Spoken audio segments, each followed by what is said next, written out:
Base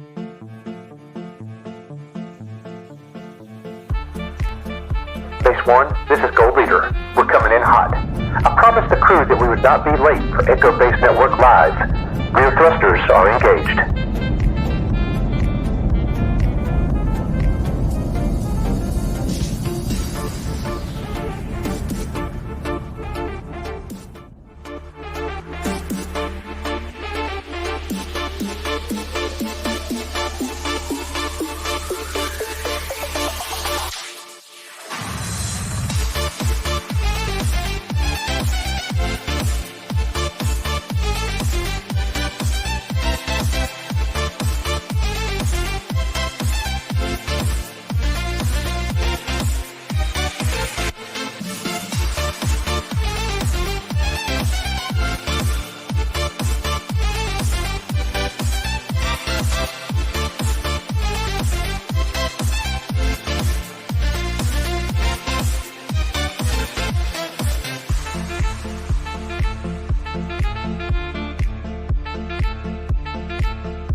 What is up, everybody? Welcome to this Star Wars Celebration Day.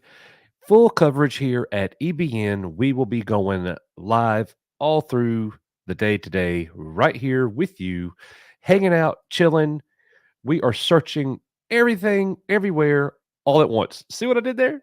We're going to be looking at the live feed that is about to go down. I'm going to go ahead and switch us over right now to the live feed that is going to be happening here momentarily on the Star Wars actual webpage. Now, I got to tell you, a lot of you guys that are here right now, you already know things that are going on. I do not. Nick just called me and said, "Oh my gosh, the rumors are true. I'll be there in a minute." And I'm like, "Dude, what you talking about?" So we are going to go ahead. Share system audio. There we go. We are looking at this live feed from Star Wars.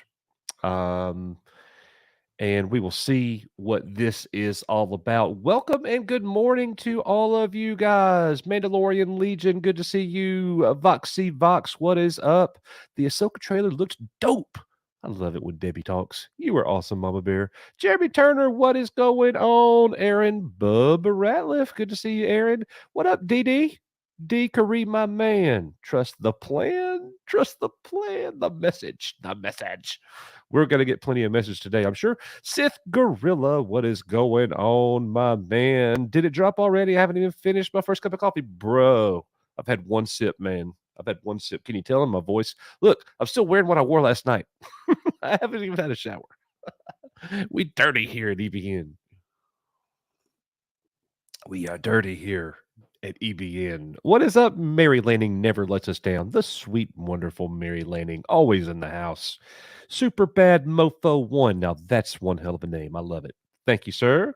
Good to see you. Mr. Cheap Chips, what is up? Clifton 3D, my brother, what is going on? Go subscribe to Clifton 3D. He's bringing the content.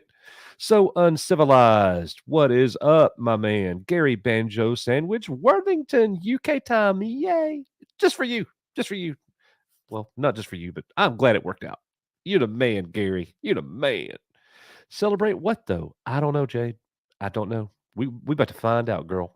We about to find out. I hope there's something we're celebrating. Ivan, what is up? Ivan, good to see you. Simon, new movies sound fun. Okay. New movies. Interesting. That's what I'm over here in the States, just getting the info. So we're about to go dive in and find it. TVC Meccan, what is up? Good morning. Good morning, Sebastian Simonson. Oh, this is going to be bad. Oh, well, at least we're here together, everybody. Zach Krieg, what is up? Yes. Ooh, Mandalorian Legion says there are 3 movies. Okay. So look, we're playing catch up. I think you've all figured that out by now. Celebration has been going on for 5 hours. We've got EBN people that are over there. We've got Sam Aon in our Facebook group who is posting images and videos in a feed over there, or in a thread rather. So if you are a member of our EBN Facebook group, but I'll be sharing that screen as well, so you don't have to join it right now, but you should. You should. So Star Wars Mom, the wonderful Star Wars Mom, we love you so much, you sweet lady. Good to see you. All right, everybody. Well, let's see what let me catch up. Simon, what is up, Simon? I think Star Wars fans are going to eat each other after that news. Oh, what news? Drop it. Because we're catching up here. We're catching up. Hey, Indy Phantom, what is going on? What is going on? I've been playing Warcraft all night, Coach. What rumors? The Rey movie is apparently happening. The Rey movie is apparently happening. So that's the word. Didn't make any panels, but Rissman snuck in. Sam Aon, my man. Sam, you go have fun, bro. We're looking at your thread in Facebook. So let's do it. Darth Lizzo in Ahsoka. Wow. Come on, y'all. Come on. Ahsoka announced August release. Okay, all right. So one thing I've got to do is I've got to open up a little notepad here, so I can keep track of this news, because that one is interesting. Ahsoka August release, that is confirmed. So I want to have that so I can remind everybody that pops in throughout the day. Yes. Nick will be here in just a moment. We cannot wait. Bronze Alive. Hey, from Australia. Ahsoka, Indy 5, both trailers. Thumbs up. Okay. All right. Thank you for that. We're going to look into that as well. Ahsoka trailer. Indy 5 trailer. Okay. Thank you for that. We appreciate it. Thank you for the $2.99 super chat. We are UR Echo Base Network, and this one is for you. Well, what I meant was this one.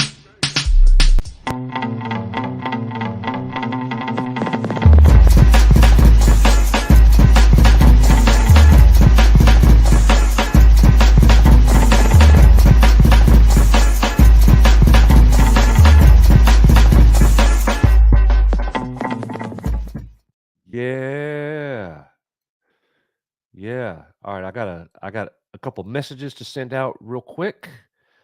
Oh,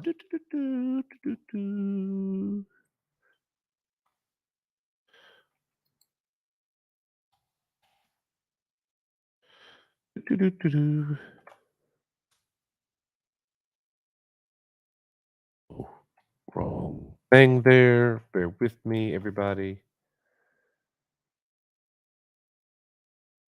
Okay. All right. We're good.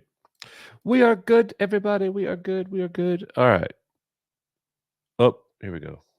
No matter how you answered, you're in the right place.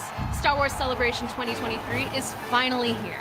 Hello there, Star Wars Celebration! This weekend, London is the center of the Star Wars galaxy for a blowout bash celebrating not just Star Wars, but the fandom itself. Everybody's here for one reason, and that's because of your passion and your love for Star Wars. And we're here to honor you. I love you! The best fans in the galaxy with an inside look at the greatest event in all of Star Wars fandom. Live from our stage on the show floor. This is where the fun begins. Oh. You want panels? Who here wants to see a teaser trailer? We got you. We just experienced The Mandalorian. You want special guests? I think I cried 4 times. Oh, too cool! We got you. Here and a Star Wars. You want never before seen reveals? We heard crowd go crazy, so we ran. You better believe we got You brought me a world exclusive? So sit back, relax, and pour yourself some blue milk. You never know who might show up or what might happen. This is the way to day one of Star Wars Celebration Live 2023.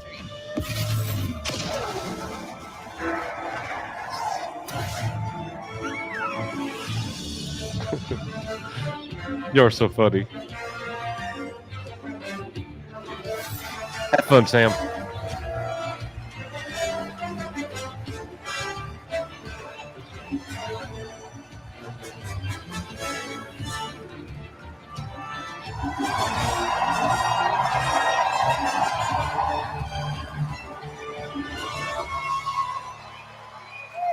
All right, let's see what happens, everybody.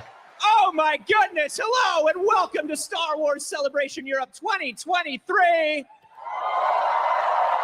Presented by Star Wars Jedi Survivor. I am one of your hosts, Anthony Carboni. And I'm Christina Ariel, and I just want. Oh. Oh, hi! I was about to say that. I just want to say hi and what's up to all the Star Wars fans out there. Are you guys ready to party this weekend? Oh, Sure. look at you We're ready to all. party. What is up, Joe? Sabers up, costumes on. Morning, Eternal. It sounds like Yo, they're ready now. welcome. As you know by Come now, in, we're sit gonna down, be here and all settle. weekend, Let's talking go. to the cast and the crew and everybody that makes the wonderful Star Wars galaxy that we all love. Plus, we're going to be bringing you exclusive looks at the panels, reveals, things to see on the show floor, and much, much more. And Good. speaking of much, much more, we have more hosts to help us out this year. I do have Inky. Might be cousin. Yep, looks like our gatekeeper droid is trying to tell us they're here. Give it up for our co-hosts this weekend, Kristen Baver, Jamie Stangroup, and making his triumphant Star Wars Celebration return, my adopted droid son and roving videographer, Gil!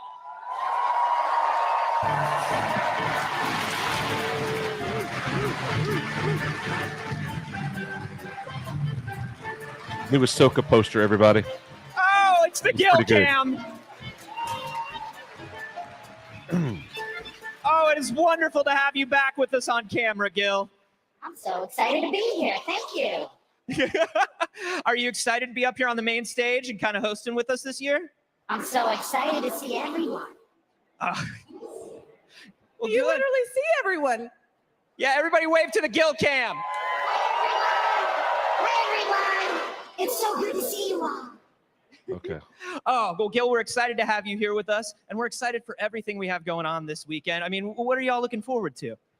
I'm so excited for this massive crowd. I'm just so happy to be here with all of you. Look at you guys. This is amazing. It is people as far as the eye can see.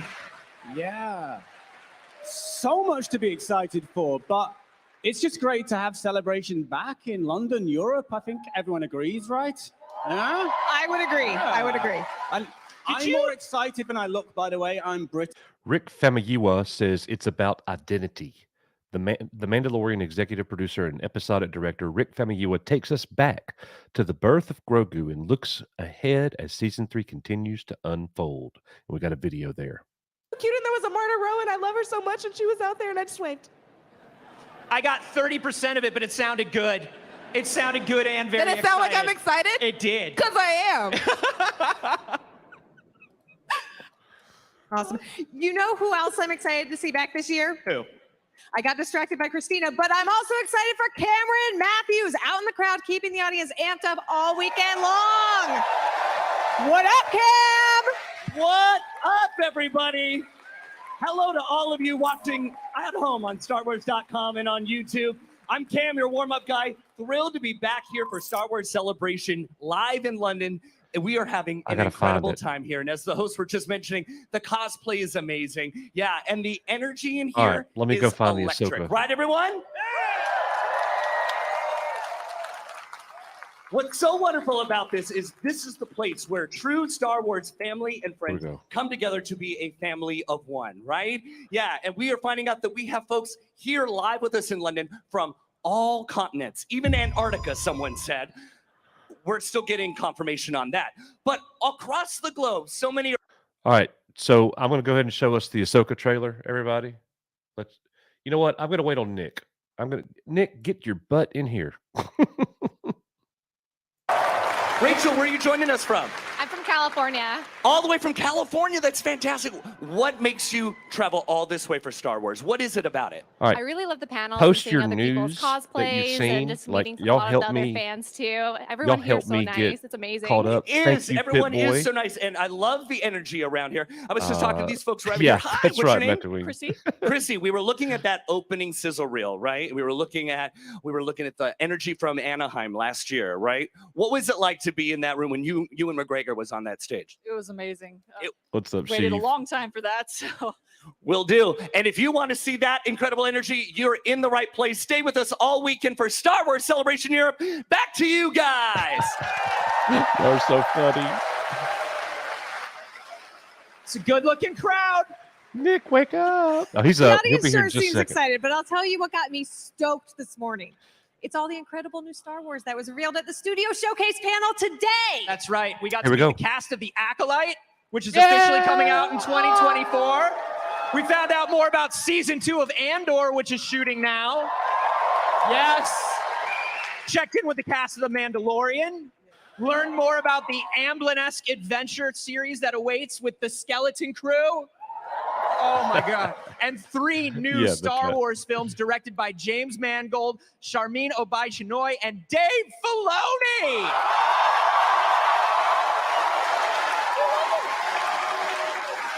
Oh my Okay. goodness.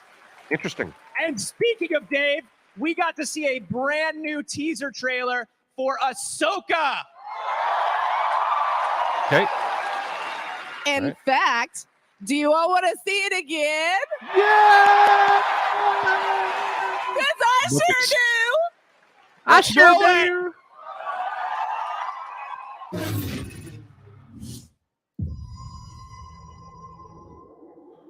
something's coming. Something dark.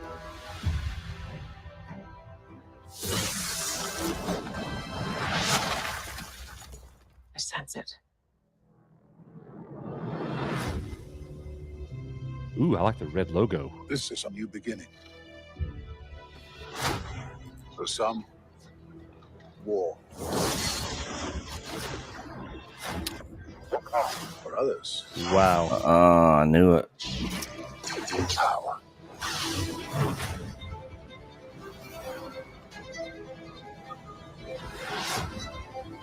It's been a while. Things have changed.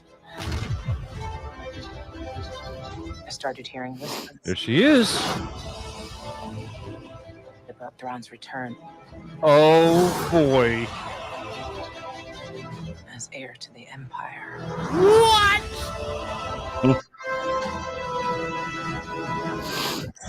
We have to prepare for the worst.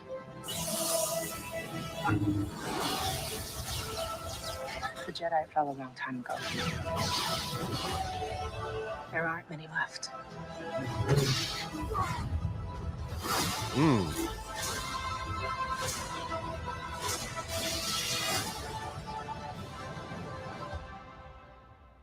Perhaps it is time to begin again.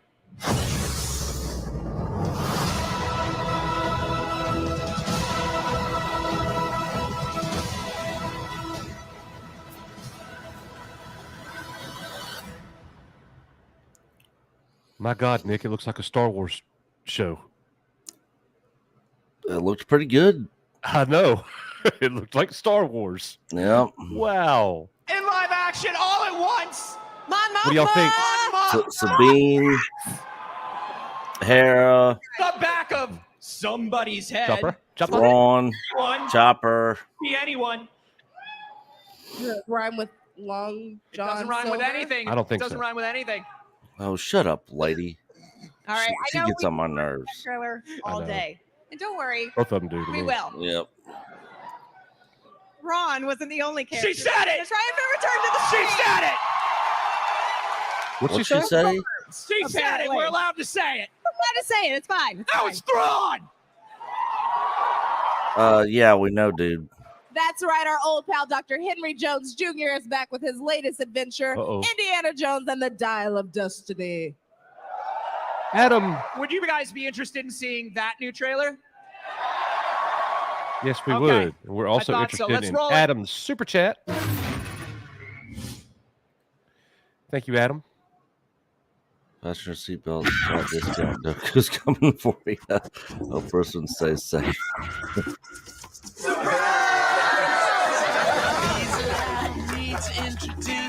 I'm retiring. Well, in that case, what are we drinking? Same for the goddaughter. Dad told me you found something on a train during the war. A dial that could change the course of history. Why are you chasing the thing that drove your father crazy? Don't move. Please get out of here. Stop! Sorry. Helena! Dr. Jones, get him.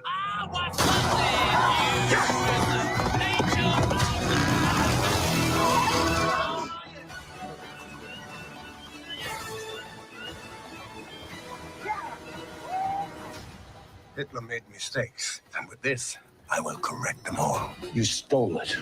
Then you stole it. And then I stole it. It's called capitalism.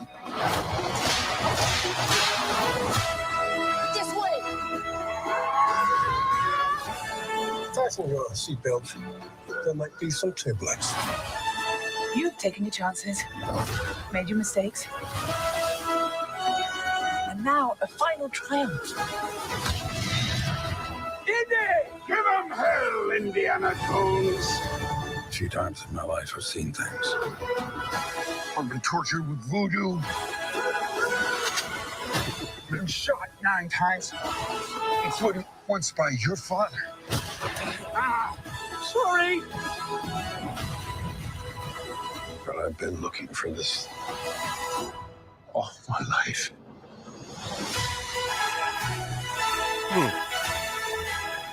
That does not look very good. Time travel. So I guess the time travel thing is real. Oh, we were rehearsing earlier, and there are 2 indies in the crowd right up there. And we all just looked at each other before the day started and crossed our fingers. Fasten your seatbelts. Fat Discount Dooku is coming for you. Hope Richmond stays safe from being converted. Thank you, Adam. Thank you, man. Hey, it looked amazing. Oh my gosh. Did you guys see it's Phoebe Waller-Bridge? I'm gonna lose my No, it's Harrison Ford, you idiot. Indiana Jones riding a horse through a parade and down into a subway is just the most Indiana Jones image I think I've ever seen, and I love it. And it's over shelves. It's important to have him kick over shelves at least once. So yeah, It is important. It's I know. a cool exit strategy. I know. That's why he does it every time. No, I like it. Well, if that's how we're starting the first day, I can't wait to see how the rest of the weekend goes. Finally, before we officially start things here on our stage, we want to remind you that you too can be part of the show, yes, you, by Have we not using the officially official started hashtag things? Yes, SWC 2023. That's right. Whatever you see, whatever you're excited about, whatever you want to say, let us know with hashtag yes, SWC 2023. And all weekend long, you could see yourself on screen during the stream. But that's not all. We've got a brand new poll launching right now on @StarWars on Twitter that you can vote on. So first question, if you could spend your time in a galaxy far, far away, what would you spend your time doing? A, go to the living waters. B, moisture farming. C, hang out in a cantina. D, pet a loft cat. The answer is D. Vote now at Stupid. Star Wars on Twitter. And we'll be back later today with the results and a brand new poll. Nobody cares about that. All right, what do you Yeah. think? Should we start the show? No. We just been standing here this whole time. Are you ready to start the show? Why are we doing quizzes? He shot by stormtrooper. Much better. Hey, while we're Stick looking, around because Star Wars Celebration Live 2023 will be back in just a moment with our first guest of the weekend, and you won't want to miss it.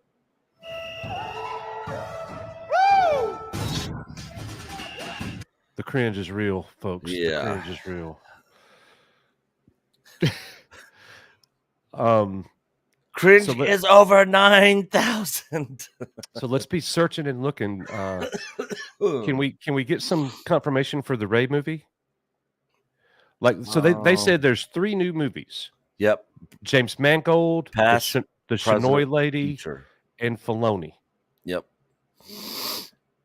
So that is wow. All right, if you're just now getting here, welcome to the show. Nick and I are going to be live for quite a while today.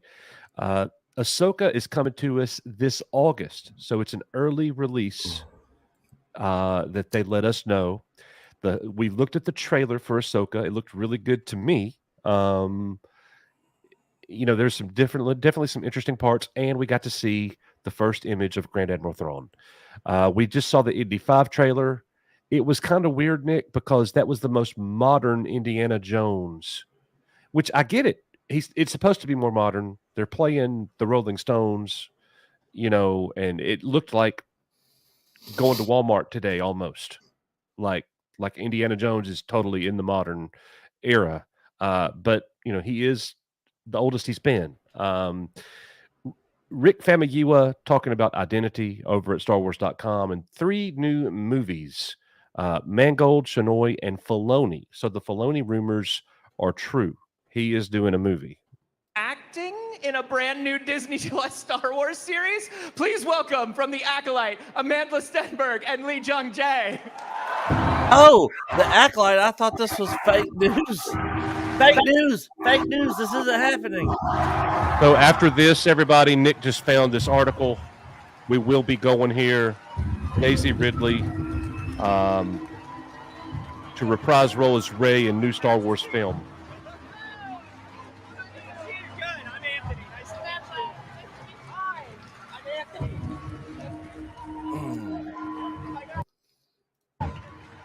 I hate to say it, guys, but it looks like they're trying to kill Star Wars. Yeah. Oh my goodness. Let's see how far into the trash we can get this thing. For Star Wars Celebration, how is it? Insane. We're so happy to be here. We're so excited we finally get to share what we're up to. Yeah. I mean, because she's the it man was today. absolutely amazing to see some of the details this morning, to hear some of what you're going to be doing. What was it like to finally be able to share some of those? Dude, your haircut looks like shit, bro. I think we're so confused about what we can share, which is, I think, the nature of just probably being a part of Star Wars. But hopefully what you guys got to see is the kind of the tone of the show, which is very much inspired by martial arts films. It's very inspired by Kill Bill. Leslie likes to say that the show is a combination of Frozen and Kill Bill, which is kind of a nuts concept. Frozen and Kill Bill. It's not anything to do with Star Wars, you dumb idiot. It has a sense of magical realism, and She is the lead. we're just so exhilarated to finally give you a sneak peek.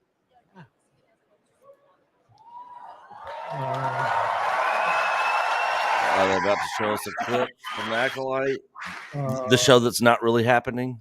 아니, 오늘 진짜 놀라는 일이 많네요. Today, a lot of surprising things happening.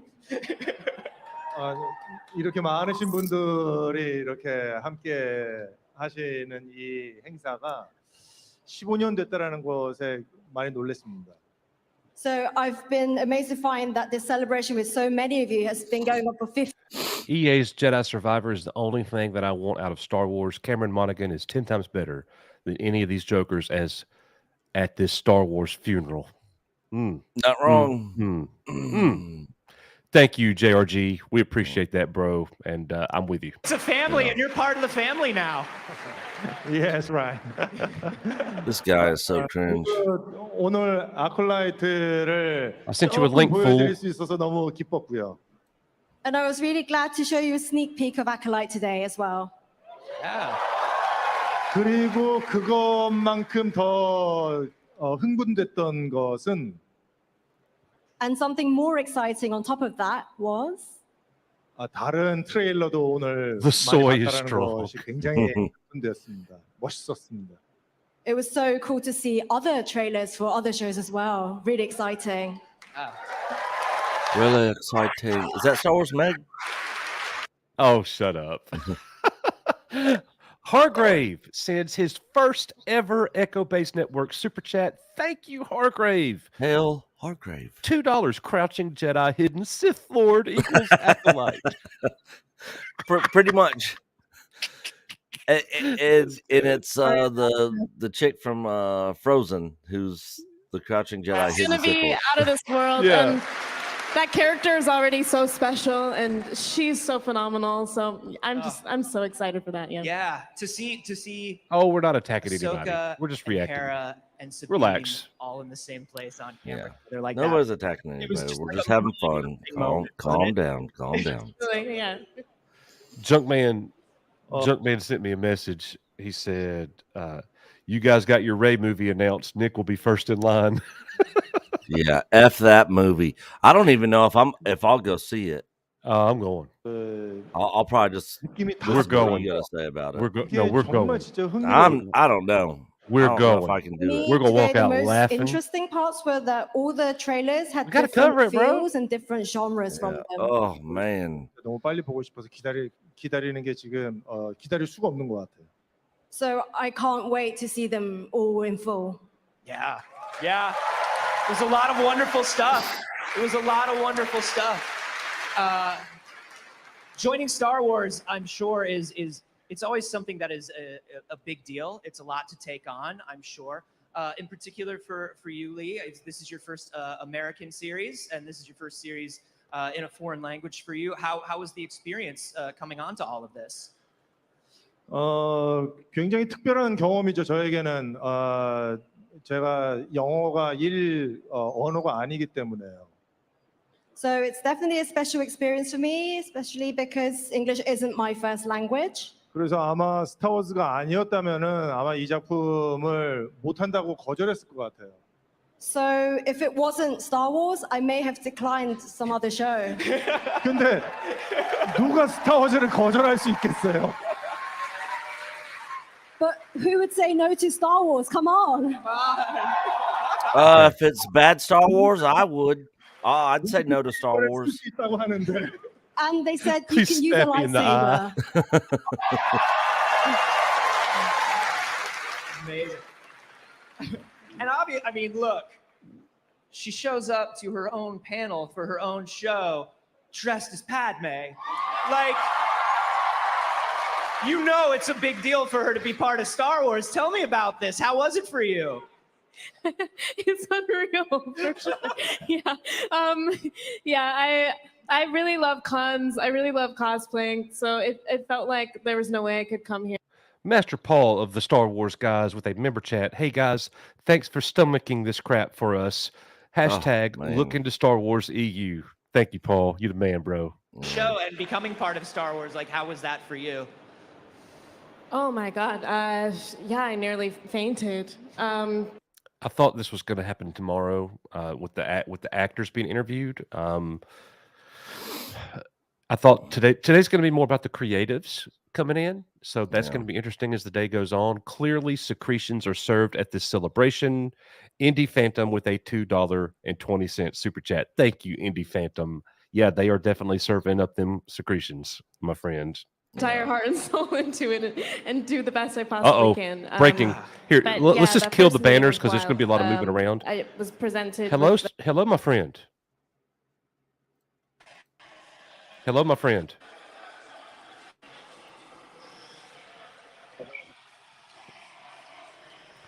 We are getting a live. Oh, we lost him. Yeah, his service there is probably going to be. It's going to be tough. It's going to be tough. Yeah, but he's trying. Yeah, because when we were there, those buildings that they put these things in pretty much suck any Wi-Fi connection from a cell phone completely out. Yeah. To the fans, as I'll be surprised if he actually can make it on here and say anything. He might have to just message us. Celebration. 제가 장담할 수 있을 것 같은데 이 아콜라이트는 지금까지 나왔었던 스타워즈. I'll come to Alabama just to go watch Nick see the movie. Debbie. Thank you, Debbie. 이야기가 Thank you for the super chat, my dear. I guarantee you that Acolyte would be the most interesting of the Star Wars stories. Okay. I doubt that. The original trilogy is the most interesting Star Wars stories. 이렇게도 항상 Ted. 발전되는 이야기와 비주얼을 우리에게 Ask each of them 보여줬는데 to name 3 Star Wars characters not from the sequels. Jade, you were in the right place, girl. Yeah. 여기까지만 참겠습니다.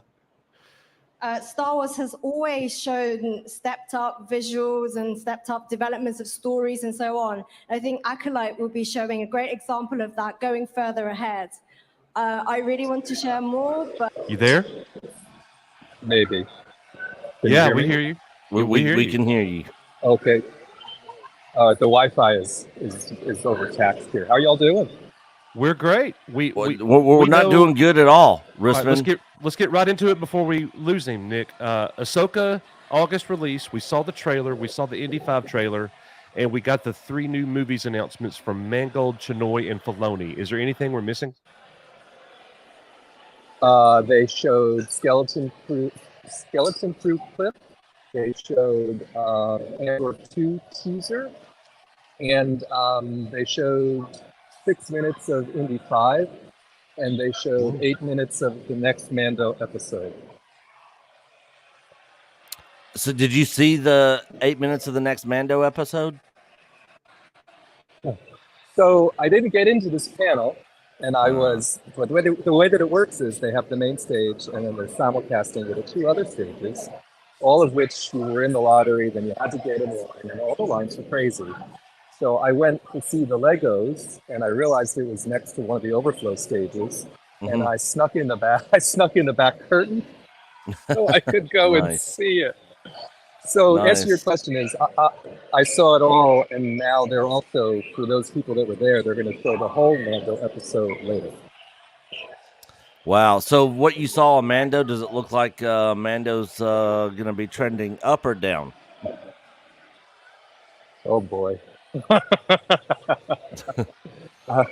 Well, I don't really know what to say, actually. Well, there was no Jack Black or Lizzo involved. So for anyone who was over that, no worries. What I will say, if it was all Gideon, but I can't really say any more than that without spoiling who he was talking to and what they were talking about.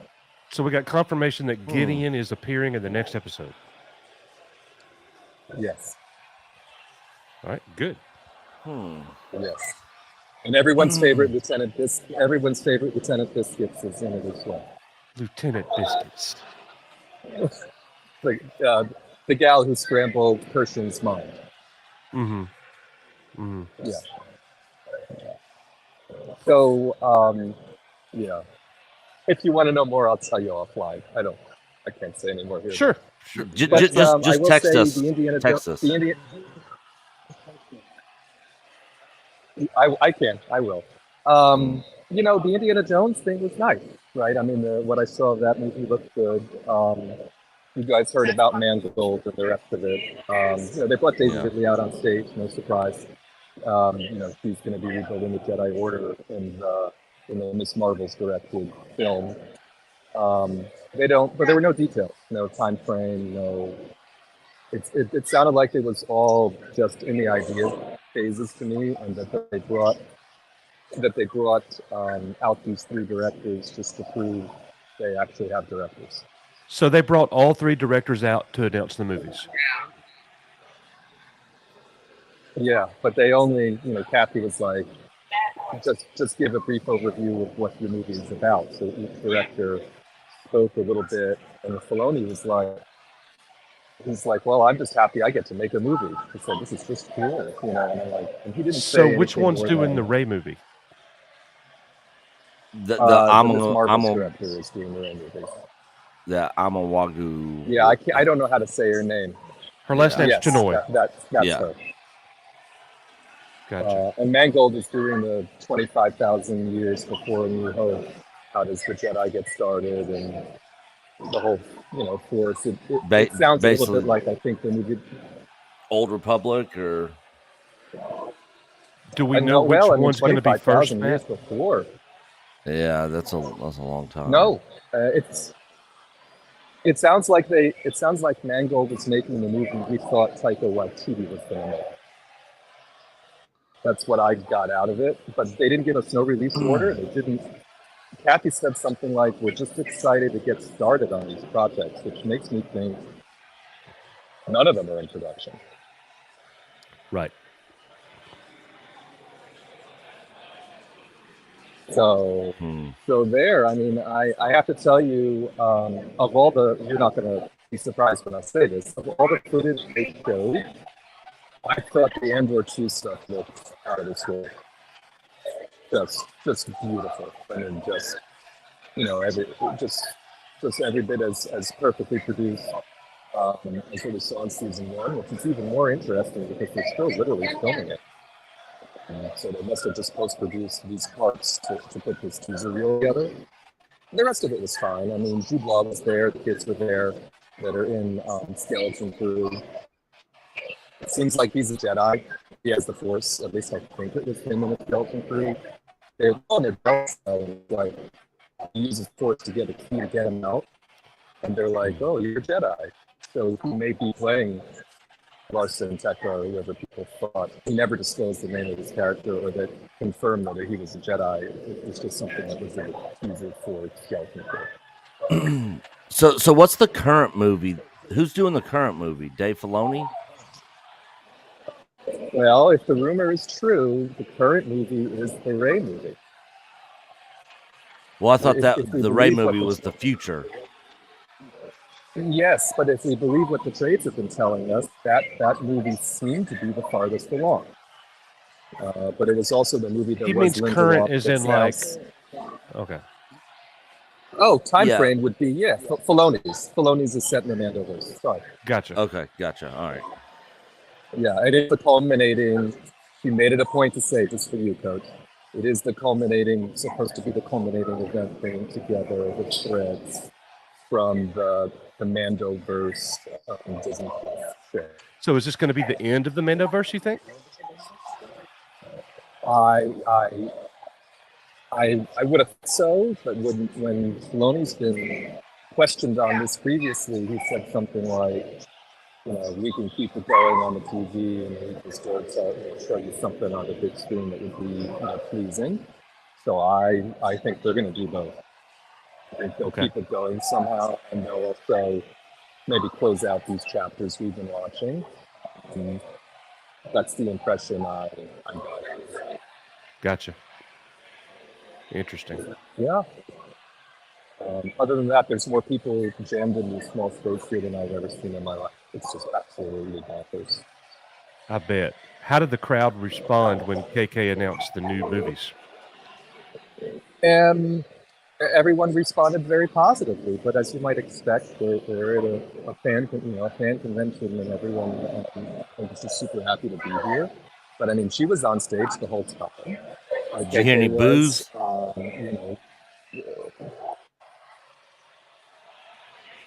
So the crowd was quite favorable towards her and towards the fact that they were hearing anything at all about the movies, and everyone liked the teaser trailers. Were very, everyone seemed to be quite refreshed on Quite the, refreshing. Trailer reactions. Yeah, everyone was just jazzed up. Just jazzed up. Did they mention Grogu in the Rey movie? They did not. The only, as a matter of fact, all it said was it's rebuilding the Jedi Order 2 years after Rise of Skywalker, and then the person who was moderating, said, "Well, who's the Jedi Master? Can you tell us any more about that?" And they were like, "Well, not only can we tell you, let's just bring them out." And that's when they brought Daisy onto the stage, and that was the only casting that was announced for any of the movies. Was just Daisy's return for that movie. But that totally makes sense that Grogu's going to be in it. I mean, he's only 50 during Mandoverse.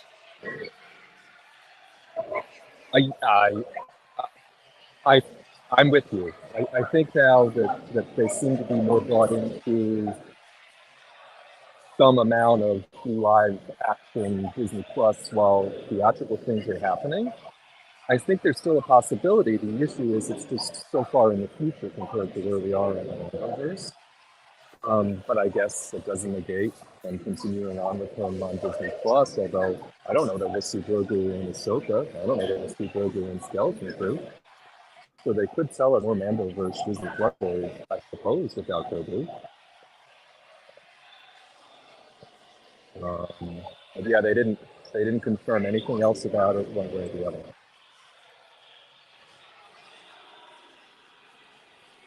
All interesting. Well, overall experience been good there then? Yeah, I would say so. I mean, it was just a little overwhelming to get sorted. I mean, there's so many feeds here, and just getting here. I'll be right back. And just getting ourselves situated. It's a lot. I mean, there's a lot, and it's a little chaotic. But I mean, the energy is great. I can't provide it. It's wonderful. It's just, and I've met a few online folks. I met Nicholas. I'm still trying to get up with Sam. We've been texting, but I haven't found him. But Sam, I honestly is somewhere. So I have met some folks in person already. It's been nice. Awesome, man. Yeah. Well, bro, we appreciate you checking in with us. Pop in later on if you want to, or whenever. Yeah. So how much longer are you all going to be going today? Probably for the next 4 hours ish. Okay. Yeah, because I'm going to try and get into the indoor panel here in about an hour or two. I'll look for you after I'm done with that, and I'll hit you back up. Okay, sounds good. Peace and love, brother. See you, bro. Thank you for everything. See you later. Have fun. Yeah. All right. Thanks. Bye. All right, everybody. Sam Aon has checked in with us. He said, unfortunately, no luck getting onto the panels, but we'll see what they stream. So, all right. Thank you, Sam. And that was Matt Rissman checking in with us, guys, live over at Celebration in the UK. He snuck in to see all that he just reported. He didn't even have a ticket to get into that panel.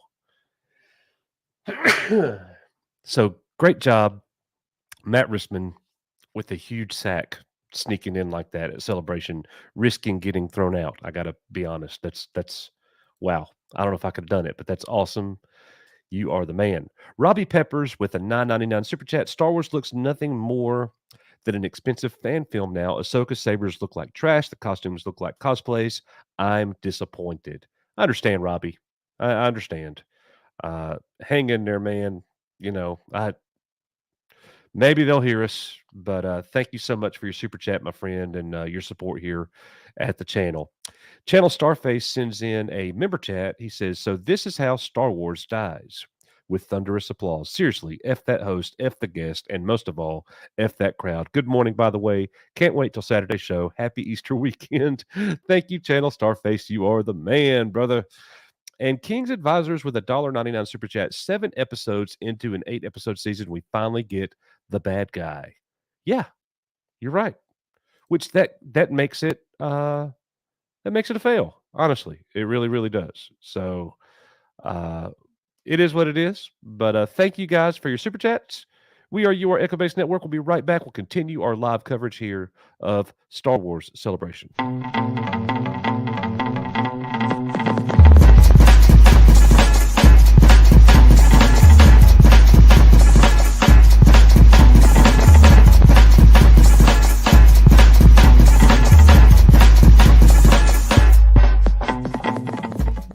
All right, ladies and gentlemen, we're going to be joined here in just a moment by Commander X-Wing over from the Hangars Bay. He will be coming in here and giving some commentary as we continue to watch and break down Celebration. Let's see what's going on now.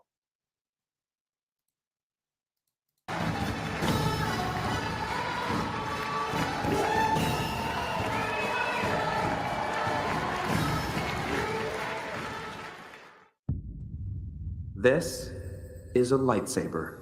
Uh-oh. Only Jedis carry that kind of weapon.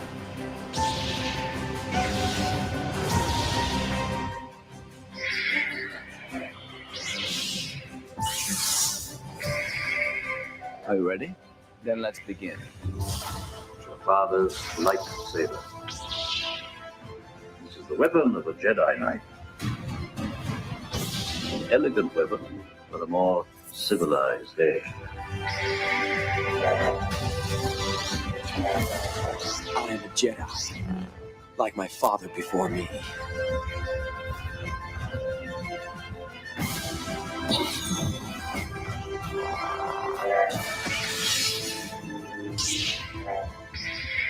This lightsaber is my life.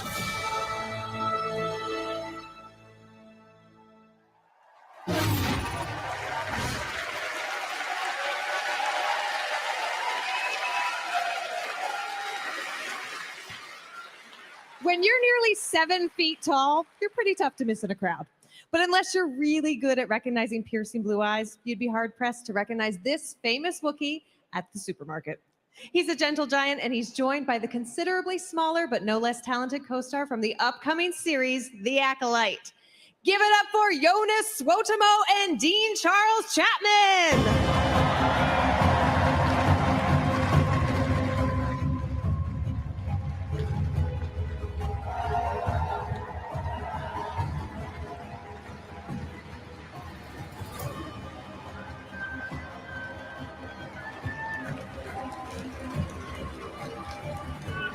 Thank you, Madaween. Star Wars has evolved like country music, sometimes to the point to where I don't recognize it. It's almost its own new thing now.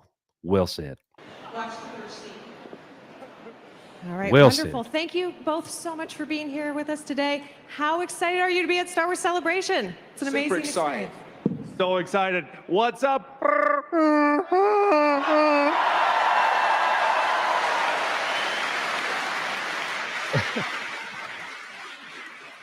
Now, Dean, Jonas is no stranger to Star Wars, as just exemplified by that wonderful Shriwook. Have you asked him for any pointers? Any pointers? Not necessarily. I guess I just have to look over at this guy on set, and seeing him in the full Wookiee outfit is kind of a dream come true, to be completely honest. Yeah. On set of what? Can you corroborate that? Did you give him any pointers? Maybe he's not remembering them. Well, I told Dean, do as I do, not what I say, and he went far with that. Fair. And now both of you, I'm told, get to handle some lightsabers in The Acolyte. Oh, okay. The Acolyte. So that's not Chewbacca. As someone who's always dreamed of swinging a lightsaber, what's it like to finally be doing it in a Star Wars Yay, show? more Acolyte news. I got this one. It's like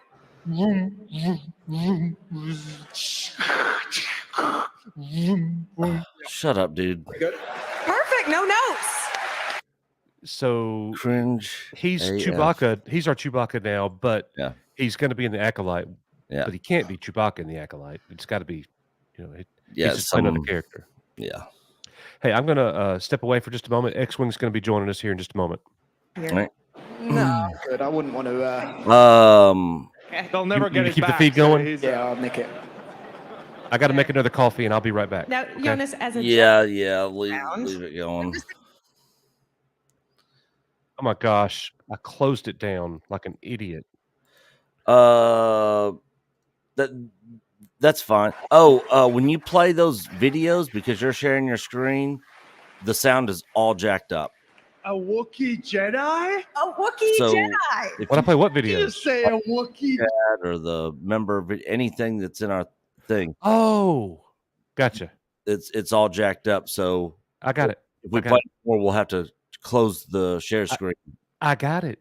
I got it. I understand. I totally get it. All right. About this whole show, and then when they hear about this character, I just knew that there was something special brewing here. And yeah, Kelnaka is a Wookiee Jedi, and he's I can't wait to for you guys to see how because I wanted it to be different from Chewbacca, and so coming up with ways to differentiate between those two characters was an interesting challenge, and that's what I tried to do, and I hope that What up?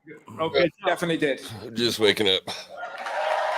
So Looks like Valiant and Pro were right.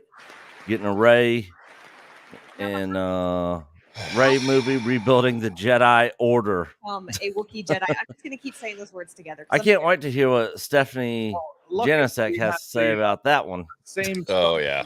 As we had in Solo. So yeah, I mean, they're not doing a Rey movie. There's no money in it. I agree. There's no money in it. Yeah, but that's Disney's fucking retarded. Getting to learn these things that we needed to learn, and I really wanted to learn because I was playing this video. That's the Chewie from the sequels, isn't it? And I really wanted to try those. Yeah, and he's playing the new arena, so I had some fun. And he's playing the new Wookiee in the Acolyte. Zima was the game. Oh, the one which with is the samurai top gun. Yeah, and the lightsaber. I was using a lot of So wind stands looks like the Acolyte is really happening too. and also stone stands. But yeah, that's too I went too far with that one. Yeah. Can we see that one? No, passing on that. Oh wait, what was that? Can we see that? Stone stands. Stone stands. I forget how stone. Yeah, it's done. I liked him better when he was shy and new to the franchise. Yeah. Like, stop talking, dude. If we'd known you were going to do that, we could have moved the table. Could have just given you the whole room, whole ring. Yeah, we'll have a panel about that tomorrow. Yeah, about the stances. There he is, my man. Now, everyone here, I think, key person is a Star Wars. Thoughts so far? Man, I don't know. I would have invited you yesterday if I just assumed that you were going to be streaming this yourself. So, no. Invitation is always open for you on something like this. Honestly, I woke up and I was watching like the first 15 minutes of the Masters, and then I was like, oh wait a minute, holy crap, it's Celebration. Like, wow, look at YouTube. Just another day today. There's actually a kid from Alabama that's playing in the Masters. Oh yeah. So we had the MCU that didn't go well. Focusing on female leads for a primarily masculine IP. And now Disney's tripling down with Star Wars with the Acolyte, Ahsoka, Rey rebuilds the Jedi Order. Welcome to Star I didn't even Girls. think about that. Yeah, you're right. Holy yeah. The Force is female. The Force is female. Are you up on everything, X-Wing? Like everything? Yeah, I'm pretty caught up. I was listening to Risman. As I was trying to like pull the sleep out of my face and get on the internet here. So yeah, I'm up to date. Are we supposed to get an Acolyte trailer? They got a let's see. They got a clip, is what they got. Oh, okay. No, they got a Skeleton Crew clip, an Andor 2 teaser. They got 6 minutes of Indy 5 and 8 minutes of the next Mando episode. I don't know. All that we know so far about the Acolyte is that they said it's coming 2024. That's and they had their little interview with Stenberg. But as far as media, I don't know if there's a clip, a trailer, or anything. I haven't gotten that info. Very interesting. And I don't know what these guys are even doing there. Like, and the guy on the right looks about as stale as Lizzo did. That was sort of a premonition of what was to come. And 10 years later, I was. Our girl, Donna Hergenrether, with a $19.99 super chat. Thank you, Donna. Just wanted to say hi and send my thanks for the stream so far. It is Black Friday for 2 reasons. Happy Easter to all in chat. EBN forever. Glad for the community. Thank you, Donna. You are the best. Thank you for that big super chat. And thank you guys for being here with us. 300 strong here at 8 o'clock in the morning. Coach we never stream this early. Yep, Coach Nick. It's 5:50. And our BFF X-Wing. I was telling somebody the other day, like, there's this old crew, like the Geeks and Gamer Squad, Ethan Van Sciver, Nerdrotic, Doomcock, they're like the generation right before us, and then we're coming up. We're the generation that's behind them. Yeah, it's us, it's you, it's Valiant. There's a lot of really good YouTubers that hadn't been around as long, but we got our own group of folks. It's pretty awesome, Yeah, Indeed. I What do you think of the Ahsoka trailer? I thought it looked decent. It looked good. We need to go back and watch it again, and we'll do that here in a moment. Yeah. I thought I told Nick when it ended. I said, "Oh my gosh, it looks like Star Wars." That's what I said. I was like, that actually looks the Rebels good. crew's back. Thrawn's Yeah. obviously going to be in it. How did you react when you saw like Thrawn? multiple times? Yeah, lots of lightsabers. Yep. Lots of about time we saw some lightsabers in Star Wars. Yeah. It's great. Now, people are, it's fair game to nitpick the appearance of the saber, though. They do look different. They do look different. Disney has not nailed the lightsaber except in the sequel trilogy. They made the sequel trilogy lightsabers look right. Yeah, I agree with you. All right, let's see what happens next here. Nothing.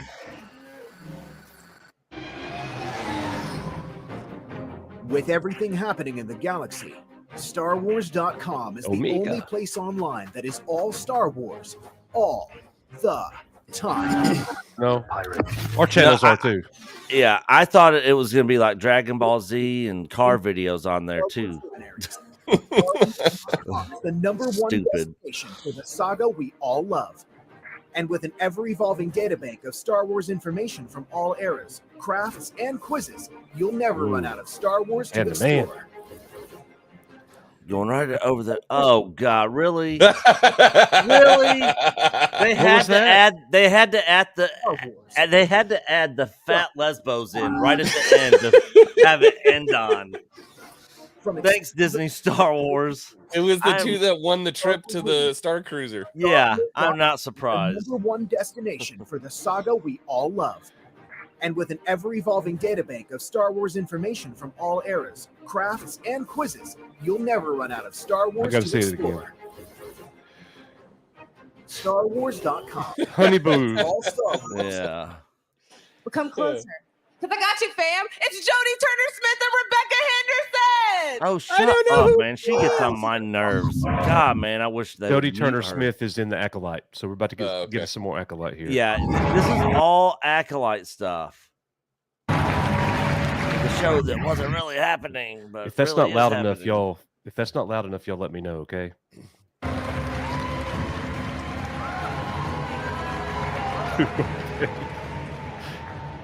Wow. Welcome. Indeed. Thank you. So excited to welcome you all out. Everybody, can we please get one more round of applause because they look. Oh yay, more women. Y'all are funny.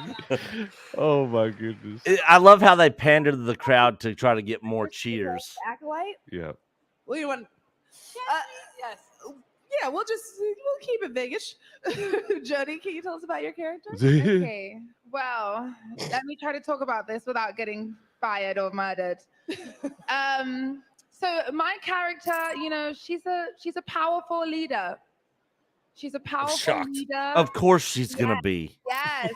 The Force is female, women power. Whoa. Of course she's a powerful I was leader. very excited to kind of be that because I feel like Star Wars is very like patriarchal. So it was kind of Oh my What? God. No, it's not. woman-centered figure. Oh. Good Lord. And the crowd cheers like a bunch of lemmings. I guess they never watched the original trilogy. She'll be the next person to suffer outrage from racial Yes. Star Yeah. Wars. Yep. Yeah. Is to kind of go through this struggle between two ideas. Very nice. We're gonna leave that one right there because I like in my heart I know Leslie is somewhere. Please clap. I'm looking around for her, like, such an actor, like looking around, like, is it okay? Did I do good? Now, Rebecca, can you tell us a little bit about your character?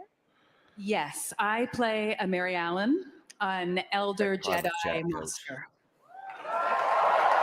Did she say Mary Sue? I think so. Now, Rebecca, like Charlie Barnett, you two worked with Leslie on Russian Doll. So what's it been like collaborating on Star Wars with her?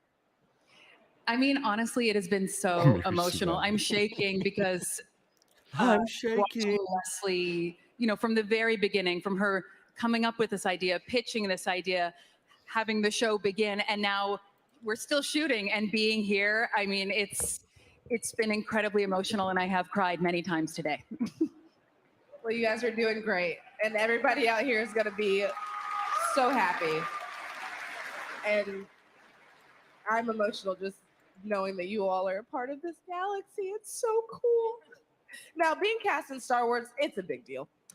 How did you process the news that you were going to be in Star Wars? Let's start with you, Jody. You know, I don't think that I really understood the largeness of it. And it's kind of one of those things where also. Well, what I'm about to say is way more important than what she's saying. 350 people here in chat. If you haven't subscribed to my man Commander down at the bottom, X-Wing, you got to.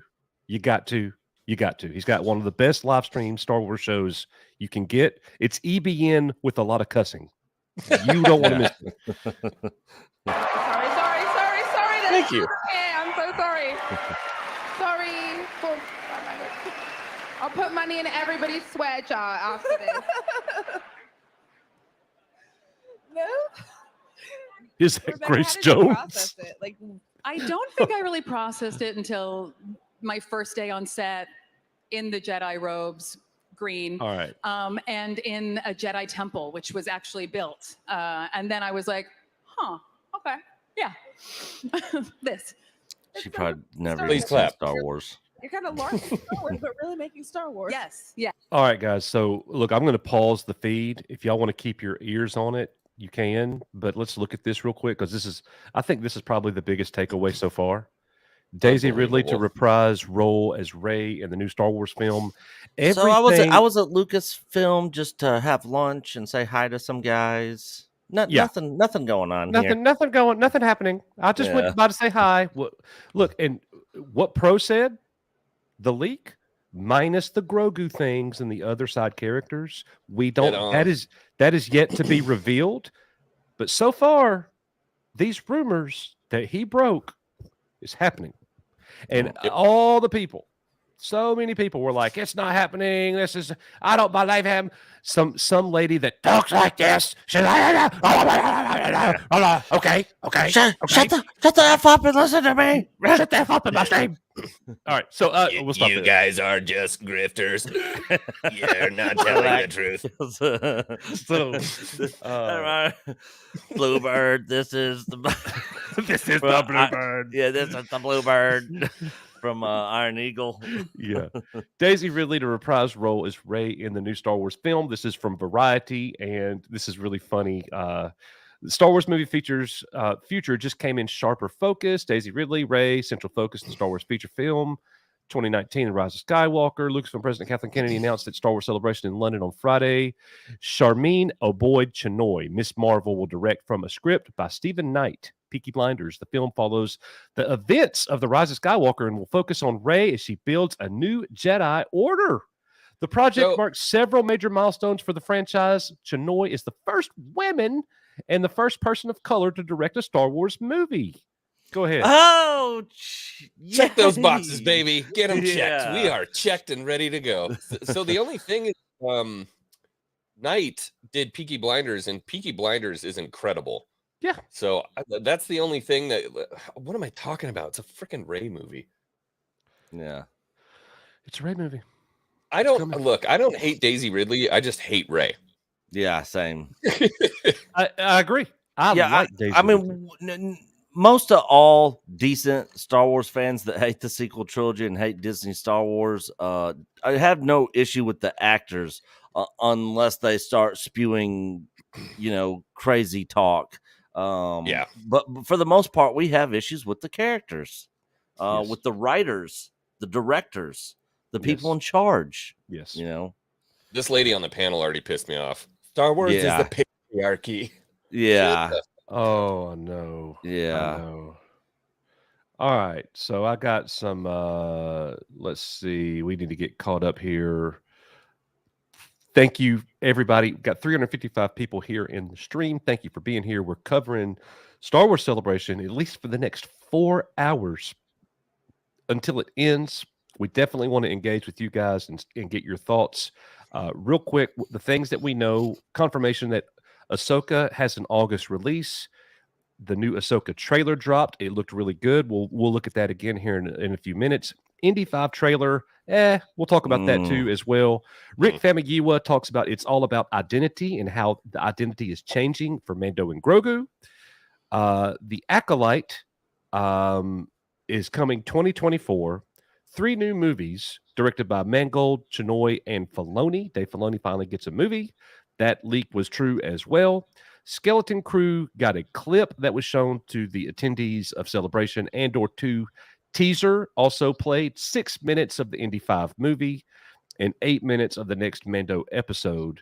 It looks like all of the leaks so far that have been reported by not just Pro, but like even Star Wars Theory, some of the things that he said about Filoni getting a movie and all that, it's happened. Here it is. It's all happening right before our eyes.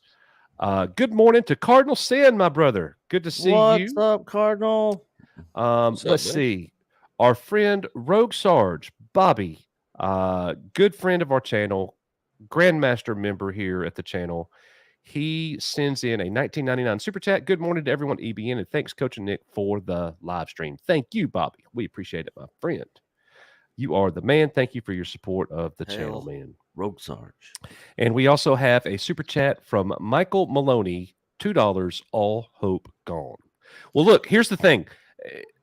Me and Nick changed our thinking a few years ago with the sequel trilogy. Now we just laugh. I don't walk away angered anymore. They can't make it any worse. Yeah, I don't feel like they've already destroyed the OG character. But if I get mad, you know, and I know X-Wing got mad not long ago, and I totally get it. Totally get it. I feel personally, for me, this is just Coach's mind. I feel like if they make me mad, they got me, and I'm not gonna let them get me. That's why I just sit back and laugh and poke fun at, and we'll make our little funny videos and just trash them. Yeah. So and then that's when we're called black pills and all that kind of stuff. Whatever. But thank you, Michael Maloney. Benjamin Schultz is our newest EBN member. He is joined Benjamin, the Jedi Master members. Thank you so much, Benjamin. Welcome to the member family, my friend. Friend to the channel and friend to X-Wing's channel as well. The wonderful Nikki. She's a strong woman. There's a Wakandan woman in every show and movie. Yeah, for real. Oh, that is funny. They got to check all the boxes, and they do. They do. We get no representation. Ooh, Mads Mikkelsen. Fat Southerners get no representation in Star Wars. I'm suing. No. Ryan with $5. Are you guys trying to make me wrench my lunch up? We're watching the end of days of Star Wars. Ooh, Ryan, you might be right, Ryan. I don't know. I don't know if Mando's going to survive. Things so far do not appear to be looking all that good. I will say that. Yeah, the next 2 weeks are going to be really telling. Yeah, the Ahsoka trailer I thought looked pretty decent enough. Who knows how it's going to be when we actually watch it? But it seems like they're doing like current time frame post Return of the Jedi, Mandoverse for maybe the older original trilogy fans, and then they're going way back, something new. And then we're covering all eras way forward. Yeah, we got all eras covered. Yeah, it's like let's cover all time frames. Let's see what sticks. And for that reason, I don't want to go watch the Rey movie, but at the same time, I want to watch it so I can talk about it and trash it. Yeah. And what if? Hey, how about this, guys? This is gonna be crazy. Don't throw tomatoes at the screen, everybody. What if it's good? It won't be. No way. Well, that's the thing, right? So this is the problem: is when you pick that character back up, and this will be the second culture war. I guarantee it. But even if it's incredible, it will still be loathed by many. Yeah. Nick, can you get our super chats ready? Skits 3D is next. Just have that at the ready, and I'm going to sit here and look at the chat. But yeah, I'm sorry, X-Wing. Go. You're right. Culture war's coming. I agree with you. And it just doesn't because of the bad faith and everything that happened with the sequel trilogy. Just because it is a Rey movie, people are going to dislike it, even if it's incredible. That's just the bottom line. Yeah. I agree. It's going. We talk about it all the time. The sequel trilogy is such a dark cloud over the fandom's head, and now you're putting us right back under that cloud. Star Wars Santa's gonna love it. Hey, we love Oh, Santa, yeah. man. You know, that's fine. Yeah, that wasn't a knock. Yeah, I'm just I saying, know. he's going to be excited for it because he's Sure. a Ray lover. Yeah, Santa's already been through 3 pairs of underwear out there in Europe by 10 a.m. Yeah. We need Coach the cyberbully right now. Okay. I'm ready. I'm ready. Oh my goodness. Whenever you want me to do these super chats, just let me know. Yeah, I mean they're talking Indy 5 right now, so yeah, let's go ahead and hit these super chats. I'll be guys. right back, boys. Sure, All right. man. Skits 3D with $5. Where Luke had failed Ray will be the bestest ever. Thank you, Skits 3D. Probably I know, man. not wrong. Yeah, that's the thing. Luke's school gets destroyed. He's a failure. He dies. But here comes Ray. She's going to do it right, and her new Jedi Order is going to be perfect. Yeah. And F Indy, that movie. F yeah. that character. Indy Phantom sends in he chatted. He says, what is the release order of these movies? And are they doing a trilogy? No. I don't think trilogy was not mentioned yet in any of these. These all appear to be one-offs. At this point, we'll see. You know how it goes, though. It's like maybe Disney's instead of committing to a trilogy, we're going to see if this sticks because they don't want to do a failed trilogy. I wouldn't think. But who knows? I'm kind of guessing myself there. But Indy Phantom, great question in chat. We do not know which movie's coming first. They did not announce that. They just said 3 new movies. This is the new movies. This is what's happening. So we don't know. But thank you, Skits 3D, for sending that in. Next up is Ted's Nerd World with a $2 super chat. Make us smile, bading. My pleasure.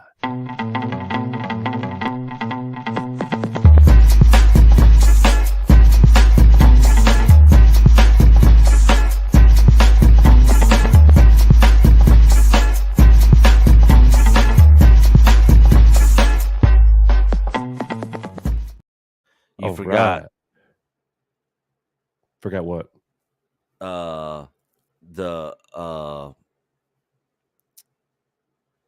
The sound's all jacked up. I removed it. Oh, well, it still sounded jacked up. Yeah, I removed it. Jade with a $5 super chat. They forgot to thank Jennifer Lawrence for existing. That is funny. No. It was actually Nikki had one after. Oh, sorry. Stop failing for trailer bait. Rip Heir to the Empire. Nick loves Lizzo's cheeks. Gross. The second trailer looked good. Like there's a lot of parts of it that was like, wow, let's go. You know. Now, does that mean that the show's going to be good? No. And maybe it looked good to me because it's like that's the most that we've seen.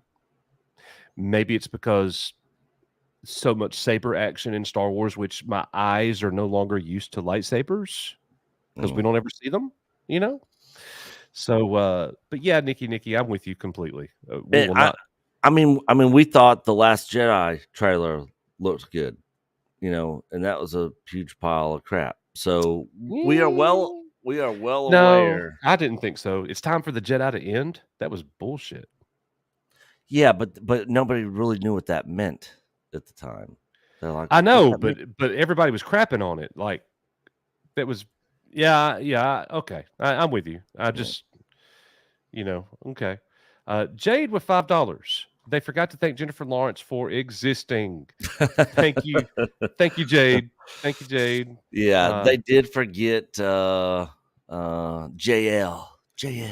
Coming right up, Ted. We'll do that in just a second. Indy Phantom with a $3 super chat. The bright side of bad Star Wars are these chats.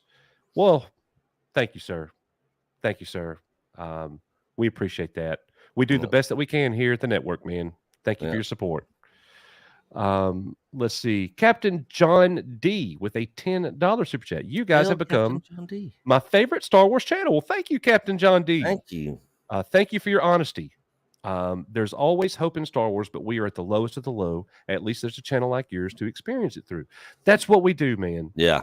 Nick and I have been best friends, even though some days we fight. We've been best friends since we were 12 years old. So it's been 31 years, and we've been friends. It started because of Star Wars. I didn't even like him before that. Yeah. So he didn't like me either. No. But we found out we both loved Star Wars, and it was a wrap after that. And we started playing with our toys and stuff together. And... We did. I was in my white underwear. I'm not gonna lie. Oh god. I was like, dang, dude, put some pants on. But look, we started this channel and we committed from the get-go to be authentic. Disagree with us, love us or hate us, but we're going to tell you what we really think. We pander to no one. Now, I tend to keep things clean because I'm an educator. I'm a school teacher, and I don't want to say things that my kids at school would hear and see, and So now, if I go over to X-Wings late stream, it's EBN R rated, but that's fair game. Yeah, that's fair game over there. None of his students know he's over on X-Wing stream. That's right. That's right. Thank you, Captain John D, for that $10 super chat. Welcome to the EBN family, my friend. Yeah, glad to have you. Let's see. Up next, I think I skipped it, man. I'm sorry. Go ahead, Nick. Cardinal Sin, what is up, my friend? No training for everyone. Total BS. My dogs are starting to yap. I don't see any training going on. Yeah, everybody's just peak level already. Yep, everybody will be kung fu fighting. Dun, dun, dun, dun. Thank you, Cardinal. Good to talk to you, and let's talk some Mando soon. Let's talk some Mando soon. Glad you're enjoying this third season of Mando. Cardinal Sin is enjoying the third season of Mando. I don't know how. Glad that you are, man. Glad that you. I'm jealous as hell. Yeah. Skits 3D with $2. Also, good morning, gentlemen. What is up? Thank you, 3D. Skits 3D. Skits 3D sends so many super chats, man. Thank you, bro. Thank you so much. And last but not least, and we're all caught up, Debbie Young. Did you notice they changed the Ahsoka title? No. What'd they change it to? Well, we're about to rewatch it, so we'll see. Because I think Ted jumped in here and he hadn't seen it yet. Okay. Well, let's go ahead and without further ado, let's watch the Ahsoka trailer right now, ladies and gentlemen. Here we go. Something's coming. It almost looks animated. I like the music. Something dark.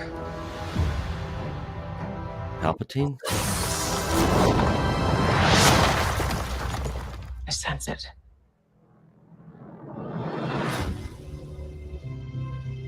I wonder if that's like a Sith temple. There was a who was that? There was a That's Mando Sabine. helmet. That's Sabine right there. That's Sabine, yeah. What? Her hair is super long, but yeah, that's Sabine. So she grew her hair out. It looks like Ezra Miller. Yeah.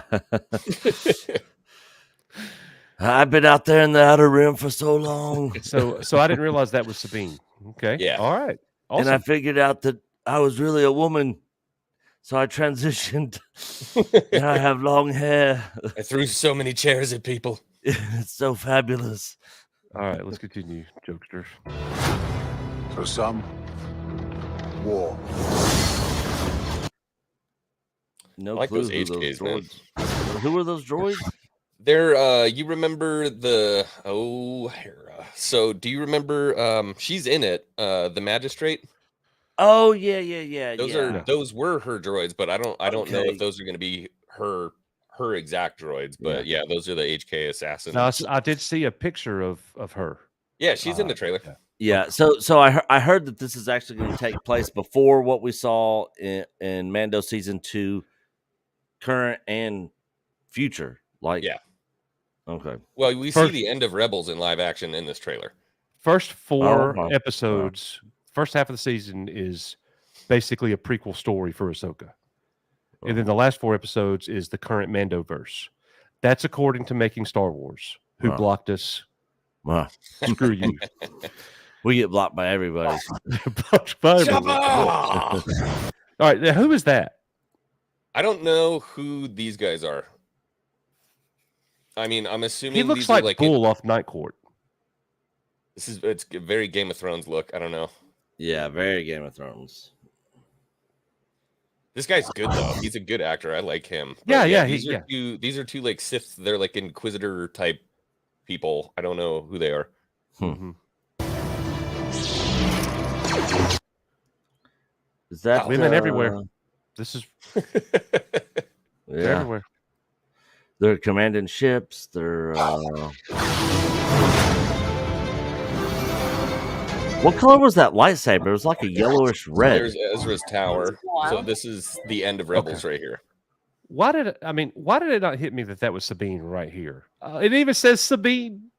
Yeah, this is that scene in the end of Rebels when Ahsoka shows up. Yes, Gandalf that's the White. right. That's right. Mm-hmm. So the guy who you were asking who is this guy? It said above that his name was Braylon. Ah, that's more Making Star Wars leaks right there. Braylon. Yep, he's a Force user. Yep, he's the main bad guy. He's the main one. Yep. Look at that. Ships coming out of why does that get me excited? Like ships coming out of hyperspace. Like, oh my god, we're actually in space and Look there's at that. actual ships in space. Yeah, and look at that diverse group of leaders there. It's so incredibly diverse. Yeah. We need to make sure we have an alien, a woman, a person of color, and somebody else who's non-white cis male. Ooh. Did we get a face reveal in this trailer? No. About Thrawn's return. We got his uniform, right? Thank God. Heir to the Empire.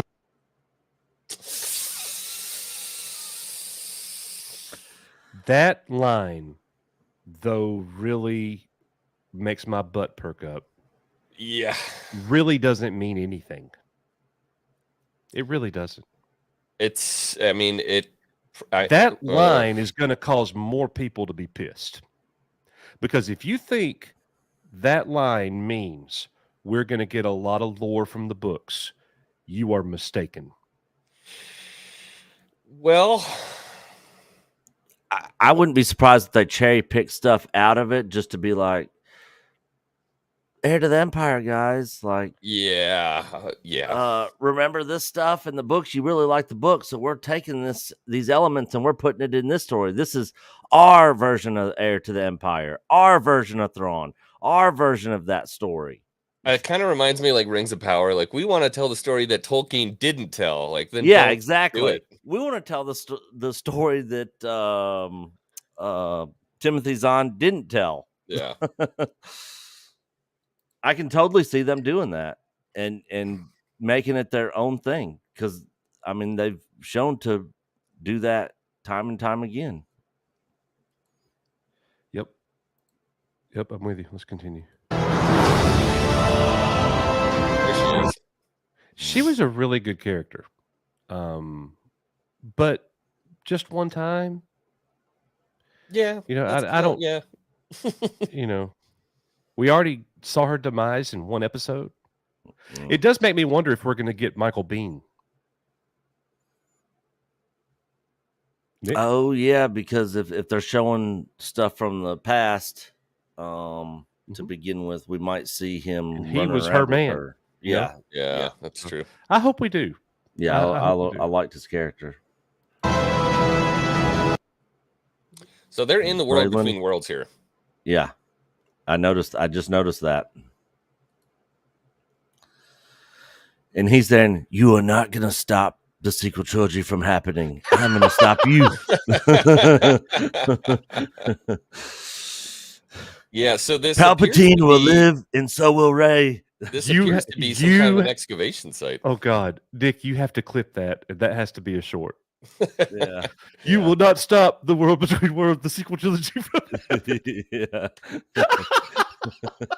That is the funniest thing I have ever is. heard in my life, dude. That is good. That was so good. That's literally You what will I'm not waiting for stop him to the say. sequel trilogy from- You will not stop the sequel trilogy from making. It is happening, and I will stop you from changing the timelines. You will not take away Ryan Johnson's movie. Yeah. Oh, Luke will still be a old hermit crab on the island.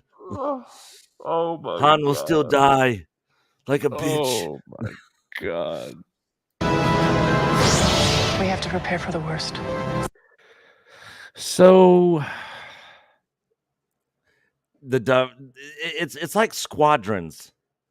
Dude, everything about this, like Ugh. the new New Republic look thing they're doing, I abhor. I hate it. Oh, I absolutely hate it. Hate it. But that's Disney Star Wars. What are you gonna and do? look, Is that Han's belt? It looks like it. It's hanging. It's hanging like it is. I mean, it's the same type of belt for sure. Oh, guys. The Jedi fell a long time ago. There aren't many left. The Is that a Jedi ripoff of fell. Vader's hallway scene? Yeah. The Jedi fell a long time ago. There aren't many left. Is this Ezra? Oh, snap. It is. Might be. Mm-hmm. That is Ezra. Nice How about catch. that? Thank you, sir. It's what I do. It's what you do too. That looks like a saber on his hilt too. That's his outfit. So yeah, that's him. This is, I think, yeah, this is in Sabine's room because all the writing on the wall.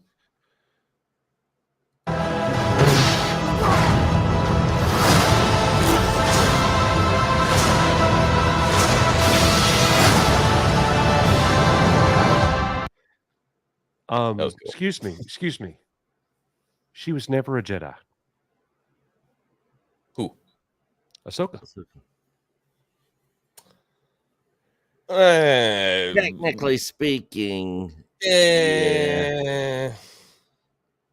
It's like she was a student. She never graduated. That's semantics. Yeah. I Okay. mean, Yeah, I'm with you. I'm with you. it's like a technicality. Yeah. Didn't she say, "I am no Jedi"? Yeah. Now she is. Let's just make everybody happy. Yeah. Perhaps it is time to begin again.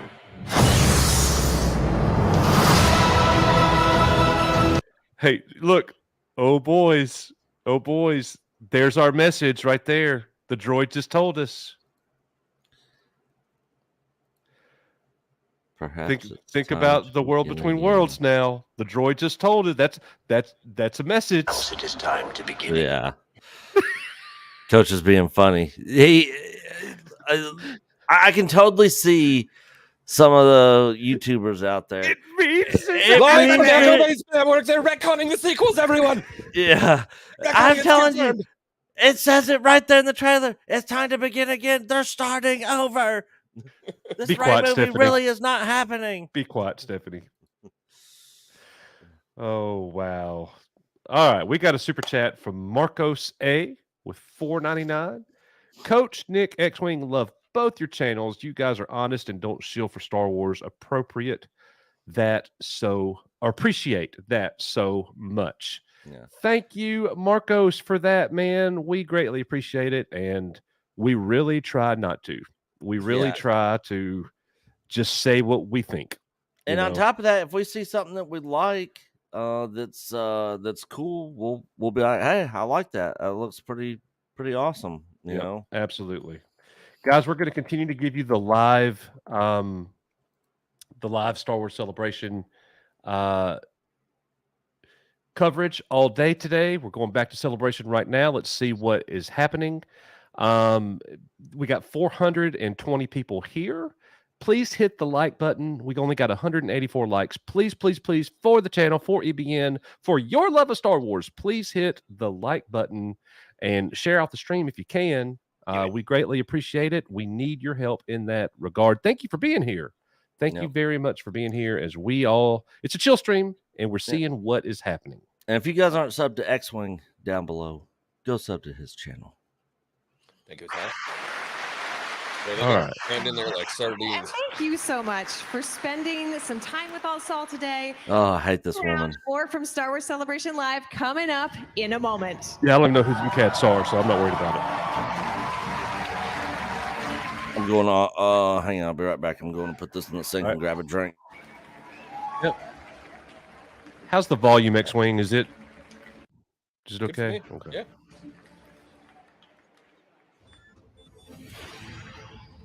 Think you know every era of Star Oh man, Wars? there's the Ray. Think again.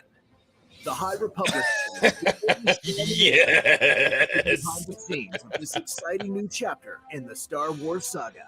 There was just a clear sense of this is going to be exciting. Guess where the High Republic's going next, guys? Right in the trash. High Republic show recaps the ongoing story, talks to the creators making this era possible, the fans that can't get enough, and brings you brand new, never Man, was before that Geode right there? that will blow your mind. Yeah, I don't know. Yes, that's right. By think that was watching Geode. the High Republic show, you'll go from an average everyday Star Wars fan to this. An esteemed Jedi Master ready to protect the galaxy. So what are you waiting for? Check out the High Republic show today. You know who she looks like to me? She looks like Donkey off Shrek. What the hell? So random. Oh, why do I get like offended when they start playing like I know. stuff from George Lucas's era? Here's why. Because Jonas just told us. Man, I miss when Star Wars Our was next for guest has torch been like working me. on Star Wars as part of the Lucasfilm development Thank you, team for Jonas. years. Here we go. Now she's producing the new series, The Acolyte. Please Oh boy. welcome our friend and yours, Rain Roberts. Oh, okay. All right. It's not Leslie. I was hoping it was. Yeah. All right. Jonas, thank you so much, my friend. We appreciate you, man. I'm a dork with you.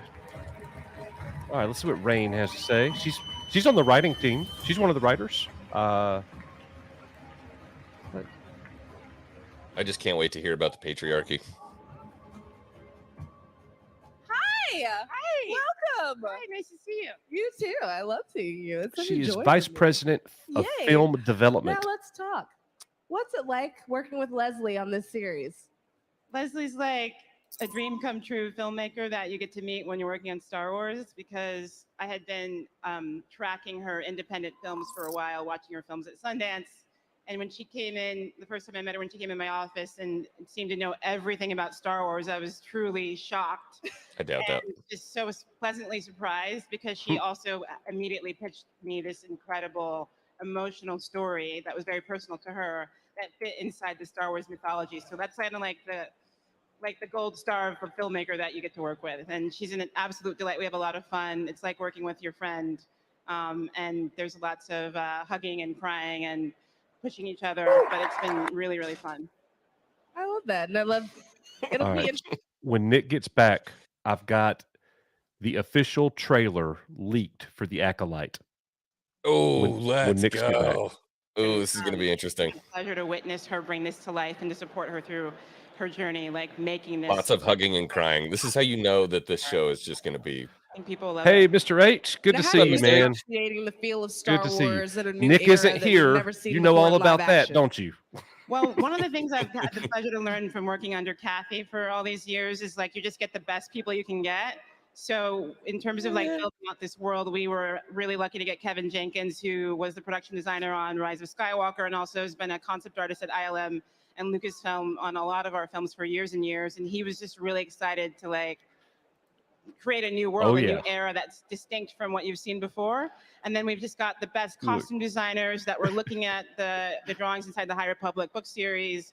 We've got an amazing hair and makeup team.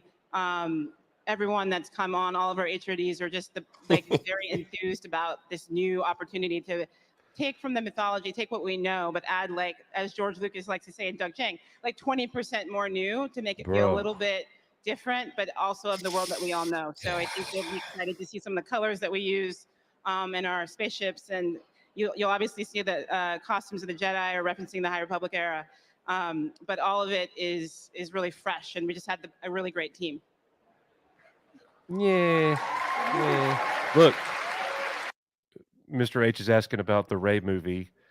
All we're getting is acolyte here. They are really pushing this acolyte show today. And we have the best cast that anyone could ever ask for. All right, I don't care what Rain Roberts has to say about the acolyte. She's just going to be praised and all that. There's nothing here to see, folks. But what we do have, Nick, is here's the trailer. Here's the trailer for the acolyte. Are you ready? Do I really want to see this? This is leaked, so we're gonna have, guys. We don't want the stream to get shut down. We're going to hit the pause button every 10 seconds. Okay. Hell, they might strike us. Do it. Which means we wouldn't be able to stream for. Oh, like full 90 blown days. copyright strike. Ooh.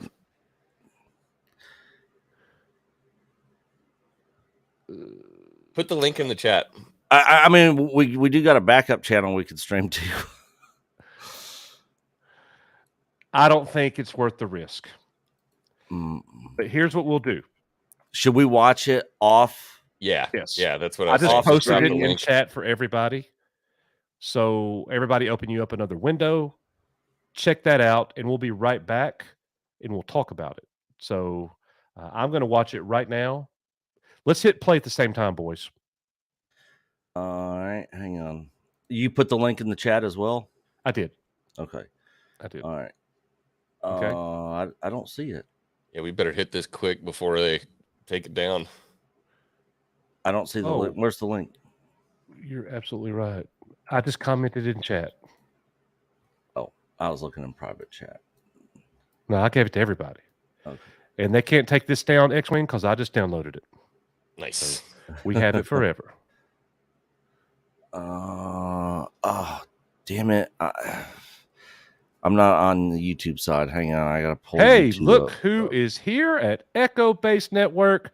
First time he's ever been here. First time I've ever been able to hang out with him, but I am a fan of his channel. He has to suffer with Nick, just like me. Ladies and gentlemen, Mr. H. Yeah. Hey. What's up, man? What's up, Let's Nate? go. This is the best news coming out of Star Wars Celebration. Oh, yes. I saw your comment. We were making fun of it earlier. All the people that the acolyte's not happening. There is no Rey movie coming. There's no they're money. resetting. They're resetting. Yeah, of course they're they're not. Come on. resetting. There's no money in the sequel trilogy. Oh my god! I was like, oh, well, there you have it. It is All right. official. So, Right, Nate, did you see the Acolyte leaked trailer yet? No, so All I did the Ahsoka one. That was a whole lot of. All right, so I just posted the link for it in private. We're not going to watch it because we don't want the stream. We don't want to get struck, but we're going to watch it off stream, so we can give a little feedback on it. So Yeah, so if you want to click it, we're all going to hit play at the same time. Yeah. All right.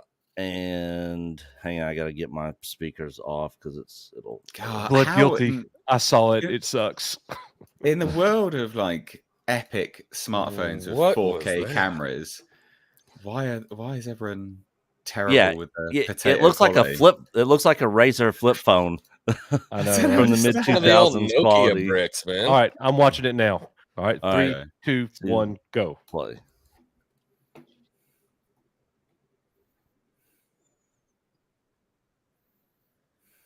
In a world.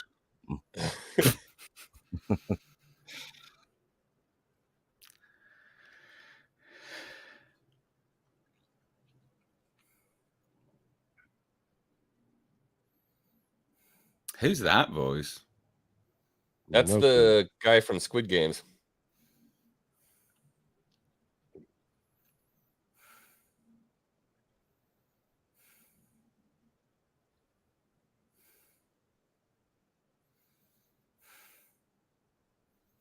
Trinity.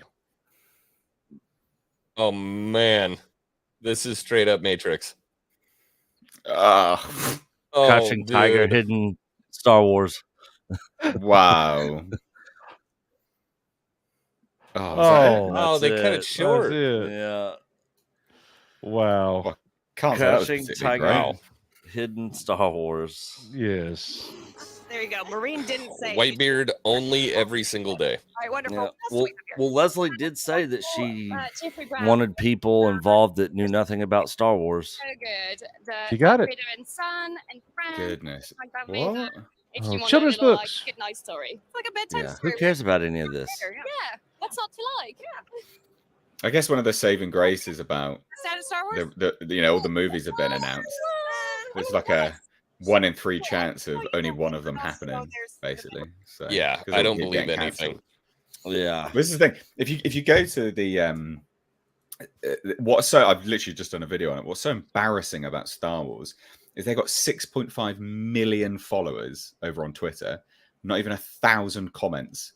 Not even 1,000 comments on their post about Daisy Ridley coming back. And the comments that are there's like 25% positive, and the rest of them are like, well, guys, probably not going to happen anyway.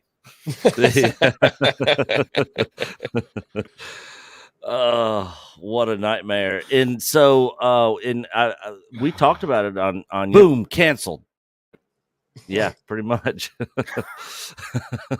We talked about it on your stream as well as this stream, you know, with the leaks about them doing the Rey movie, having Grogu, which they didn't announce Grogu's going to be a part of it, but it makes sense. He's only 50 during this time, so it would make sense he's obviously still going to be alive. Yeah. And that's their cash cow. So they think, because that's going downhill now. Yeah. Mando's not doing good at all. Embarrassing.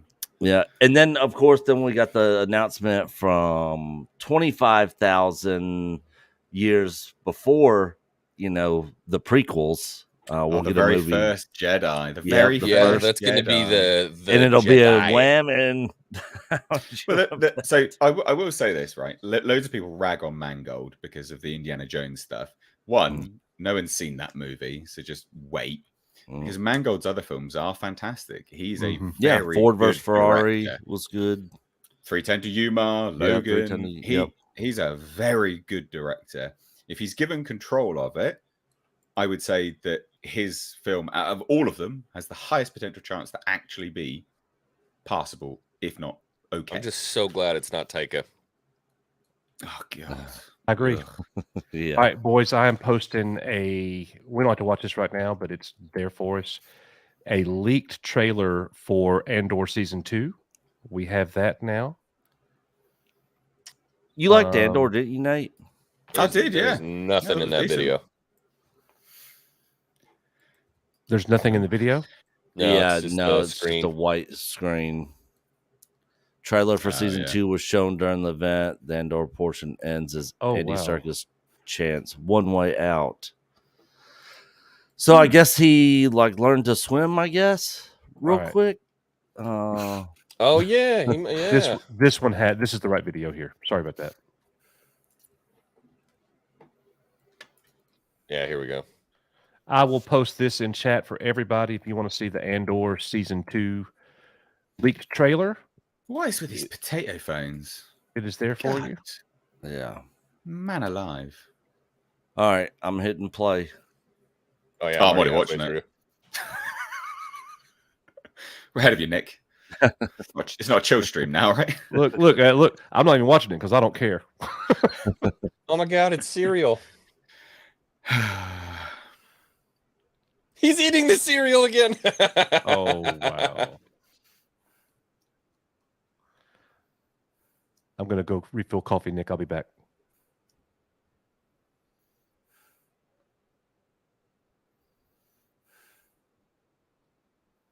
Oh, he's got his wig on again.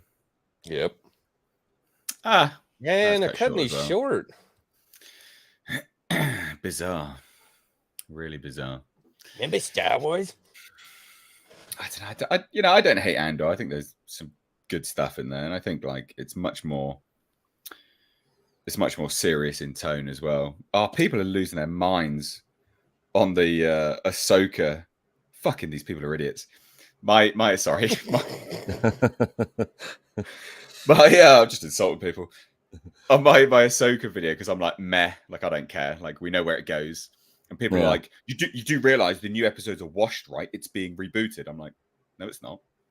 Daisy Ridley's confirmed to be in a brand new movie. Like, of course, there's nothing is being rebooted, buddy. Yeah. Nothing's being reset. And then wait, hold on. He's responded. This is what I mean, fucking idiots. Favreau already stated that they are shifting the lore to the sequel trilogy to align with their Legends run. Huh? That doesn't make any sense. Shifting the lore to the sequels to where it's going to go, you mean? Yeah, they'll mutilate Heir to the Empire to make it make sense with the sequel trilogy. That's what's going to happen.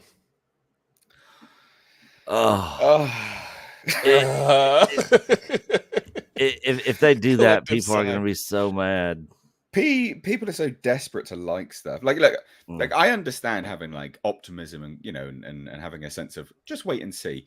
But we have like the thing about Star Wars is one, they're telling lots of stories prior to the events of a failed movie trilogy, and we know it's a failure because it's gone progressively downhill, viewership as well as monetary value, and then obviously it nuked the whole brand itself. So they're telling stories set before that, so it leads to that. So you're talking about like Thrawn, and they're like, oh, he's the heir to the Empire, and it's like, well, we know where that goes, mate. Like he goes nowhere. We know he comes back, little Palpatine MAGA boy. So it doesn't matter. Yeah. Like at this point, none of that actually matters. But people are so desperate to like something because they're like, well, I saw that thing. I like that thing. And now I'm seeing that thing. So yay. It's like, oh God, come on. God. Yeah. Anyway. I don't get it. What else has come out today? Are you able to get the panel back up? Oh yeah. Yep. Nothing was happening, and coaches off, so of course the audio's not being shared since he's. Yeah, that's something to look at. Yeah. What is that dude wearing? I believe they call that knickers. That is what is that? It's like a half jacket thing. It's like it reminds me of a bullfighter. It's like a bullfighter jacket. Yeah. Yeah, he looks like a dumbass. I miss where's that? I'm trying to find the. He's just really sensitive about his nipples, this guy. That's why he's got the half jacket. That's what it is. Yeah, makes sense. But he's too hot as well. Like he's quite warm, so I've just got to protect them. That's what it is. Nate, what'd you think about the Ahsoka trailer? Oh, I don't care. Like I honestly, I could not care less. Like I don't feel any tension, and there's no suspense. Because we know where it goes, we know where it leads. So there's elements where they're like, oh, it's the heir to the Empire, and I'm like, yes, but maggot. Palpatine comes back, so we know where the Empire goes again. We know where that actually goes, so I don't care about that. And a lot of it seemed very rip-offy. So they did the underworld spin at the start. Like it all seems like the music.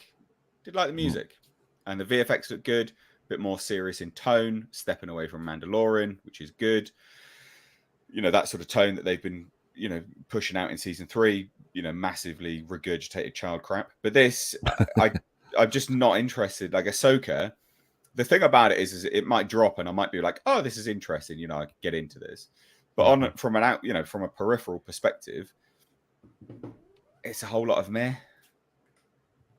I just want more Bix. You're getting her. Yeah. Andor season 2.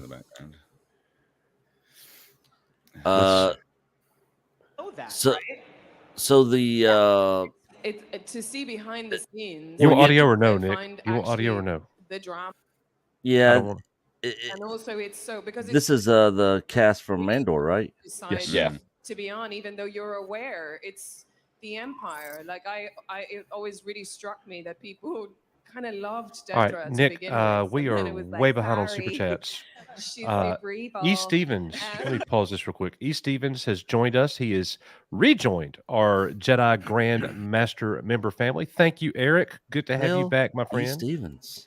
Nikki Ice with a $5 super chat. Is it me, or is every single show or movie centered on a female character?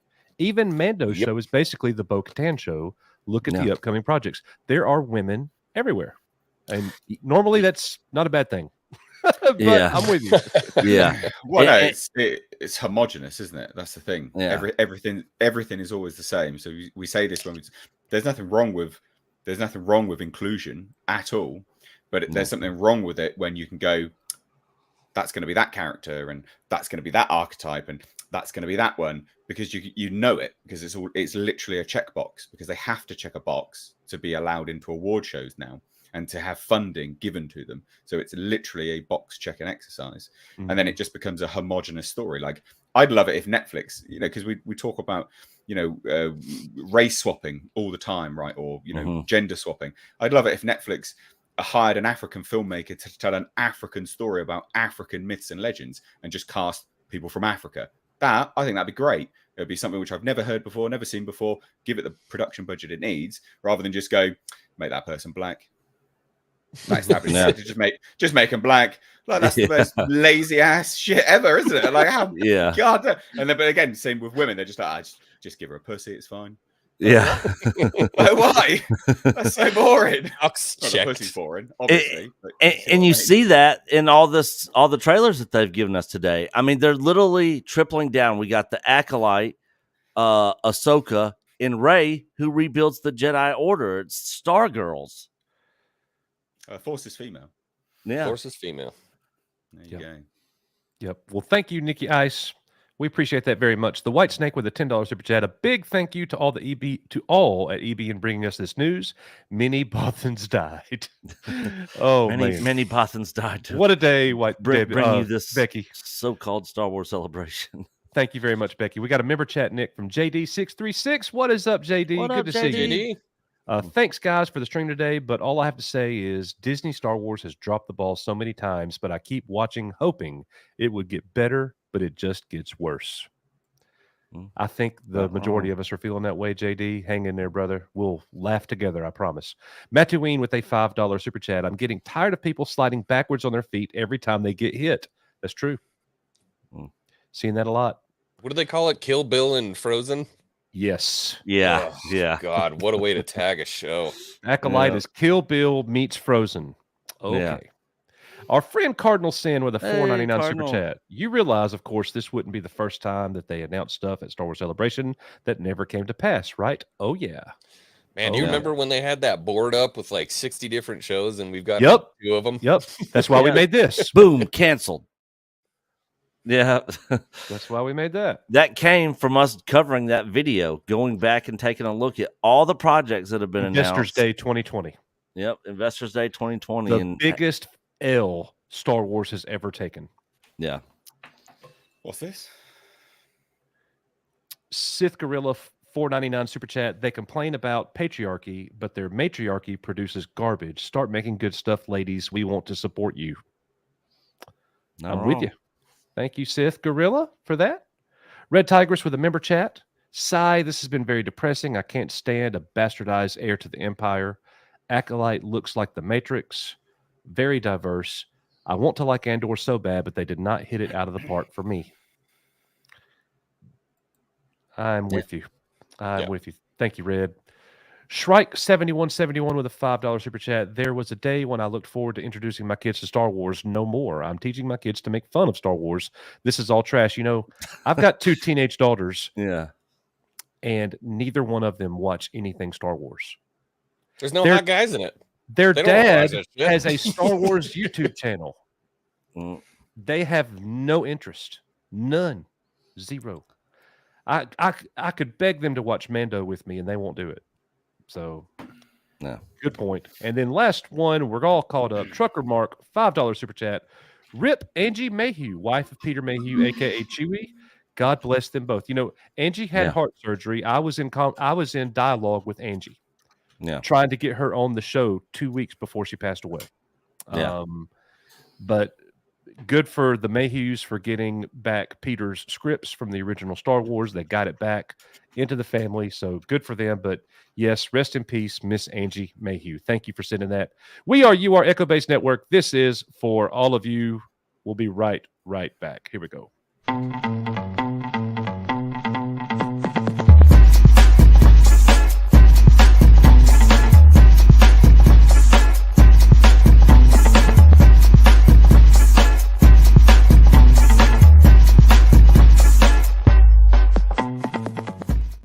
Star Wars, where asses will be shaken in the future. Nate's like, what the fuck was that?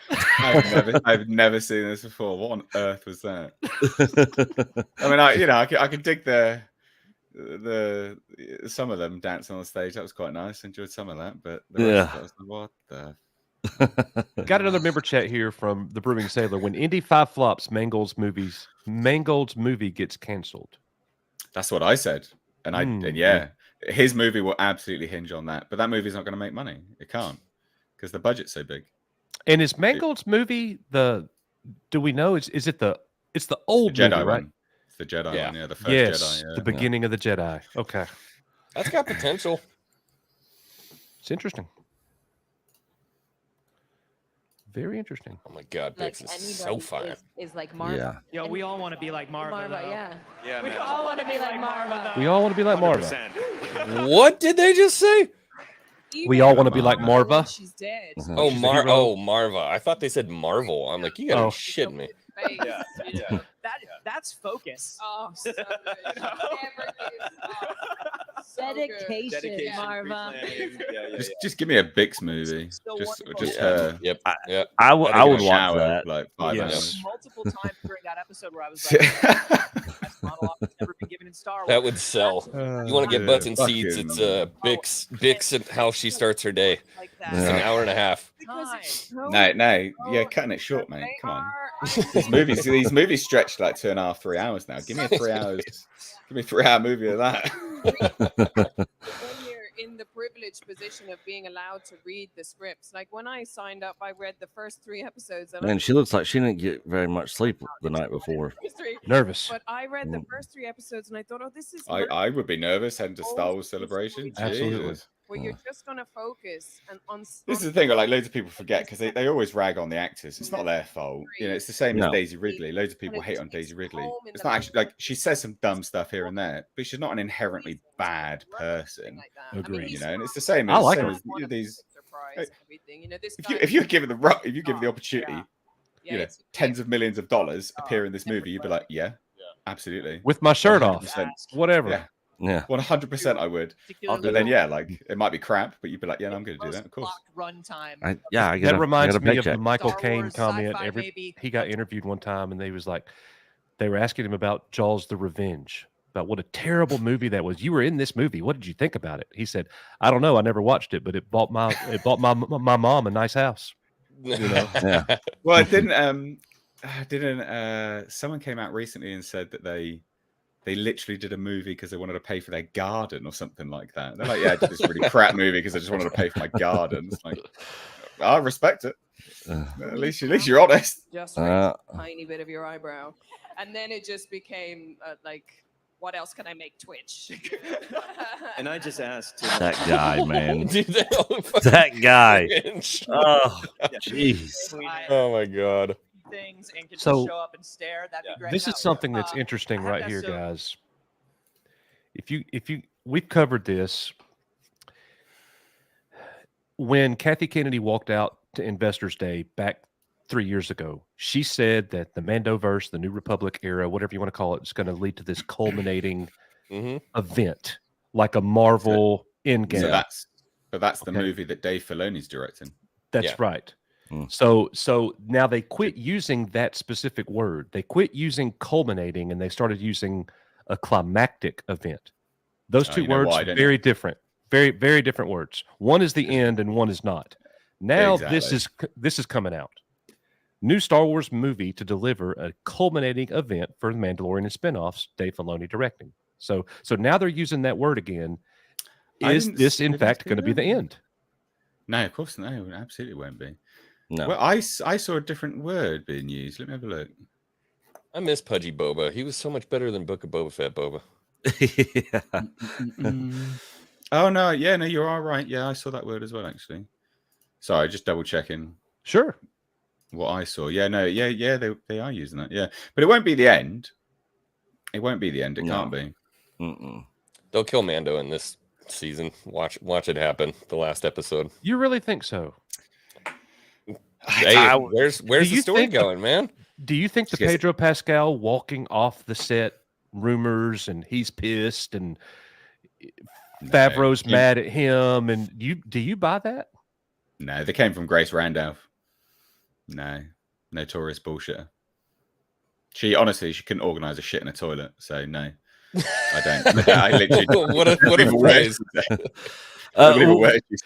We covered her Mario review yesterday on Nate's channel. Golly, man. What did she say? I've never seen this girl.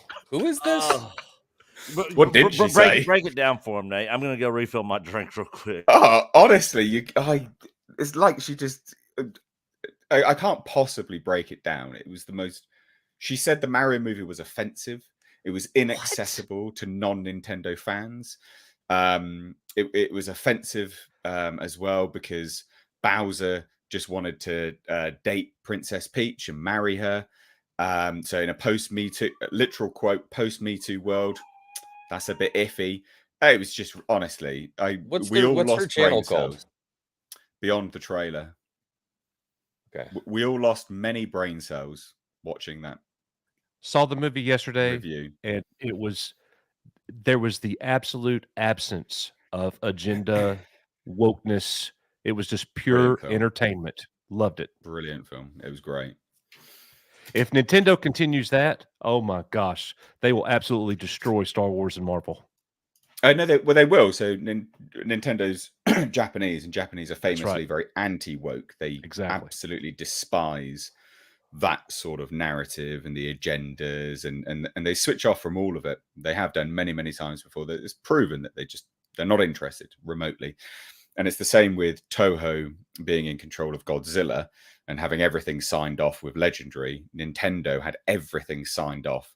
Literally everything had to be approved by Nintendo for this movie.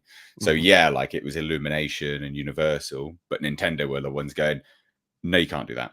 You have to do this. You have to do this. You have to do this. Because if they didn't, it would have just run rampant and just been an absolute nightmare of crap. And I, for one, am very excited about the Zelda movie that they're going to do. That'd be so good. Yeah, that's next. That's what's coming next. Yep, can't wait. And Grace Randolph will cry even harder because Zelda will be captured, and can't have that. Can't have a strong man Link. Technically, like a little boy, but still can't have a strong man Link go and save the day. That's right. Unacceptable. Let's see. We got some more super chats, guys. We will hit those as soon as Nick returns. Thank you guys for being here. Getting all the super chats. That's great. Yeah, we got a great. Everyone in the chat. You guys are awesome. Keep contributing. It helps a long way, guys. So, yeah. Great people here. Got 422 viewers, 250 likes. Everybody, please hit that like button for us. We'd appreciate it very much. All right, let's see what they're saying. Oh, that's cereal right there. Like, this guy. Him. Oh God, they're trying to compute. I got to tell you though, after watching Mandalorian season 3 right now, it's making Andor just look so good. I agree. I really like Andor. Got nothing against it. Really like Andor. I think Andor is very, very good. It's a way to do adjacent. So the thing about Ahsoka versus Andor, right? Andor is an adjacent story. Yes, we know where it goes, but it's an adjacent story. Prior to the timeline, so we're seeing something play out that we know where it goes, but it's establishing things which have never really been discussed about, and it's so adjacent. You're seeing the building blocks of stuff, so it's interesting, and there are still stakes because these are characters that don't have any stakes further forward in terms of they're not going to become like the rebel leaders or all these kind of things. They're doing other things, and it makes sense where that kind of goes. You can sort of get invested in that. Ahsoka, for instance, when they talk about Thrawn, I'm like, well, I don't care because he's clearly not going to take over the Empire, because we see who takes over the Empire again. Palpatine, Maggot Boy. There's a big difference, like in terms of how those things sort of co-align. Anyway, speaking of Palpatine, rumor has it that we're going to get a Palpatine appearance in the finale of Mando season 3. Makes sense. It does make sense, and I hate that. Oh, you talking about numbers dwindling? It's going to get bad, guys. Yeah, what do you think this whole thing was? Gideon trying to get Force sensitive blood to clone somebody? Like, what do you think was going to happen there? Exactly. That's right. It all goes back to him. Well, didn't we already saw the Snoke clones a little bit, didn't we, in the last season? I don't think those were Snoke clones, man. I think those were early Palp clones. Oh, okay. No, fair enough. Fair enough. I mean, they look pretty bloody similar, don't they? They look like maggots of some description. So, you know, well, he does. Palpatine looks like a maggot. Wow, you're right. He does. He's got kind of a grub-like appearance, doesn't he? Yeah. Exactly. He's like a witchetty grub. You know, maggot boy. Witchetty grubs. Right, guys, in the link, I put a link to Mr. H Reviews channel in there. I do a stream with him on Tuesdays and Thursdays in the afternoon. If you guys are not subbed, go over there and sub. And I'm going to put a link for X-Wing stream in the chat too. So if you guys aren't subbed to him, guys, make sure. No, not back. MAGA boy, maggot boy.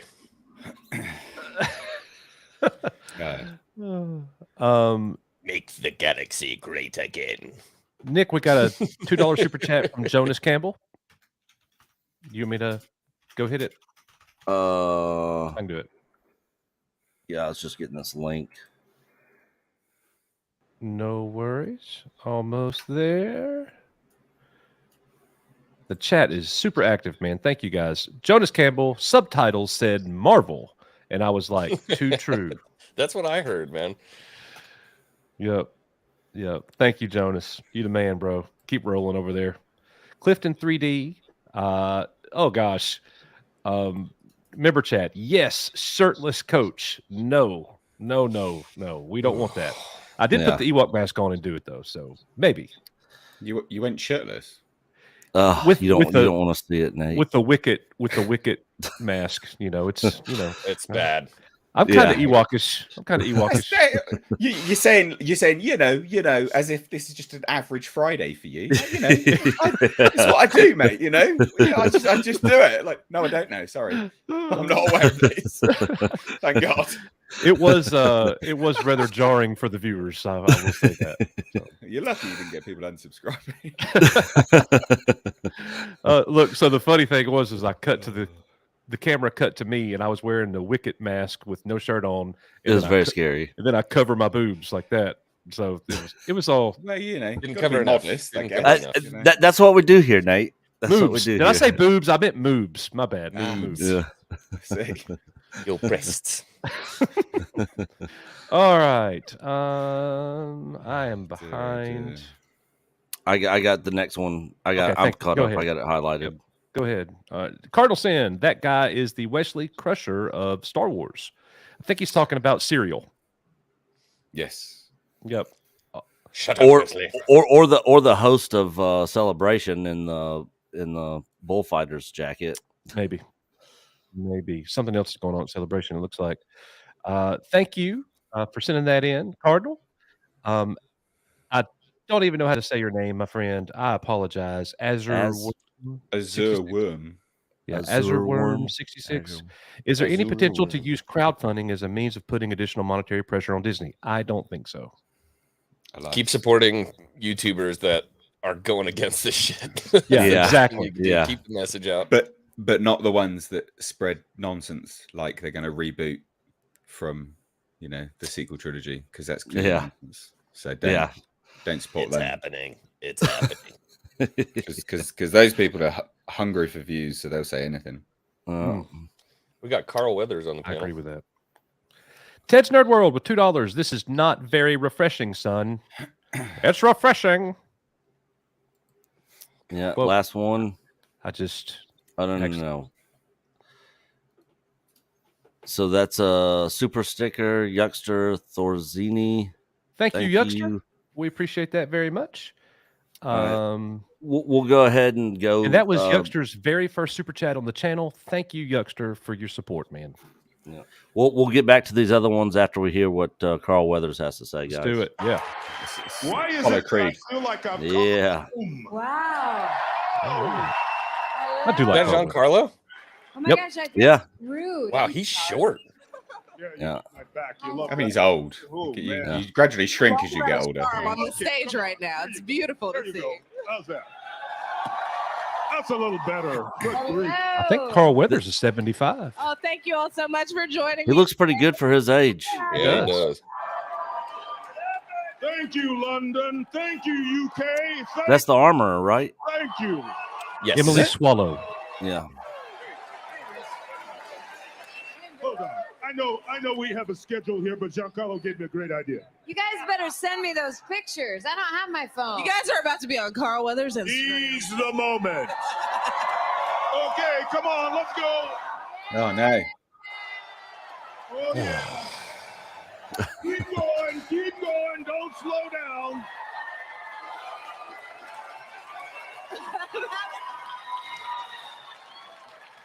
Take a seat, High Magistrate. You're welcome. Thank you. Hey.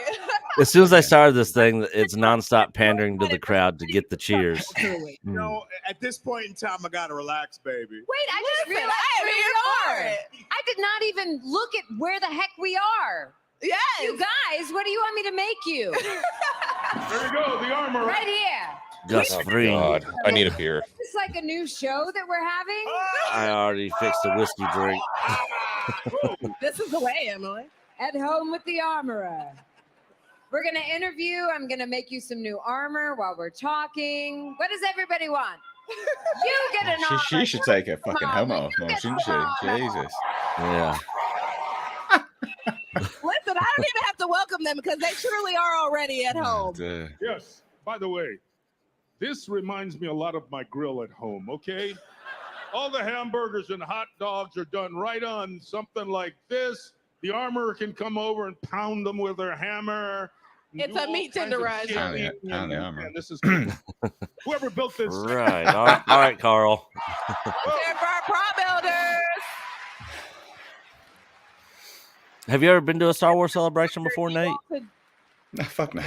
Yeah. What's it been Have you? like to just Yeah, I went to the one in Chicago. for you all? Was this it fun? couple of Was it the years? best? I mean, It was fun, but I met up with a lot of YouTubers, the Geeks and Gamers crowd, to and you all, just the joy Ethan that Van you have Sciver in and all being a those part of it is folks just and- really palpable. Yeah. See what you do to me, Star Wars. For you, It's Carl, 7 a.m. Star Wars. a great part of Yeah. this for you, being a part of Star Wars. Wow. Well, yeah, sure. I'll tell him.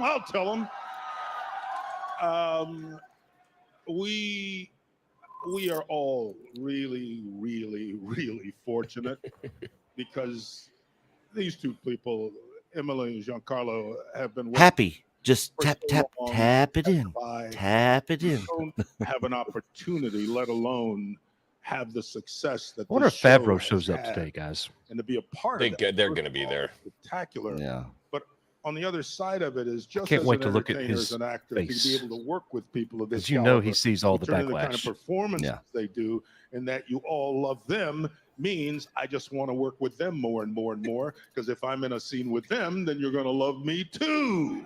Self-centered. I am actually going to have to dip out, guys, because my headphones are about to die. Hi, And then there'll be, like, Giancarlo. background noise and all this kind of stuff. So. All right, Thank you Nate. for coming, Different man. season. Yeah, thanks for Charging. thanks for stopping in. We're about to- Yeah, nice to meet you, man. I've been cooking. Guys, if Nice you to guys meet aren't subbed to Nate, link is in the chat. Go check him out. I'm there on Tuesdays and Thursdays for his stream. And good to see you, brother. And I'll see you next Tuesday. Enjoy. Peace All out, right, guys. see you, buddy. Chill stream Sunday. Yeah, chill stream Sunday. One of my greatest moments from Celebration last year was sitting on the stage with you, and you gave one of the most rousing, heartwarming speeches that I've ever heard. Go look it up online. It was beautiful. And Well, look, to extend on what Carl said, this is a dream come true. Somebody's dream. Yeah. To get to do what you love to do, and everyone in this room can achieve. So we know he will be in the next episode. He's back. Yeah. So next week, just a few days, guys. Risman already told us. Yep, we get him back. About time. And we're getting somebody else back that he didn't want to say. It only took 7 episodes. Yeah. Stream your deepest. No biggie. 7 episodes. And you do that every day, and before you know it, it's right at your front door. That's all I know. Word. Now, Carl, Grief's role and your role as a director have evolved over the years and over the seasons. What's that been like for you to? I mean, The Foundling was fantastic. If you haven't seen it, get on it. Just. It was the best of the season. By the way, The Foundling was all about Grogu. I don't know. Have you noticed when Carl Weathers directs an episode, it is all about Carl Weathers, man. He's like, I'm the High Magistrate. Yeah. Transition. It feels like a very long transition. Oh boys. I've been directing Oh since boys. 93. What do we got? What do we got? Oh. You know, Talk to me, Goose. it's what it takes. But All right, everybody. no matter what you I love you, Carl Weathers, but forget you right now. We now have the leaked teaser trailer for Skeleton Crew. Oh, let's go. Okay. And I do not want to tell you what I see at the 30-second mark. I'm going to let you watch it yourselves. I'm going to post it in private chat. I'm not ready. And I'm going to post it here for everybody. It has now been posted. Nick, give us a countdown. Everybody in chat, we're going to watch it with you at the same time, but we cannot show it on stream. We can't play the audio. So I am at your ready, Nick. Cat? Are you ready, X-Wing? You let me know when to hit play. Hang on. Hi, Cat. What are you doing in here? Oh. Hi, Mama. Let me back it up to the beginning. Yeah, Okay, some people are saying I'm it's been ready. out. It's been leaked for a while. I just now found it. I just now got it. So here we go. Yeah. 3, 2. You ready, X-Wing? Ready. 3, 2, 1. Play.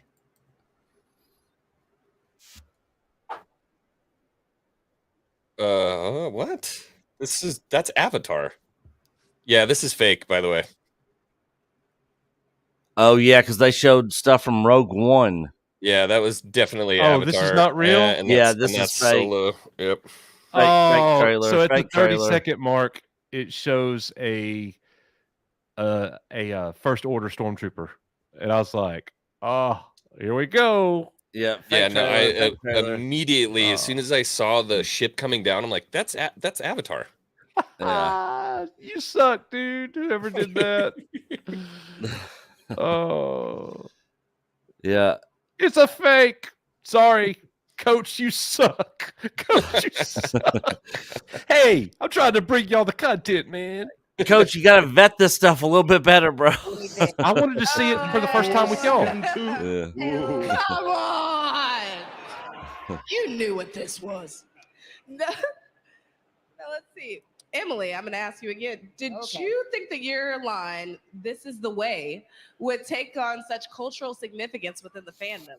Holy cow. This is the way. Let's hear it. After this last episode, this is not the way. There's no such thing as the way now. Yeah. I mean, no, I had no idea. And I have to tell you, anytime someone brings me something to sign, a poster or something, and one of my other castmates has signed it, say, like, I don't know, Carl. And Carl has signed it, and he has written, "This is the way." What can I say? Emily said it. It is the way. Okay. Yeah, I say, I'm the one that said that first. I said it first, Carl. I just copy the best. I let him have always it. copy the best. Narcissistic Sincerest actors. flattery. Giancarlo, we know how your character feels about Grogu, but how has it been for you working with Grogu? That child is absolutely enchanting. Oh, I think I might have gotten the Skeleton Crew trailer. Undeniably Hold on. I mean, A what real great one? partner to have. Yep. My interaction. Yeah, I've got it. Conversation with John. Post in private. We'll post in the chat. Thank you, Tom, by the way. He was even. Or Tom Connors? No, Tom from I said Rogue Attraction. the star of the show, and I want every scene with that child. Cutest child ever. Lighting. Cutest child ever. Bear with me just a second. Nick, if you'll post it in chat. All One these of my favorite leaked things on trailers I'm Instagram is following downloading. your adventures with people bringing Grogu to meet you. It's really been quite exciting. People put babies in my arms at certain events, dressed as Grogu, and it's just the sweetest, cutest thing. Now, Carl. All right. Oh, let me go to comments.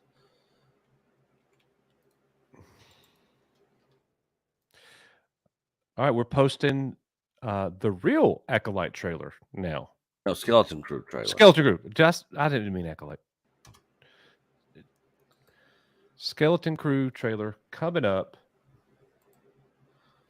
All right. Oh boy. All right. Let me know when to hit it. All right. Let me back up to the beginning. Yep. All right. 3, 2, 1, play. Here we go.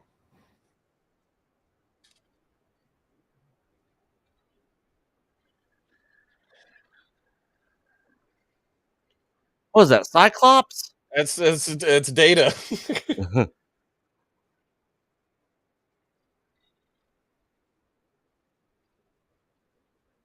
This looks so generic sci-fi. It's startling.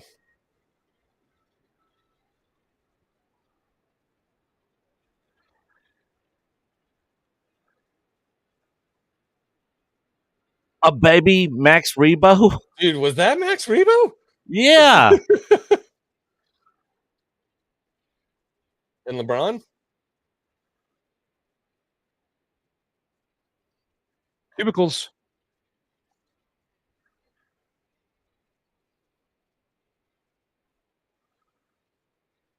Pirates. Oh my god, it's him. Oh, and it cuts out. Oh Wow. my god. Interesting, everybody. Hope that you watched that in chat. Oh my gosh.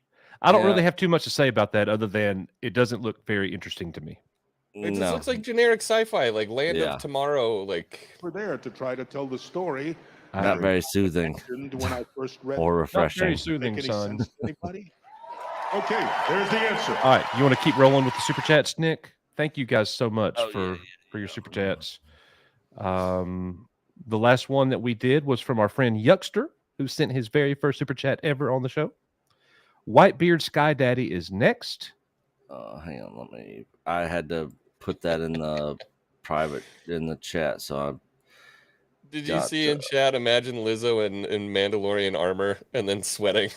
There's not enough Beskar in the galaxy, my guy. Yeah, not enough at all. Whitebeard Sky Daddy, $10. Guys, chat, the Disney Pucus film staff, very much of it is the Die Club. Of course, they're not going to make shows for us. We have testosterone. Look at those two representative betas on screen. 100%. Yep. That dude is 100% a beta cuck on there, and the girls on there. Oh my gosh! Like, yeah, can't argue. Wars. Can't argue. We appreciate you sending that in, Whitebeard Sky Daddy. You are the man. Yes, sir. Thank you for your support. Up next, Brandon the Anime Guy with a $5 super chat. Unlike Christ, Disney will not be rising from the grave 3 days after death. Disney loves necrophilia. They have no problem desecrating IPs. I don't disagree. It's hard to argue. It's hard yeah. to argue against, for sure. Yep, it really is. Thank you, Brandon. You are the man, brother. Dan Heistand with a $9.99 super chat. More and more, I have to look at George Lucas Star Wars as the only real canon. Because it is the only real canon. Even if future Star Wars looks interesting, like Ahsoka, we all know where it leads. Great stream, guys. I agree with that. Yeah, it's I agree. such a downer that the current setting for Star Wars, this New Republic era, is taking us right to Jake Skywalker. It's just you can't get past it. They made a terrible decision, and it continues. You know, at this point, it would have been better if they had never even given us the Mandalorian and just go way back to the past or way ahead to the future. Because here we are, still suffering from those terrible movies. Thank you, Dan, very much. The Gatekeepers, Daimo, what is up, my friend? Just stopping by to delay hello. I think he meant say hello. Nervous for any form of Heir to the Empire adaptation. I agree. There is no adaptation. Fans are going to revolt if they try to make this into a Heir to the Empire light with Thrawn and Ahsoka. Ooh, man, it's not gonna be pretty. Yeah, not at all. Heir to the estrogen. Yeah. Oh boy. Oh boy. Thank you, Gatekeepers Daimo. We appreciate it very much. Cardinal Sin with a $4.99 super chat. You can make me a decent Star Wars movie, and I think he was directly talking to what Carl Weathers in that panel was saying when they first came on. That's when he sent that super chat. So, and I agree. Give it to us. I want to key in what we got. What's going on right here? Who were absolutely awesome. DJ Elliott.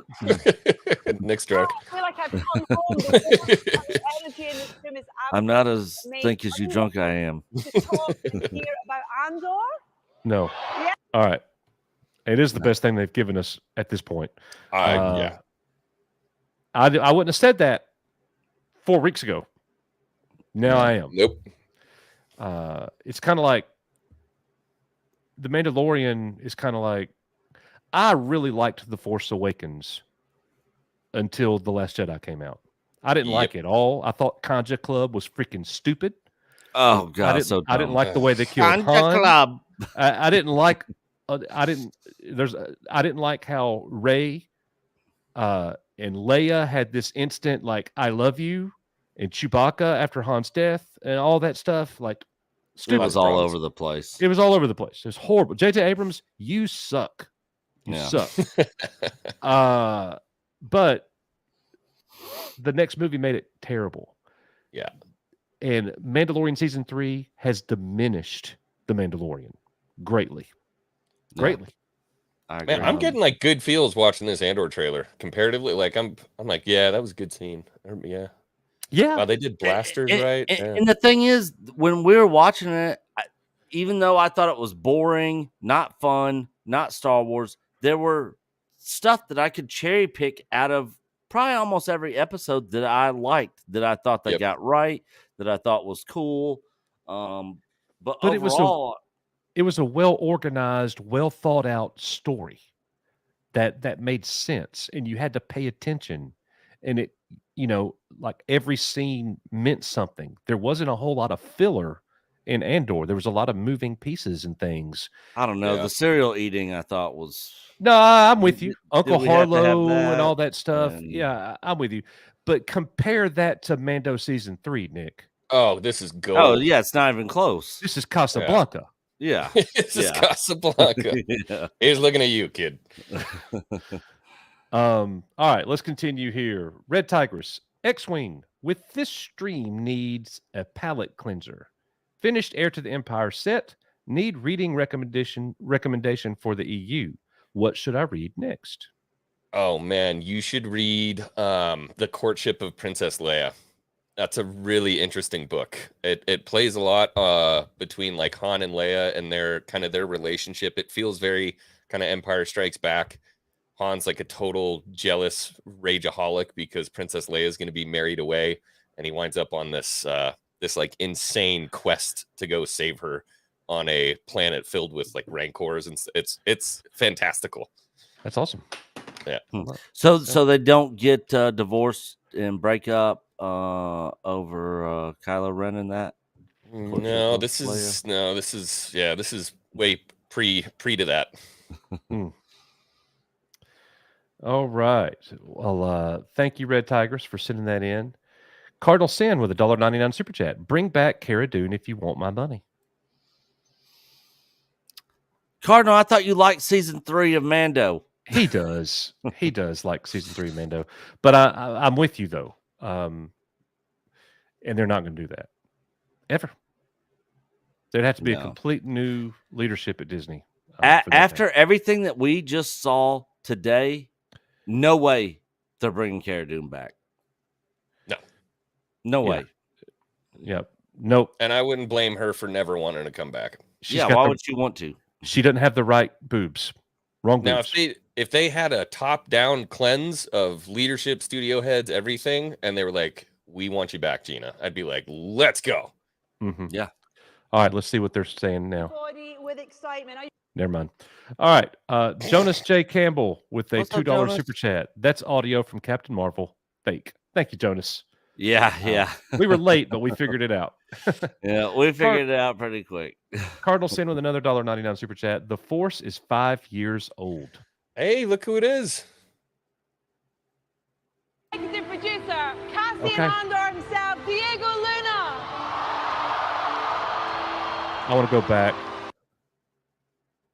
Please put your hands together. First up, the creator and executive Tony Gilroy, man. Tony Gilroy. Executive producer and president of Lucasfilm, Kathleen Kennedy. Look at that extremely punchable face. Executive producer. Wow, did you hear? No cheering. Very. Wow, what a difference. Go back. Producer We got to clip this right here. for John Gilroy. Co-producer and Gilroy. You hear him? Executive producer and president of Lucasfilm, Kathleen Kennedy. Very little. Nothing. Nothing. God. Nothing. You can see it in her walk, dude. That's so deflating. And president of Lucasfilm, Kathleen Look how Kennedy. she's walking and looking down. That's a sign of weakness. Executive producer, Cassian Andor himself. Bro. Dude, we got to clip that. Co-producer and editor. Please put your hands together for We're about a John minute behind the Gilroy. live stream, Crickets. but we're going to keep it rolling. Production designer, Luke Hall. Nikki Ice, your super chat will be next. Costume Thank you. designer, Michael Wilkinson. And last, but certainly by no means I'm going to least, stand up, guys. My butt's hurting. the wonderful Nicholas Patel. I thought Nick Patel did a good job with it. There were some serious mess ups in the music in Andor. Oh, yeah. Thank you so much for being here. It's so great to have you all. What an amazing response from this beautiful audience. Kathleen and Tony, I'm going to start with you two, if that's okay first. To kind of go back. I can't. That was that made me so happy right there. Yeah. Like even at Star Wars Celebration, like this is Shill Central. Well, the Nobody cheered. Crickets. It's such an Yeah. experience getting Rogue One finished. Would you consider doing a series? And he said no. That's very quickly. Oh, turned shut God, up, I hate her. Kathy. It wasn't so quick, but I mean, you know what? It really was. How far can you go? Yeah. What can you do? How can we break a new lane? How can we open a new pathway into the frontier that other people can follow? What can we do? And how bold are you willing to go? And how, I think he should get more projects, man. it's a very big gamble on everybody's part. It's a gamble for all the people up here on their time and their commitment. It's a gamble for Kathy on all the levels that are obvious, and it's a gamble for Disney on, on many. Needs to turn up the eyebrows, bro. That line, no rules going forward, basically, is your kind of mantra. Yeah, Really I think into that's it. very true, and I think what Tony's saying is true for Star Wars. It's And she's got Nikes on. we knew that we were F you, Kathy. out into something And Nike. necessarily look or feel like anything that had come before, and that's scary. But I gotta say, being in the hands of somebody who writes so impeccably like Tony, the characters and the story were just undeniable. You look like you've been stressed, KK. Diego, for you, She's Neck really- wrinkles are adding up. She's really aged. You can count the lines on her neck to figure out her age. Oh, like a tree. Yeah. Way, way out. Look at that. Here's the. Are they saying Rufio? Rufio. Is that what they're saying? I think they're saying kick her out. Kick her out. And you approved, right? Approved 100%. Amazing. Most of them came without shoes on at the train station as well. That's Most of them came with that shoes on. There's another word for Coffee that. refill. I'm so sorry. To be honest, when it wasn't a white shirt, I was wearing sneakers. No spoilers. Yes. Did we get the sizzle reel for Andor 2 yet? Opportunity to delve back in or back into I don't think so. what was it about him? Let's see. Skeleton Crew, Jump back in and have your Ahsoka. I think what was really interesting is the I think opportunity that was it. to have a show and do and tell a story in a long format that happened to be about a regular guy. You know, they don't get movies done about themselves. You know, like there's normally the hero is not just a simple guy like you. You know, and this was a great opportunity to do that in this. Did you know what's crazy, Nick? I'm interested in this panel. But I think I feel a little bit like a jackass because I don't think we knew how good we had it. Rogue One meant. Man, like after Mando season 3, I'm just like but still, Andor wasn't fun to me. It wasn't Star Wars. It didn't have that Also, you know, Star Wars The feel. je ne sais quoi. Yeah, the umami that is Star Wars. Yeah, it wasn't fun. It was very boring, very serious. we had the great opportunity. I don't know. by It just wasn't Star Wars to me. like always But I have no issue with the writing in the story. I mean, every possible way. Yes, we were very lucky because the great writing brings great people. Yeah. And y'all got to catch up on some super chats. They are going ham in the chat right now. yeah. You guys are I'm just- awesome. I'm just gonna hit these while Coach is away. Nikki asked for $2. They cut Luke just to give Ray I don't know the idea. his storyline. Involved in the Yep. production side of it as well as editing. Do you 110%. early with what it's going to be like for you? 110%. They are giving Ray Luke's storyline, which now that I think about it, makes me even more pissed off.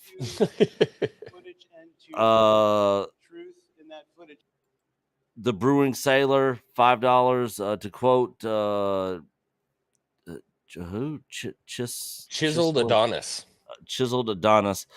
From Creed. Lucasfilm is participating in the Necrophilia Challenge. Oh God. Because Star Wars is dead, yet Lucasfilm is still it. R wording it. That was dark. Lord. Yeah, very dark. Cardinal 749. This is where Star Wars goes to die, and rightly so. Yeah, it's more like a Star Wars funeral. Man, there's like I'm excited for some stuff coming out of this. I'm really excited for Acolyte because god damn, I'm gonna make some content on that. for sure. From a content perspective, yeah. They're giving us plenty to crap on. Yeah, they are. Trucker Mark, $5. There are so many bombs on stage, but I'm not excited. What are me to poop boobs. on? Or bitches, or bombs, or boobs. Boobs. It's boobs, Yeah. son. It's Yeah. boobs. Quite refreshing. Leave the puzzles to me next wing, okay? Quite refreshing. Let's see here. I'm excited Scrolling. for it, dude. I'm actually excited for Ahsoka. I am too. I'm gonna catch some shit for that, but no, I'm with you. Yeah, I'm excited to see it. But the thing is, I'm not holding out any hope that I'm gonna watch it and be like, oh my god, it's the greatest thing ever. Star Wars is saved, because of Ahsoka. Like literally, I felt that way similar with Mando season 3. It's been a complete disappointment. So I'm excited for Ahsoka. I'm excited to see what they do, but I'm very reserved because they could completely screw it up. Debbie Young, $1.99. Awesome job, KK. You got what you deserved. Nothing. No cheering at all.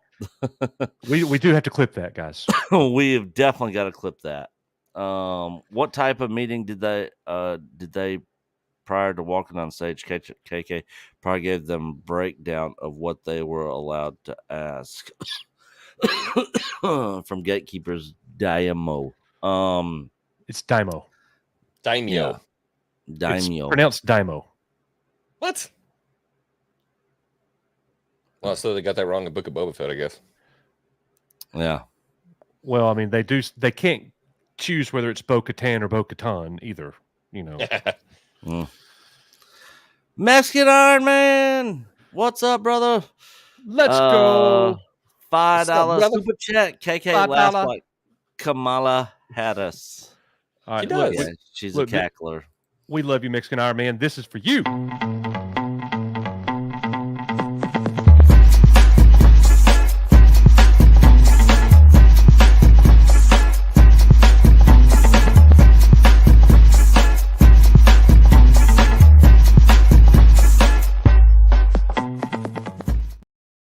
Oh boy. G-Lo Saggers $23.99. Didn't they announce sequel trilogy film? Yes. Rey is coming back to do Luke's job and rebuild the Jedi Order. Because she's greater. Because better she than is the bestest. the bestest ever. Oh man, what a disaster. What's up, Zombie Belt? There he is. Zombie. Man, he's one of our oldest members, dude. Yep, Zombie has been around for a long time. A great Jedi reporting in. Disney has failed us. EBN has not. Thank you for all the great content and keeping true, keeping Star Wars alive. Keep Yeah, getting it, we bro. we try. We try. Zombie's great, guys. He does a lot of retro gaming stuff. Watches a lot of Game Chaser stuff. He's a fan of them, as are we. So if you guys have not checked out Zombie's channel, you should. The Brewing Sailor, $2 is Ray Stevenson playing Joruus Kabath and Ahsoka. Sabaoth. Dude, not likely. Is he even going to be in it? Well, Is Joruus even going to be in it?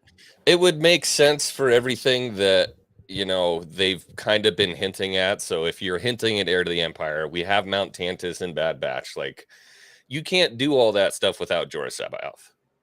But you also can't do it without Luke. So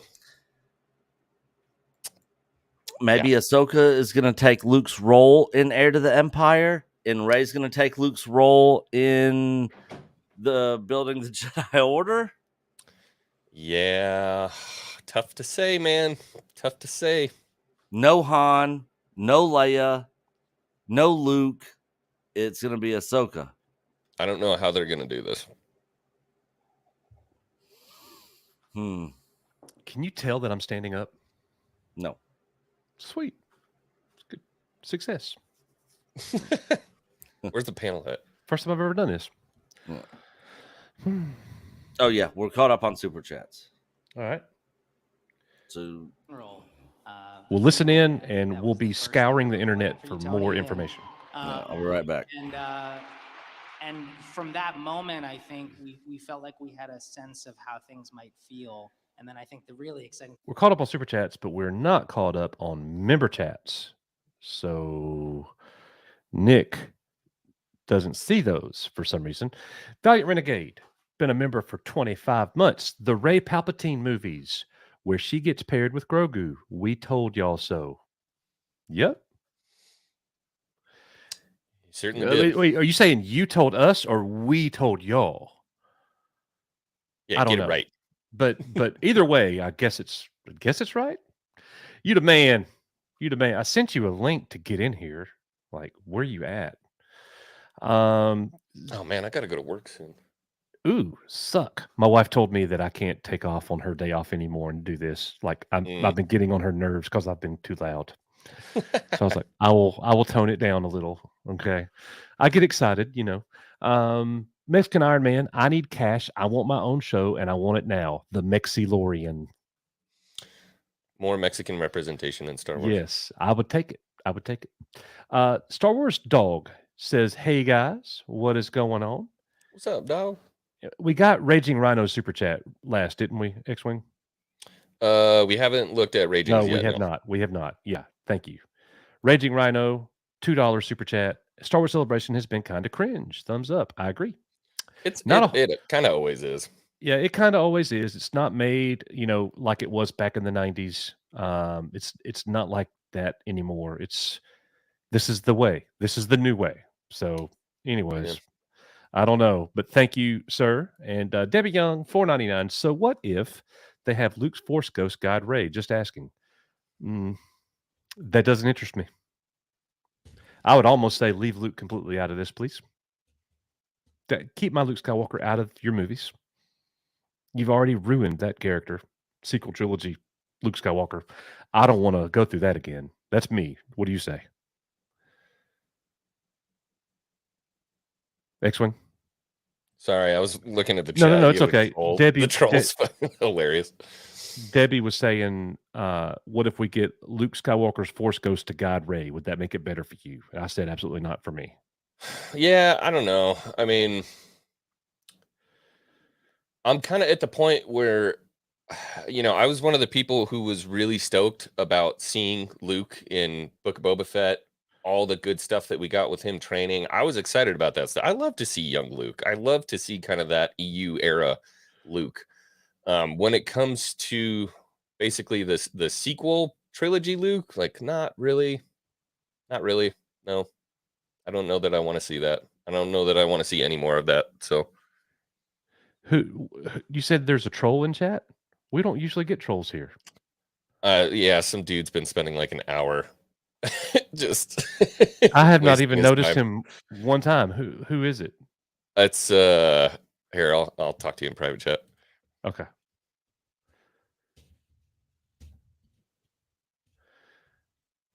Very interesting. Very, very interesting. Quite the Goldman is in the house. What is up, Goldman? Good to see you. The dude with the best thumbnails on YouTube. That's him, everybody. Makes really good videos. He takes a lot of time to make them. Like they're basically mini documentaries. Jeez, nice. Yep, very, very cool. So, let me bring him in, ladies and gentlemen. He is here. Oh, he is here, and he is going to be. See, I told you. Here he is. Take it away. I'm not doing that. I'm not doing that. I want you to. I want you to. This is your day, son. No. Well, I mean, I wasn't talking to you specifically. I was like, I told y'all, the audience. It's like, look, we had this conversation with Pro, and we had gotten news from a source that we have come to trust implicitly, and it is what it is. I mean, they didn't announce Grogu's in it, but Grogu's in it. Grogu's going to be in it. That they've announced the vehicle that's going to happen in, and when you start talking with certain partners years in advance, because that's the lead time that you need to create certain ancillary products that would go along with such a movie, that's the only way that kind of news gets out to people in those positions. So it's kind of like if they tell you that this is what we're hearing, well, it's because it's being discussed at the highest levels. And we knew that it was a Bob Iger initiative. We also knew, we've been saying this for years, even before Bob Iger came back, that he was, the one black eye he really had at Disney was Star Wars. That turned into a mess for him. And we knew that he was going to be desperate to get something going with it. And he wants something out and running officially on the slate before he steps down again in 2 years or whatever, year and a half. So we're looking at, through the end of 2024, basically, would be his 2 years. I know they're trying to slate this for that. They're still going for that December 25 slot, which they want to hit. But they've got plenty of time. They've got plenty of time right now to get this done. And it looks like that's what they're going to do. So I'd kind of forgotten this had started today, and then I was sleeping in, man. I just got out of bed 20 minutes ago. I guess you saw my tweet tagging you and Pro. Yeah, I picked up my phone, and it's like 9:30, and I'm like, it's so nice to sleep in today. The stock market's closed. 9:30? How do you sleep that long? I normally don't get up till noon. Yeah. Oh, man. Well, that's it. It's like I Not a bed slept at in. I was 5. like, I was up late. I didn't, stock market's closed today. Banks are closed today. It's Good Friday. Y'all making me stream on a Good Friday. God's going to get mad and punish me. So thank y'all. No, but all seriousness. Now, I kind of forgot. And then when I opened up Twitter and I saw all these posts about this announcement, Star Wars, this and that. I saw the Dave Filoni gets a movie with, from discussing film. It's like, we'll culminate the events of the Mandoverse, to which my response was, what events? There have not really been any so far. We're going to find out what the events are in the next 2 episodes because they haven't given us anything. Yeah, I don't know what the hell that's going to be. But yeah, so I and then I looked, and then you said, "Oh yeah, I sent you a link," and then I looked in the DMs. So I was like, "Oh yeah, he sent that link almost 3 hours ago." I was snoring, so it's like that wasn't going to happen. We were streaming at 7 a.m. I saw that. I'm like, holy! And then I remembered, oh yeah, of course it's in London this year, so that's why it's. So we're looking at about 2 more hours, guys. About 2 more hours of this. Which look, you guys can stay as long as you want to. Pop in and out at your leisure. It's just. I might do that because if it should be pretty quiet. I just got to take calls every once in a while, so I might just turn my camera off and mute. Yeah. No worries. Yeah, whatever you got to do. So, Valiant, there's. So besides the Ray movie, this Dave Filoni thing, have we seen anything from the other upcoming shows? I saw Pierce with the Skeleton Crew. Here's what we got. We got confirmation that Ahsoka is coming in August. Okay. We got the leaked Ahsoka trailer. We've got the leaked Indy 5 trailer. Actually, that one's not leaked. That one's absolutely just released. And it and the confirms time Ahsoka travel. the Ahsoka trailer is not leaked either. We got the official Ahsoka trailer, the official Indy 5 trailer. We got a leaked Acolyte teaser. Okay. We got the announcement of the 3 new movies. The show that doesn't exist. Okay. Exactly. Yeah. The 3 new movies are coming. Mangold is taking us 25,000 years back in the past to tell us how the Jedi began. Chinoy is telling us the story of Rey in the current, in the future. And then Filoni is telling us a culminating. They're using that word again, culminating. Yeah. They had moved to climax. Now they're using culminating. The New Republic era. We got a Skeleton Crew teaser. We got an Andor 2 teaser, and those are both leaked. They're not officially released yet. And we got 6 minutes of Indy 5 footage. We haven't seen it, but they showed it to the patrons. Gotcha. And they showed Mando the next episode of Mando season 2, like 6 or 8 minutes of that too. I think. Oh yeah, it's the next episode. Let me go back real quick to the Chinoy film, the Ray Palpatine movie. She's directing it. Yes. But she's not the one that's writing it, thank God. No, Stephen Knight. Stephen Knight. Peaky Blinders. So exactly, my show. That's why it's like, I hate to say that I'm kind of excited to see where that's going because Stephen Knight is a fantastic writer, but we know, the evidence is overwhelming, and it's not just at Star Wars, it's at at Marvel as well. They take very talented, capable writers and have them produce garbage because they hand them a paint by numbers book to just go in and it's okay. Yeah, we want to have you here. We love having your name on this project, but we need you to do this, and this. And then it's wind up like, well, wait, how do we get movies or TV shows from brilliant creative people that look like canal water? I mean, that's what you're gonna. So I really hope that Stephen Knight is an incredibly talented writer and storyteller. If the movie turns out to be awful, and I'm not just saying that, well, Ray's in it, of course it's awful. No, I just mean if it's a very, very poorly written and poorly executed film, we're gonna know that once again, it's these creatives are not being given leisure to do what they need to do. And that's probably why a lot of these people that have been involved in previous Star Wars projects have left. Probably because they got frustrated with because they probably got frustrated with the process of trying to do this stuff. That's exactly what happened to Damon Lindelof. Yeah. He was sitting there working on a screenplay, and then they hired a director without even consulting him, the Chinoy chick, or whatever her name is, And he was like, whoa, wait. You realize a screenwriter and a director have to really work well together. We need to know.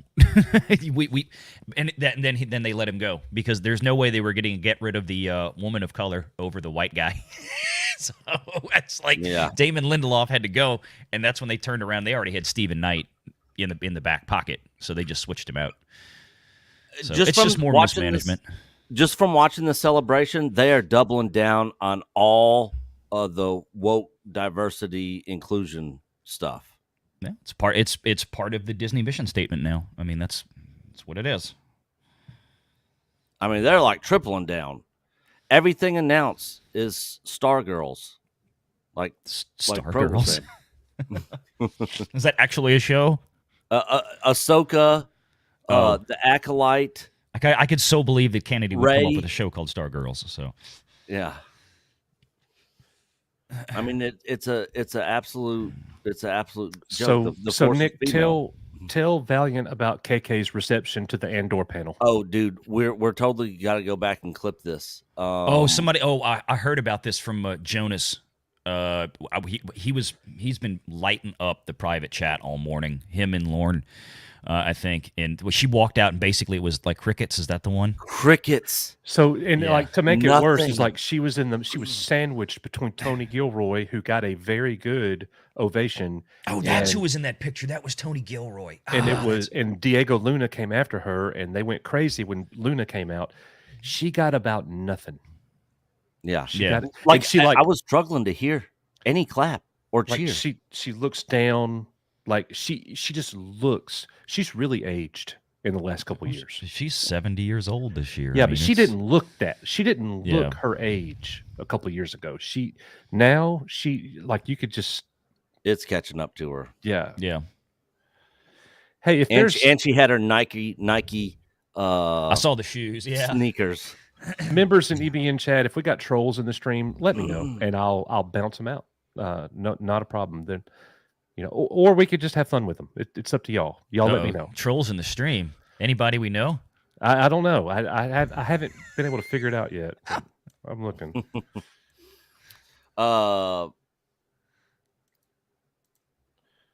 be surprised if the writer for the Rey Palpatine movie sticks around. I wouldn't be surprised if a year or 9 months or 18 months from now. We hear the project has been put on hold. The writer has left the project. I think this is kind of one of those projects at this point that, just like with The Force Awakens, if y'all forgot, thank you, Max. Iger is going to be personally stepping in, and he is going to be running that ship for this new Star Wars movie. It ain't gonna be KK. I mean, she'll be there. She'll get her EP credits because that's what the rules say she has to get. But this is going to be Iger pushing this through, and he's going to be more of the type that whatever we need to make this happen is going to happen. If he's got to fire somebody, replace somebody, he'll do it. He'll do it quickly. But I think he's just trying to get something on the ground running because he wants to hit that December 25 date. That's a do or die for Star Wars date for him. Yeah, I know we don't have. I know Mags is the only mod in here. I actually just made a couple of our master members that have been here for a long time that are normally jumping in mods. So if you guys want to post links to VR's channel, X-Wing's channel, other people that pop in. You guys will now have the ability to do that. Just FYI. So if you start typing and you see that your name's blue, I made you a mod for the stream today. Who was the blonde lady that's moderating with the glasses? Is that? I have no clue who that is. Okay, I didn't know if she said her name when she walked out. I don't remember. Something very forgettable, honestly. I don't know. So this panel is just about Andor? Or yes. What is this? Okay. This is the creation of Andor. Okay. Making Andor Season 1. Yeah. And we actually have an Echo Base Network member that is in there right now. Sam Aon is there watching this live. Oh, he cool. sent me a couple pictures on Facebook. So did y'all? I was curious to see kind of what they had. Some of those clips from the Acolyte. Did they actually display those to the public on the stream, or was that more Yes. of a No, okay? Not on the stream. No, not on the stream. Yeah, just the people that were there. Just Yeah. the people there saw it. Like y'all didn't see it. Correct. We got it. We got the footage. Yeah, we Oh, got you the got it. footage. Okay. Yeah, I don't know if you can see the private chat from before you came in here. No, I Valiant. can't. I can't. Um, I'm gonna paste it again in StreamYard. I got you. Yeah. Yeah, Acolyte really does look like Crouching Tiger, Hidden Dragon kind of stuff. I mean, we're talking Yeah. full-blown anime, blowing people back 10 feet, fist fight. sliding across the ground like Yeah. Like You old know. school. I mean, if look,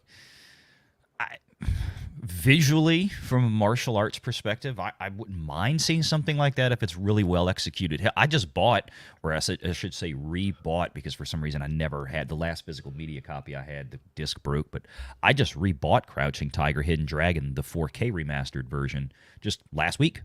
So I mean, I love that kind of stuff. But I have a feeling the rest of the story is going to be poo. So. Yeah. We have not gotten any game announcements or trailers yet. That probably will be later on today, if not tomorrow. Wait. Y'all didn't see my short from a couple days ago? There was a game announcement. The Mandalorian video game. What happens is you can complete the main story in 30 minutes, but there's over 40 hours of side quests. Actually, it kind of sounds like my kind of game. That is authenticity right there. Worst performing short I ever had. YouTube all of a sudden doesn't want shorts anymore, I guess. I agree. I stopped. It's like I had shorts that would get thousands of hits and then just die. This one just barely crept its way up to like 600 views. It's the stupidest thing. YouTube makes no damn sense. Nope. They're always changing what they're doing or trying. All right, Nick, we are way behind on super chats, buddy. If you'll take over and take us through them. The Way next behind? one. I thought we were caught up. No. Chief Burger at $4.99 is our next one. And look, let me hit the member chats real quick before you do that. Showroom Sabers has been a member for 15 months. He says, Masters on the computer, EBN on the phone, Ahsoka looking like Rebels, Heir to the Empire combo, and X-Wing and VR on here. Wow. Am I in heaven? Valiant, watched you during Iger Q&A the other day. Unreal. Yeah, great job on that. Oh, great man. job on that. That was fun. Oh, God. I had to watch it on the replay. I got off there and I called Jonas and I'm like, okay, everything you're working on right now for the second channel, put it on pause, get to work on cutting this up because this was so stupid. Oh, your face was priceless during all of that. We're The like, last well, one was okay, the this best. dude just lied. Yeah. The last call was the best. Oh my God. They the threw last the call hammer actually down. pulled the G word out. Grew rhymes with broom. You know, it's like Yeah. he Exactly. just straight up called him that. Mm-hmm. Like, oh my God. Yep. Monkey Jeebus has been a member for 1 month. Star Wars is a soulless ghoul now. It's not the franchise we love anymore. We lost it to the propaganda team of the new Reich. Sorry. Hard to argue. Be right Hard back. to argue. Magitech Mags has gifted 10 Echo Base Network memberships. Thank you, Hell, Mags. Magitech Mags. And if you guys aren't subbed to Magitech Mags, go check out her channel. She's doing good stuff over there. I getting saw her channel one of her off the videos ground. the other day. Sure Yep. did. All right, Nick, take us through these super chats, my friend. What else? It's going to take me a minute to scroll down to the next one. Sheep Burger for $4.99. So Ray Stevenson will be a play on, how do you say it? X-Wing? Sabayoth. Sabayoth. And Thrawn will promise him Ahsoka for his help instead of Luke and Leia, like in the book, I'm guessing. That's what me and X-Wing were just talking about. Fans are going to be so pissed off if they basically turn Heir to the Empire into something different. Yeah, chopping up Heir to the Empire would be a critical misstep. Yeah. I understand what they're trying to do. They're like, look, we understand, we get it. You know, we're doing your Heir to the Empire, but changing that, even remotely, is such a bad idea. Yep. All right, I now I'm agree. back. Had to get me some coffee. Good Lord. Debbie Young, I've had 49. 4 Valiant, what did you think of KK's lackluster reception? I hadn't actually watched the video of it yet. I heard about it. Like I said, Oh, I dude. rolled out of bed and my private chat with all of my Park Place crew was just lit up with pictures and people posting stuff. Was talking about that. They're probably here watching y'all, I would imagine. Yeah, Jonas has been here Okay. pretty much all morning. Yeah. I'm not even looking at the chat. I figured Lauren is here too somewhere. I haven't seen Lauren, but I haven't been looking at the chat the whole entire time either, so he might be here. Let's see. Oh man, I'm looking at I see the Acolyte trailer leak. Yeah. My cat will not leave me alone, man. Showroom Sabers for $4.99. Great to have a midday live stream to get me through the workday. It's a good Friday indeed. Much love to you all. Excited for Ahsoka and beyond. Yeah, I'm interested to see what they're going to do in Ahsoka, but I can't get excited for anything Disney There's Star Carrie Wars Ann anymore. Moss. But I'm interested to see what they're going to do. I thought the visuals, Star Wars that's the thing. Star Wars has always looked good. Even the crap stuff that they've given us has looked good. Getting a call. I'll be back. Right. So, yeah, we'll see what happens. Oh, KK. Interesting. I just watched the Acolyte trailer thing. Oh, did you? Yeah. Yep. I finally got to see. Yeah. Finally, we got some shots of Carrie Ann Moss there doing the Matrix stuff. Yeah. Actually, I hate to say it. It looks kind of cool. I'm give credit where credit. I mean, I'm talking visually. I kind of like what they're doing there. I just don't trust what kind of mess of a story that's going to be. But visually, that I gotta hand it to them. That looked kind of cool. And that goes back to what I was saying just a minute ago. Visually speaking, Star Wars has never really looked bad.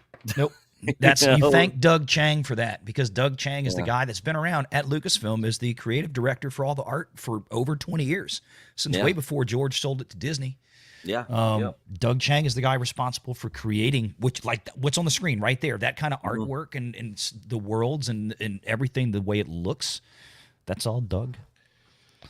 Yeah, and he's done a great job. Cardinal Sim for $1.99. Lucas should have kept Industrial Light and Magic. Man, Should have kept it all. The whole thing. Yep. Simon Lakin, good to see you, my friend. He doesn't ever get to join us because he's over in the UK. Yeah.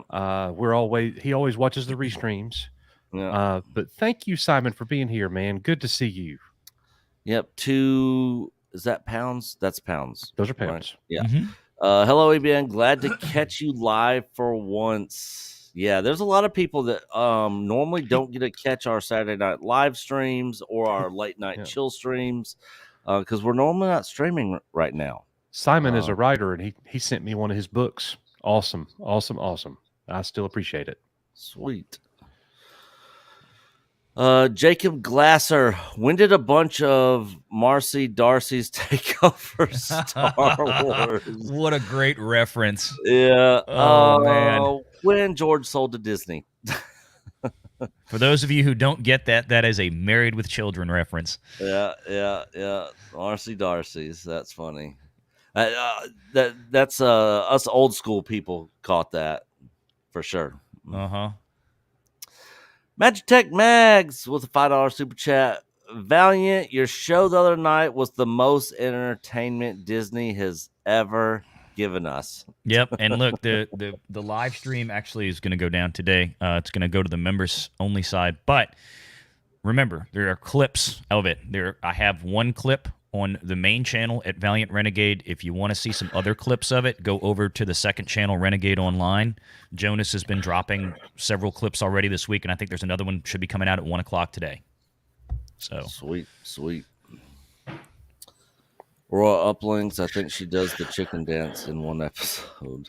We also have Mr. Buttcrack Media, who has gifted 5 Echo Base Network memberships. So thank you, thank you guys. Media. We got 17 new members to the channel today from this stream. So thank you guys so much, and welcome to the family.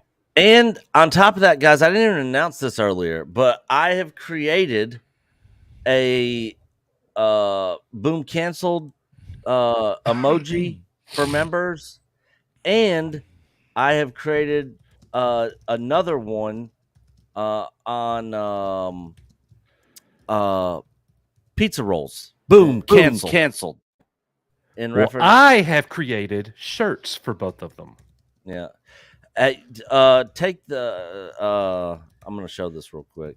I can do it. Mediator has decided 1 point Valiant Renegade. That is a very, very valid argument. Okay. Bring me some pizza rolls. What you're really saying, Valiant, though, May the force be with you. For me, to Papa. Oh my God! Start going down that road again. Y'all gonna start. Well, I'm not gonna say the S word, but y'all gonna start some stuff on this show. Oh again. no, like Mr. H has been on here. Yeah. PUSSY, you name it, it's been said. Like it's, Okay. Yeah. Oh, he came onto this stream already this morning. Yeah. Yeah. Oh yeah. Yeah. I missed that. 'Cause he's- I'll have to back it up and watch it. Yeah, he's over in the UK, so of course it's, He sent me a link to go yesterday, but Nate, he ran really early. Like he sent me the link. It was 1 o'clock my time. He went Yes. off super early, and I told him I was like, I would love to, but we were actually going to see Mario Brothers yesterday at 4 Central. Yeah. So I was like, it was just bad timing. It was just yeah. bad timing. It's like, On Thursdays he starts the stream earlier because Critical Drinker was streaming at the same time. oh yeah, So- his open so- bar thing. Yeah, he does that on Thursdays now. We just So- got a message from Sam Aon, who is at Celebration. He is there at the panel, and he just sent me a message that said Andor season 2 looks freaking amazing. Ooh. It's probably going to be better than season 1. Well, this is where you're for getting me. ties to the Yavin Moon base. Yeah. It ought to be, it ought to pick up. At this point, it's the rebellion forming, like for real, because we've gone through everything else at this point. I'm most excited to see. Oh my God, what was his name? the wigs. Skywalker. Lothan. No, not. I didn't watch Luthen. the show. I have no idea. Luthen. Yeah. I'm excited to see Luthen back. Fake fan. You couldn't even remember his name. Yeah, I could not. I said his I couldn't name remember wrong. Dix's name, to be honest, but I remember Which one was that? Is that the one that Skarsgård played? Yeah. Yeah. Okay. K2SO is going to be in this one too, boys. Yeah. It's better already. So Which wait, should- is should it make it more fun. is it Alan Tudyk? Yes, it is. So they, He is in season I 2. remember hearing that they were trying to get him because it was like it was the crime of the century not to have him in the first season. Yeah. They confirmed it before season 1 debuted that Okay. he would not be in season 1, but he will be in season 2. Okay. Yeah. I'll be right back. Yeah, maybe more Saw Gerrera too. Yeah, Baza the Great. That's a good point. Forrest Whitaker is great. I mean, he's nothing wrong. That was the best scene in all of Andor was Luthen and Saw Gerrera going back and forth. Again, never saw it, but I'll have to go back, I guess, and watch it. Y'all covered it with Patreon, right? We It's probably did. still there. Yeah, I'll have to go back and watch it on Patreon. Reminder to everybody Anything's gonna out be there: better than instead of Mando. paying Disney your $8 a month, pay Coach and Nick $5 a month on Patreon and watch all the shows with them. Oh, the prison. Boy, did I hate this. Coach, you are muted. Whatever you just said, I don't know what he just said. I said the stream is yours for 2 minutes. I'll be right back. Oh, okay. Let's burn this thing down, Val. Oh God. Well, in that case, let me turn on the camera and get my pants off. This was undoubtedly, for me anyway, absolutely the worst part of the season was this prison, and everybody was excited about it, and I did not like it at all. They had guys walking around in Burton snowboard boots. It was just, oh. So let me just to be clear, the three, because we heard about that there were going to be 3 movies announced.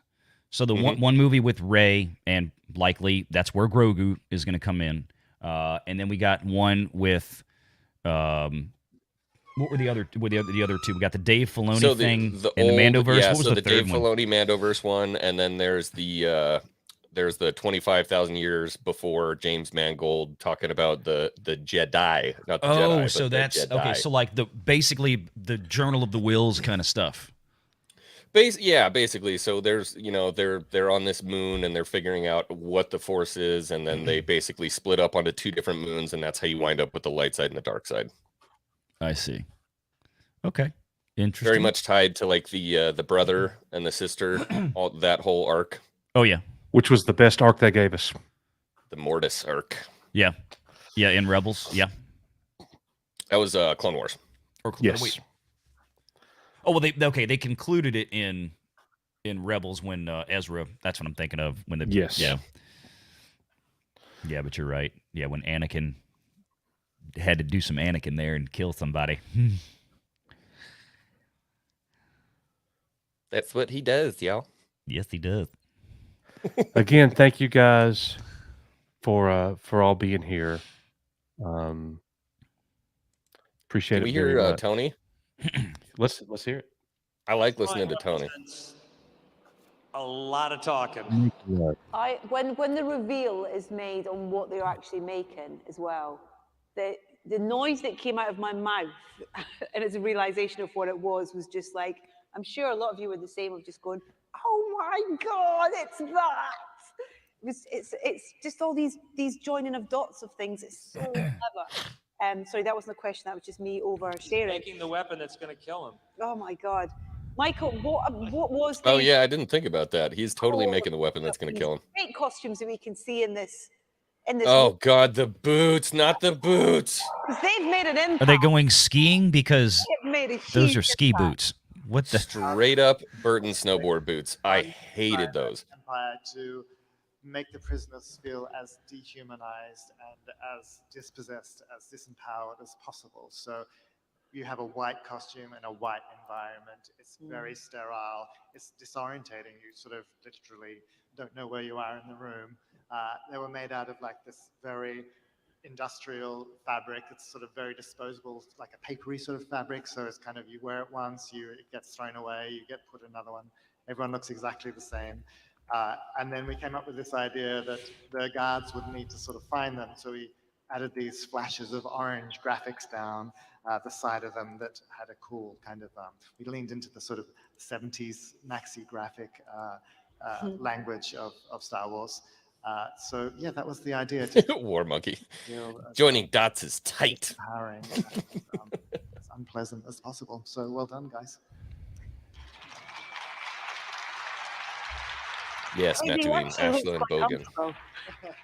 Like pajamas. They could double as pajamas. They were not comfortable.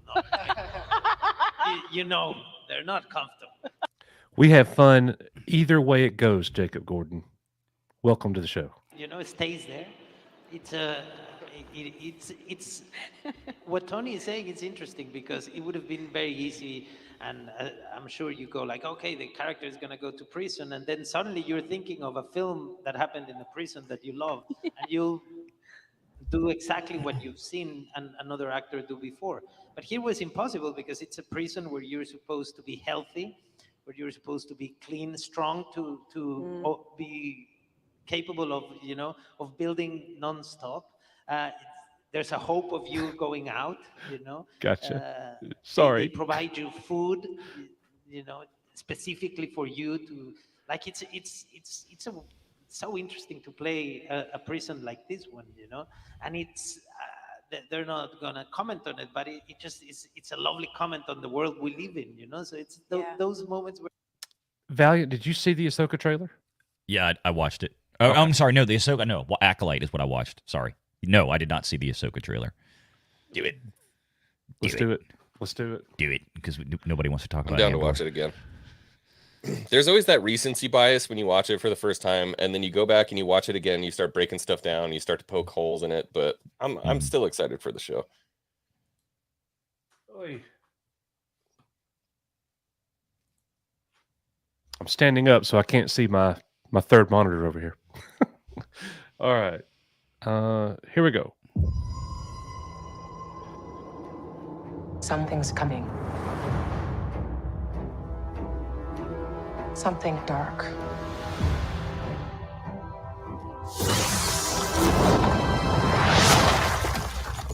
I sense it. For the copyright, I do think for me this is the highlight of Celebration so far. 100%. I like the red logo too. This is only the beginning. For some, war. For others, A lot of women. I was about to say it's all chicks. I mean, just are there any dudes anywhere? There is one dude. Technically two if you count a hologram. Actually more than two if you count a hologram.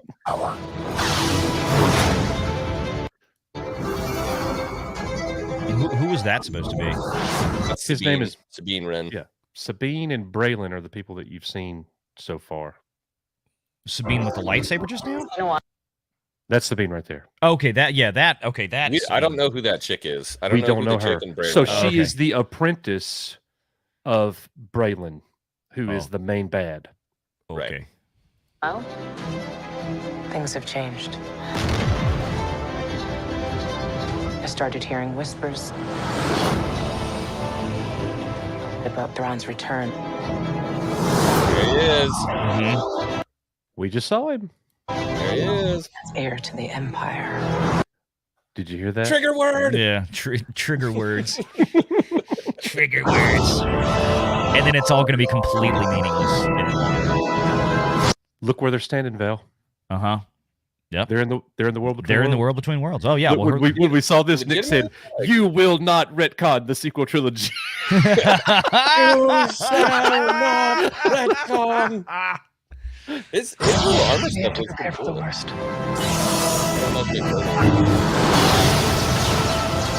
The Jedi fell a long time ago. There aren't many left. Go ahead, X-Wing. So another hallway scene with a dude force choking and lifting people. Okay, and look who we got in the hologram, Val. A dude. That's Ezra. Oh, that's Ezra. Yep. Okay, we That just can't. Okay. Oh well, you know what? Yeah, I'm looking at the costuming now. I see it. Yeah, that is Ezra. We are not going to see him full on until the show. I'm sure. Oh yeah, I agree. Yeah.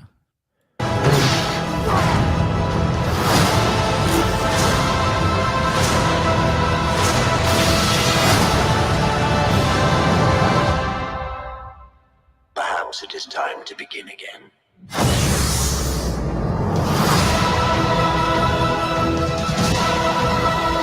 Interesting choice of words there. Perhaps it's time to begin again. Yeah. Yeah. Like they're not retconning nothing.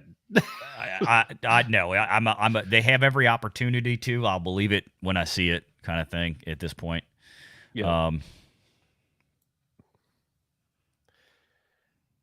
Coach, do you think The Apprentice is Mara Jade? I do not. I do not. I would absolutely be shocked. I'm pretty sure that Making Star Wars has reported her name. I just don't recall at the moment. So I don't know. But look, the big takeaways here are we're getting Ahsoka. Yep. Acolyte leak is interesting. But I think the main takeaway is this sequel movie's happening. Oh, it absolutely. Well, at least it's not a trilogy. Yet, but you know it will be if it's successful. They don't have the Valiant. You back me up on this. What's that? If you disagree, then I know you'll call it. Disney doesn't have the sack right now to announce a trilogy. Oh No. God, no. No. I don't know if they got the money. There's no they don't. There's no reason to. And I when they said that they were going to announce 3 films, I didn't know. You know, are they actually going to talk about a trilogy here? Or are they talking about, are we going to get 3 completely separated films? Well, it turns out it's 3 completely separated films. So, which makes sense. And I do like the idea from just a pure business standpoint that they are going to hit 3 completely separate eras of Star Wars.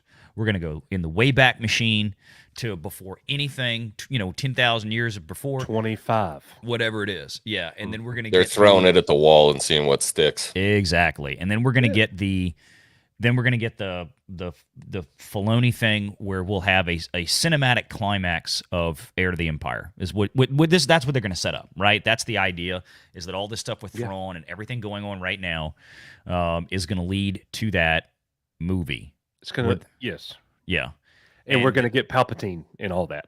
Somewhere in there. Yeah, somewhere in there you're going to have to see, they're going to have to reset that up one way or another. And either Palpatine comes back and he lives, or he comes back and they kill him again. I don't know, but... Again.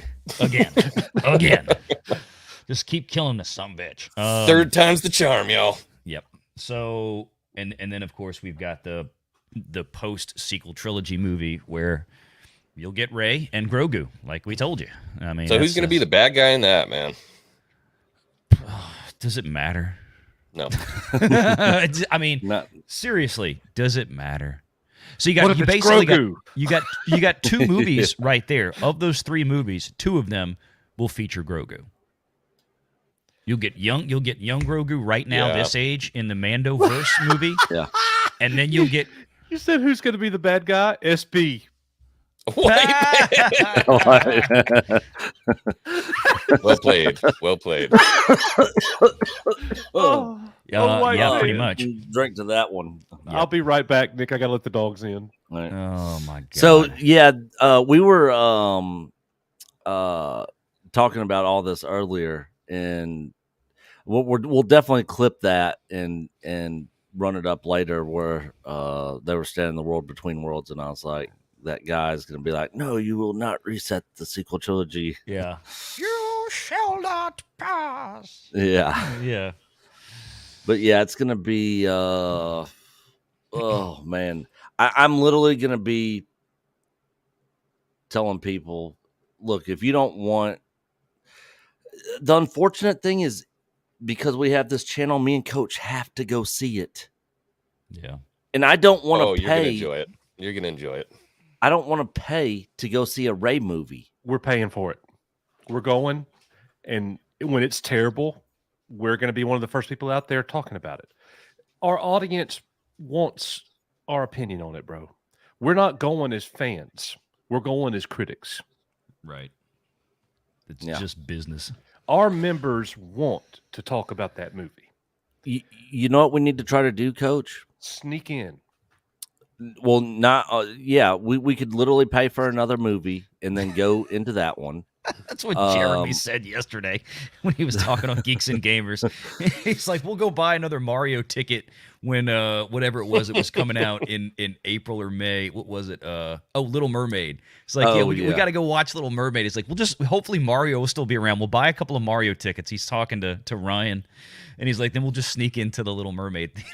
Do you remember the theater we used to go to behind the mall, Nick, when we were like teenagers? And we would go to the bathroom and then go to the other side. Yeah. And go to another movie. Yeah. Oh, that's how you always did it to kids. You'd buy the ticket to the G movie and then you'd sneak into the R. You know, that's we knew what we were doing. Exactly. But yeah, I'm going to be telling people, do that if you want to see it, or just wait for our review. Don't give Disney any money for this Rey movie. Vote with your wallets, kids. Yeah, that's what I say. No hate watching. That's why I keep telling people, look, you don't have to stay on Disney Plus, especially if you're watching EBN. Just pay EBN on Patreon. Go watch them cover the shows. Yeah. don't give Disney the damn money. I'm not. Yeah. I haven't given Disney a dime for Disney Plus in a year and a half or whatever it's been since I canceled it. Yep. And I don't pay for Disney Plus. I have somebody else's account who has it for their kids to watch old school Disney stuff and the old school like X-Men and Spider-Man cartoons. And so I use their account. Mm-hmm. So and we post all that stuff over on our Patreon page. We had a sub Sarge sent us a screenshot yesterday of him canceling his Disney Plus and putting in there, I'm not watching you guys destroy Star Wars anymore, for his reason why he was canceling. Oh, and, yeah. I saw that. Yeah, I saw that picture. I see people asking in the chat. I know there's been a lot of rumors on this. I can't remember whatever actually happened. Do we know who they cast definitively as Thrawn? No. Okay. No. Because I kept saying, I thought the voice actor who was Lars in Rebels, Mikkelsen. Yeah, Maz's brother. It has not been confirmed. Yeah. He came out a month ago saying they have not contacted me. Oh, Lars said that. We don't know. We don't know if he's just denying until they can reveal it. Mm-hmm. Like if Yeah, freaking I mean, I'll be Andrew honest with you, the Garfield back of the and- head looks like it. It looks Look, like him. The Yeah. show's coming out in less than 4 months. Why Yeah, don't we know August. who he is? I guess they're trying to. I mean, I guess Like- they're trying to keep that as a big surprise. yeah, for does You it got matter? to tell Starts. us. Can you not tell us It's at gonna Star be a Wars? Can you not tell us at Star Wars Celebration? It just doesn't make sense to me. Yeah, No, 4 they still- months I mean, this thing before. lasts for a couple days, so maybe they will. Who knows? Yeah, when they have the Ahsoka panel, they got to let us know who Thrawn is. It's coming. There is going to be a panel. Oh yeah. Okay, well then that's probably where it's going to happen. The panel shows happen tomorrow and the day after. Today's is the creatives. So They your really major blew it announcements early, are dude. today. Yeah, they did it early. Yeah. 22,000 watching the celebration stream. 388 here. I thought Star Wars was dead. We've never It is said dead. It is dead to a lot of people. To a lot but of people, it is. Yeah. it is dead. And so people that are saying Star Wars is dead, they're not wrong. It is Hey, dead look, to them. I'm going to be honest. 22,000 people watching Star Wars Celebration really isn't a lot of people. No, that's not. That's half or less than half the audience that Steven Crowder gets on Rumble. Yeah. Yeah.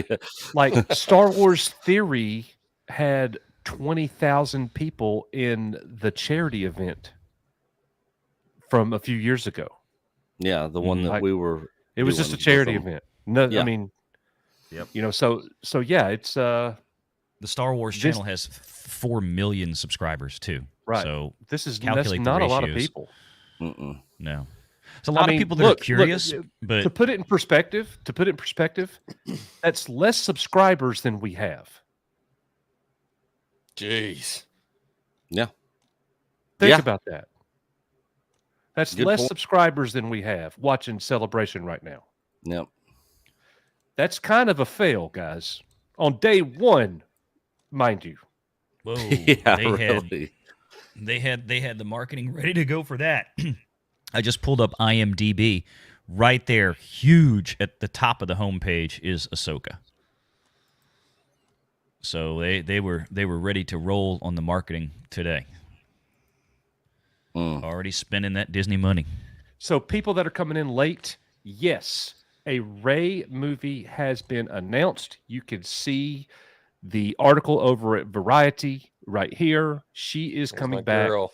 The rumors are true. The Star Wars movie future just came into sharper focus. Daisy Ridley's Rey will be the central focus of the Star Wars feature film. Since 2019's The Rise of Skywalker, Lucasfilm President Kathleen Kennedy announced at Star Wars Celebration in London on Friday. It's being directed by Mrs. Marvel's Chenoy. The script is written by Stephen Knight of Peaky Blinders fame. The film follows the events of The Rise of Skywalker and will focus on Rey as she builds a new Jedi Order because Luke Skywalker failed everybody. Yep. So Ray is going to be the one that's going to actually do it and do it right. Real quick, guys. The Rogue attraction has sent this to us and has clipped the KK. Oh God, the Yeah. KK clip, so Valiant can see it go Thank you. down. And for Thank you, Rogue anybody that missed it, this is the Andor panel, and this is her, Kathleen Kennedy, walking out on stage and being introduced. Can't hear it. I can't hear anything. Yeah, real quiet. Nobody's clapping for Gilroy either, Nick. Come on, man. Share screen, share entire screen, share system audio. Okay, let's try this again. Up, the creator and executive producer, Tony Gilroy. Executive producer and president of Lucasfilm, Kathleen Kennedy. Oh my God. Listen. Himself, Diego Luna. So it's not the sound that drowned out the cheers. No. It was just I mean that was the most awkward wet fart moment I've ever seen. My Play it again, God. Johnny. Oh Play my it again, God. Johnny. Play it Wait, again. just send me that because I'm gonna edit a really terrible fart sound over that right there. Yeah, Tom, if you could DM me that as well, I'm gonna need that. Yeah, I am gonna forward this to both of you guys. Oh my God, Nick, Copy I'll let you do message. something with it for us. Yeah. Just Dave Bob Kathleen sends Kennedy. in a Dave Bob sends in a member chat. He says, "I have not and don't plan on watching any Mando season 3, so I will not comment on it. I feel like I've dodged a bullet, to be honest." You have. Yeah, you're not missing anything, Dave Bob. Yeah, it's been, but here's the thing. I'm not mad. I'm laughing. You know, I don't. You know, I'm not going to let it ruin my day ever again. Star Wars will never ruin my day again. I will laugh when they give us something stupid. Nick, All we're right, behind Valiant in X-Wing. super chats. If you It's want in to, DMs. Magitech All right, Mags thanks, is our next super chat. We need to keep Oh, you rolling. twittered through it. 'em. Okay. Yep. Hang on, I gotta scroll up. It's like 5 up. Yeah, I mean, right now the only cast that's listed officially on IMDb Pro: Rosario Dawson, Hayden Christensen, Mary Elizabeth Winstead, Ray Stevenson. These are all people we saw in the trailer. Natasha Liu Bordizzo, who's doing Sabine. Esfandi, who's doing Ezra, and Ivana Sacco, who unknown. So this is.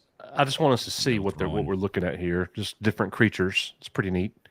Magitech Mags with a $2 super chat about Ray. Somehow Palpatine returned. Yep. Yeah. It's coming. Melvor says Star wet Wars. fart. Melvor says wet fart. A Star Wars story. Yeah, pretty Yep. much. Yep. Thank you, Mags, for sending that in. Ted's Nerd World $2. Let's see Kennedy getting no applause. Ba-ding. Yeah. Yes, sir. Did it. Did it for you, Ted. I Cardinal know it- Sin with a $1.99 super chat. Benedict Cumberbatch denies rumors he's thrown. He's not. No. Yeah. I believe him. Yeah. He don't want to do it. He don't want to be blue. You know, I remember all that. Yeah. So thank you, Cardinal, sir. Dinos Reviews with £4.99. There will be plenty of empty chairs for that Ray movie, so sneaking in will be easy. Not wrong. Not wrong. Yeah, this that movie is not a good idea. No, not a good idea at all. But I'm laughing. Come Yep. on, bring it on. They'll find out. They'll find out. They will. Trucker Mark, $5. I don't blame the actors, but when the people in charge of Star Wars today just say Star Wars, there is no connected to George. There's no connection to George Lucas at all. Yeah, it's totally different. It's not the same. Even Yeah. Star Wars Celebration is not the same. It's Star Wars in name only. I see what you're going at. Okay. Yeah. And George even said, this is not my Star Wars. He has come out and said that multiple times. So Yep. And Showroom Sabers, $1.99. That girl with the red saber, the new Mara Jade. I don't think so. Yeah. it's not Mara Jade, but they might be replacing Mara Jade with her storyline in It's Age their of Empire. version of, Yeah, their maybe. version. Yeah, maybe. They've kind of already set up the fate of Luke Skywalker at this point. So I don't even see a Mara Jade character ever happening. I agree. Yeah, You know, they've so screwed the pooch on that. If we are settled on the fact that there is no diverting in any way, shape, manner, or form from the course that they have set with the 3 donkey pile movies, then you cannot then believe that Mara Jade is in any way showing up anywhere. Mm-hmm. I agree. We'll see what happens when they give it to us. But yeah.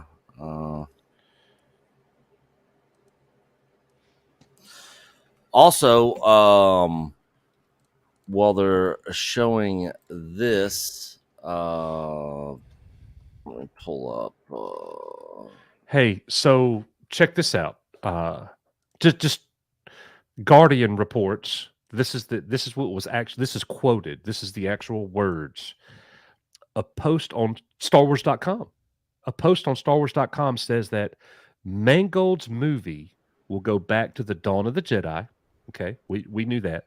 While Filoni's film is set in the New Republic period, i.e., after Return of the Jedi, but before The Force Awakens. And here's what the website says: and will close out the interconnected stories told in The Mandalorian, Book of Boba Fett, Ahsoka, and other Disney Plus series. It's closing out the interconnected stories. Mm-hmm. That means it's the end. Mm-hmm. I mean, I guess they'll figure out something to do after that. But So Mando season 4, if we even get it, is going to be the end. It's going to be the last one. Favreau saying, I'll do it for 10 years if the fans want it. I don't see it. I don't see it. But of course, when you're getting these things from Lucasfilm at Star Wars Celebration or at Investors Day or at D23, you got to take everything they say with a grain of salt, because you all know how that goes. Boom, canceled. No. Yep. And who knows? Everything talked about here today, none of it may ever actually happen. Directors could leave, writers could leave, could end up being shelved. It could be a complete disaster. How many of these people are going to be fired? Yeah. Yeah. That should be like a running tally when they do events like this. How many of these people actually succeed in any projects actually announced and talked about, and will still be involved with them if they actually come out?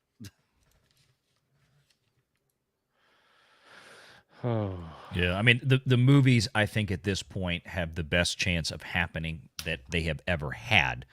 And I'll state again, that is because I believe Bob Iger is going to stay directly involved to make sure that they happen. He clearly does not have any respect or trust for Kennedy.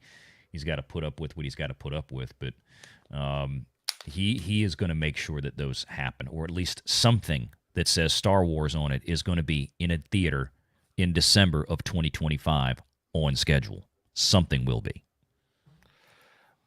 Or you guys could be totally wrong about everything. That too.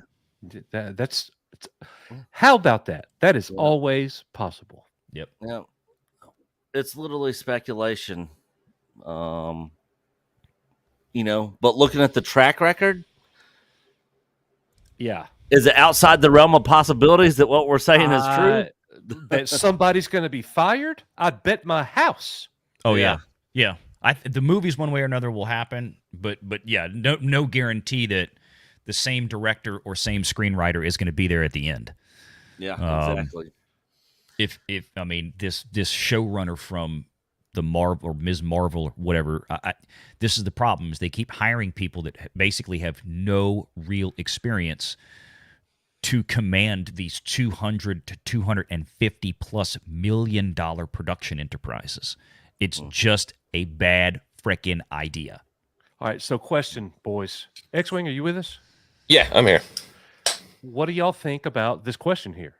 CGI Luke in Filoni's culminating New Republic era movie. They have to. I don't see how you can't. Yeah. Yeah. If they're doing Heir to the Empire, you can't do Heir to the Empire without Luke. Yeah. Well, don't be so sure. They can find a way to screw that up. You say you can't do it. Is a hold my beer? Hold my blue alien titty milk. Yeah.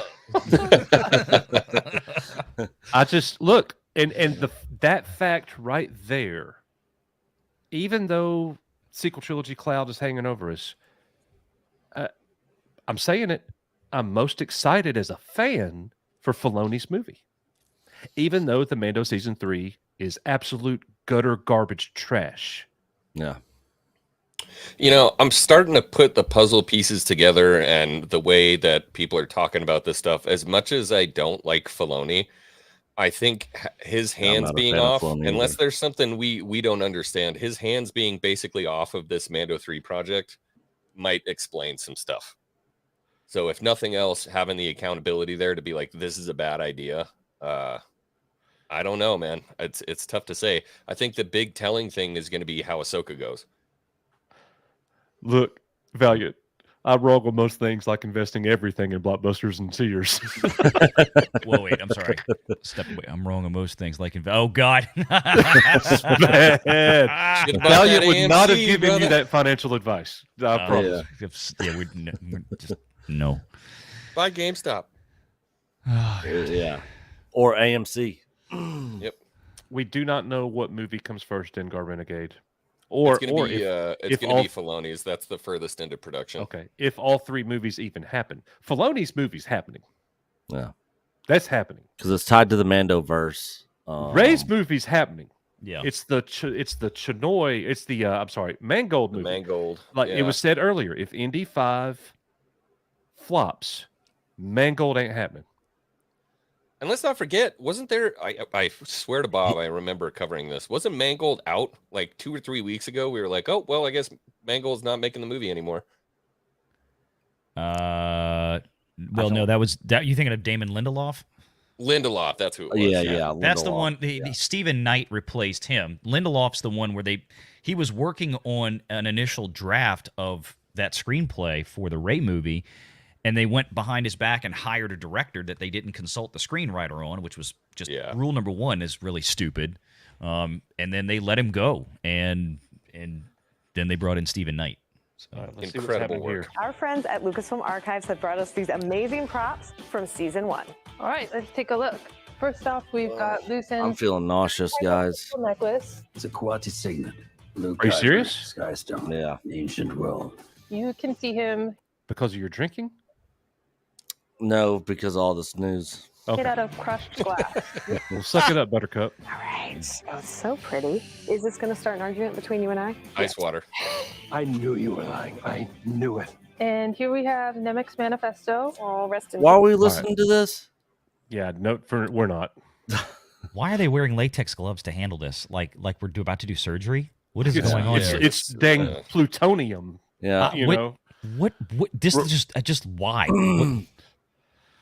Real quick, guys, we have somebody else that we are bringing into the chat for his very first time. I think this is his first time on an EBN live stream. WDW Pro in the house. It's real. All of it. Yep. Welcome, folks, to Stargirls. Yeah. I gotta say, I'm laughing out loud. Yes, they're handling that as if those are 2,000-year-old artifacts. Hey, congratulations to you, my friend. This is a great day for you. Yeah. Well, honestly, it's a great day for fans. I know people don't know that yet, and you guys may have covered this. I've only got a few minutes before I have to hop over to Midnight's Edge. I actually agreed to be on their show weeks and weeks ago, but it's a great day for fans because the Mario movie is going to do fantastic. They've now pushed it up to $150 million for the weekend. The 5-day, and so that means it'll be the biggest movie ever for Illumination. And then simultaneous, we're watching the last gasp of Star Wars because this is the chance we've all been waiting for. A Rey trilogy? Folks, there's no Luke to hold this thing up. There's no Princess Leia to hold it up. There's literally nothing drawing us to go see the movie. And that means we are free to stay at home and watch it explode. So, yeah. I mean, it me and sucks. Coach will do the dirty work and go watch the movie and report back. Yeah, I'm gonna go see it. After we Lauren, just so I can watch his face. After we pay for another non-Disney movie and then sneak into the Ray movie. And I'll tell you what, I'll even go because I'm the only person that's leaking this stuff that doesn't have a potato phone. I'll record it and then just release it so everybody can watch it. So what do you guys think? Are you excited about the new Rey trilogy? And we're doing the Mandoverse movie so that they can free up Baby Yoda to then go be in. Well, it's not a Rey trilogy, right? We're just getting one movie. It's just one straight movie. So far that we know. Yeah. No, I think we get a Rey trilogy, don't we? That's being reported in a bunch of articles. Now maybe they're wrong. I've not seen the word trilogy yet. No. There's 3 movies. Yeah. One of them is post-episode whatever with Rey, and then ostensibly where they would bring Grogu in. The second movie is the culmination of what appears to be Heir to the Empire with Thrawn, with the Filoniverse. And then the third one takes place 25,000 years before all of this, basically when the Jedi are just figuring out what the Force is. Yeah. Gotcha. So the like Jedi. an origin story. So the thing is, the story that they're going to be telling about Rey forming the new Jedi Order, something Luke Skywalker couldn't do and achieve, but something Rey is going to do and achieve, is another slap in Star Wars fans' face. But I don't know how they can tell that story in one movie. But Should they be might. trading Grogu, y'all. So Yeah. okay, so I'm looking this up now, and again, these articles could be wrong. Pirates and Princesses is saying that that there is a Star Wars Rey trilogy. Come over here with me.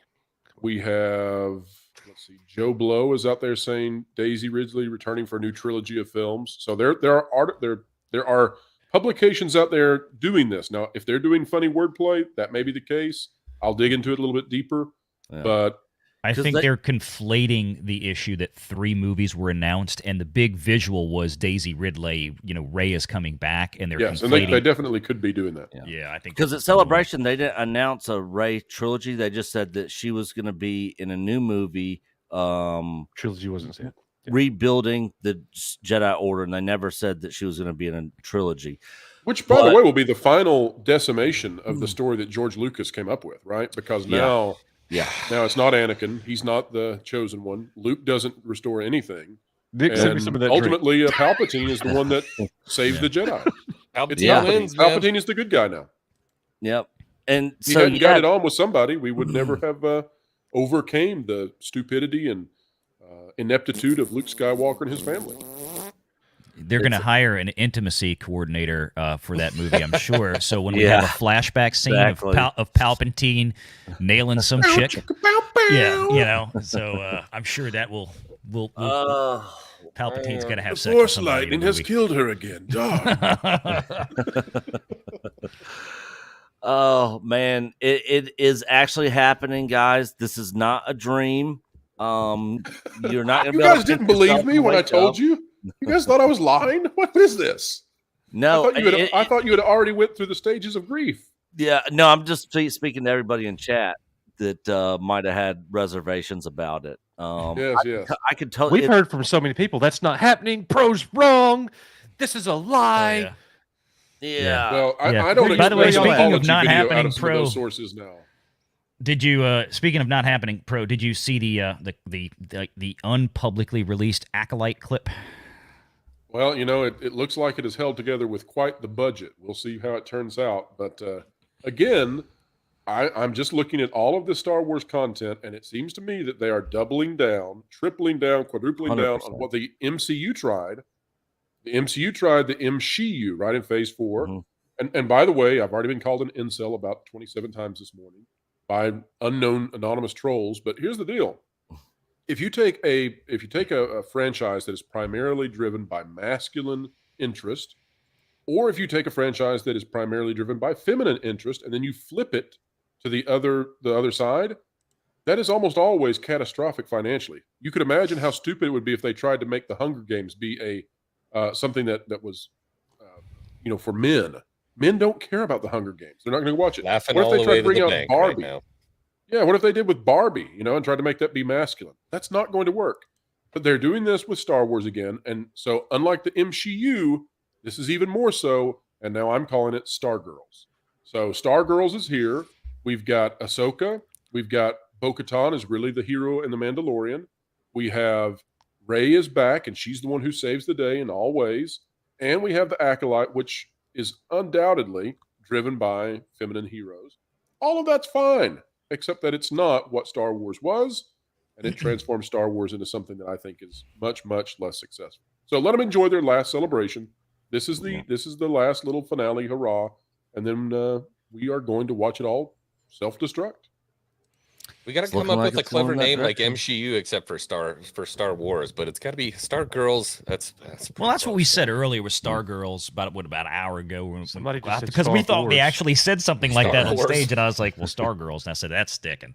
Star I Wars. was like, Stargirls is it. Just think about all of the 80s rainbow bright colors we can bring into different Star Wars graphics. It's gonna be great. Oh God, it's gonna be great. Yeah. It's Okay, there we go. Well, other than all that, have you guys enjoyed the celebration? Do you find a lot of people there that that you can connect with?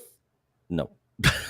Honestly, I connected with the entire crowd when KK came on stage, and nobody. nobody. No, there was no She no can't cheering. even find friends in London. No. Have you seen that clip? I have not yet. No. They absolutely Oh my chumped God! her. Play it again, Johnny. Yeah, I Oh, can't, okay. I I've can't been trying to download it keep from. up.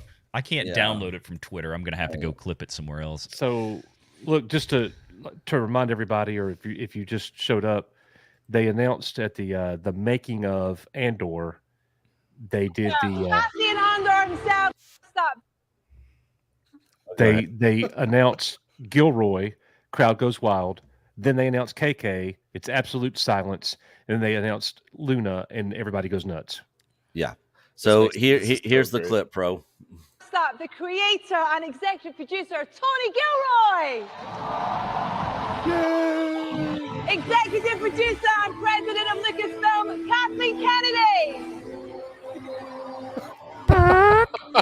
Executive producer, Cassian Andor himself, Diego Luna. That's so funny. Oh my God, dude. Creator and executive producer. That tells you everything. Yeah. Well, even especially when it's in London, and you're in, that is the friendliest territory that Star Wars has for the type of thing that they're producing. So, guys, I do have to hop off and run. There is one last thing I want to bring up, though, and I hate to just jump in like this, but I didn't want to miss the opportunity to connect with everybody. Yeah, absolutely. I'm curious, what did you think about the Indiana Jones trailer? Just for no reason at all, attacking capitalism. I saw that. You stole what it in the from me. I world? stole it from you. That's capitalism. I was like, wow, nice political message thrown in there. Yeah, from the uber capitalism. wealthy, attacking the Yeah. system that put them where they are with their nice planes and yachts and such. And right Yeah. after Batman's a fascist. Yes, and into the Spider-Verse stuff too. I mean, what has happened? These marketing firms, these marketing executives inside these companies, they've lost their minds. Yeah, I don't. I don't get it. It doesn't make any sense to me. I don't know what they're doing over there. It's the corporate world we live in today. The capitalist corporate world that virtue signals that they hate capitalism. To the Pro, people before who you leave, don't have things. Yes. One thing, your thoughts on it's Friday, it's Star Wars Celebration, it's the opening day, it's all these announcements, and the live viewership right now for Star Wars Celebration is 22,000 live watchers. What do you think about Yes. that number? Well, I suspect that it's either going to go very far up or very far down once they do the drag panel, which is supposed to be coming tomorrow. So Yeah, tomorrow. get ready for that. But Yeah, wouldn't you tomorrow think afternoon. Star Wars would have way more than 20? We've been on streams with 22,000 people. Yeah. At this point, no, I think Star Wars is dead. I mean, that's why I'm saying this is the last hurrah. There you go. This is like a fantastic funeral. They're all over there doing their little thing, but it's all over. They're just pretending that it's not. The market is not supporting what they're doing. No, and I don't see how anybody can argue that. I mean, viewership is down, merchandise sales are down. There's no movies out. Just wait till the next movie comes out, which is going to be the Mandoverse one, which will probably be the best one. But just wait till that Rey garbage comes out. Well, it's finally the chance. We will find out now how popular Rey and those characters are. You remember, so many people went to go see The Rise of Palpatine because they said, you know what, I've been with this thing since the 70s. It's awful, but I'm going to go because I have, all this time invested, I have to go see how it ends. That's not there anymore. So this is either going to live or die on its own merits. And I have a feeling we all know what's going to happen. Yeah, it's gonna be in the shitter. Well, gentlemen, thank you for having me even briefly. We've got to get X-Wing on again soon too, to come join me in collab, and I look forward to collaborating with you guys. We may have to do something very soon, so check your Twitter. Yes. Yep. Absolutely. All right, guys. absolutely. Good to see you, Pro. Have Keep fun over there. enjoying, and I congratulate you. I think you've got a shot at audiencing Star Wars Celebration right now. There's a chance. Yeah. Let's get it done, people. Share this out. Tell the guys over there we said hey. Thanks, bro. See you guys. Thanks for coming by. Yeah.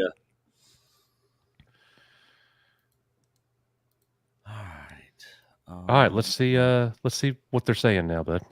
Yep. What was the last super chat we hit? I just want to make sure I'm in the right spot. The last one we hit was Tony Showroom Sabers, Gilroy $1.99. and our writers and our creators are using the Guys, I'm going to step out for a bit. I'll be back a little bit later. Okay, buddy. what they're really doing is holding up a mirror to us and our Okay. humanity. We can go ahead and hit the super chats. I need to go potty. I'll be right back, Nick. All right. I'm trying to. Okay, I see where we're at. All right, so this was the last one we hit. Showroom Sabers for $1.99. Now let me scroll down. I wish StreamYard made this easier. Magitech Mags in the house. $5 super chat. CGI Luke will read AI scripts because that's how these things sound now. Not wrong. And I would not be surprised. I would not be surprised if they did Chat GPT for Luke's lines for his role in the movie. Debbie Young, $1.99. Do we get a Luke, Leia, Han flashback in that case? No way that's happening. I don't see it happening. X-Wing, do you see them doing a Luke, Leia, Han flashback and having them all on screen? They better. Yeah. Look, if they were able to pull off, and again, I was a big proponent for what they did in Book of Boba Fett with Luke. I know a lot of people didn't like it, but I liked it. Yeah, I liked it. It was fine. We deserve something. The problem is at this point, they've cheapened everything so much that I almost feel like that emotional payoff, that opportunity was so wasted that it almost doesn't matter, if that makes sense. Hey, can I ask you guys a question real quick? Mm-hmm. I won't do this unless you just tell me to. I want to know your thoughts. What do you think about if I change the thumbnail for the show right now to a big image of Rey Palpatine and it says she's back? And we change the thumbnail. What do you think is going to happen to this stream? Splody. Yeah. You may do it? Yeah. Do it. Yep. Add stuff in the description, add tags, change the title up a little bit, refresh it, put it back at the top of Nick, I know how to feed. run a live stream. Yeah, I was just saying all that stuff. You know, I'm on it. Jacob Glasser, $2, and IJ starring Phoebe Waller-Bridge. Can you say Dead on Arrival? In IJ Indiana Jones. Oh, Indiana Jones. Yeah, starring. Yeah, can you say Dead on? Yeah, and time travel. I mean, is it just me or did we get confirmation that there's time travel in this? I don't Indiana know if Jones? they're flashbacks or time travel or what, but I can just from watching this, I can already tell what's going on. And Phoebe Waller is going to be just amazing and powerful, and will show that old decrepit white man, Indiana Jones, what's what. Yeah, and how he sucks and she's the greatest. Women. Joanna Coons, $4.99. I don't know if you meant to type something in there and didn't. If you did, type it in the regular chat and we will look for it and I will be sure to highlight it. None of this exists without George Lucas Star Wars. That includes the prequels 1 through 6 will stand the test of time. Disney Star Wars will not. I could not agree more.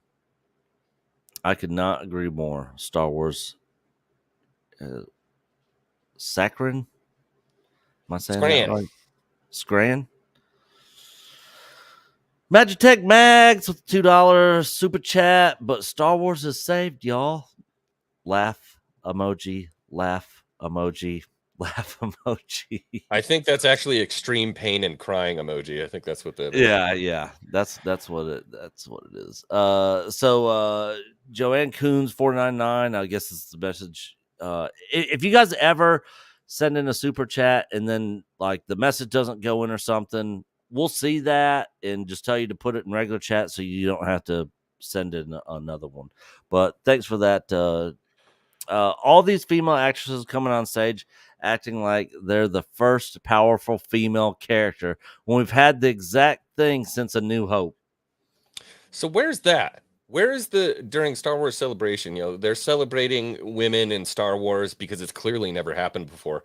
Where are Yeah. the cut reels of Leia Organa, Padme Amidala, all of the amazing stuff that they did in those 6 movies? Like, are we I just haven't we seen just anything. forgot about them, I guess? They did. They should be your Pretty much. gods or goddesses, I should say. Magitech Mags, $5. So what y'all are saying? It's the women that caused the first order. Ha ha ha! Makes sense. Yeah, pretty much. Women ruin everything. That's why guys are the leaders.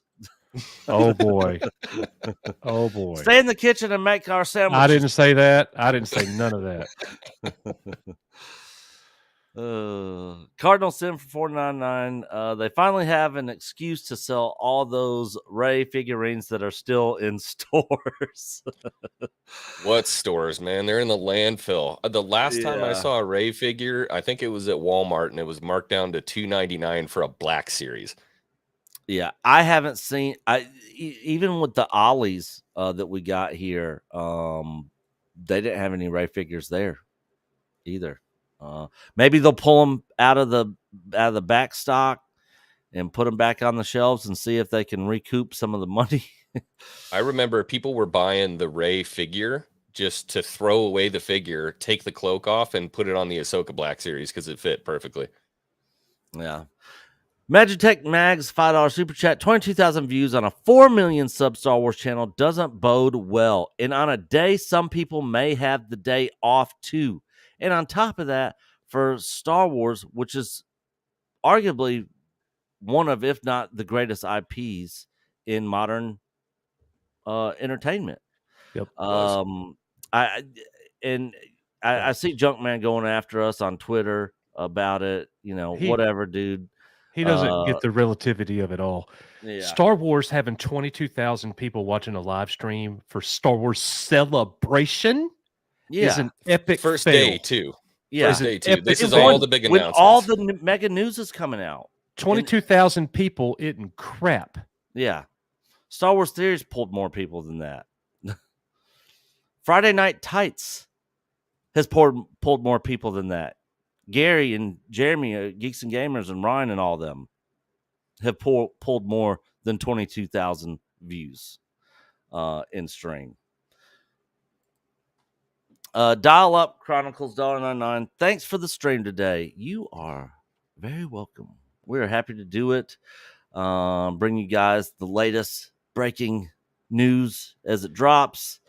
All And right. we are all caught up, so we can get back. Stream is updated. Let's see what happens with our numbers. We're currently sitting at 367, and this is the thumbnail. She's back, Rey. So we'll see what happens with the stream. I renamed the stream Rey Skywalker Palpatine movie confirmed. Star Wars Celebration coverage live. So let's see what happens here, boys. Yeah, 367 in here, y'all. Yeah, hit that like button, share the stream out, tell your friends, get everybody in here. Let's all cope Yeah. and seethe together like the true black pill, terrible Star Wars fans. I that we wouldn't are. be shocked if we had 600 plus in mere minutes because Yeah. of the Rey Palpatine image. It's going to trigger people. Yeah.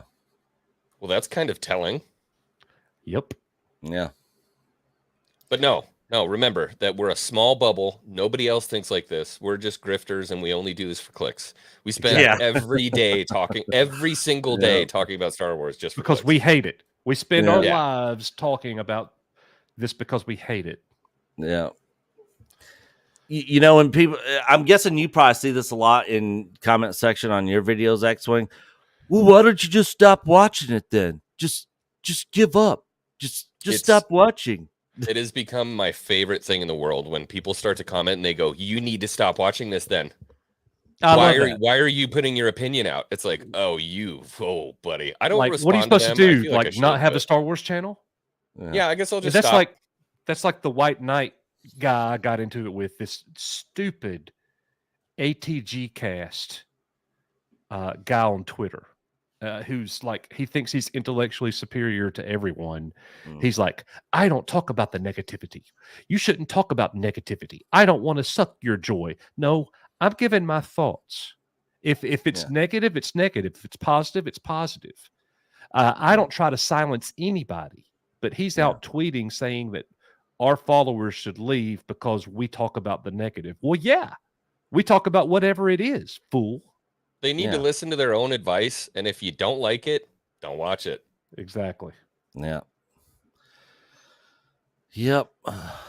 And they don't understand that, Star Wars we're passionate about Star Wars. We love the IP.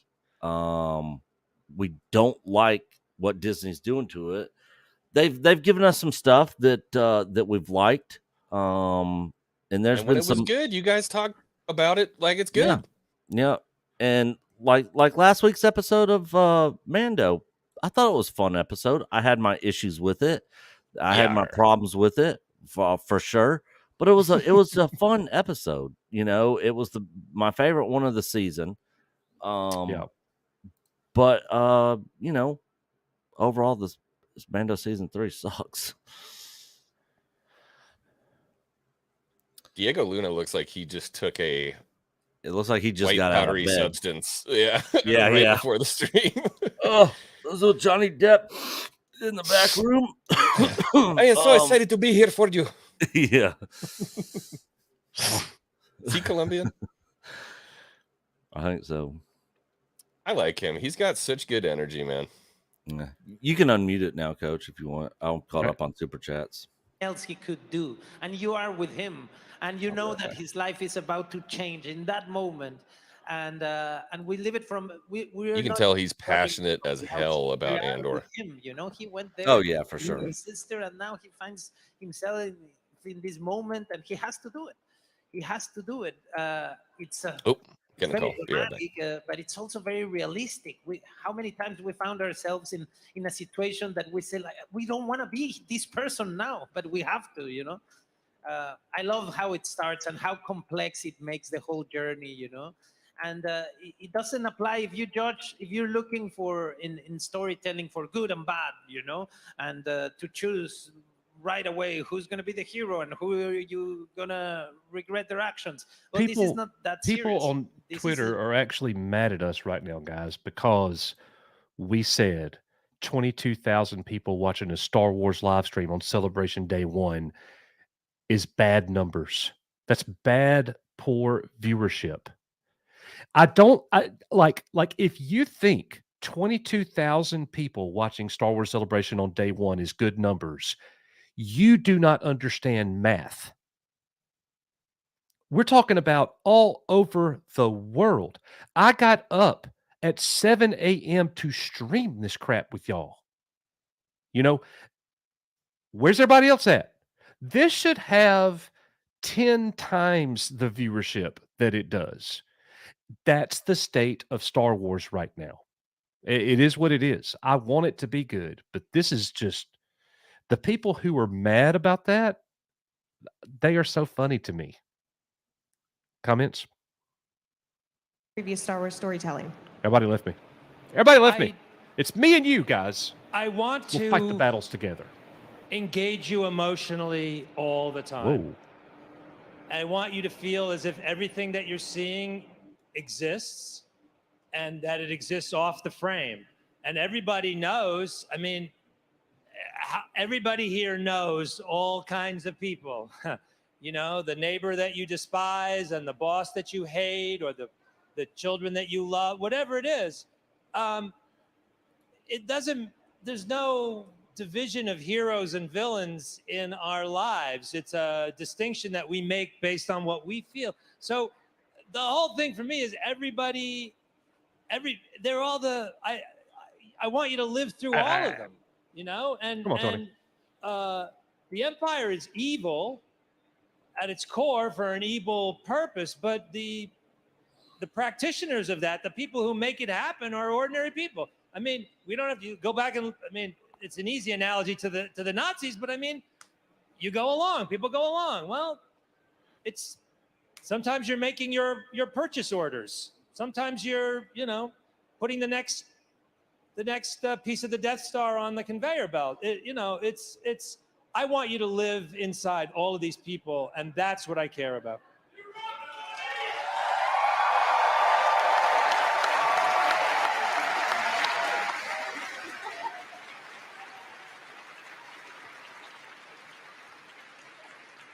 All right, I got to ask about that next piece of the Death Star on the conveyor as well. I'm sorry, spoilers, spoilers. It's okay.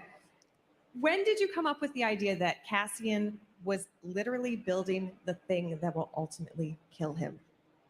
We had a very short 5-day writer's room with my brother Dan Gilroy and Bo Willimon and Luke Hull, who's our production designer, was there, and Zana Wallenberg was there watching.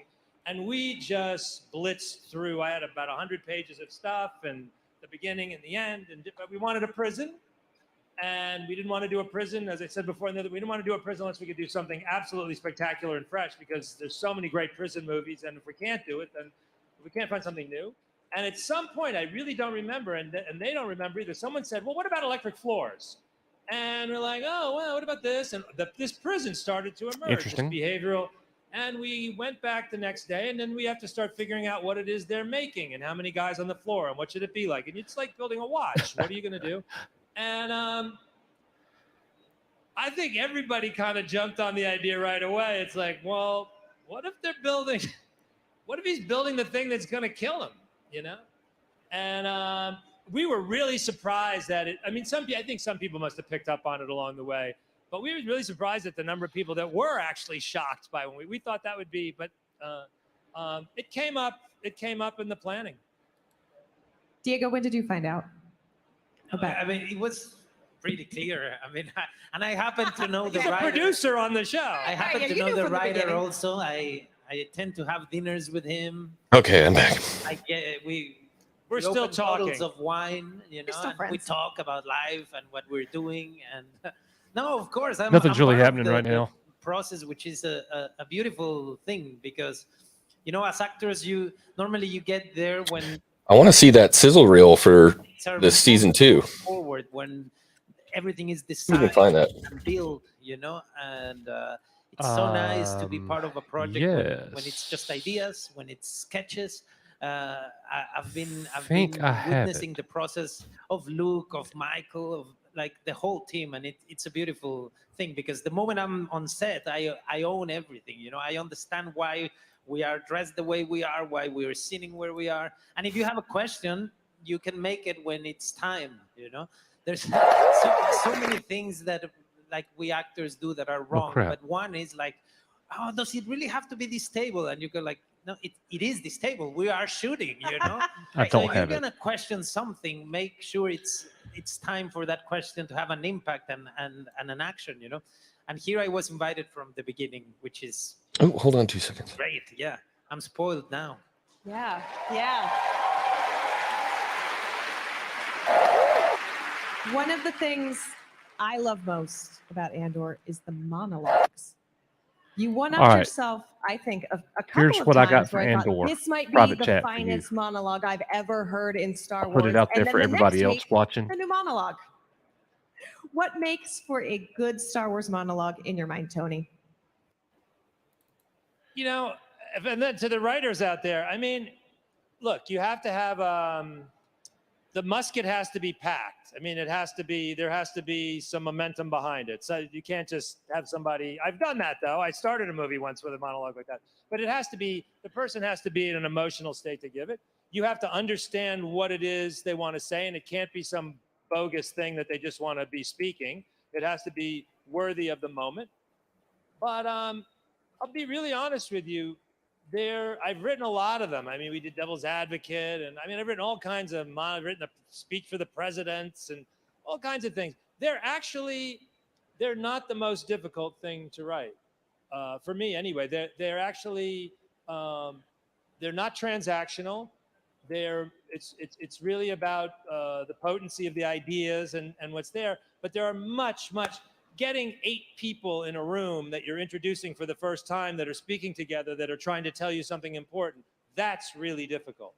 Writing the scenes for Cyril and Edie, those little micro scenes, you know, getting on the frequency to write Cyril and Edie is in many ways more complicated than writing Andy Serkis's big. Cyril's probably not your greatest accomplishment there, buddy. You know, I mean, the poetry's the poetry, and you have time to think about it. But they're not.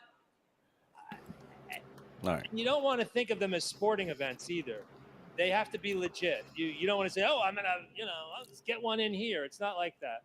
Yeah, put it in front of. In reference to what you were saying earlier, Coach, I was still listening Very legit. on the viewership. Helps to have Andy Serkis. That's worldwide. It helps. That is worldwide. Yeah, Woo. Debbie brought that point up in chat, and This little bitty town in Alabama that I live in has more people in it than the people watching Star Wars Celebration today. yeah, That's crazy to me. yeah, That shows you the failure of the Kennedy regime. yep. Is it dead? No, of course it's not dead. To a lot of people, it is dead because they're completely checked out. So they're not wrong. The people saying that are not wrong. But yeah, it's not good numbers for them. Guys, I'm going to be back here in like 2 minutes. I got something weird going on with my computer. I'll be right back. All right. Do you remember the last stream we hit? Or the last super chat? I mean, oh, I do. I think it was this one. They finally have excuse to sell all those Ray figures that are still in stores. Thanks for the stream today by Dial Up Chronicles is the last one I saw. Yeah, Magic Tech Mags, we got that one. Yeah, Okay. Thanks for the stream today. Yep, I think I hit that one. Magic Tech Mags, it's another $2 super chat. Thanks, Mags, for being here and supporting us today. You're awesome, girl. Yes. Celebration, more like Star Wars funeral dirge. We can all cry and mourn together. But so some of the stuff they give, who knows? But maybe the Ahsoka show will be good. You know, maybe it'll be decent. I don't know. We'll just have to wait and see. Olaf Van S with 6 What's up, Olaf? euros. Yeah. Just listening while working. We'll catch the I think he meant rest stream later tomorrow. Great live stream so far, and I can't interact as much as I'd like to. All good, Olaf. Love you, bro. Love you, man. Glad that you are here listening. I know a lot of people are off today. It is Good Friday. And then Resurrection Sunday right around the corner. He is risen, guys. He is risen. Magic Tech Mags with another $2 super chat. X-Wing, how dare you have an opinion? How dare? How dare you have an opinion? World How dare Surf League. World Surf League currently has 29,000 people watching their live stream. Wow. I didn't know there was live streams about surfing. Never heard of it. Wow. That's good perspective. World Surf. It's just on surfing, I guess. Professional surfing. Yeah. They're pulling in more watchers than Star Wars. It's a sad state. I mean, I just you got your head in the sand if you don't see it any other way than what it is. Mexican Iron Man still here kicking. Good to see you, brother. Mexican Iron Man with the $5 super chat. This guy's voice annoys the hell out of me. Someone get me a chalkboard so that I can scratch my nails on a chalkboard instead. He's talking about Diego Luna.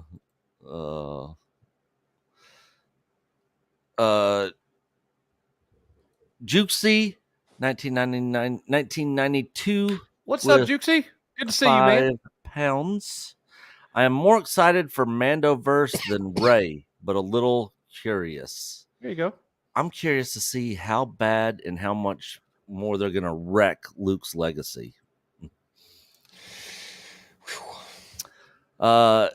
Gene the Book, $2 super chat. Filoni film needs clean cut the Mandoverse. F sequel trilogy. Yeah. Sequel trilogy sucks. And everybody knows it. No, you're wrong, Grifter. There are Yeah. a lot of fans that actually like it, and you're just in an echo chamber. That's why your channel name is Echo Base Network. Yeah. Oh boy. Not wrong. Not wrong. The Sundowners Club with a $15 super chat. What is going on, brother? Good to see you. Thank you. I've always been intrigued by how Andor and Han can kill people, and they aren't impacted like Anakin simply because they aren't Jedi. But Anakin screws up, and it's over for him. That interests me. Never thought about that. Yeah, that is interesting. Never looked at it that way. It's a good I point. mean, it though. weighs on Andor. I would say Han, not so much. Yeah. But he kills greasy people and Han's like us grifters. He's all about the money. Yeah, that's it.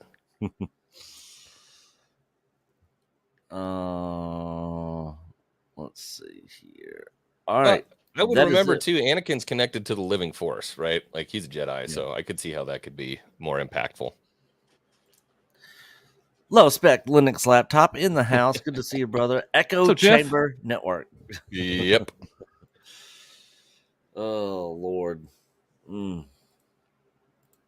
Where's my purple wig? I want to call you guys grifters. This panel is lasting. They don't have anything to talk about but Andor. I think this might be it. I think we're finally ending here. Not a whole lot of lightsabers this year. No. Normally you see them all in the crowd. Yeah. We had Kinda more weird. lightsabers at the EBN meetup in ICCC. Nashville. Thanks to one Mexican Iron Man. Yeah. Peak Obi-Wan sends in a member chat. He says, Celebration is a series of wishful thinking. We have reached an era of talk is cheap. Show us what you got. I agree. Yeah. Magitech Mag sends in a member chat. Thank you guys for doing this. Our pleasure. Thank Yeah, you. glad Thank to you, do it. Mags, for modding today. Yeah. Yeah. Geek Daddy with a $5 super chat. New trilogy will be the adventures of Rey and Grogu. It is looking more and more likely to be the case. Our good buddy John Kakaza with a What up, $5 John? super chat. The World Surf League WSL is the NFL or PGA for surfing tour. It is currently at a contest in Bells Beach. Oh, Bills. AU. I Bells filmed has a / nice worked swell. for them last year. They get What like were you- good, like 6 to 20 foot swells over at freaking Bells, man. It's a cool spot. Huh. And John, I know you said you were free. I'll send you the link if you want to come in and hang out and chit chat, kind of give your All right. thoughts or opinions. There's Hang even on. Mexican flags here. What is this?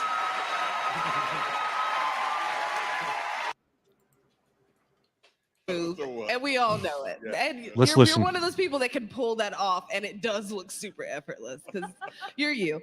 Good. Thank now, you. this season, Katie, we've seen your character dealing with a lot of exactly. internal struggles. How do you approach portraying Bo's subtext to the forefront? You know, Bo is an incredibly complicated woman, and I think this season the She most crazy. thing was I really wanted to start her in a place of complete loss. She'd given up. She's lost everything at this point. She's lost her home. She's lost her people. She's lost her sister. She's lost the Darksaber. She's lost everything. And I think that she's second guessing everything that she's done up to this point. And so I think that with Bo, it's literally just a lot of thought. There's so much thought. There's so much going through her head at every minute. How do I do that? I just trust my beautiful director and make sure that the thing I'm going for is what's conveyed. She had a really crazy arc this season, and we really wanted to hit every single beat to make sure that it was actually translating. And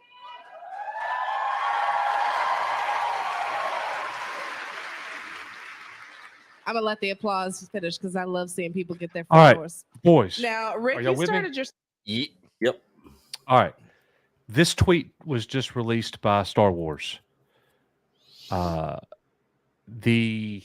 like cast and Favreau's crew of variation. Ahsoka, listen up. The cast and crew of Ahsoka shined bright at Star Wars Celebration in London. The original series arrives August 2023. So you see Filoni here, you see Favreau. Dave. Mm. So here's the thing. This what we're watching right here is not Excuse me. live. Oh, okay. This is delayed because we haven't seen this. You know what I'm saying?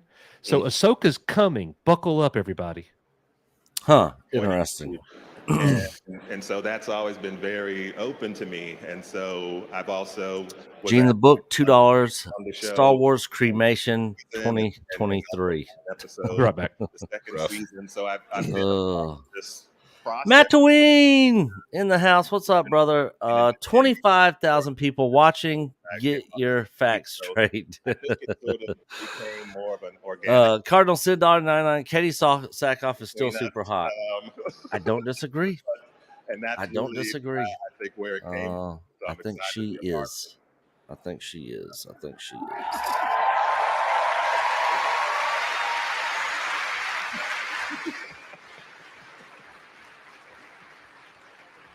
Oh, it's your buddy.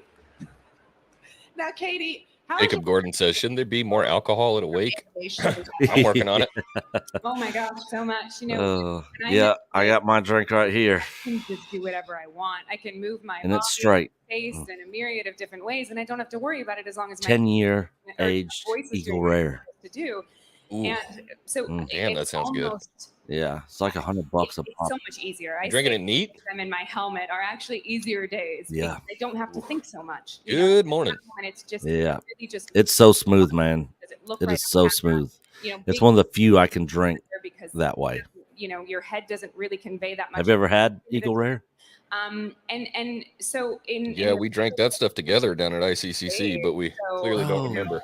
Yeah, it was regular Eagle Rare though. Yeah, that's what they had at the bar. Yeah, So that's the right. I hardest forgot about thing that. for me to do is actually sit still and like be as still as Bo, because in my head I'm like, I'm on freaking Star Wars. Whoa.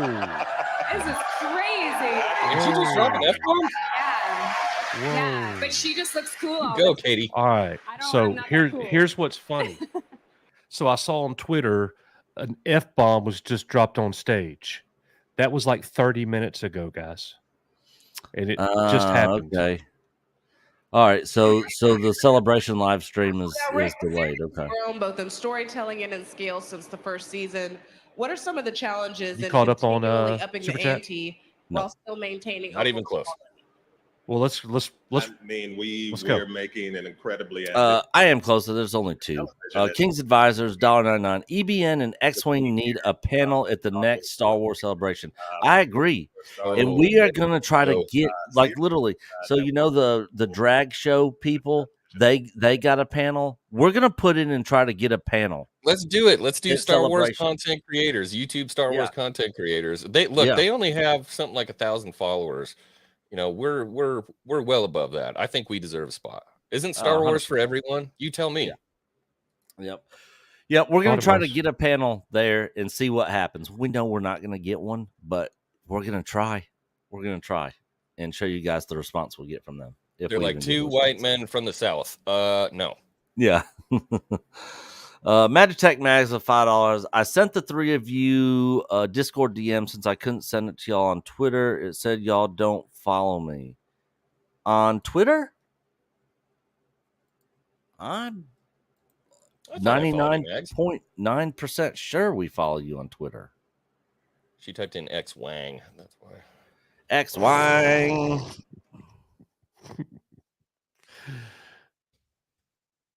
Mags. Yeah, it says we follow each other. Oh, sorry. Yeah, no, I'm following you now.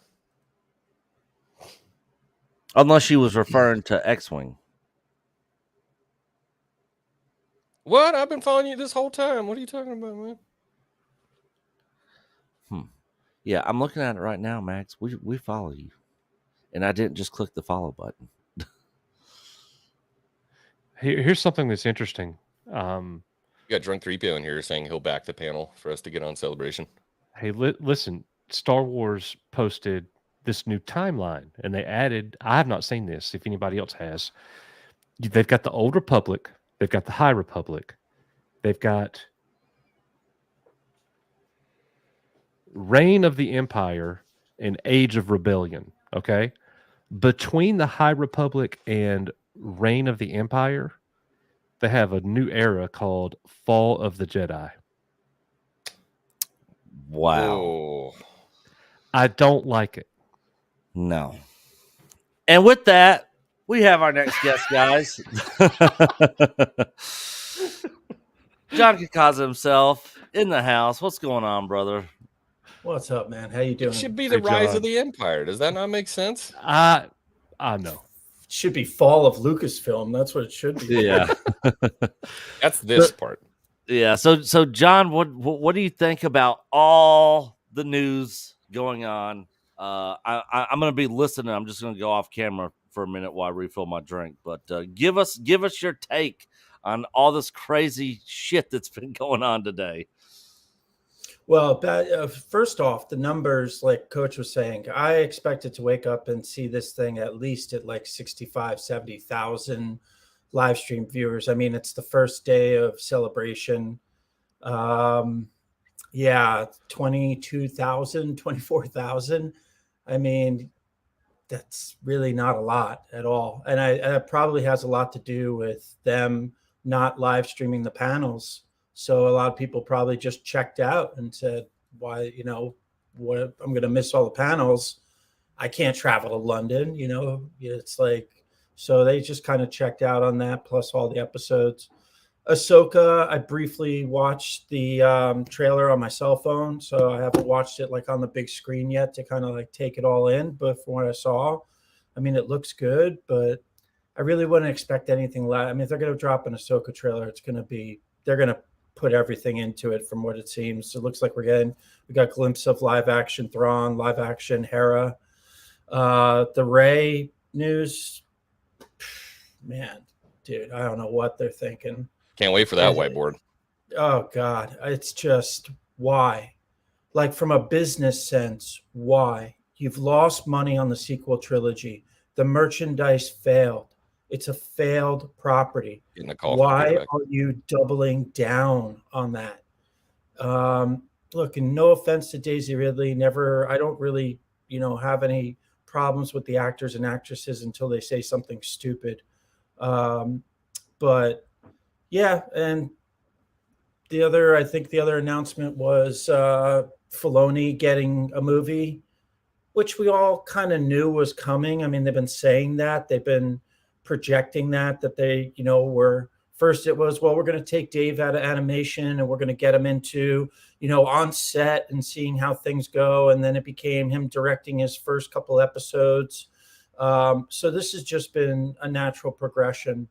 But that also means too, that if he's going to be busy working on a film and KK steps out, he's not going to be kind of elevated in the company to a position where he's kind of overseeing everything because he's going to be working on film, which will absorb the majority of his life. So, yeah, it's bad place, man. We're just in this really bad time frame of Star Wars right now where we just got to wait for people to exit. We got to wait for this current guard to go hang out at the villages, go retire at the villages. So the first 7 minutes of the next episode for Mando was revealed, guys. And like we knew that, but now I've got a synopsis of it. I don't want to say it. I don't want to spoil it for people that are watching.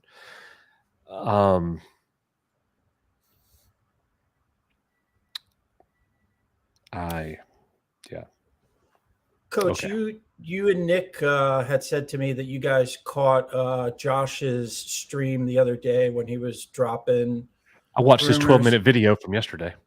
Okay, I can't remember. I watched his live stream last night. It was like a replay. And he was saying that he got the scoop that the next 2 episodes of Mando were going to be pretty divisive with the family. Oh yeah, buddy. But he didn't say how or why. Yeah, We already that's know what's what going to happen. And his Moff 12-minute Gideon's talking to a certain somebody. Who, Lieutenant Biscuits No. or Thrawn? No. Okay, here's the Oh, I spoilers. know what you're saying. Okay, yeah. All right, hang on. I know. Let's see what's happening here, guys. Let's Yeah. check back in.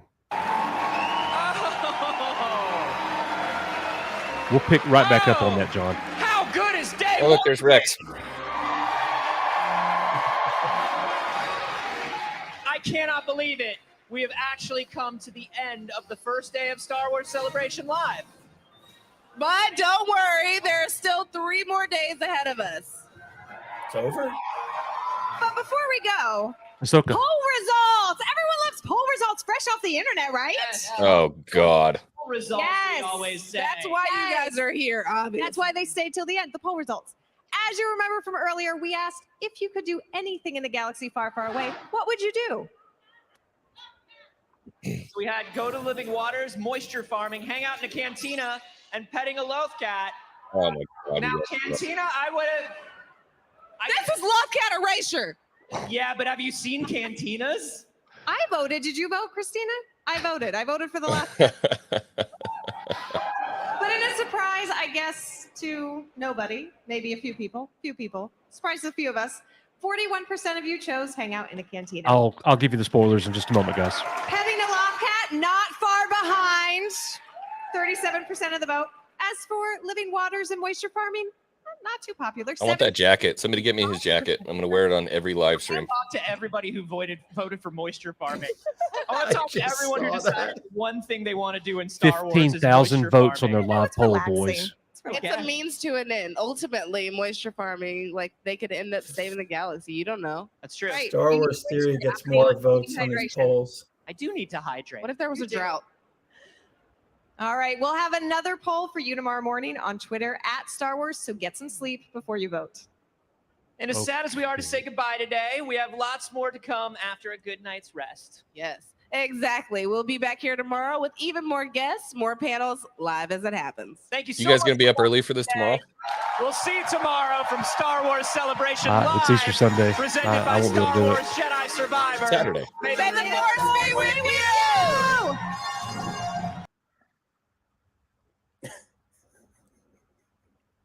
What's with that jacket? So that was the end of it. Tomorrow's Saturday So- morning. Oh, that's right. I'm sorry. I'm so used to not being able to do things like this. Yes, I forgot today was Friday. Sure. I don't see why Dude, not. I'll be there. I'll wake up. I will wake up at 5 o'clock for this. Yeah, I don't see why not. Let's bring the man back in. All right, so here, look, everybody. Episode, look, it's not really spoiled when all the people there got to see the first 7 minutes of the next Mando episode. So it is what it is. So if you do not want to know, you need to mute now. And when you see these fat chipmunk cheeks not moving anymore, you're welcome to listen back in. But here are your first 7 minutes of synopsis for next week's Chapter 23, Mandalorian. The first 7 minutes of the Mandalorian, Chapter 23, features lots of striking details, including multiple mentions of fan favorite villain Grand Admiral Thrawn.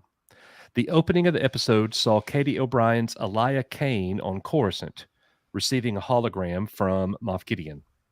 Kane tells Moff how the pirates were thwarted by Bo-Katan, Din Djarin, and the rest of the Mandalorians. Cutting to Gideon, he hangs up and proceeds down a corridor, walking past a number of stormtroopers that closely resemble the Phase 2 clone troopers from the prequel trilogy. While doing this, the audience receives glimpses of what look to be vats and tubes, similar to those seen in Season 2 of The Mandalorian. From here, Esposito's Star Wars Big Bad arrives in what was called the Shadow Council, a series of holograms of other Imperial warlords. The father of General Hux from the sequel trilogy and Grand Admiral Thrawn's second-in-command, Paleon, are among the Captain group. Pelion. Oh, no way. Sorry. So Pelion is the father of Hux. I was not aware of that, or if I was, I forgot. Didn't know that either. Gideon opens the conversation by criticizing them for waiting for Thrawn's grand plan. The Chiss Admiral is noticeably absent, and they seem to be waiting for him to get started. Gideon says that Hux's father has been focused on cloning work and notes that they have to deal with the Mandalorians. Moff requests 3 Praetorian guards, TIE bombers, and TIE interceptors before the whole group chants, "Long live the Empire." Praetorian guards. So that leak was true. I have one question.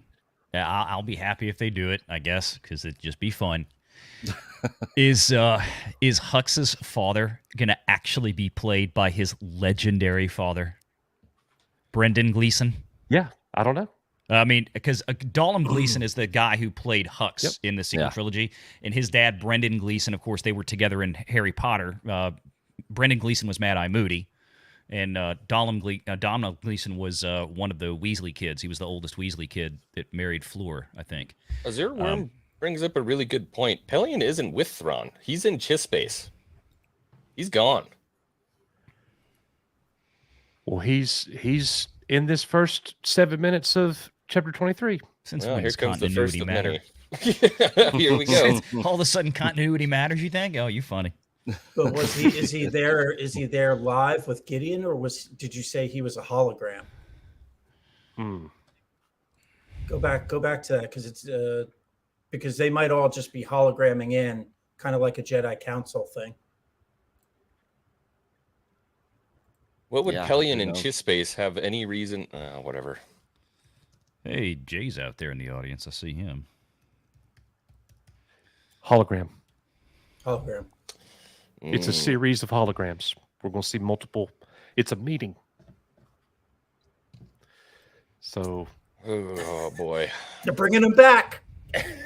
Yep. Who knows what is going to happen? We are Who close to knows? Thrawn. His second in command is here. It's going to be here. Hux, the tie-ins, the Praetorian Guards. If they could say "Long live the Empire" all they want, that is not a callback to the original trilogy. No. Know what? The second time he has ever been on our channel, ladies and gentlemen, and it has been a long, long time coming. Welcome. He is laughing. Ladies and gentlemen, I am pleased. Drop 3PO. What's up, my boy? Oh, boy. What a day. Jay, weren't we just laughing about this a couple days ago or something? I have some breaking news. I started drinking early. That's the breaking news. No, I have. You're gonna hear it first time here. My friend that works at the Galactic Star Cruiser says, look for the Galactic Star Cruiser N/2 in the Rey trilogy. I'm not surprised. Not at all. Not surprised. Well, I said you better be fooling, man. I was like, you know what? I hope you're not fooling. Wait, everybody's got a hat on. I gotta wear a hat. Well, I want to be clear. So you said Rey. We got 3 movies announced, but it's not a trilogy. They're 3 totally separate movies. So you're still hearing that there is the Rey movie is going to turn into 3? Yeah. Okay. Because they've only announced the 1 so far. That's why I was asking. Man, look, here's the The problem. other 2 movies though. they announced were different eras. So. But how many times have we seen them announce movies and never happens? Oh, it gets fired, gets put Yeah, back, announce again, then it gets taken back, then it gets pushed back, and then it's like maybe, and then things change and all that stuff. Yep. Did you see the video of like Kathleen Kennedy walking on the stage? Oh, yeah. Like no one clapping. Yeah. We clipped it, and or one of our people in chat clipped it and sent it to us, and we replayed it Goat several noise. times. She got sandwiched in between the wild claps. Like Yeah. everybody loving Gilroy and Diego, but I she am got laughing nothing. in Gina Carano. That's all I'm saying. Put Yeah. the goat noise over it, Coach. Yeah, exactly. Exactly. Yeah, we were talking about that earlier, Jay, when we were talking about, you know, by the time these projects come out, if they actually come out, you know, how many people are going to leave and come into the project between now and then, if it actually ever happens? Well, no, you're right. The crazy thing is that from day one, the Mandoverse, like Favreau putting that together like he did with Marvel, with from Iron Man to Endgame, that we saw that coming from a mile away. It's like all these people, Ahsoka, Boba Fett, Din, all of them, they're all going to come together and fight Thrawn. Thrawn is the Thanos. Din is the Iron Man, and you just got all these side characters. It's the same playbook that they did with Marvel in the first 13 years. Same thing. Like that was expected. Mm-hmm. And so I guess he's going to do one big Avengers type movie to bring it all together at the very end. So with all the most powerful women in Stargirls. Because we got Rey announced today, Ahsoka announced today, Acolyte today, and then a kids show, basically a kids field trip in the Skeleton Crew. No, they're pretty much canceling all the white men out of all this stuff. Well, they also pushing. Remember, the original Thrawn trilogy was Luke and Han, heir to the Empire. So I guess Ahsoka's going to take that. Yeah. And Luke was supposed to build the new temple and train the Jedi. I guess Rey's going to take that. So yeah, she'll do it better than him. This is But like what you're saying, Nick, and Grogu. probably Valiant can kind of concur on this. I mean, if there's a change at the head of Lucasfilm, and KK steps out, I mean, it's not uncommon when there's that big of a change that everything just gets switched. I mean, we've seen that throughout history, that when the leadership changes, they just say, nope, those projects are dead. Here's my vision. And we're starting with a clean slate. Unless they're already in production, like we're seeing with DC, they're just like releasing all the films that were like done before we get into James's Gunn's universe. You got to clear the decks. Yeah, and they're bombing, man. They're doing terrible. It's just like nobody cares. They're like, on to the next one. Off subject topic. How you like that T2 arcade one-up behind you? I almost got one, and I'm It's still thinking awesome, about man. I getting got it at Walmart. Open box special. It was $100 off, so I had to pick it up. And I have two more coming. The original Star Wars arcade and the Tron. The old. Oh, Tron you got the one. Tron one? For some reason, the Walmart down the street here got a bunch of these, and all the boxes were damaged. And it's not even like that. It's like it had like some water stuff on the top. So they're like, they were selling them. And I bought this one. They're like, hey, we got 2 more open boxes if you want to pick them up. And I was like, which ones are they? They're like, the Star Wars ones. Like, yeah, I'll take it. And they were like $100 off. So I'm like, that's great. They're mine. Man, I never find those kind of deals. I want all those cabinets. It was a miracle. I just was there and I was like, wow, look at this. And there was a little sign. It was like open box special. I thought it was the one on display. I was like, oh, I'll just get the display, try to get it back home. And they're like, no, it's in the back. And so you open it going, well, I hope it's not too bad. And it's like, it was just a box. The cardboard was just all crumpled up. I'm like, wow, so weird. Still. Yeah. So what do you think, Jay, about only 22,000 people watching Star Wars Celebration? Worldwide. It's really pathetic, man. It's really pathetic. And I listen, I love Star Wars. I've always loved it. I appreciate you guys' passion. X-Wing 2 and I just want to be clear, and I'm only speaking for myself. What really just this past few months, what really just cut me loose from Star Wars was the drag stuff, man. Like there's like children that are gonna be there, and I just like you have to draw the line somewhere. And for me, it was like I just am so shocked that they went this route this year. And if you look back from like the past 2 years. And we have Luke with Grogu, right? That big moment that everybody was like, hey, we got something that they could work with. And from then on, it was Book of Boba Fett. Downhill. Star Cruiser, Galaxy's Edge. I mean, even the theme parks. And it's just like Kenobi. It's just it was a nonstop spiral down. Then Andor was thrown into the mix, which those that liked it really loved it. For those that watched it, they just didn't get enough people so many people had checked out at that point in time. A lot of people just didn't even give Andor a chance. And that's what I'm saying. Yeah, it's like, and then now Mando 3. I haven't watched any Star Wars since Kenobi. I just watched you guys. I watched X-Wing. I watched X-Wing like just burn. Poor guy. But this last episode, I had to watch it because on some Friday night Tykes, and oh, it's so bad. I couldn't believe like the one beautiful thing about Star Wars 2 is that they always introduced us with actors that weren't as well known as others. Yeah. So when you throw in a Jack Black or Lizzo, and it's just like now they're in it, you're just kind of like it just takes away from. Man, I leave you for 2 minutes and you let this guy on the panel? I'm telling you. And then now to only have 20,000+ watching just shows people are just 0.5% of their subscribers. Yeah, that when we were on that, we were talking earlier when we did that charity stream with Theory after the live stream we had when we had him on the channel here. He had over 20-something thousand on that charity stream that next night. Just a random day. Yeah. Star Wars Celebration. People have been waiting on this for how long? We got up at 7 a.m. to stream it, and 22,000 people watched live. Fewer people than the residents in Hartselle, Alabama, where I live. We have 2 red lights. Yeah. May I ask you guys why are we here at this place and time with Star Wars? Like, what has it? The leadership just burned this thing so far to the ground that we're just kind of like Kathleen Kennedy. It's just a thing, Star Wars is it's not a cultural thing anymore. It's just another TV show.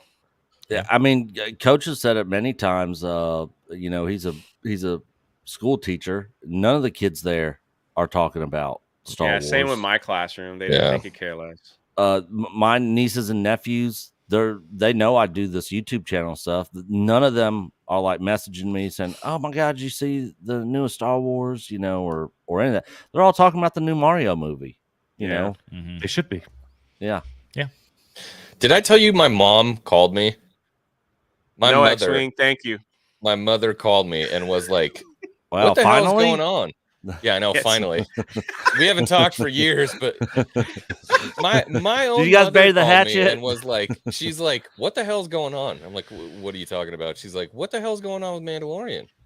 She said, "I feel like I'm watching a different show. Like, I don't, a non-Star Wars fan even sees what's going on here. Like, stuff is just, it's bad."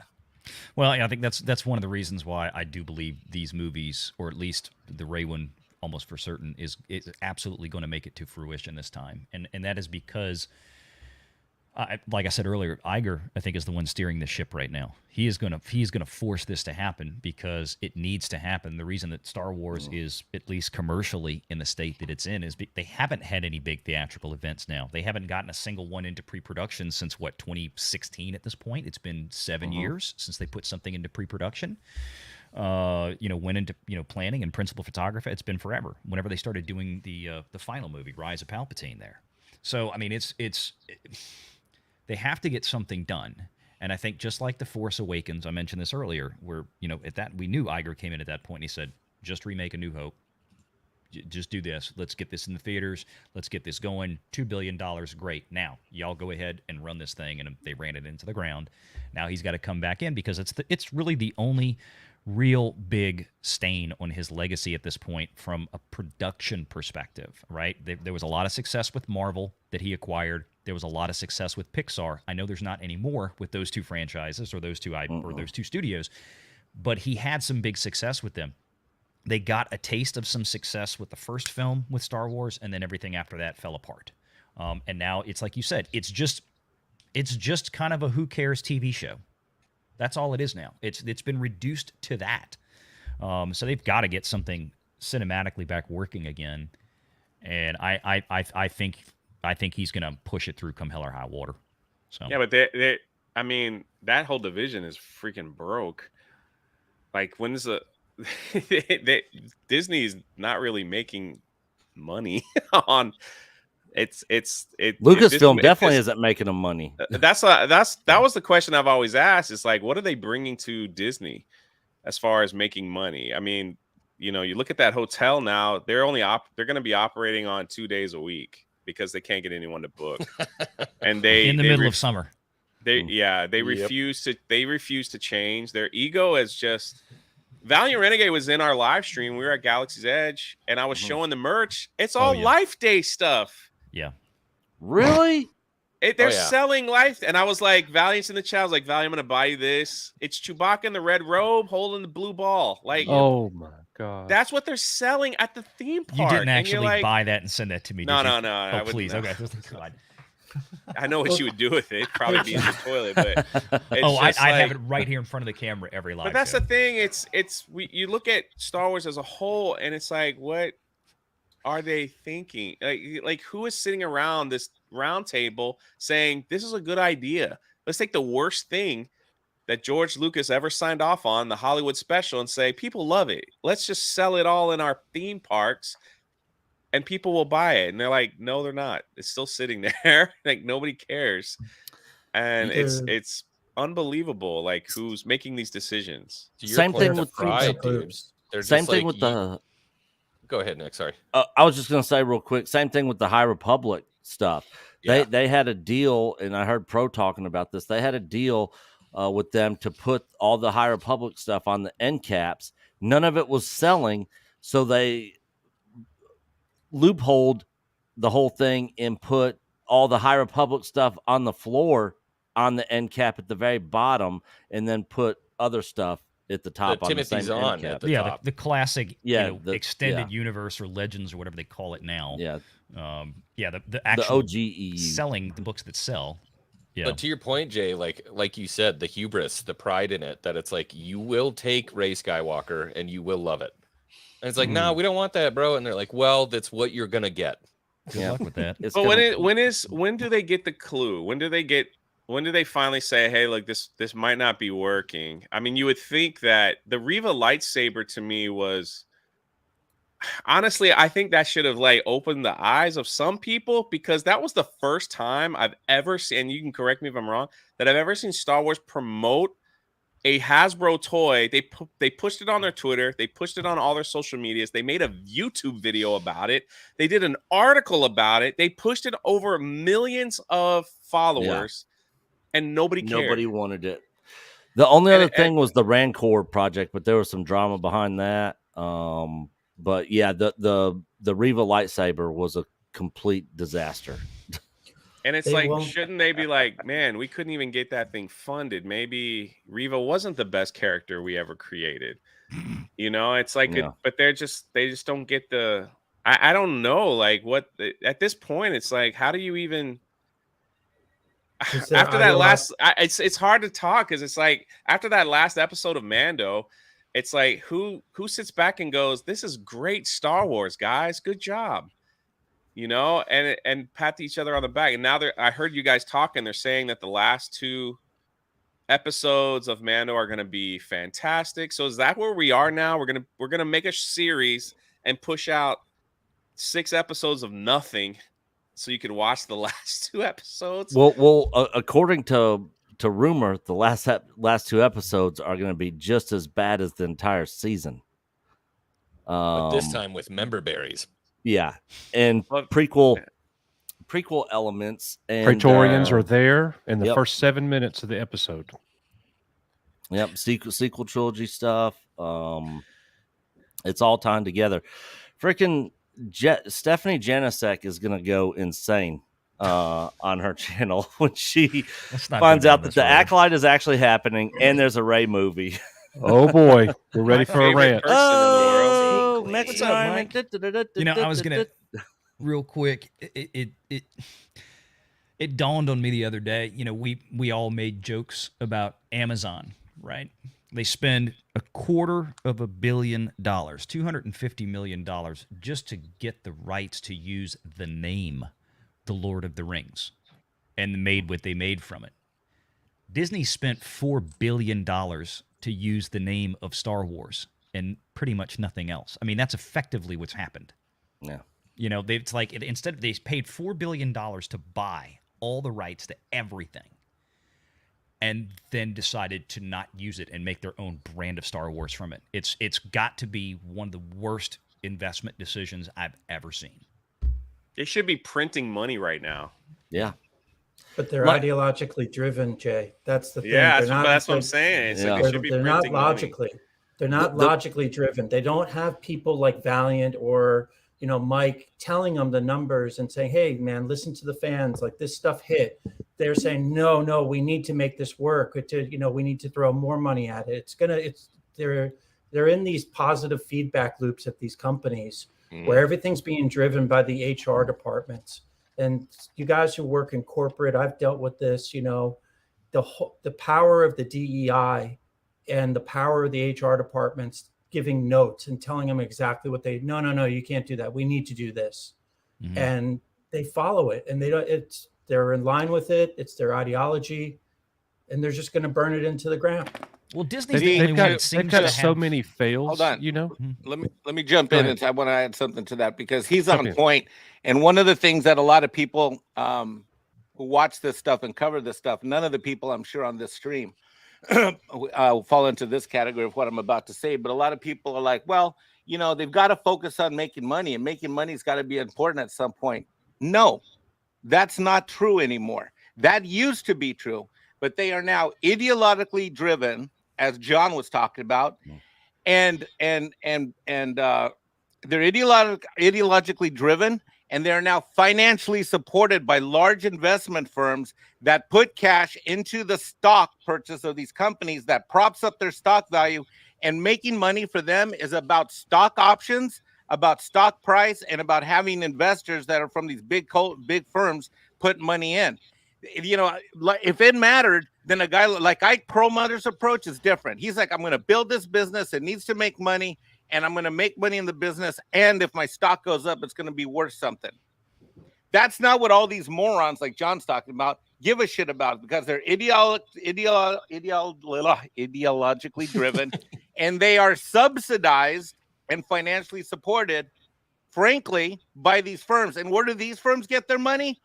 All of you out there on planet Earth and in the United States specifically that have retirement accounts, 401ks. investment accounts, and all of your 401ks. Yeah. Well, I was just going to say back to what Valiant has said multiple times. The Mandalorian has been the golden goose of Star Wars. It's been the big money maker that they've had. And now, because of season 3, it's no longer the golden goose. It's goose shit running through a tin can. Yeah. It's bad. To break this company and get it back on track, we got to do what Jay talked about extensively, what you talked about a lot, Valiant, is that we got to stop buying their merch. Look, I collect lightsabers. I got 27 lightsabers in this house right now on the walls. Buy it all third party. Yeah, all third party. I won't buy any of Disney's crap. So we gotta stop buying their merch, stop going to their parks, and we gotta break this company in half and not go to their movies either, so that they financially suffer and they see their stock price drop.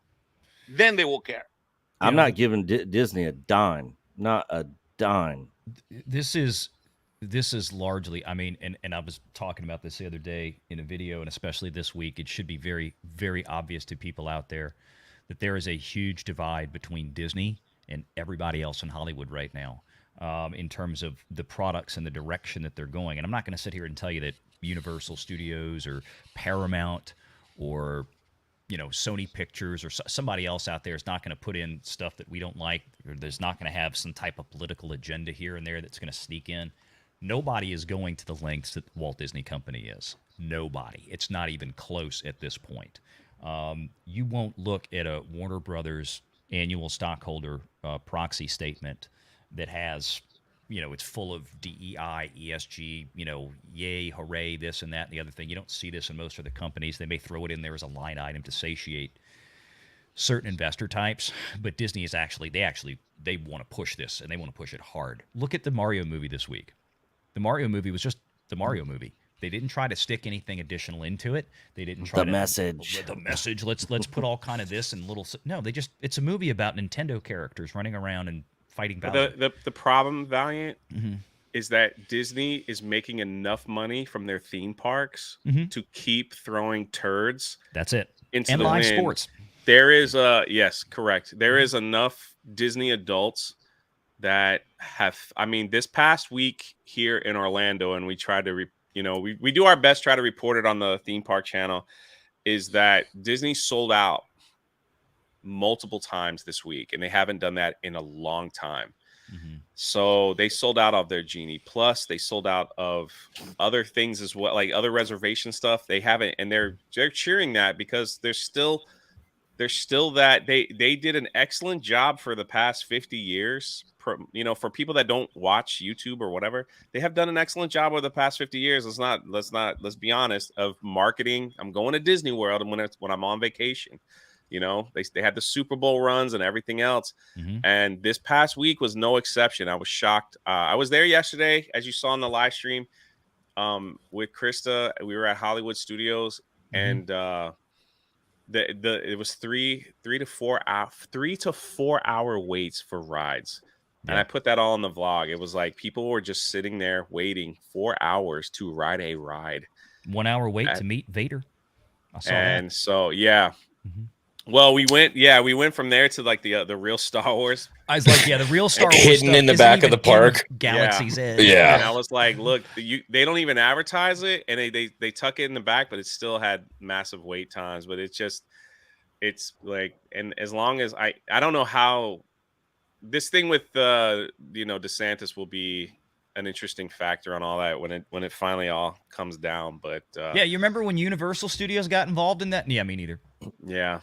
So it's funny that people don't talk about the theme parks much, but that is a pop culture phenomenon that generates billions for these companies, where they could just throw out bomb after bomb and have no effect on their paperwork, and again, like if you look at their annual at their reports, it was the theme parks that made so much money for them that they were just like, well, whatever.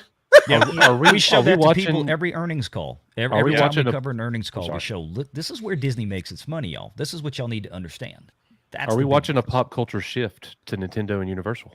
Yes. Oh, yeah. When the park is open here in Orlando, we'll definitely be curious to see how that goes. But I think so, yeah.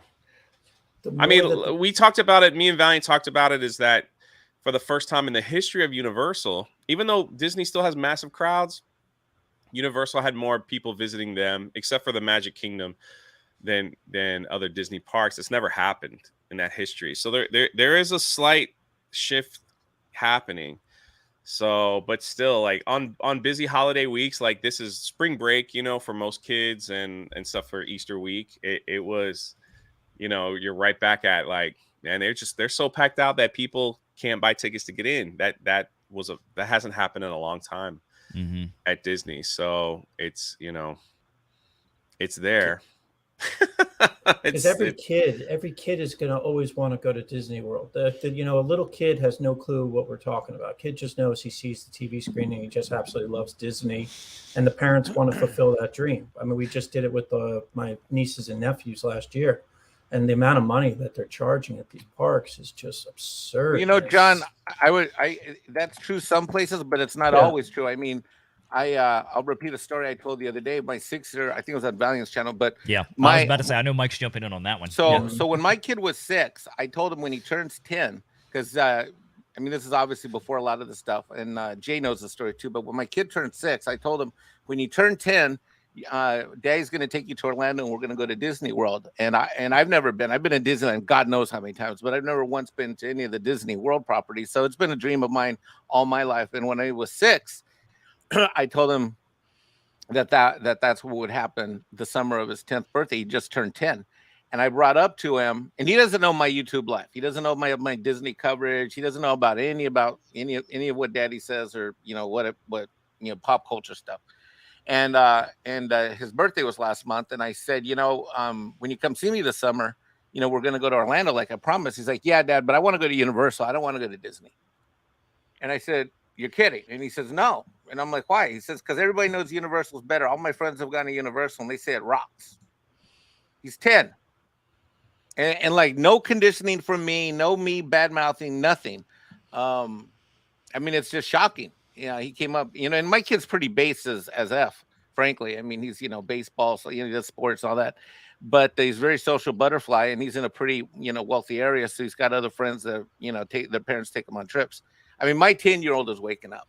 So if my 10-year-old can wake up out of nowhere, then I think other 10-year-olds and other young kids are going to wake up. What we're seeing, as far as that concern, there's definitely a shift because people that since the lockdowns, those few years, people find like when they go on these vacations and they head to Orlando, it's still like the most visited place in all the world. It's like right here, and people are the exit polling from Disney is pretty significant from different tour guides, not tour guides, but what do you call those people that you call to plan a trip?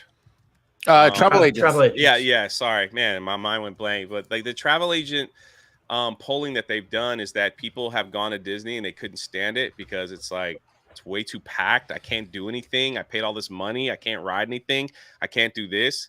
And then they're like, we're gonna try something different the next year, and that's why you're seeing a rise in attendance at Universal, and SeaWorld has picked up tremendously over the past 2 years as well. So it will probably take some time, but if they don't change anything, there definitely be a shift over, especially with the brand new park that Universal's building with the Super Nintendo, the biggest Super Nintendo world that and they're keeping up to date. They're about to open a whole new Trolls Land. You know that movie Trolls, and then they're just trying to, like, everything comes together. Just watch. They're opening Super Nintendo World. They release a film. They're gonna open this Trolls Land. They're releasing a film, right? Like everything is like they're trying to put everything together. Where it's like kids love the trolls. Well, let's go to the land, right? They're just trying to do that, and it seems to be working for them. Minions. They're redoing this whole Minions thing now over there at Universal, and they're movie Minions release, so it's like they're trying to keep up, but then you go to Star Wars and it's like, where's Vader? Where's Luke? Where's Anakin? Where's Padme? Where's anything? We got Rey though. Oh, you'll take it and you'll like it.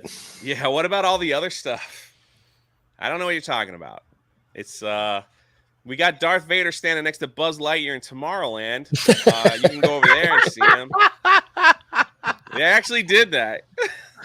I was like, you have Darth Vader, and you won't even put him in your Star Wars Land park. You'll put him in Tomorrowland, standing next to Buzz Lightyear's ride. That's where you can get a picture with him. That's how it is at Disneyland as well. Like in order to go to the best Star Wars store, and see Disneyland, me and my family have gone to that thing like 2 or 3 times a year for like a decade and a half, 2 decades. And like the last time I went was God, what was it, last year, I guess. Anyway, so the best Star Wars store is actually in Tomorrowland, across from the Buzz Lightyear crap. And yeah, it's at the Star Tours exit, right? Star Traders. Exactly, it's right where the Star Tours exit is at. Exactly. How does that make any sense? That's the problem. What we're dealing with this company, with Lucasfilm. It's like, how does that make any sense? You have a Star Wars Land. Put your Star Wars in your Star Wars Land. And I did that video for Doomcock. I mean, it's not like there's not real estate available. Like Galaxy's Edge in Anaheim is freaking vast open areas. Same in Orlando. Yeah. It's like vast open areas. But they don't do that with any other IP. You go to Toy Story Land, it looks like the movie. You go to Avatar World, it looks like Pandora. Anywhere you go on Disney property that has an IP, it's exactly like the movies, and everything is there. You don't have to go somewhere else. Only when it comes to Star Wars, it makes zero sense. When I was there, like why they would do that. And when I was there in February, I told the story. I'll repeat it here. I haven't done it on this channel, but I'll repeat the story. So I was walking around, and there was this huge crowd of people that were coming through Galaxy's Edge, and it's like monumental. So I'm walking I'm heading towards the Millennium Falcon, and then I look up to my right. I look over to the right, and I see whoever's the actor, the performer that's dressed up as Rey. To my left, I see this huge crowd. And so you can take pictures with Rey on the right. No one's there. Like basically people walking by, and she's like, hi, hello. Please clap. hello, hello, hello, you know, like just like trying to get attention. You know what I mean? Kind of like That's what I was going to edit in was Jeb Bush's "Please clap" Please when clap. Kennedy walks out It on was stage. it's exactly like please clap. It's exactly like that. Meanwhile, I see this group of people coming. I figure it must be a celebrity or something. I mean, it's like, you know, there's 3 or 4 people deep. It's like coming like a peloton or like a group of like insects, locusts or something, right? So I said, you know what, I'm gonna go see. So I leave my sister. I break out and I cut to the left and I work my way through. They're all following R2-D2. Like all these people, 50, 60 people are crowded around R2-D2, who's putting on a little show as he's walking through Galaxy's Edge. Can I look to the right? No one's taking a picture of the Ray at all. Well, rumor has it, you know, when we did the video with Pro and Valiant, that they are going to include R2 and Grogu in the Rey movie, along with Chewbacca, because they know that those characters are, people like those characters, and they're hoping that people will come see those characters so to try to help them push this Rey movie.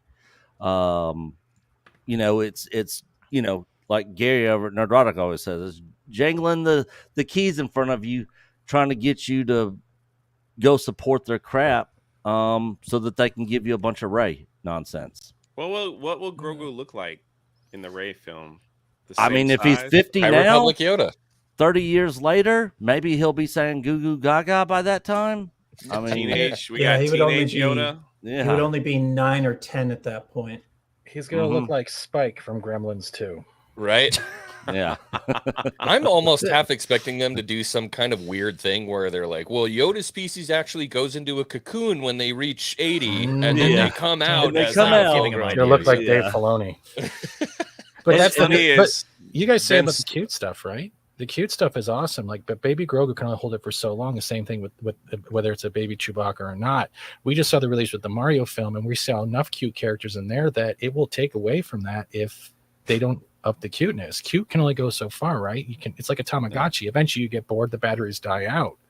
You got to keep infusing something that not is just cute, but maintains the attention of not just the kids, but the parents wanting to take the kids to where the cute is. Well, now it's baby Yoda with a dinner plate on his chest. Man, the So- Grogu phenomenon is dying. Yeah. It's dying.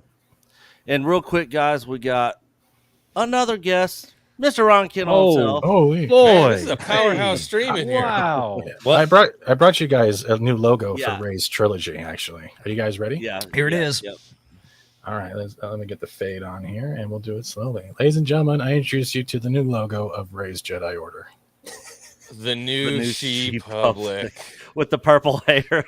And the handle hilt is a special shape if you get it. Yeah, we don't want to Oh my draw God, it's attention. a maxi pad.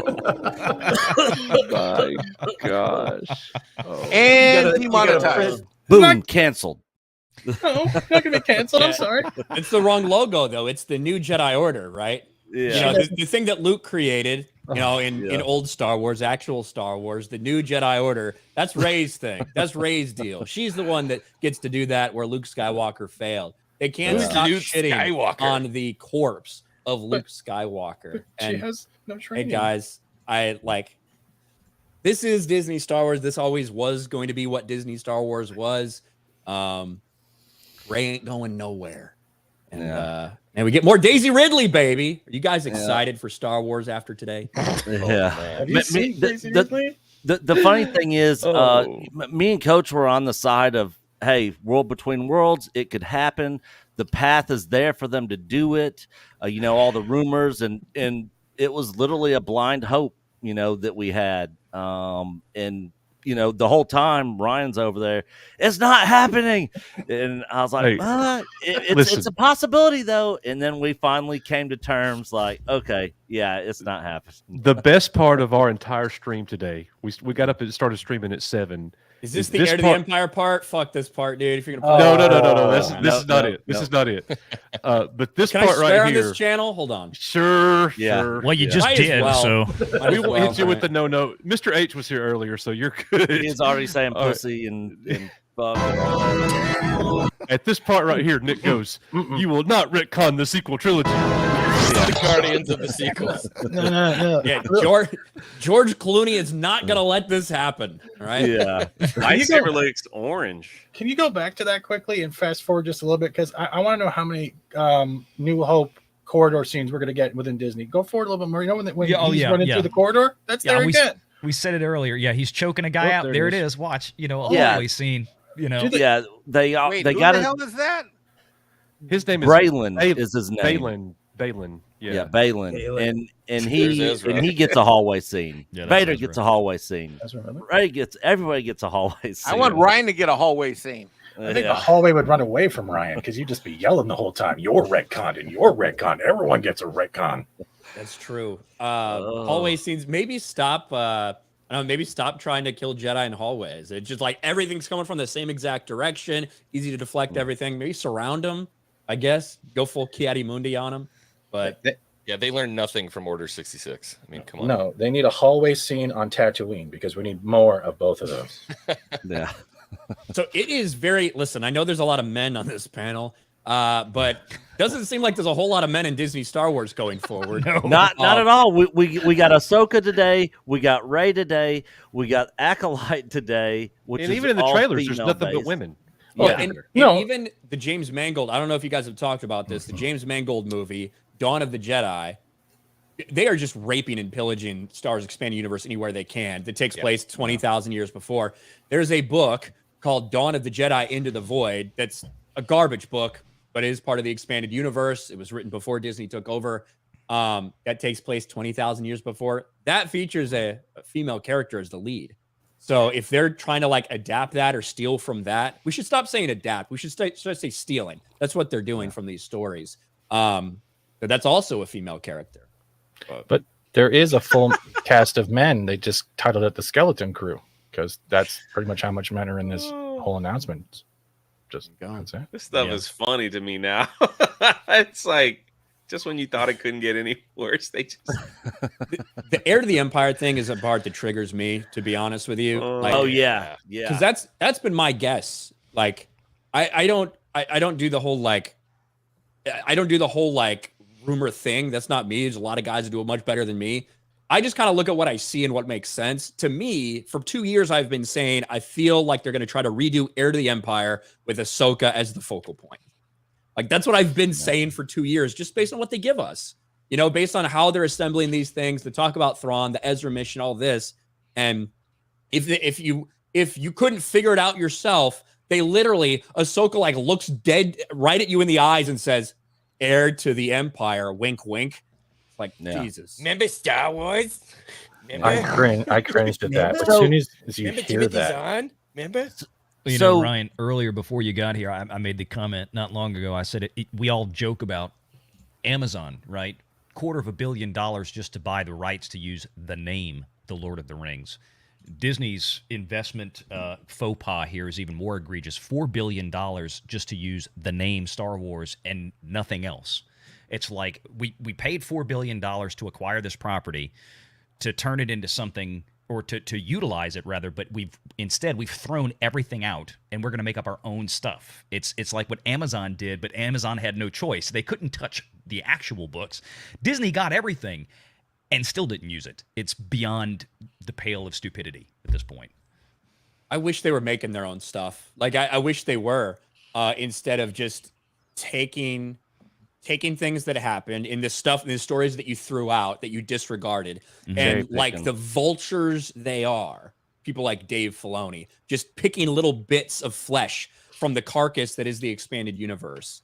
Like Din Djarin's origin story is basically Jango Fett. Okay, like very clear in the first season of Mandalorian, it's Jango Fett's story just repurposed. And now to take probably the most well-known and the most beloved expanded universe series of books, the original Thrawn trilogy, and to redo this with these characters that you have created, with Ahsoka likely as the focal point, as the Luke Skywalker of this, even though Luke still exists, Deadeye Luke Skywalker, CGI Luke Skywalker exists out there, but it's going to be with Ahsoka at the focal point. That's what it looks like to me. I wish they would just stop touching these characters. If you don't want to use them, don't use them. Don't use these bastardizations, characters in name only. Thrawn in name only. That's who he was in Rebels. It's who he'll be in this. Yeah, so that's what I was going to ask you. You saw Rebels, right? And you saw Thrawn in there. You watched that show, right? Yeah, he's like a Scooby Doo villain. Yeah. So in that. so the thing is, we actually, when we were at the EBN meetup last year in Nashville at ICCCon, Timothy Zahn was there, and we actually talked to him, and he told us if Filoni is writing Thrawn, it's going to be the right Thrawn. And I was like, what? Well, Filoni wrote Thrawn in Rebels, Yeah. like that is the character. And Timothy Zahn, as much as I respect the work he's done, he's a sellout.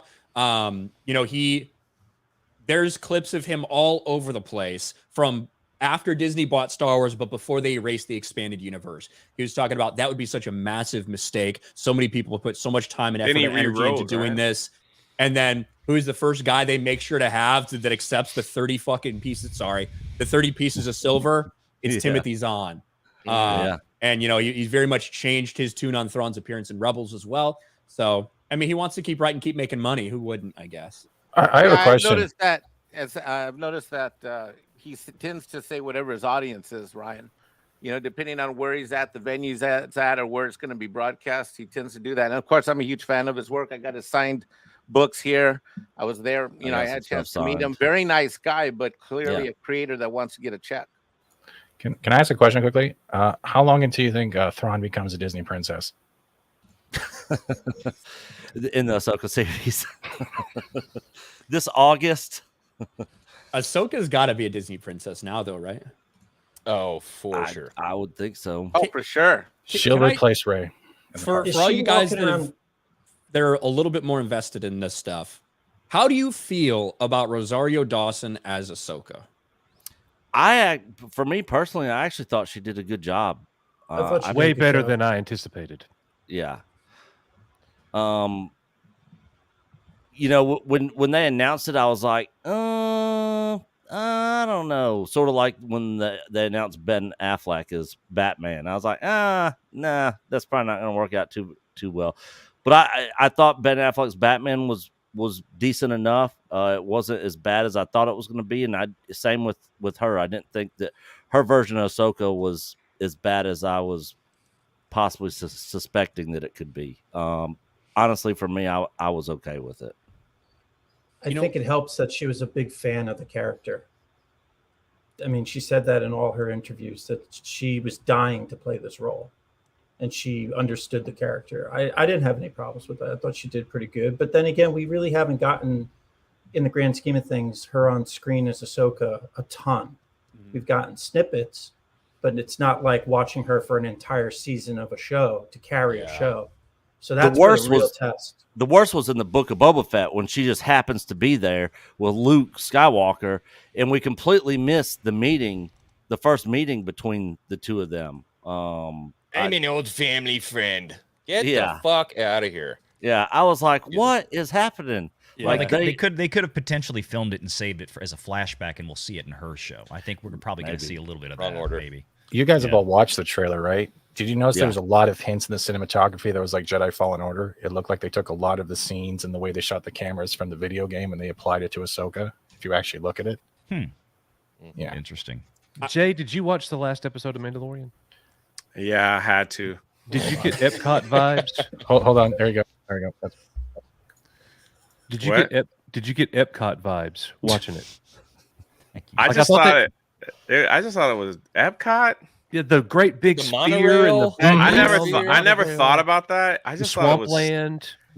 I just thought it was stupid. I mean, the first part is Bo-Katan's ship gets taken over. Like, where was that technology all through Star Wars? Yeah, tractor beams aren't a thing. It's just So they can Bluetooth. that was wild. And then the ending to me, like, forget Jack Black and Lizzo, when when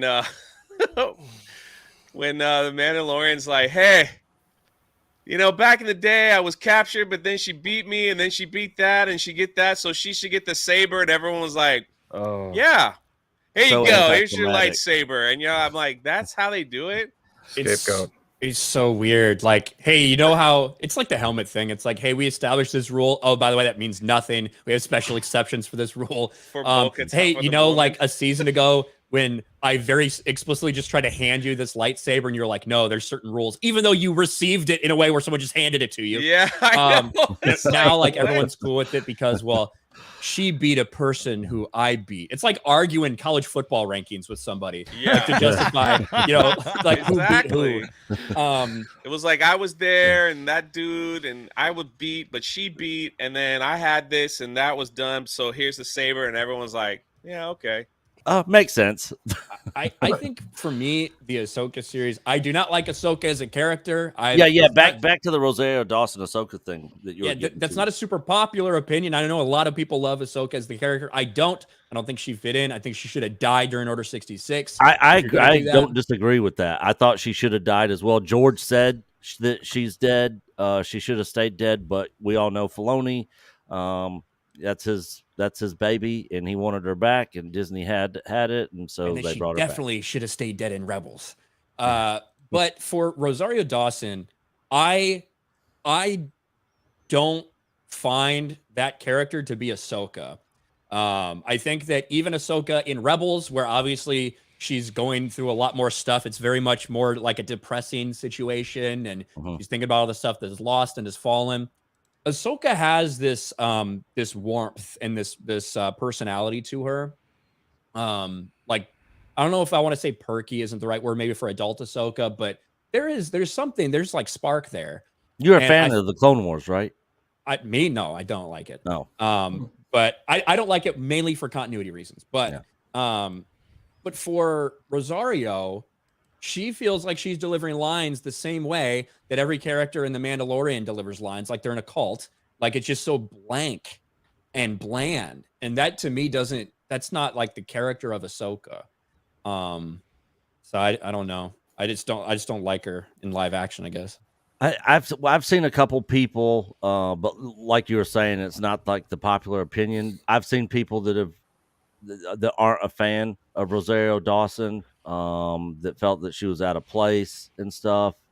And you know, at the end of the day, it's all subjective. It's going to hit people differently. You know, different strokes for different folks. So, I mean, you're not wrong in your assessment there for sure. Even though me personally, I really didn't have take issue with it. But I'm not a big Ahsoka fan. I'm not a big Ahsoka fan either. I don't have any connection to the character, you know. Was that I'm just ready for Rey Skywalker to board the Galactic Star Cruiser in her movies with Baby Yoda. It's coming to bring all the Jedi somewhere, and then she'll hand it over to Captain Keevan, and that's how they'll make the Star Cruiser relevant again. People will want to go. Do you think that key's going to come back? That key's going to be like the driving force between what happens in the universe, right? Like, Bo-Katan's going to get stabbed, but she had the key, and the key stopped the saber from killing her. What the hell was the point of that? Yeah, because they gave Bo the key. It was you this know, big. She got it. Grogu got knighted for helping cheat at space beer pong. Oh my god! So I say they just go full crazy and just open that time machine up with Ezra, and Ahsoka gets sucked in and appears in the Rey movie, so that they're together building the new Jedi Order with Baby Yoda and Ahsoka, Rey, and just Baby let it Yoda. happen, man. Just let it happen. Let You them knew open up. Luke too. Yeah, just let They it happen. could have done it. They could have used that, and they could have fixed the whole thing. They could have shown. They're not going to do Rey it in an until it's too alternate- late. Yeah, it'll be too late if they ever come to terms of, all right, this isn't working. But like Mike was saying earlier, they got so many people investing in them that they can basically just do whatever they want, you know, with this property. You know, push the message out there, virtue signal, all that. And if they lose money, I mean, how much of a hit is that actually to them? Well, If they like I lose said, money on the a theme parks and the live sports, ESPN, that's what pays Disney's bills. I mean, that's where the money's being made. And we've watched over the last 2 fiscal years, 8 fiscal quarters that we've been covering it. with the earnings calls, we've watched that third-party licensing and revenue just go down. And that's where all the theatrical revenue comes through. That's where all of the things that they used to get from places like Netflix for licensing fees, billions of dollars they used to get from all that, that's all gone. They've retracted it all in, this is why Disney Plus, I keep saying, is $12 billion cumulatively in the hole. Because when they don't put these things out anywhere, or they make Star Wars shows, well, somebody has to pay Lucasfilm to make those. That comes out of Disney Plus's coffers. That comes out of that credit line. And that's just being filled in by revenues and operating profits from the theme parks, from the merchandise that they're selling, from the resorts, and from television, mainly live sports. Yeah. So it's just robbing Peter to pay Paul at this point. What's all the bumble about them talking about licensing out stuff when I thought like the whole thing that just happened was that basically, like you said, Bob Iger pulled everything back because they don't want to license content. They want to hold the streaming platform specifically for that reason. They don't want to license this out because they want Disney Plus to be the powerhouse. Well, they're going to hold what Iger stated was specifically their major IPs, Marvel, Star Wars. That's going to stay on Disney Plus. They may turn around and license, other products out. Willow season 2, maybe somebody else. Nobody's paying for that. No, that's look. I mean, it's going to be stuff like you've never heard of, like Did generic the Indiana Brand X Jones Disney shows. Did the Indiana Jones trailer say capitalism is bad? Yeah. Well, so it didn't that's just a say joke. Capitalism bad. It said they were describing, I believe, the Dial of Destiny. And Mads Mikkelsen's like, you stole it from me. Or I stole it from this person and you stole it from me. And then Phoebe Waller-Bridge is like, and I stole it from him. That's capitalism or something like that. Yeah. Oh, okay. So basically saying capitalism is theft. Yeah. Oh, I think they mean taxation. Yeah. Yeah. right, Real so quick, far behind. I'm gonna just hit a couple of these super chats real quick. We're far behind. Magic Tech Mags $2. Nick, Eagle Rare is legit. Yes, Star Wars Celebration. And the news today has had me start drinking early today. Nick, I think you skipped a whole bunch of super chats, bro. The first super chat that we got to hit is all the way back from at 11:26 from Geek Daddy, $5. So I would just hold on. We'll clear them all once the panel No. leaves. I hit that. You were Did not you? here. Yeah. Oh, yeah. I've my been bad. holding the spot. Great job, Nick. Suddenly, I feel needed again as a producer on this channel. I'm telling Yeah. you. Yeah. Hey, we've been streaming so long, I had to pee. Maybe I retired too early. Yeah. Showroom Sabres $1.99. Eagle Rare is goated. Having some when I get home. It's a great brand from Buffalo Trace. Me and Ryan did some shots of that out in Vegas. Good stuff. If you guys can get your hands on Buffalo Trace or Eagle Rare, I highly recommend it. Magitech Max $2. Odd Twitter said I had to verify number 2 to send it. I have no idea what that's about, Max. She's talking about that what she sent us on Discord. Yeah. On Discord or on Twitter? It's on Discord too. Oh, okay. Yeah, I'm never on Discord. So if you sent something on there, I'll have to go look at it and check it out because I'm not sure. And of course the stupid chat jumped on me, so I have no clue where we're at. Can I ask a question while Nick's Seems searching? like we all have the same problems on live Magitech Mags stream. $2 sounds connected to the sequel Yeah. trilogy to me. Yeah. Oh, big time connected to the sequel trilogy. Can I ask a question, please, to the Star Wars fanatics here? Can someone please explain to me what Frozen meets Kill Bill means? Oh my god! Oh, yeah, they said that. They did. They did. It means That was the Acolyte. Yeah, Harvey Yeah. Weinstein's personal assistants show the Acolyte. Yeah. Frozen, maybe meaning that they're secret lesbians because that's what they've told us about Frozen. Sisters? And There's not going to be anything secret about it. Yeah, that's the thing. Yeah, maybe they mean Frozen, like Leslie Headland was when she was not preventing the rape of women by Harvey Weinstein. She's frozen in place. I don't know what to do. I want to keep my career. Are you telling me Is that what that, they mean? that Olaf is actually Weinstein and that's the main villain of the Acolyte? Maybe. Oh my goodness. They gave her a show. Let's not forget that. They gave her a show. Yeah. How do they get Fit Let It Go in there? I don't know. Is I it mean, a they're musical? already changing the song lyrics for Little Mermaid. I mean, they can do pretty much whatever they want. I heard you and Jeremy are buying tickets for another movie, Ron, and sneaking into Little Mermaid. Jeremy made a joke about that on stream. I don't want to watch that. I kidding told him me? that. I was watching y'all yesterday. That's what Jeremy's like. We'll just buy tickets to Mario if it's still out, and we'll sneak into the Little Mermaid because he's making Ryan watch it. Bro, I don't want to watch that. That'd be a good live stream. Just have a temperature Yeah. sensor on your cheeks as you're watching Little Mermaid, and just watch the temperature start to rise. Oh, geez. Parents are going to think there's a Tourette's patient in the audience. With Nah, we'll just Ryan will Wouldn't be get anybody ton- there. Ryan will buy tons Yeah. of alcohol before he goes in. So That's true. You would need it for that movie. But they both need to wear where the we go see the movies, they got this nice open bar. So Well, Do you, whatever you got to want. Do pay you guys for go to it, the but same yeah. theater? Sometimes. Like Universal, I'm not gonna lie. These Universal trips, going to Universal for this, getting kind of far. So we might need to find a different place. But yeah, we usually go to Universal City Walk and check it out. And the Mario movie, they had the place all decked out for Mario stuff, so it was cool to go see that there. But Yeah, you I went and mean, saw it. And did you like the movie, Ron? I liked it. Yeah, I thought it was good. I think that my biggest thing is Nintendo fans are going to absolutely love it. Kids are going to love the movie. Parents can feel perfectly comfortable taking their kids to see it, which usually used to be like a no-brainer. Now that's not Yeah. the case with what Disney's doing.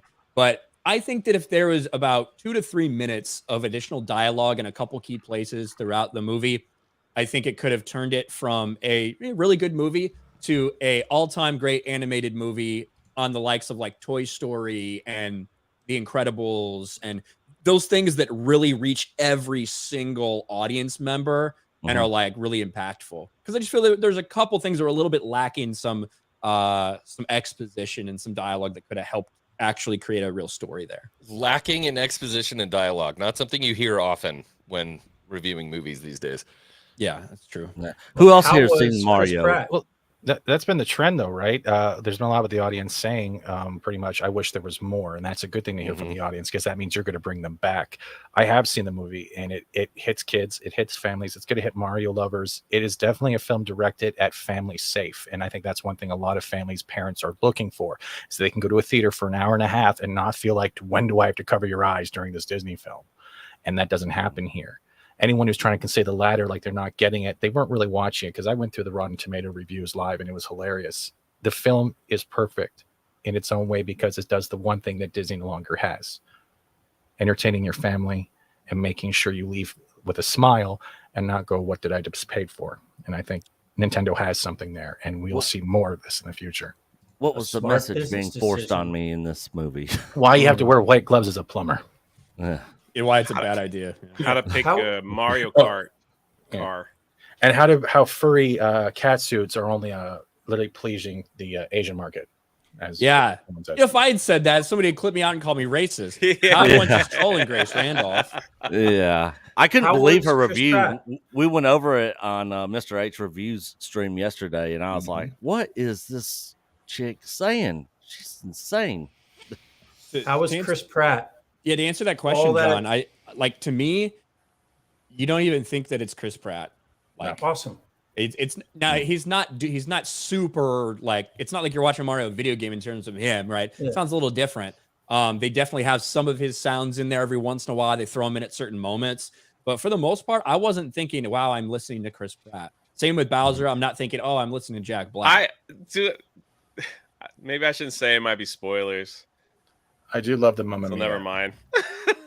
Anya all that Taylor-Joy. controversy, What's that? all that controversy before the release of the movie with going after Chris Pratt about not sounding good enough, and so, I mean, that's just so it was just like Twitter bullshit then. There's I a thought the scene movie where handled all that well. His voice Mhm. and how they did that in the beginning of the movie, they sold it to me. I think that it's right to criticize what they gave us in that first trailer. The lines that they gave us in the first trailer were not present in yeah. the same spots of this movie. So I don't know if that was always intentional. I don't know if they're really holding back what the Mario voice would sound like. I'm not sure. But I mean, I had, like, when I first heard that first trailer, I was like, I don't know if that's it. You know, I was wondering about that myself, even though I love Chris Pratt. So I think that trailers, you're supposed to judge trailers, right?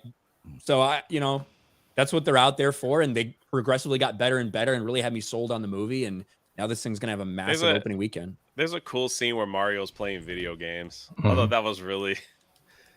I'm gonna go see it. Playing a Nintendo. He actually had the Nintendo. He was playing Kid Icarus. Kid Icarus, yeah. Yeah. to piggyback off what back off what John was saying, yeah, that was only John Leguizamo, and no one listens to John Leguizamo. I'm sorry. Like, no one. Yeah, he's boycotting the movie. Yeah, he's boycotting. Yeah, John Leguizamo is, huh? Yeah. Did you feel like there was? Are you upset, Mike, that there wasn't Latino representation in the for Luigi in the Mario movie? No, I fucking hate John Leguizamo. I hate him with a bitter ass passion. I can't stand that mofo. I can't. He can take his Latinx crap and shove it up his Latinx. See, I beat myself, coach. And he's such a poser because he's from freaking Colombia. This guy. I mean, Yeah. I cannot stand that mofo. I cannot stand him. Anyway, Ryan's got to jump out. So let's say bye. Real quick, Yeah, Ryan. same. What do you got going on? Friday Night Tights tonight. Oh, I imagine this FNT is going to be a banger with all this Star Oh, Wars boy. news. Yeah, a lot of Jay's going to be on there as well tonight, I believe. Yeah, Jay picked the perfect time to come along to FNT. He's going to get to talk Disney Star Wars. So, I'm just doing my thing, my channel, Ryan Kennel RK Outpost. Appreciate you guys having me on. And anytime. what a day to celebrate Star Wars. I'm going to need a refill. You're going to need more than just a refill. All right. I'll talk to you guys Thank you, later. Ryan. Thank See you, you, Ryan. Ryan, thank you. Yeah, I got to bounce as well. Same All right, thing. Jay. Good to Thank see you for you, the buddy. invite. Good having you back on the channel, Jay. Praying for you, Star Wars people, on this Good Friday. Amazing Grace, how sweet the sound. Hey, seriously, I hope for those that celebrate, you have an amazing Easter. Turn off the TV and your cell phones, man, and go spend it doing something else. So Absolutely. it's awesome. Thank you guys for the invite. Yeah, it's awesome to see all you guys. Much love. I'll catch you all on the next one. All right, see you, Jay. Bye. Right. Coach, I got a question for you. In that Ahsoka trailer, did they screw up? Was that supposed to be Harrison Dula in live action? Did they screw up? That is Harrison Dula, yeah. So did they just pull a Grand Inquisitor mess up with her makeup and costume? Because So there were some parts where it was like, ugh, that's Hera? yeah. And then there was Yeah. another part was like, okay, that's not so bad. But yeah, it was a little jarring to see her face. yeah, because she just looked so human. It looked just human with makeup on, where Hera has the facial structure looks like an alien. It's Yep. that So- age-old cartoon versus live action thing. I just think about Ula, and I'm like, she looks like Ula, kind of. Good point. Yep, it is a mess. Yep. Real quick, Olaf sends €2. Desperation to get people to the SWGH Star Wars Galactic Hotel, the Galactic. Galactic Oh, yeah. Hotel, yeah. The Galactic yeah. Star Cruiser. Yeah. Yeah. What that doesn't surprise me at all that they're going to be on the Star Cruiser. Hey, before you start hitting all the super chats, if anybody needs to bounce out, we're going to go through all these. Yeah, I do. I've got some projects I got to handle today here at the house. So I'm going to bounce thanks, too sir. because I got to get back to work. Guys, All right, I good to enjoyed see you, hanging. Mike. Good to Good to see see you, you, boys. BR. Thanks for coming by. Thanks I for will having bounce. me. Love you guys. I'm gonna bounce so I don't embarrass anyone because I know Coach has been secretly like clenching his fists in horror. You mean my butt cheeks? No, I don't clench people's butt cheeks. Oh, okay. X-Men, you have a new job. Oh, boy. There it is. Oh, God. boy. All right, good to see you, Steven. Thank you for having me on. I'll see you in a year. And just remember, I do have this for you before you go. Kathy, this coffee sucks just like your single joke. Oh, there you go. Love it. Take care. Later, see you, man. Steven. Where's the exit button? Right there. All right. Magitech Max for $5.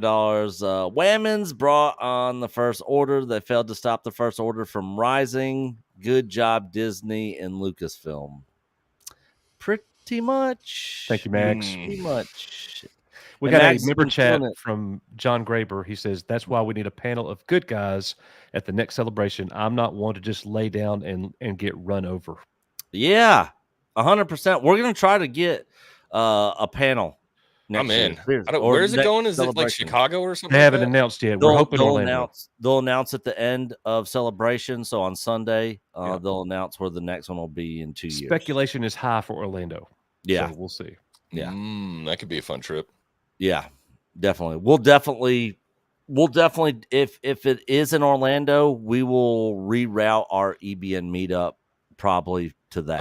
I might hold my first one. We can combine powers. Yeah, we already did. Yeah, I guess that's true.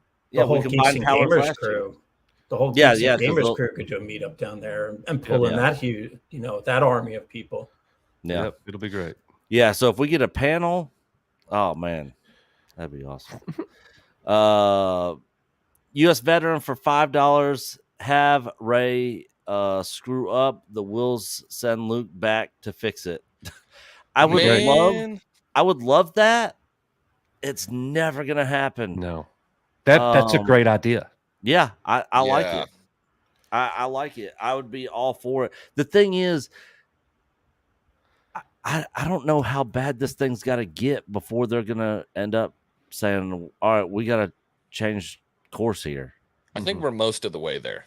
I mean, because it's pretty bad right now. Like, how much worse does it have to be? How much worse can it get? Don't underestimate Disney, bro. Don't even put that energy out into the universe, okay? Right now, KK's watching this going, hold my beer, guys. Watch what I'm about to do. It could get way worse. Just picture this intro scene. The Galactic Star Cruiser comes, and then suddenly the pirates from Mando show up and take over, and they're dripping seaweed down the hallways. But then a starfighter Frick comes show in. up. Babu Frick shows. It's a bunch of Babu Frick families on vacation. And then suddenly everybody's getting, scared and everything. But here comes Rey down the hallway, and somebody says, "Who's that?" And they say, "That's Rey Skywalker." Little kid as they pan the camera past their face. John, you got to stop. There's somebody in the writer's room at Lucasfilm like, yes. Yeah, they're yes, taking notes. yes. Loving it. Great ideas. Jump cut. Kelly Motto at the dentist. Yeah. Boom, cancel. Yeah. Oh my gosh. Oh, Maria get Espino with a mad. member chat. She says, "Come on, guys. Ahsoka looks amazing, and I told you we'd be getting sequel trilogy stories for over a year now. These projects all have been in talks forever since before Episode 9 release." Yeah, Maria. We know. We know. We're with you. Yeah. We reported it. Yeah, and Star Wars has never looked bad. I mean, Visually. Visually. I mean, Ahsoka looks good. I mean, the trailers we saw for Mando season 3 look good, and the season's been trash. If they'd have put it still Lizzo and looks Jack good. Black in the trailer for Mandalorian, we'd be having a different conversation. Yeah, there's no way they were making that trailer. No way they were making that trailer. But they made a poster. Yeah. Well, they I doubled need down, that for yeah. my room. I need that They for made my a room poster. so bad. I need the Lizzo Star Wars poster. I mean, she got her own. Look, they titled the episode after her. Mm-hmm. Why? Space Whales? The Duchess. Why? No, it was Guns for Hire. Oh, I'm sorry. Yeah, you're right. You're right. Thank you. Yep, but they called her Duchess in that episode. Okay. Iron That's on King death. for £199.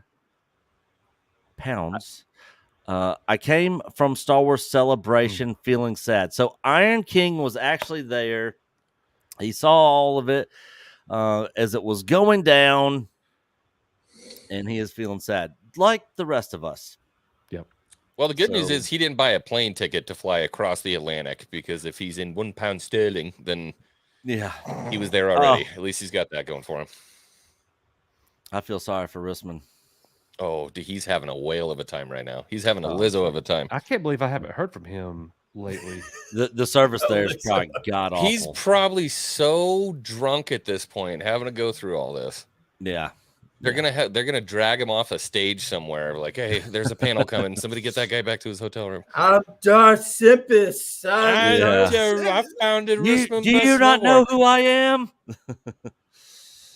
You're all Cardinal shield. Cardinals for $4.99. They will be in breach of contract if they remake the original trilogy. George Lucas had it put in writing that they can't remake the OT.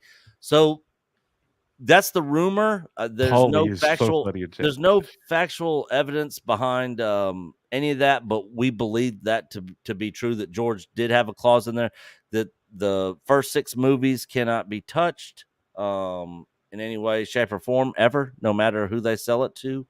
So yeah, I don't think they're going to remake the original trilogy. I don't think they could, even if they wanted to. Donna Hergenrether with $9.99. This is a great stream. RIP Disney Star Wars. They can't take my OT Star Wars. OT Leia is and always will be the best whammon. Love you all. I agree. Leia in the OT is great. And for the prequel fans, Padme's good too. Who? Right, X-Wing? Padme? Never heard of her. Yeah. Apparently she doesn't exist. Yeah. Jeremy Turner for $3. This panel needs to happen again. Best of the best. Yeah, that blew up quick, This was a very great show, and we've been streaming for over 6 hours straight now. Just want to throw that out there. And I think it's a perfect, appropriate time to throw this out here just to tell everybody thank you.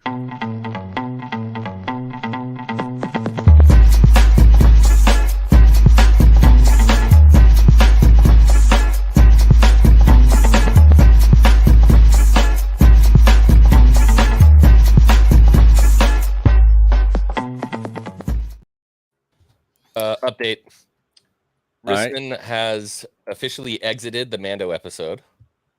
So he watched saw the it. entire episode. I said, give me everything. I don't know, it happened. Thrawn happened.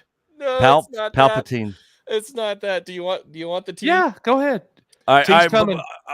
but before we say anything, guys, if you do not want to be spoiled for the next episode, mute right now.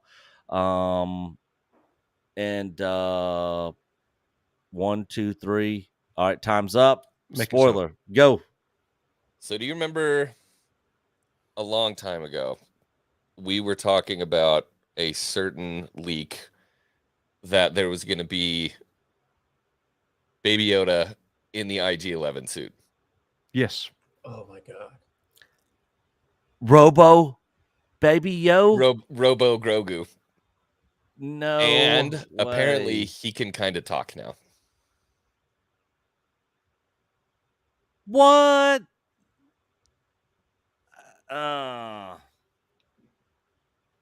Grogu Iron Man.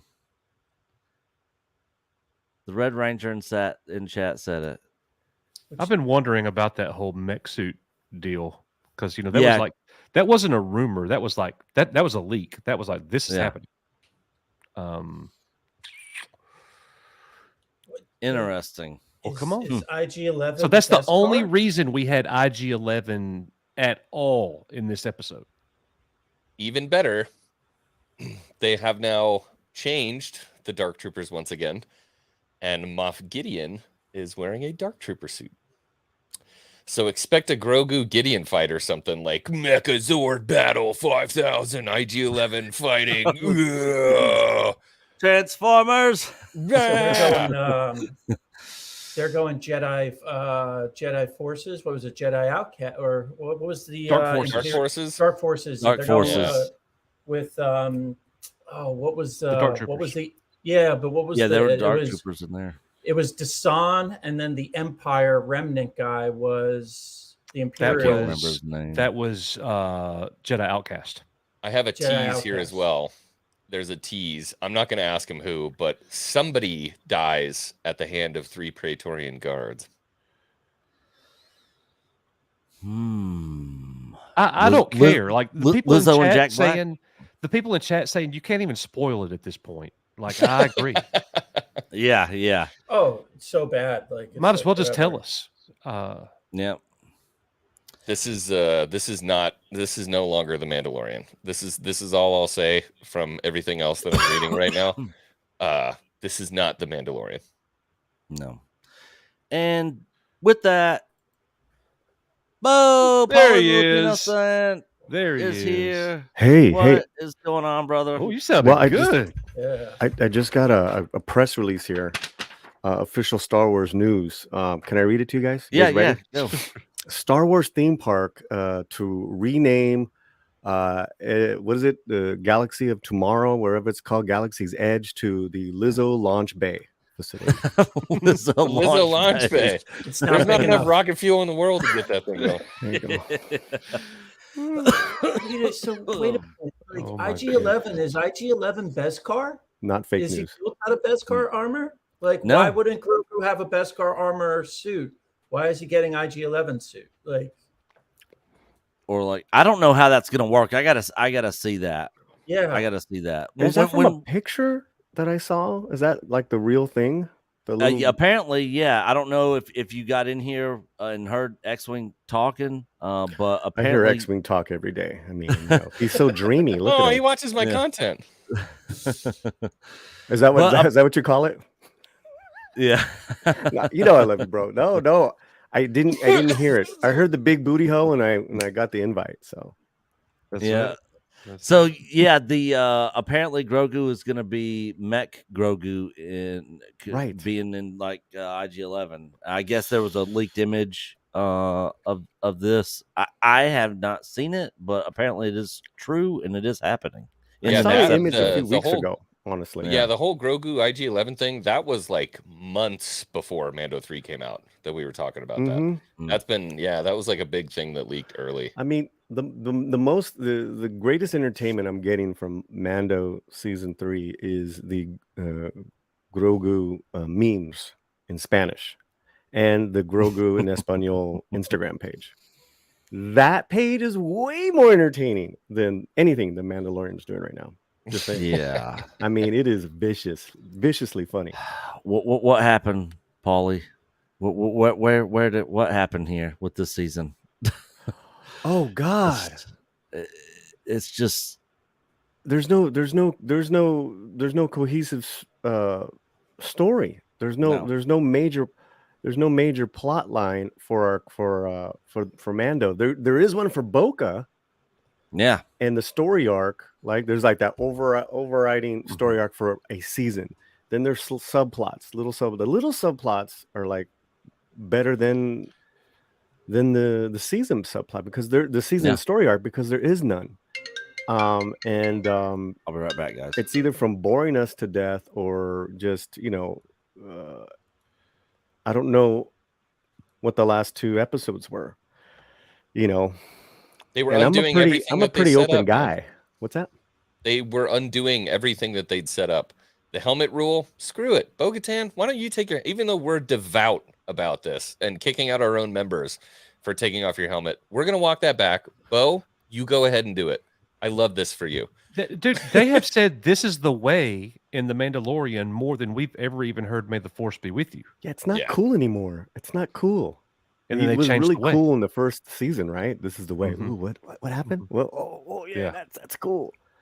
do you remember X-Wing when I was on your channel with Risman and we were talking about how this is all the mismanagement coming to a head Yeah. on all these projects over the last like 2.5 years? And basically what they've done is, and I was listening to Josh talk about this the other night on his stream, is that what we have now in this season of Mandalorian is we have bits and pieces from Rangers. We have bits and pieces from other Right. shows that are all just coming together. And they've had to do this stuff on the fly with time constraints. And they're like, how do we make this right? Like, we just got to, well, just do it. Like, we just have to do it. We have to get something out there because it's been so long. And this is what happens when you mismanage all these production projects, like they come in stages.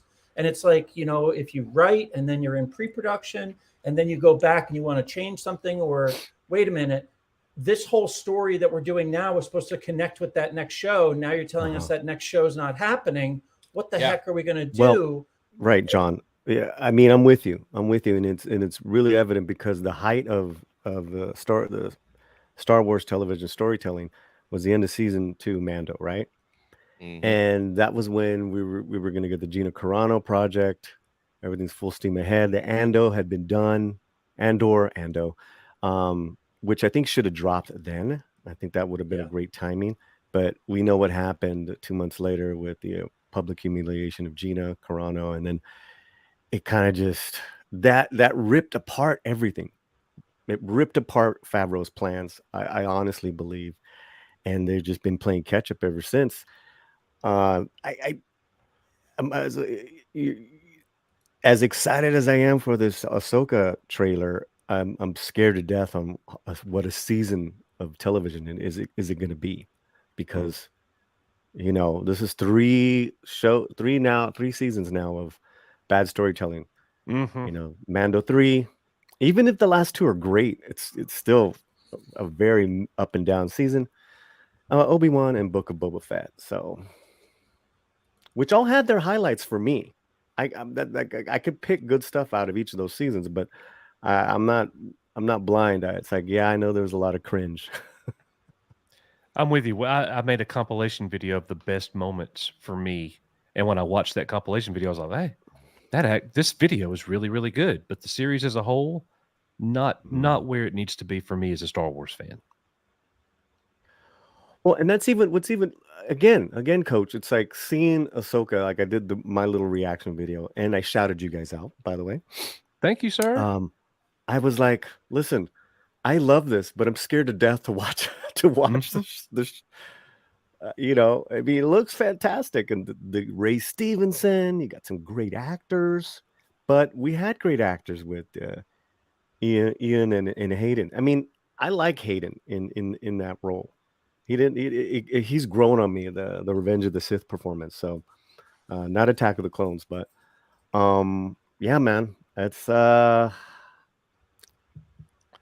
and I haven't even, I'm still catching up with all the announcements of today. So yeah, it's quite a bit. And just a quick recap for everybody. If you're just coming in lately, we got Ahsoka got an August release confirmed. It's coming in 4 months, Paulie. It's here.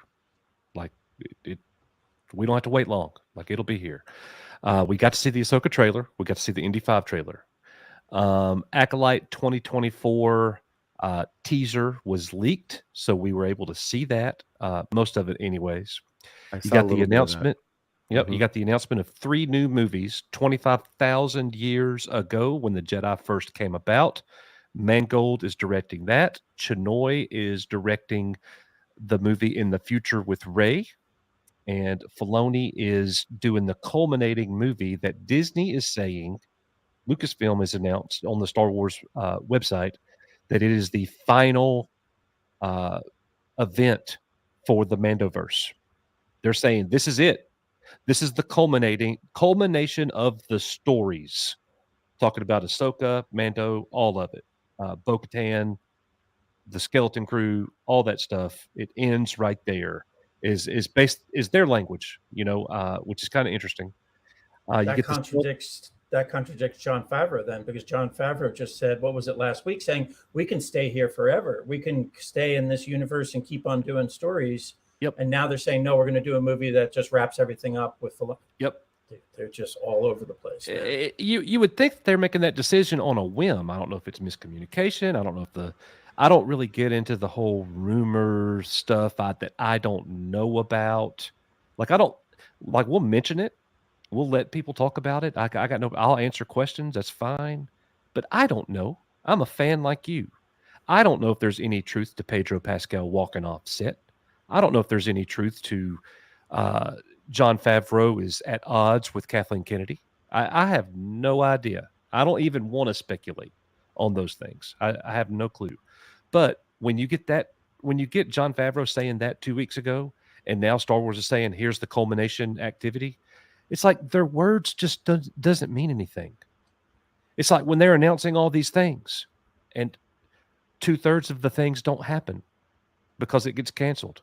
Their words just don't mean anything. When you keep telling me something and it never happens, people quit listening. Almost like their storylines don't mean anything. Yeah. And the storylines contradict themselves. we're going to just have to live through this until we have a drastic leadership. I mean, they just need to clean house. They need to clean house, and we just need to move forward. I'm interested with the 25,000 years and Mangold doing that. I mean, he's got some great titles under his credit, and that could be, going back to what was it? The formation of Malachor. Was that where the Sith? Are we going? Because the Jedi were around long before the Sith, and it was the split of the Jedi and the Jedis that walked away and then eventually became, brought that. So are we going to kind of go through that? What kind of information do we have on that? I don't know. Well, John, what you said earlier about the leadership, it's really evident. And, there's so many rumors, so many stories, from stars, I think anything that has to do with talent in front of the camera, that's, I hate to say, but that's like kind of disposable. Like, worst case, you always replace or recast or whatever. Worst case scenarios, right? It's the leadership. Because there's another story, like if Indiana Jones doesn't become a hit, Kathy is really out. But then you saw her today, right? She was like, representing. Did you see that? Did you see the clapping? Did you hear that? Oh, man. I watched you guys this morning. Yeah. It may be an alternate reality that we're living in. Like there's another Star Wars actual, fan base, universe that's going on that we're just not a part of. Mm-hmm. I don't know what's happening. But we know that no one's watching the show. The viewers are down. Viewership has gone down. Paulie, how crazy would it be if we get the cancellation of The Mandalorian? It doesn't even get a season 4. Can they even do that at this point? It's possible. But you're giving us a movie that's wrapping it up. Like, how can you cancel the show? But how can you continue a show that everybody's stopping to watch? It's so crazy. Plus, John already said that season 4 is already written. I don't think it's been a big enough drop off to cancel the next season. Okay, well, so they put a pause on Star Wars movies right after Solo, right, guys? Mm-hmm. Or after, after the last Star Wars movie was what? Solo. No. Resistance. Skywalker. Yeah. Rise of Skywalker. Oh yeah, that's right. That was the last one. Yeah, right. So I think what my thinking is that they're not above stopping stuff. But I think at that time they had an unexpected hit with Mando season 1. That was more well received than Rise, if you remember. And that, well, of course you do, because you guys have talked about and done videos on it. So wouldn't that be something? Is if by the fall they've halted everything television wise except for Andor, and then moving on with film production. I just don't. It just depends on who's in charge. And Paulie, it's like they go from, all right, we got to stop the movies and we're going to focus on streaming. And now what you're saying, all right, we got to stop the streaming. Now we got to focus on movies. It's like they don't know what they're doing.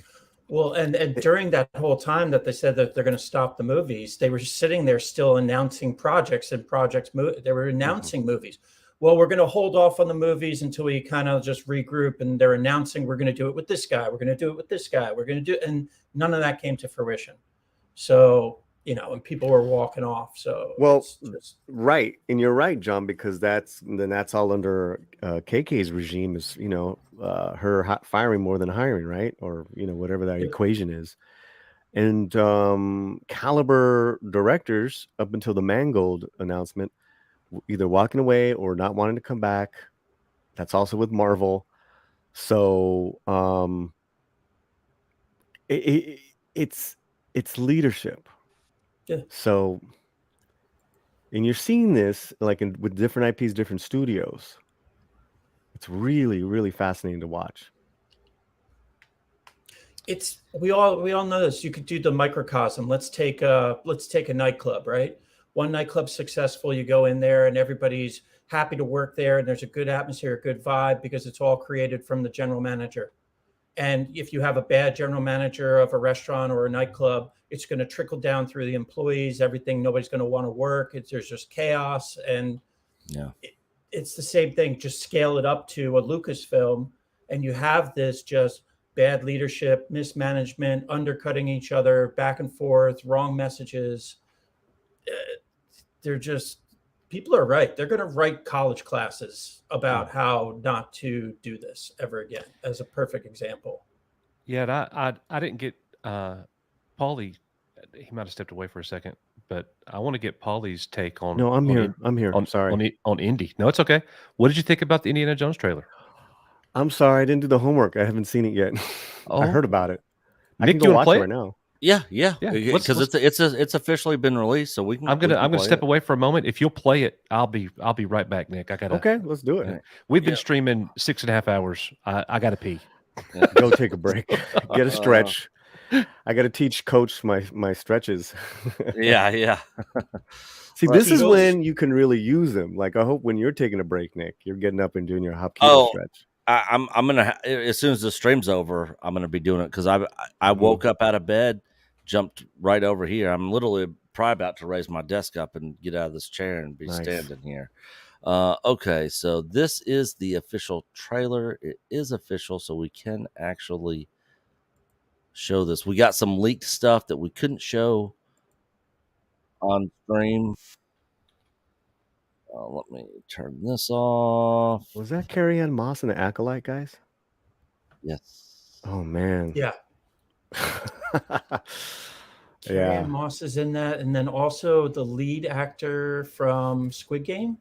Was he cast in? Oh, that's The cool. Acolyte as But well? Trinity, I'll watch anything Trinity's in. Yeah. Real quick, we got somebody else joining us in this long 6.5 hour live stream we've been doing. Mr. Robert Meyer Burnett himself is in the house. Oh, What's going on? What is up, buddy? How's it going? Wow. Boy, there's Paulie. How are you, John X-Wing? My dude. How's my it going, homie. dude? You just Coach will be back in a Nick minute. sent me the link, so I'm like, hey, I was on a conference call, came back from I was out, just got back. What a wild day this has been. Oh man, yeah, we had a full panel earlier with all the breaking news, and it has been insane. We were actually about to. Have you seen the Indiana Jones trailer yet? Oh yeah. Okay.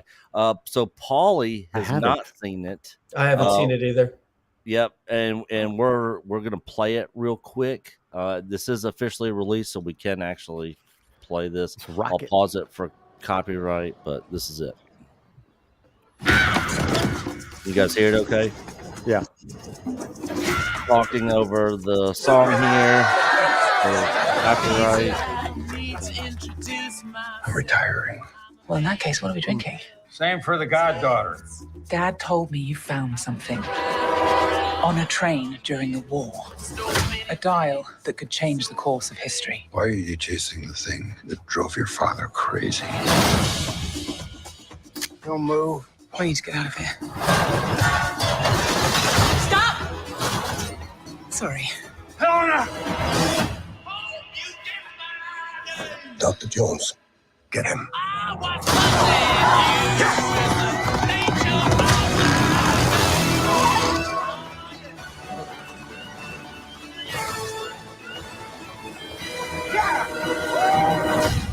Hitler made mistakes, and with this, I will correct them all. You stole it.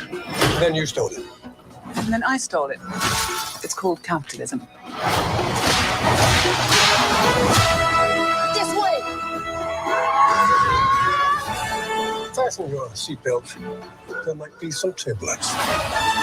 You've taken your chances, made your mistakes. And now a final triumph. Indy! Give him hell, Indiana Jones! A few times in my life, I've seen things.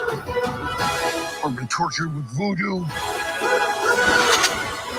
Been shot 9 times, including once by your father. Ah, sorry! but I've been looking for this all my life.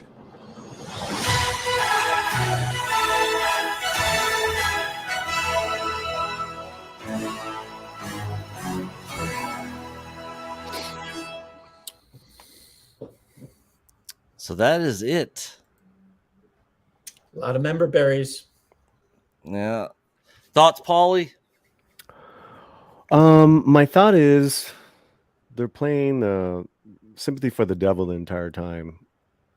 I'm like, and I love that song, and I love Indiana Jones. I just don't know what the two are doing in the same reality.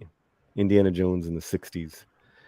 I just want Indiana Jones back in the 30s and the 20s to the 40s, you know, swashbuckling serial. Plus, I mean, it's Mangold, it's Harrison Ford, Lars. I mean, they're, you know, I will probably see it. Yeah. So I'm on the fence. I'm on the fence. It's what I'm seeing with so much and you know, R&B knows I really try to be positive with everything I watch. I'm not a hate rage channel, guys. That's not me. It's just what I'm just seeing is the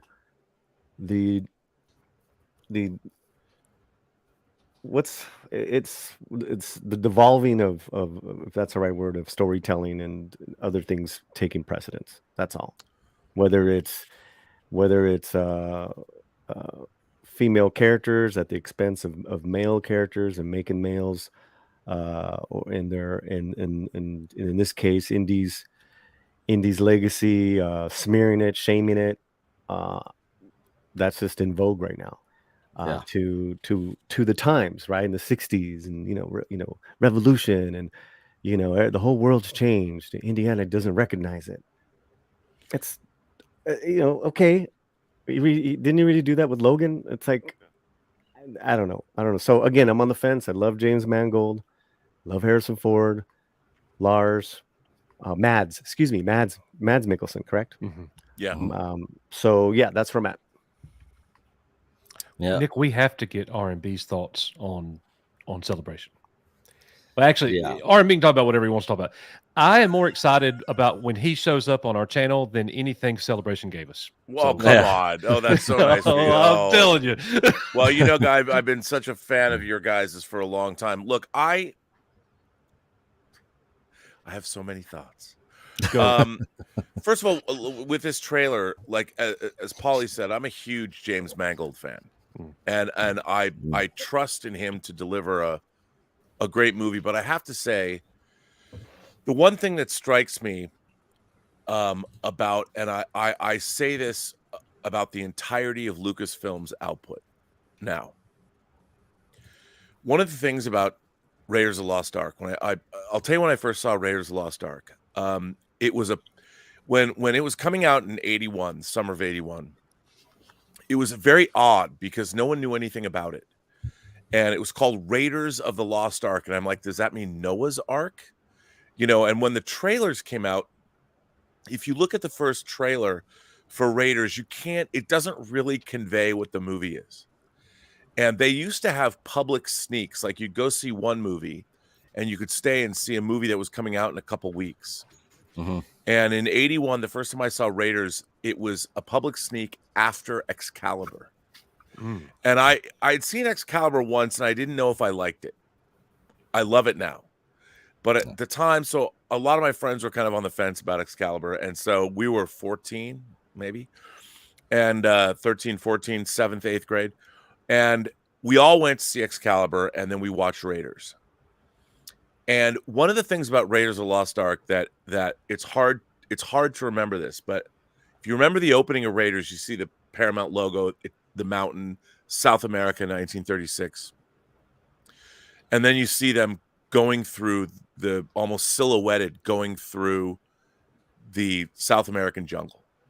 And you hear John Williams' great kind of mysterious score. And there's that whole opening scene, and then one of the guys turns on them, and Indiana Jones is introduced using his bullwhip, taking the gun out of the guy's hand, and he walks into the sunlight that's coming through the canopy of the forest. Mm-hmm. And there was a realism to it. Like, you knew that, oh, okay, they're in a real jungle. You know, this real sunlight. It was beautifully photographed. And even when you go into the sets, there was a look, there was an Indiana Jones look to those first three movies that I think was part of the visual appeal of the franchise. And as much as I love James Mangold, this movie doesn't have that look. Everything in it, to me, looks artificial. There's nothing like that ticker tape parade. I'm like, they're not on the streets in New York. You know, they're on a sound stage. And I look at this stuff and I'm like, one of the things that's irksome to me, like, and I'm a big fan of technology and movie making. I can still go back and look at Ray Harryhausen doing the skeleton battle in Jason the Argonauts. That's all stop motion. And I can still love it. But nowadays, with all of this Lucasfilm output, like if you go back and you look at Star Wars, when you get on the Death Star, and yeah, there are matte paintings to extend the sets and everything, but you're on sets, and like when you're in the hangar deck where the Millennium Falcon is, it's impressive. You know, you're at Pinewood Studios and you're looking at this stuff going, they really built this. There's a full-scale Millennium Falcon in a bay. When Luke turns and sees Ben Kenobi and Vader fighting across a distance, that's a real distance. That's a real distance on a set. They have interactive sets they can interact with. And, and all nowadays, I don't believe any of this stuff. No. And as much as I want to, I think Harrison Ford looks great. It's fine. I have no problem with Phoebe Waller-Bridge. The reason she's a very talented writer. Fleabag is a great show. She's great. But just this weird, I mean, Indiana Jones comes out of it. I'll give you an example. There's a Coen Brothers movie called Inside Llewyn Davis about a folk singer in the 60s. The way it's shot, the cinematography, it's muted colors, but you believe it. When you watch that film, there's no volume stages, there's no green screen, and I would have much preferred an Indiana Jones that has a naturalistic look. This weird, everything is orange, you know, kind of has that orangey, coppery. There's no world that looks like that. Yeah. It's all movie world.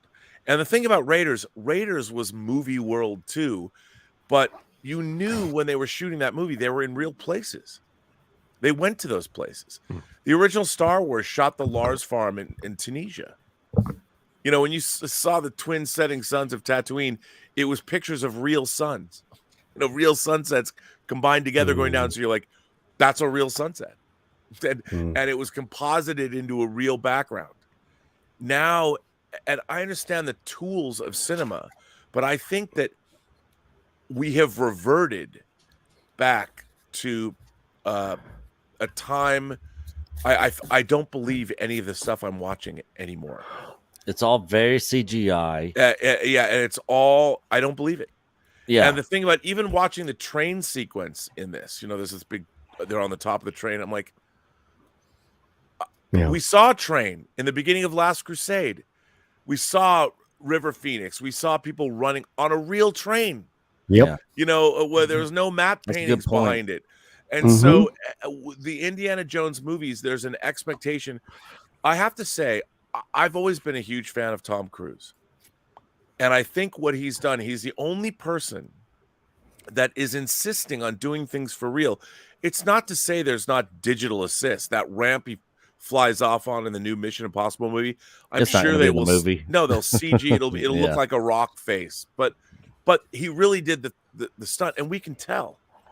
And I think what's unfortunate is the impact of these things on us. When you believe what you're watching psychologically in your brain, we all know what it's like to live in the real world.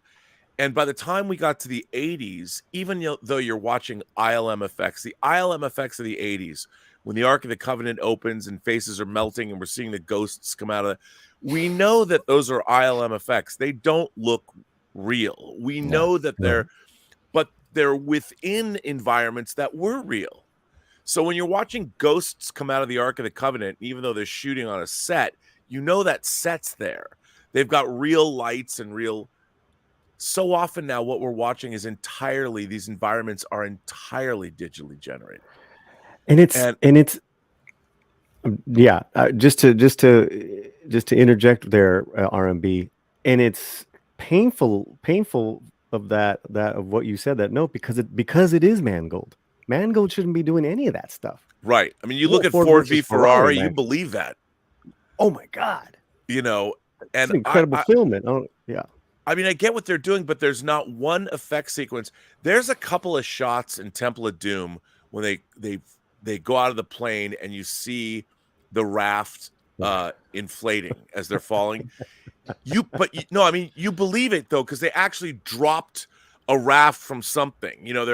When it lands, there's a couple of and then the plane crashes into. Obviously, those are ILM effects, but you buy it, and then they're actually on, and there's a couple of rear projection shots, but it's fine because that was part of the.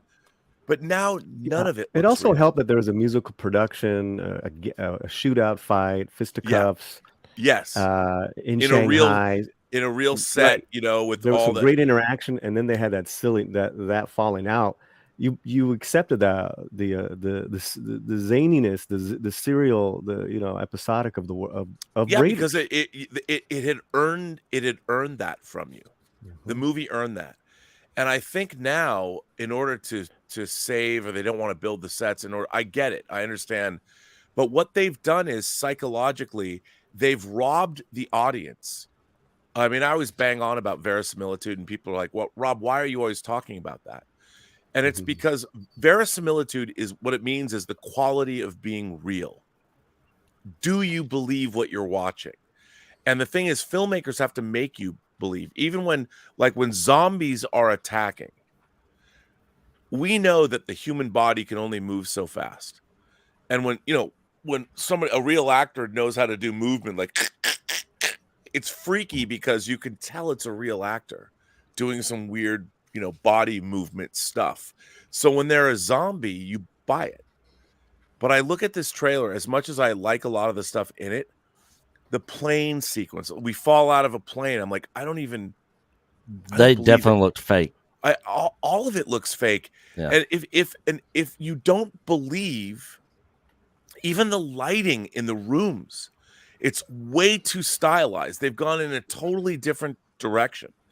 I mean, to me, in Raiders, when you have the big Basil exposition scene when he opens up his Bible and he's, yes, that's just what the Hebrews thought. What is that coming out of the ark? Fire, power, God.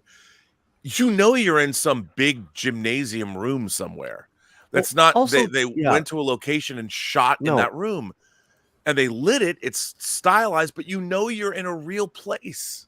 Well, and there's that one main shot, which was a lookup shot, for going up, them looking down onto the table, onto the thing. That was their master that they kept going back to.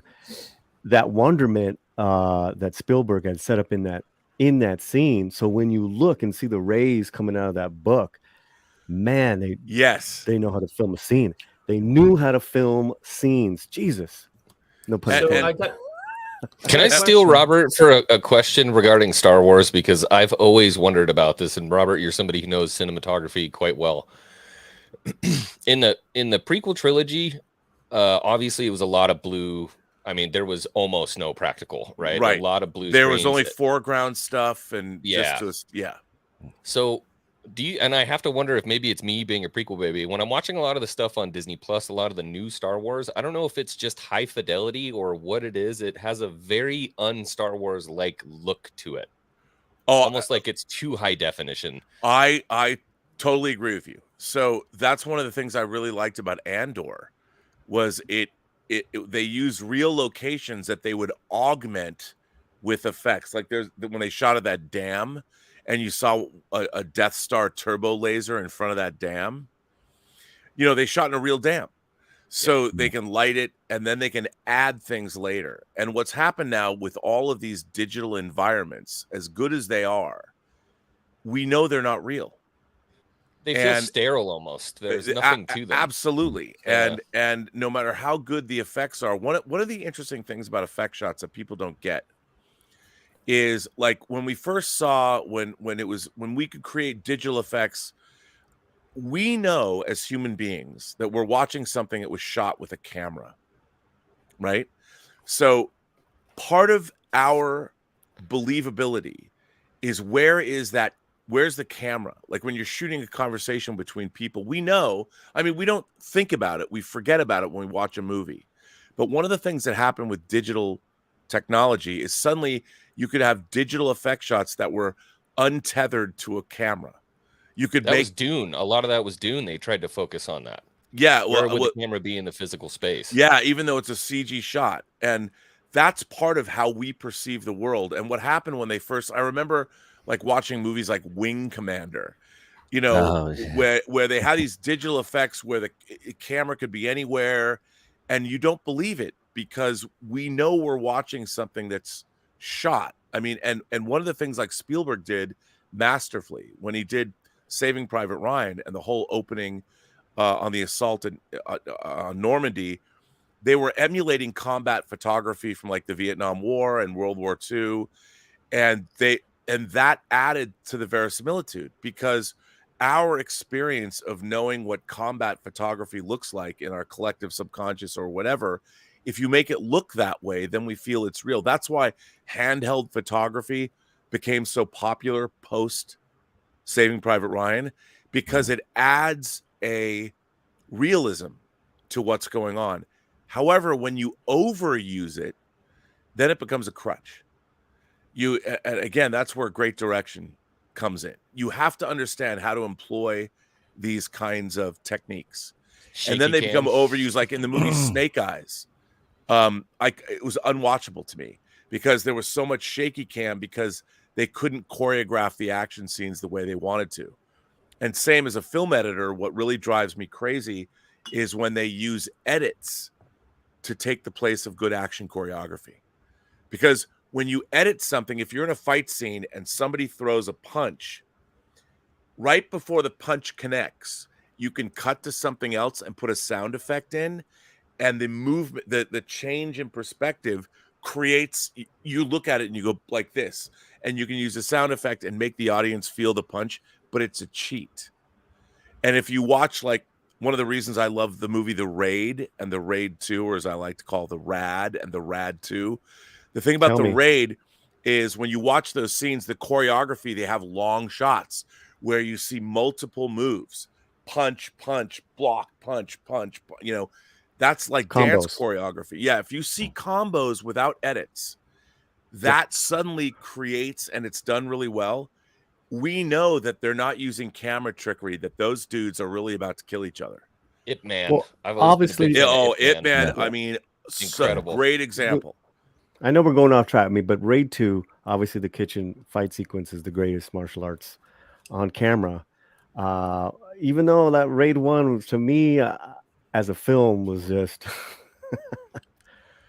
unbelievable. They're both. I just saw both of them last week. But they're so. What was one of the most amazing things I've ever seen in Raid 2 is when they're fighting from car to car. They go from they're fighting in one car, the back seat, and how they did that was fantastic. They've got the guys fighting, and then the cinematographers, the camera operators, they literally were passing the camera from one car to another to the cinematographer so they could keep this shot going. There's no digital trickery.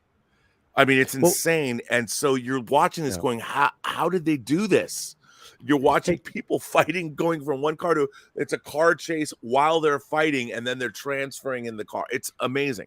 All of that. Am I confused? Is there a Star Wars connection there? Wasn't he hired? Yeah, he was in Force Awakens. Yeah. No. The filmmaker. Gareth Evans. He's now making he made Gangs of London. I'm thinking of someone else. The guy's amazing. But I think that like, look, one of the problems that why in the Mandalorian walks everywhere. Everyone's walking everywhere. Like I hated Boba Fett. You do you walk from Jabba's palace into Mos Espa? Like, how long is that walk? Why are you making that walk in armor in the middle Cad of Bane it? did it. Remember, Cad Bane appeared off the horizon. Yeah. You look at that and you're like, I don't even understand. Melting. And it's because of the way they're using. I understand the volume stages; it would cost a lot more money, but if you look at the way Andor as a series looks more like it's from the Star Wars universe, and the reason they go to Tatooine all the time is because the volume stages are much more easy to utilize when you have a desert environment. And I think, or go when he jumps into the well with his armor on. Oh man! Into the water. I got a The question water, for one of Robert. the healing waters. I got a question for Robert, and it goes back to what he was saying about Raiders. Because I was going to actually, when Paulie was giving his feedback on the trailer, my first question for Paulie was going to be, but does it seem believable? And following up on what Robert said, in Raiders, if you take the Marianne scene in her bar when Indy goes to see her, the main light from that scene is that giant fireplace. Yep. And that's our key light. And what they did was they actually lit the movie to make it seem like that. And our secondary lights are those chandeliers kind of hanging. But Yep. when I look at this trailer of Indiana Jones, I see this glam lighting of everybody, and I'm giant just kind of- shafts of light coming in through windows and everything. Filters, yeah. and it's not matching. But and I wonder if they have to do that, because when I have to edit people and I have to do editing their skin and stuff like that, if I have dark tones and shades, it's a lot harder to do that. So if they know that they have to go in there and de-age Harrison Ford a little bit, I'm wondering if they're just purposely doing that kind of stuff with that glam lightings to make it easier for the digital renderers to do that. But I back think to you're I you're 100% right, because I remember when Roland Emmerich did his Godzilla movie, computer CG wasn't far enough along. That's why they made it rain all the time. It was raining all the time, so the rain gave you, it was a way to make the screen less clear. So when you're rendering Godzilla running around New York, if you're doing it in the rain, there's something there that's obscuring what it would look like and that's why you don't see Godzilla in broad daylight running through the streets of New York. And our technology has come a long way, but yeah, like you just said, the glam lighting, if you look at that trailer, you've never stood in a room or been in a place that looks like the way that's lit. And it looks like we used to have people like Tony Scott who would use gradiated filters on everything. Like if you look at Top Gun, the top of the screen would be very like burnt, coppery sienna, and then this gradiated filter would go down, and by the bottom of the frame, it would look much more naturalistic. And that was his style. You see it in Beverly Hills Cop, you see it in Beverly Hills Cop 2, you see it in Top Gun, you see it in Days of Thunder. I mean, it was kind of a style. But nowadays, it's when you're seeing these fantasy movies, they've come to rely on the digital technology way too much. And I think that we don't believe it anymore. And a lot of trickery in editing, I'm guessing. Probably a lot of trickery in post-production. Absolutely. And I feel that's why when I think about the 60s, like that's why I love what Inside Llewyn Davis looked like. It was dark and shadowy, and when people were wearing like wool or gabardine or whatever, you could see the texture and now like modern IP filmmaking has lost all of that. And I think they're underestimating what they're doing to the audience, because we're not, and I always talk about like the beginning of Avengers Endgame begins with Jeremy Renner and his family outdoors. You're in a real location on a farm somewhere, and that movie opens with reality. And in it, hey, we're cooking hot dogs. You want mustard on your hot dog? And Jeremy Renner's teaching his daughter how to fire an arrow. Totally realistic. No visual effects, natural environment. And then they're dusted. And it's you see just little hints of it in the air. You don't see anybody, You don't see any close-ups of people getting dusted. Jeremy, we're Jeremy Renner. He turns around like he doesn't know anything about what's going on with Thanos. And that was a perfect way. And the MCU, by the way, has completely lost this in Phase 4. And they've just descended. You get to Quantumania and you're like, and Thor Love and Thunder, there's not one shred of reality. You're not watching CGI everything. The reason people suddenly, when no one's acting like a real person and you're not in any real environment, it shatters what the MCU was it was so adept in doing during the first 3 phases. You know, by opening Endgame with that sequence, it grounded the audience I mean, watching a man's entire family in the snapping disappear in front of his eyes and making it so realistic, and you just get a little hint of the ash in the air. We know what's happened, but he didn't. You cut to the song Mr. Fantasy over the Marvel logo, and we're invested because we've been in a real environment. We've watched a fantasy sequence happen. People get dusted, but it's completely real. And so we as an audience, we're locked in. But when we watch these movies now, like Indy in his apartment, you know, watching that TV, and apparently it's in New York, that is not a real environment. You've never been in an apartment in New York City that looks like that, the color, and so you don't believe it. And that's the problem with everything.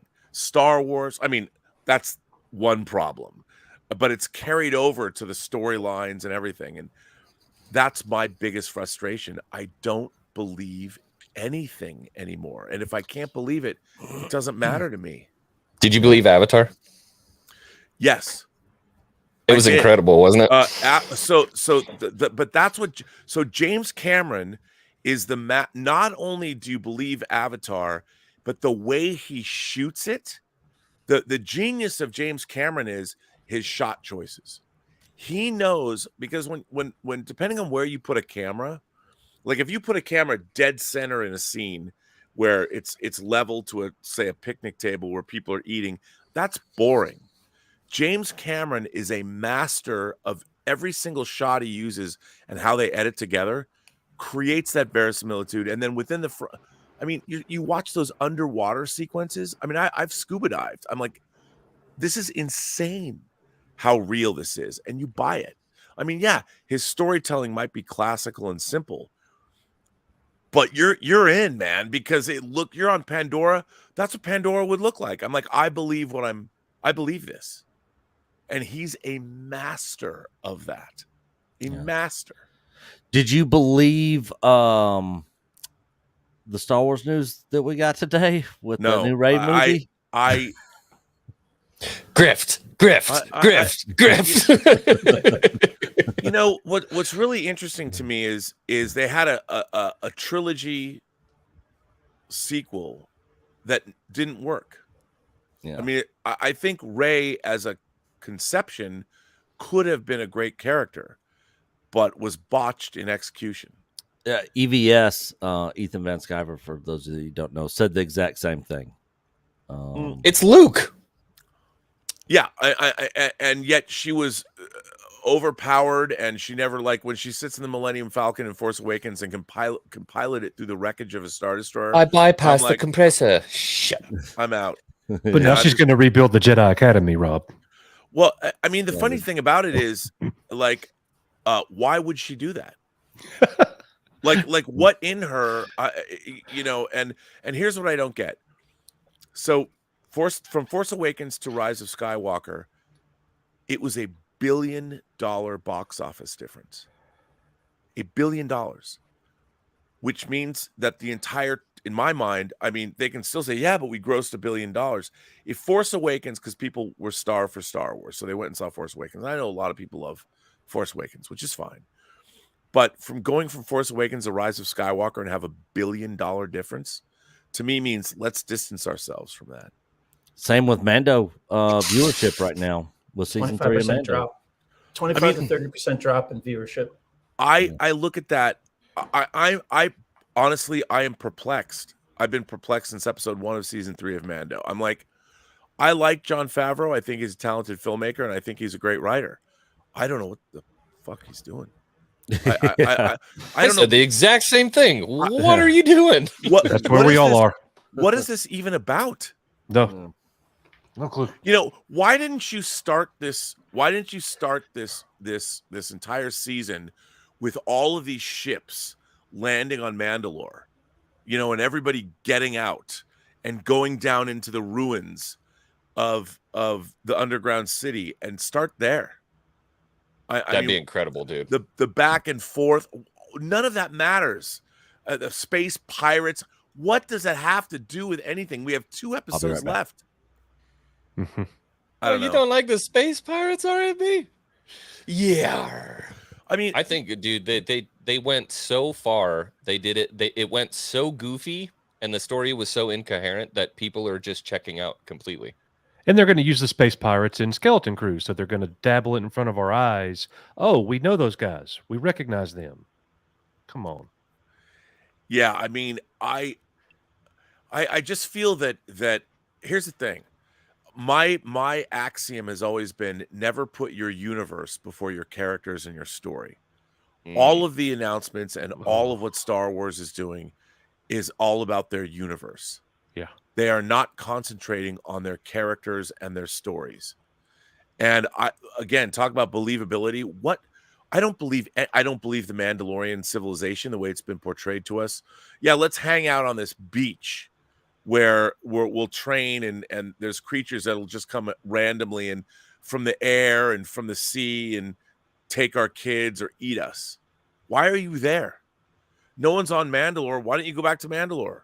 Why are you not there? That was the best line, Robert, was when Jon Favreau's character, Paz, he goes like, they get away every time. Like, what? This isn't the first one? Like, yeah, every time they get away. Like, what?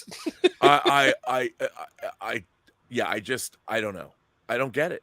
And I really think that as someone who, you know, saw The Empire Strikes Back 26 times in the theater, I love Star Wars, and I can't believe what I'm seeing. I mean, you know, we're getting my favorite movie last year was Tar, because it was actually about something and about a lot. It's not for everybody, I know. But when I'm looking at House of the Dragon, you know, which had compelling characters and great writing, I'm looking at Succession. Star Wars is like Succession in a galaxy far, far away a long time ago. Give me that kind of writing, you know, with the pulp sci-fi action adventure that I expect. I want to see grand theater. I want to see Shakespearean drama with that kind of great writing. A space opera, if you will. That's what I want to get. Why am I looking at something? The Mandalorian, I don't even believe the Mandalorians. I don't believe anymore. All the different colored armor. Who's going to wear that? The weird, the Mandalorians were not cool looking on the beach. If they all look like the heavy Mando, they all look like the armor. Those guys, they're cool.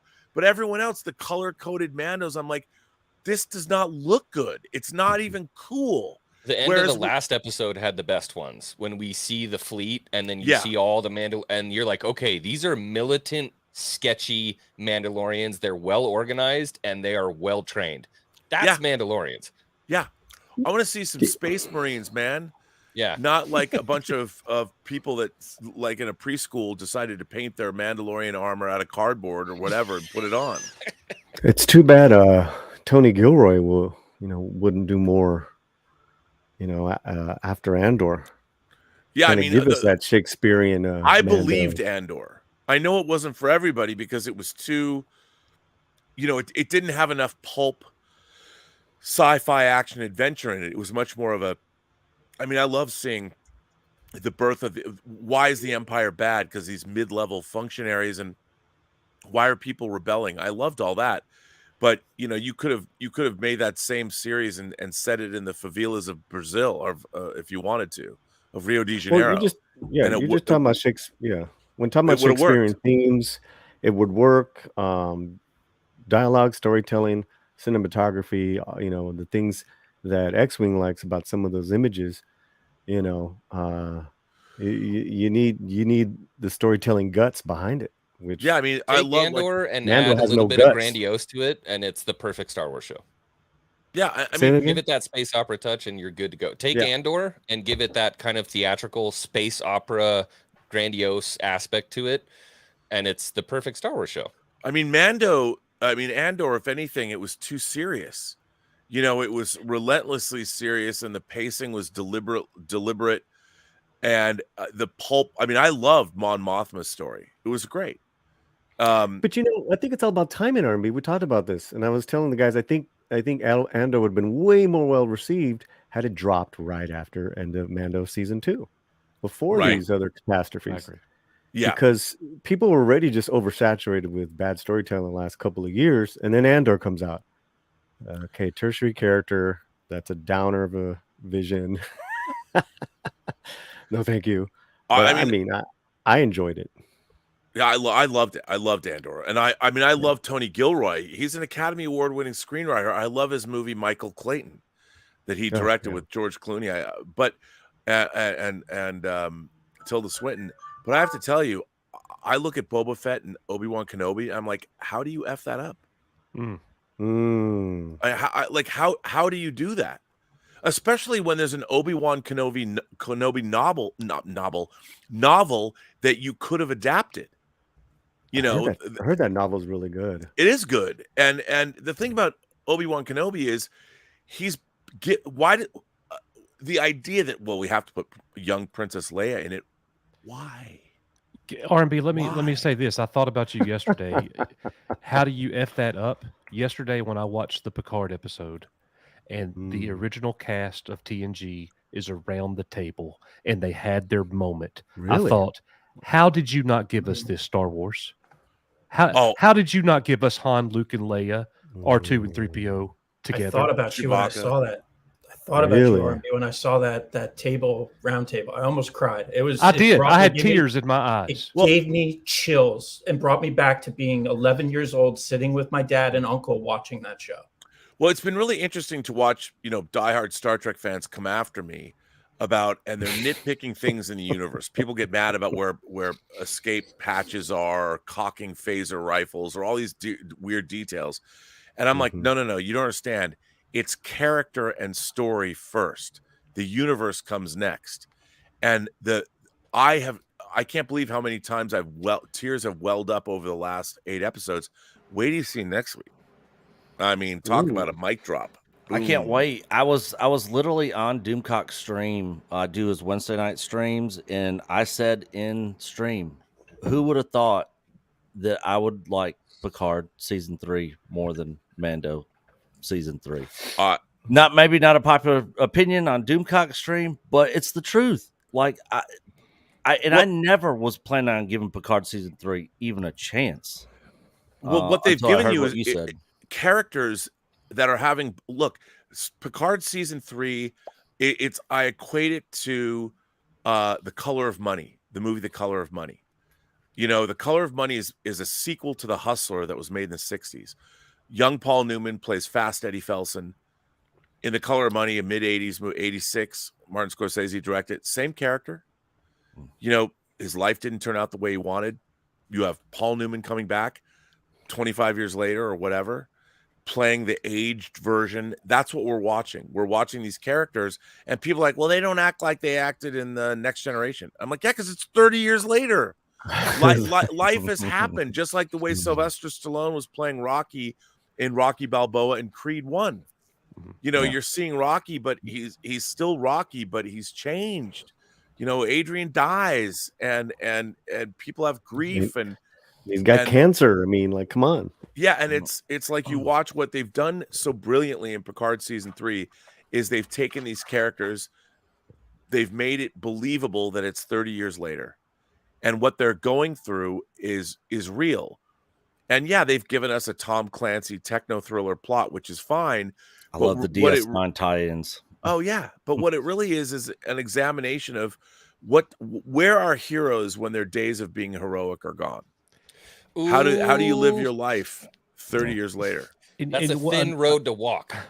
Another thing about like making a story believable, I underestimated Terry Metalis' ability to make the restoration of Data believable for me, and he did. Right?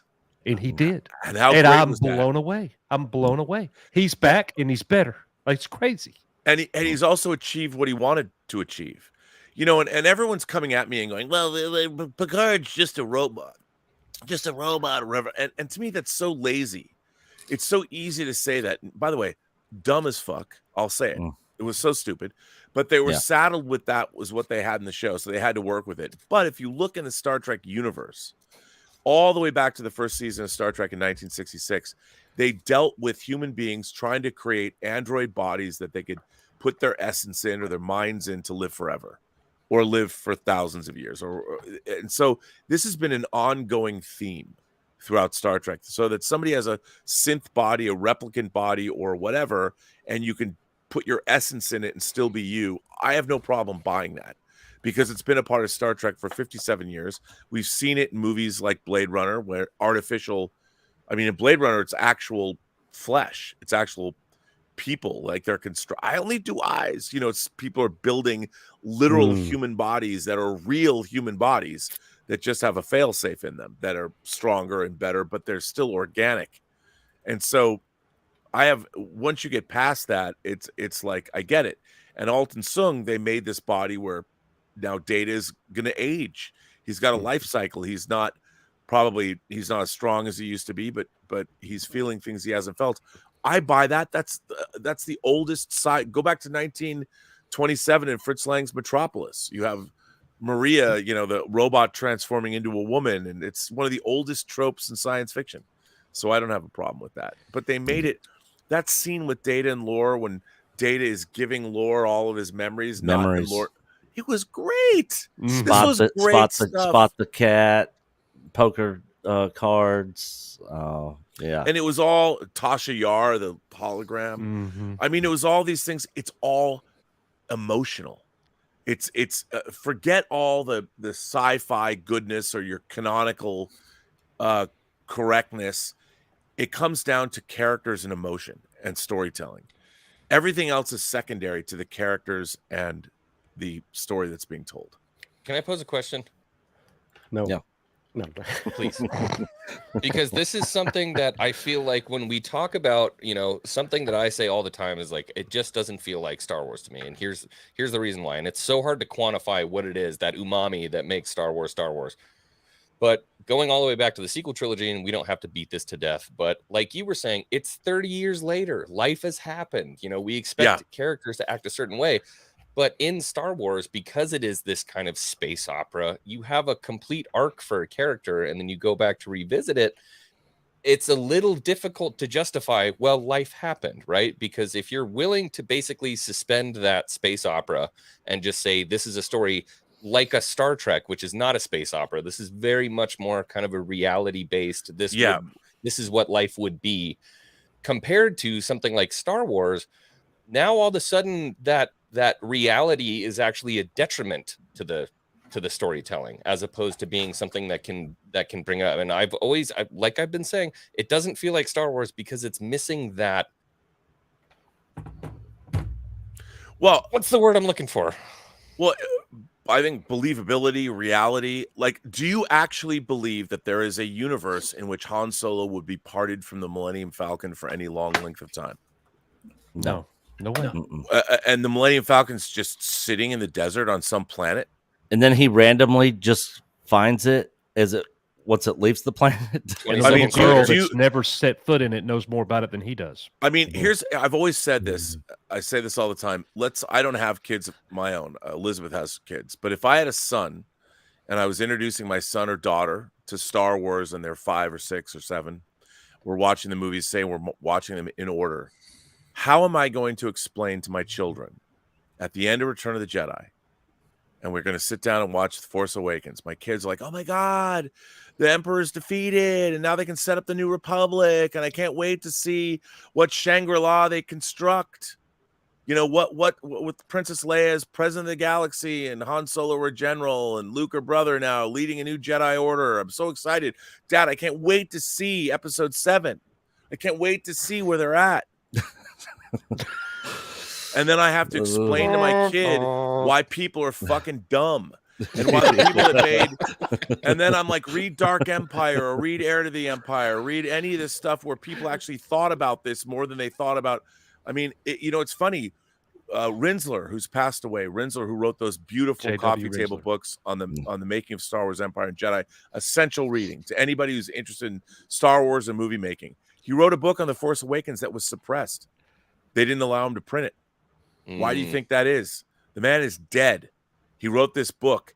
It's because the people who made that, J.J. Abrams, is what I like to call, I heard this term from someone else, a fraudulent creator. Oof. Evil He's a cannot fraudulent create. creator. I mean, why does C-3PO have a red arm? Why does the Millennium Falcon have a rectangular radar dish? Because, this is from my movie and I get a piece of the merchandising. Well, yeah, that's what clearly that was more important to you than the story you were telling.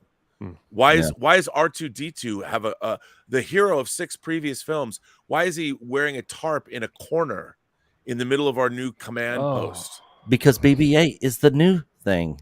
Yeah. So You know, back to I'm what- getting mad. You'll man. buy it. I'm getting mad. I'm getting mad. Getting mad. What's really interesting in the long run, what's really interesting about that is if you look what happened, look at the merchandising for everything J.J. Abrams touched, his Star Wars movies, his It's Star Trek terrible. movies. Girl, don't even get me started. No one cares. Nobody's buying Star Trek 09, Star Trek Into Darkness, or Star Trek Beyond figures. No one cares. And Force Or Awakens sequel figures. trilogy stuff. They did make some great Hot Toys figures, and people did buy them. Kylo Ren and Rey. They made some good figures. No one cares. No. I mean, I'm the Force. The Force is with me. I never bought Rogue One figures. Those are the only things I care about because those stories are fraudulent. You don't believe them. You don't believe Rey as a character in that movie at all. I liked Rogue One. I love Rogue One. Yeah. But I mean the other movies you don't.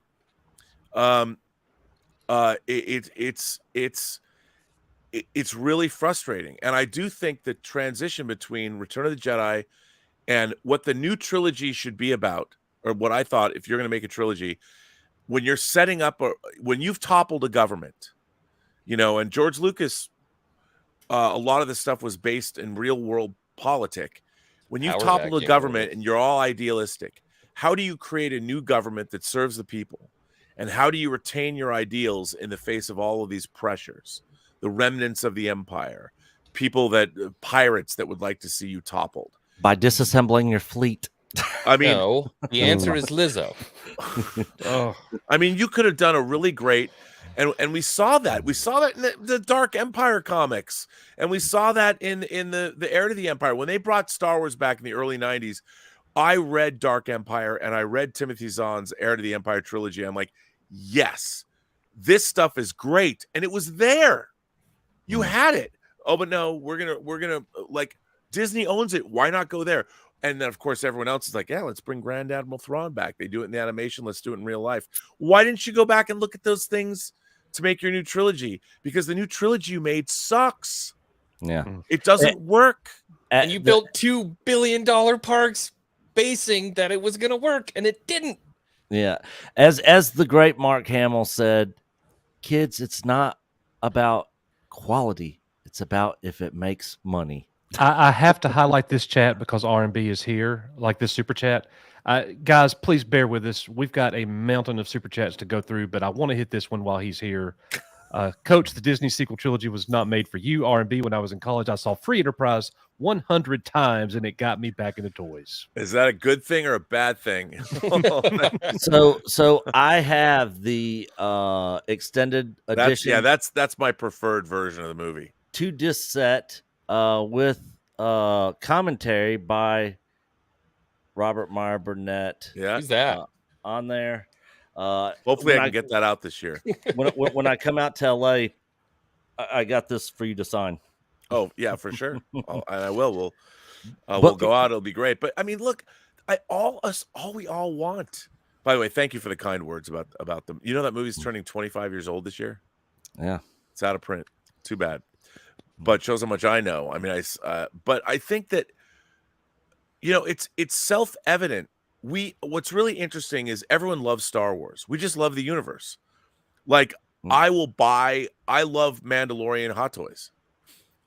Oh, there's another one. Click. you know, and you put them up on the wall and you set this stuff up. And in my mind, because I love Star Wars and Empire changed my life. And you look at that stuff, I still love Star Wars.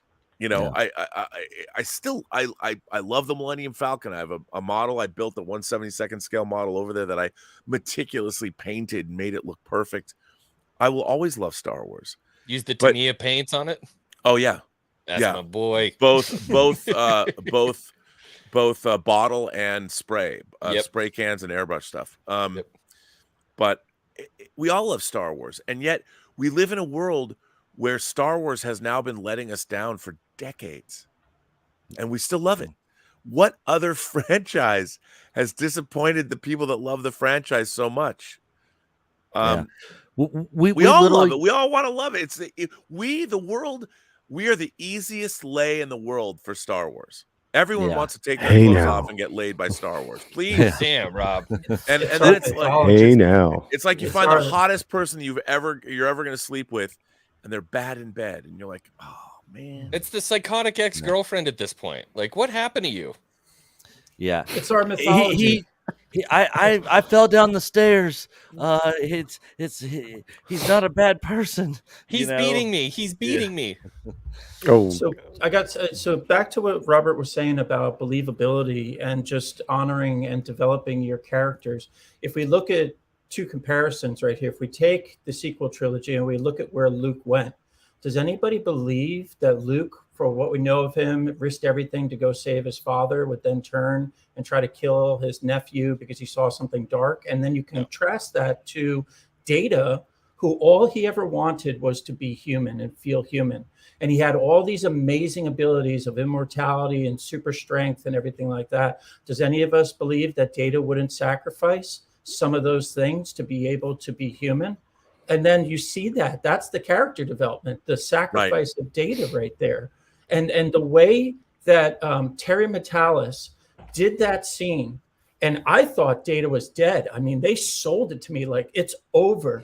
But the trick that he's like, hey, I've realized, Lore, that you were going to hold on to my memories as trophies, and you're going to put them up on the mantelpiece. So you're actually not killing me.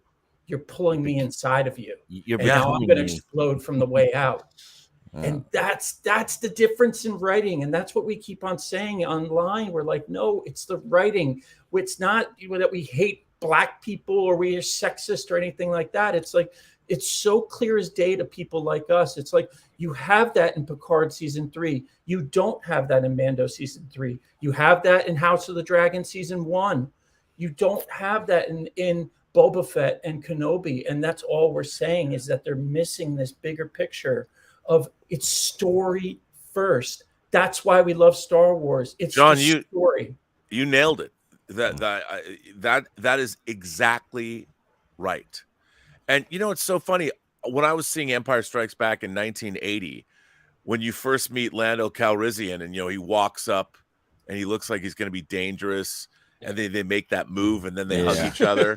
You know, a lot of and you got a lot of nerve coming back here after what you pulled. It's all. Huh? And then he's like, "You truly belong here with us amongst the clouds," and you immediately like him with his cape. Come to the and all cool that. side of the pillow. Yeah, I'll tell you something. The first thing I thought of when I saw Lando Calrissian was not that he was black.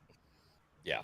I'm like, oh, he's somebody from Han's past, and I'm the administrator of this facility, and then all this, and you, I mean, then he turns on them, you hate him, but then he wins you back, because he's a good character.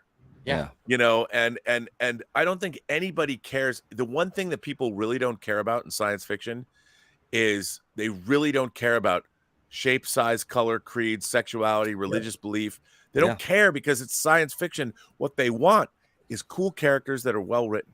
People will watch. You can tell somebody can be anything, and we'll buy it. The science fiction audience is one of the most tolerant audiences that you can get, because they want weird. It's inherent. It's part of the whole thing. And nowadays what's happening is the pandering of all of this stuff is so apparent in the work that the characters take a back seat to ideology. And virtue signal in the and message. all of that, and it's terrible. And it used to not be that way. You know, Star Trek in the 60s, what was really interesting about Star Trek is there were lots of people of color, because back in the 60s it was even harder to get away with that on TV. But Star Trek, the original series, would always slide in people of color in high-ranking positions, like Richard Daystrom, the guy who created the Duotronic circuit that all the starships ran on, was played by the great William Marshall, who The later Daystrom played facility in Picard. Yes, who played Blackula. And even though he kind of went crazy, because he was a scientist. But the fact that they cast a black actor and said this man created the Duotronic circuit, he was basically the Elon Musk of the Star Trek universe. Or actually, even better, because he actually created all this stuff. And, you know, they did that on Star Trek. They didn't mention it. Nobody said, oh, he's black. They just had actor William Marshall, who came in, or Percy Rodriguez, who played the Commodore of the Starbase in the episode Court Martial. He was higher ranking than Kirk. You know, when he steps on, he looked so cool, and he's got that great voice. He is the actor that narrates the trailer for Jaws. So if you go back and you watch and he did all of these great trailer voices, and it was as if God gave the devil Jaws or whatever. Or even I mean, while we're on that tip, Ricardo Montalban, and we were at his theater together, R&B. We took pictures in front of these huge photos of a con. Yeah, and it was, they didn't care. I mean, Star Trek was doing things where casting a bunch of different ethnic actors. Right. Well, that was a double win, right? Because he happened to be, you know, a Mexican actor, and then that character, his, you know, Khan was this, you know, kind of Indian background, a Sikh, a Sikh, but then he propelled Really? that into one of the greatest villains ever, and then came back for Wrath of Khan.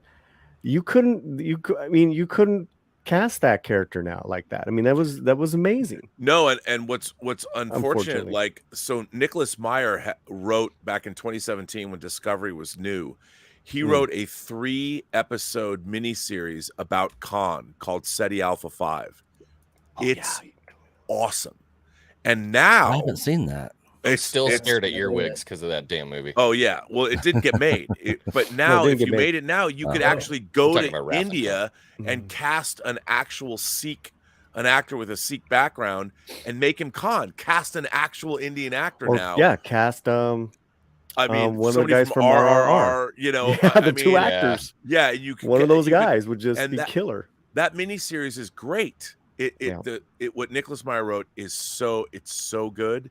That miniseries is so good, and now they're going to do it as a podcast. Isn't it kind of funny that wasn't it Sanjay Patel that was talking to Marvel and they said we're not going to cast anybody who's ethnic as a villain now? Wasn't it Sanjay Patel? It was for the Eternals. Yeah. So isn't that kind of funny that what you're saying is actually perfectly true? Well, he couldn't play Khan. Or devil's advocate, right? It's just that, you know, for, you know, the history of Hollywood and the stereotypes that were played is that people of color were just really relegated to those roles. So this is overreach, like the last couple decades. This, you know, it's like, we can still play a great villain, just, you know, write them fully fleshed, like Narcos Mexico. It's a good example, you know. But these bozos, they don't have the verisimilitude, if I could use that, to accomplish that, because, you know, some of our favorite, you know, bad guys are people from, you know, different backgrounds. So what? They're incredibly written characters. Right. And look, I honestly believe this, because I believe in the good of people. No one cares what color, sex, sexuality, religious background. No one cares about that if the character is really well written. They don't care. Absolutely not. You can make Correct. somebody believe in anyone, and if the character, like, I'll give you an example. Shane Black's Kiss Kiss Bang Bang with Val Kilmer and Robert Downey Jr. One of the main characters, his name is literally, he's a gay. Val Kilmer is playing a gay detective, and while they have a few jokes about him being gay, you love that guy. You love that character. and his sexuality doesn't matter. It's part of his character, but you love him because the character is so well written, and Val Kilmer does such a great job of portraying that character. I'm sure now they wouldn't even, well, you can't have somebody who's not gay play a gay character, you know, and that it's so weird. It's like, to me, an actor can play any character. That's why they're an actor. They're Well, not who they are. Can we go But- back to Star Wars for a second? With that on the like that tipping the other way, with the sequels that came out, what did we think that Boyega was going to be? He was going to be this stormtrooper who became a Jedi, which is Yeah. a great idea. A we guy were all in. That's what I was thinking. And what did he end up being? A glorified janitor. Shrunken on the Chinese movie poster. Well, that too, but we're talking. You know, we saying you're talking about bad writing at the expense of someone who happens to be black. In this case, you made him a glorified janitor who knew all the ins and outs of, because you know he cleaned up the here, he First cleaned Order up there. I base. mean, what the hell was that? Look at what they did with Obi-Wan Kenobi. This is a perfect example because it's 1-to-1. So in Jedi Fallen Order, you had Trilla, who was the second sister, right? Yeah.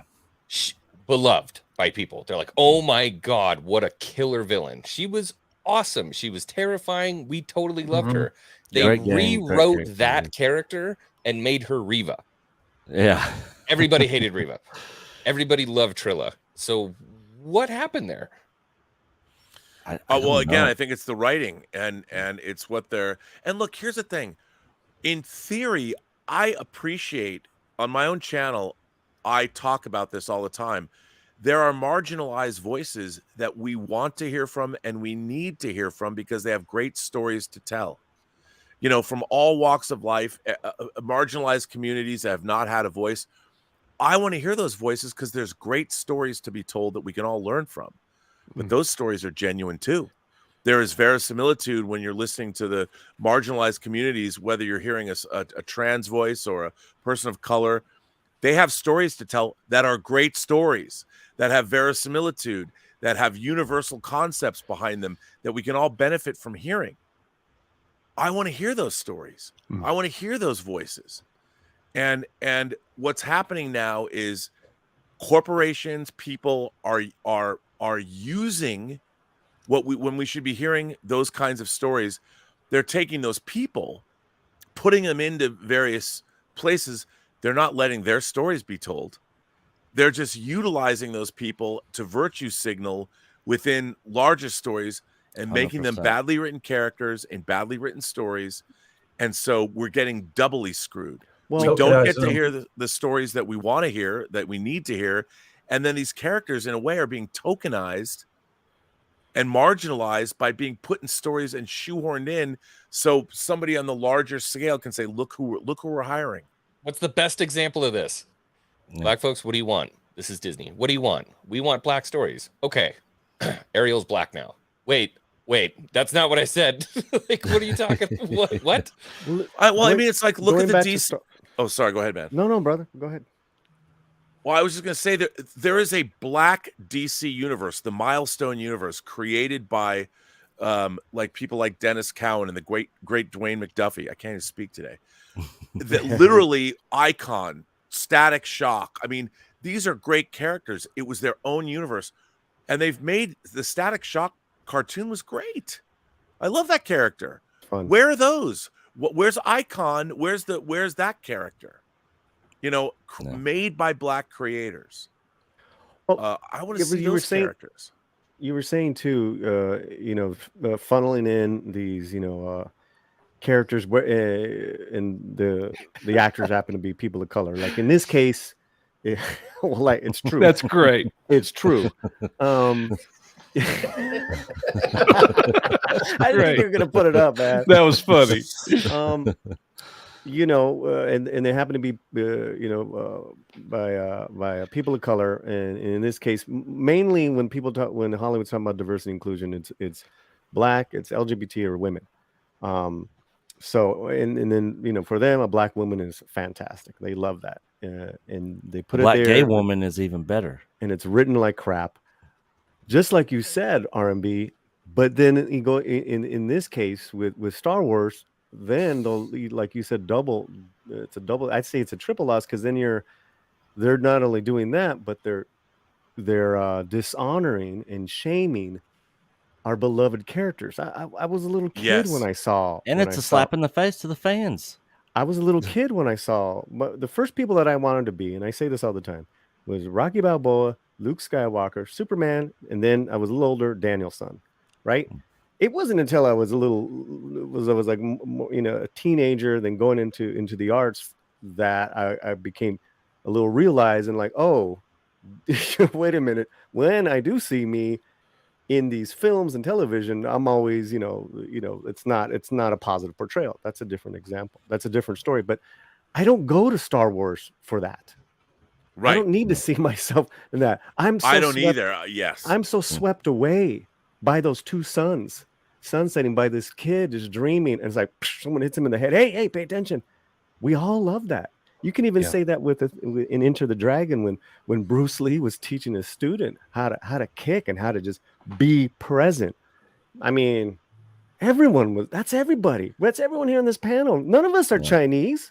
Right. But Bruce Lee Did was you just one assume? badass. I mean, who didn't want to be Bruce Lee? Sorry. I'm sorry. I identify as Chinese. Ni hao ma. Ni hao ma. Bon shi ma wa. But just, also to sort of follow up on that, I mean, what also is frustrating is we have an entire world of other cultures that have also made their own cinema.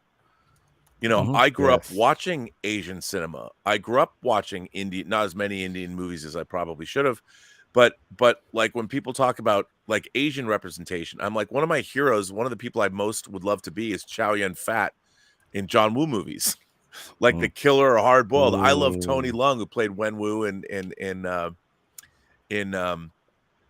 Shang-Chi.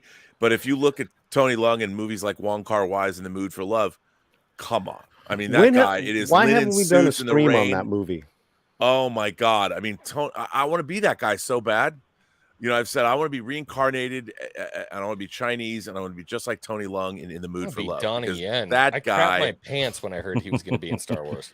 Oh yeah. Oh yeah. I mean, love Donnie, but Tony is this handsome leading man. He played Shang-Chi's dad, but you look in his films in the 80s and 90s. Even more recently, Well, if you look at him called in Hard Boiled, he's the undercover cop. Oh man. Or even in the movie that Grandmaster. So good. I don't know if you guys seen another Wong Kar-wai movie. and another Ip Man. It was another Ip Man movie. It was just by Tony, and it was Grandmaster. I highly recommend. Oh, it's the best. You got to get the right version of it, though. Real quick, guys, we are so far behind Ooh, on some of these super chats. Let me just knock some of these out real quick, and then I want to get y'all's take on some of the other celebration news, because I know a lot of people here in chat are. And then we haven't even talked about it yet. Yeah, This a lot of people monster. here We're are at curious 7.5 hours right now. R&B thoughts are on a lot of this breaking news, which is hot topics. So What's Star Wars? I'm gonna go through these real quick. Magitech Mags, who unfortunately had to leave for a $5 super chat. This panel is fire. Chat, smash that like button and share the stream link out. Yes, thank you, Thank you, Mags. thank you. Olaf Van Ness for €2. Awesome panel today. All friends on here. Absolutely. We've had great guests today. Me and Coach normally don't stream early like this, where it's normally late, but he took off work. We're doing it again in the morning. We're going to do it again tomorrow. I was up at 5 o'clock. It's 12:30. I've been on this Do thing it since live. 5 o'clock. Yes, you have. You have been a soldier. Yeah. I haven't even brushed my teeth or had a shower or eaten. Ew. Like, Yeah, I'm at work straight right out now. of I've been bed. at work all day. Yeah. I am Slayer for $4.99. Anyone who paid for Disney Panel Pass doesn't have the right to complain about Disney ruining Star Wars. Put your money where your mouth is. Yeah. Fair Hey, point. Fair this point. is as close to Midnight Metal as we get. Yeah. But you know what, though? Okay. Here's the thing. If you like Disney and you like Disneyland, and Disneyland, look, I understand it's a money-making proposition. All they want to do is take your money. Everywhere you go in Disneyland, there's a merchandise shop. There's $10 food, for a Coke, all $8 that for a candy stuff. bar. All that stuff. I get it, but I still like Disneyland. Yeah. And while you can vote. Here's the thing. Disney is not making the money that they want to be making from their streaming shows from their movies. They want their movies to be good. The corporations at the corporate level, they don't know what makes good stories. They're corporations, the people that are Ivy League educated, master's degree business people, they don't know. They don't know what makes good story. They can look, Creatives and executives. yeah, they can look at spreadsheets and be like, oh, well, they buy Star Wars and they're like Star Wars movies. So a Star Wars movie, if this is, I know it's hard to fathom this, but a Star Wars movie means you're creating a branded product that on a corporate spreadsheet sells. Star Wars movie, here's what it makes. So a corporation is perplexed when one Star Wars movie makes $2 billion and the other one makes $1 billion. Well, why is there $1 billion disparity? The same guy directed them. Well, we don't. The corporation doesn't have any way to go, well, why is this one good and this one isn't, or why did this one make $2 billion and this one made $1 billion? They don't know, and there's nobody at the corporation that can tell you. They'll bring in analysts and figure that shit out. All they have to do is hire one 12-year-old kid going, that movie was awesome, that movie sucked. Yeah, it's sort of like Big with Tom Hanks. Exactly. Yeah. That's such a good movie. He is a grown-up in that position, and everybody's like, oh, this guy gets it. You know? What's cool about a building? Yeah. A building that turns into a robot?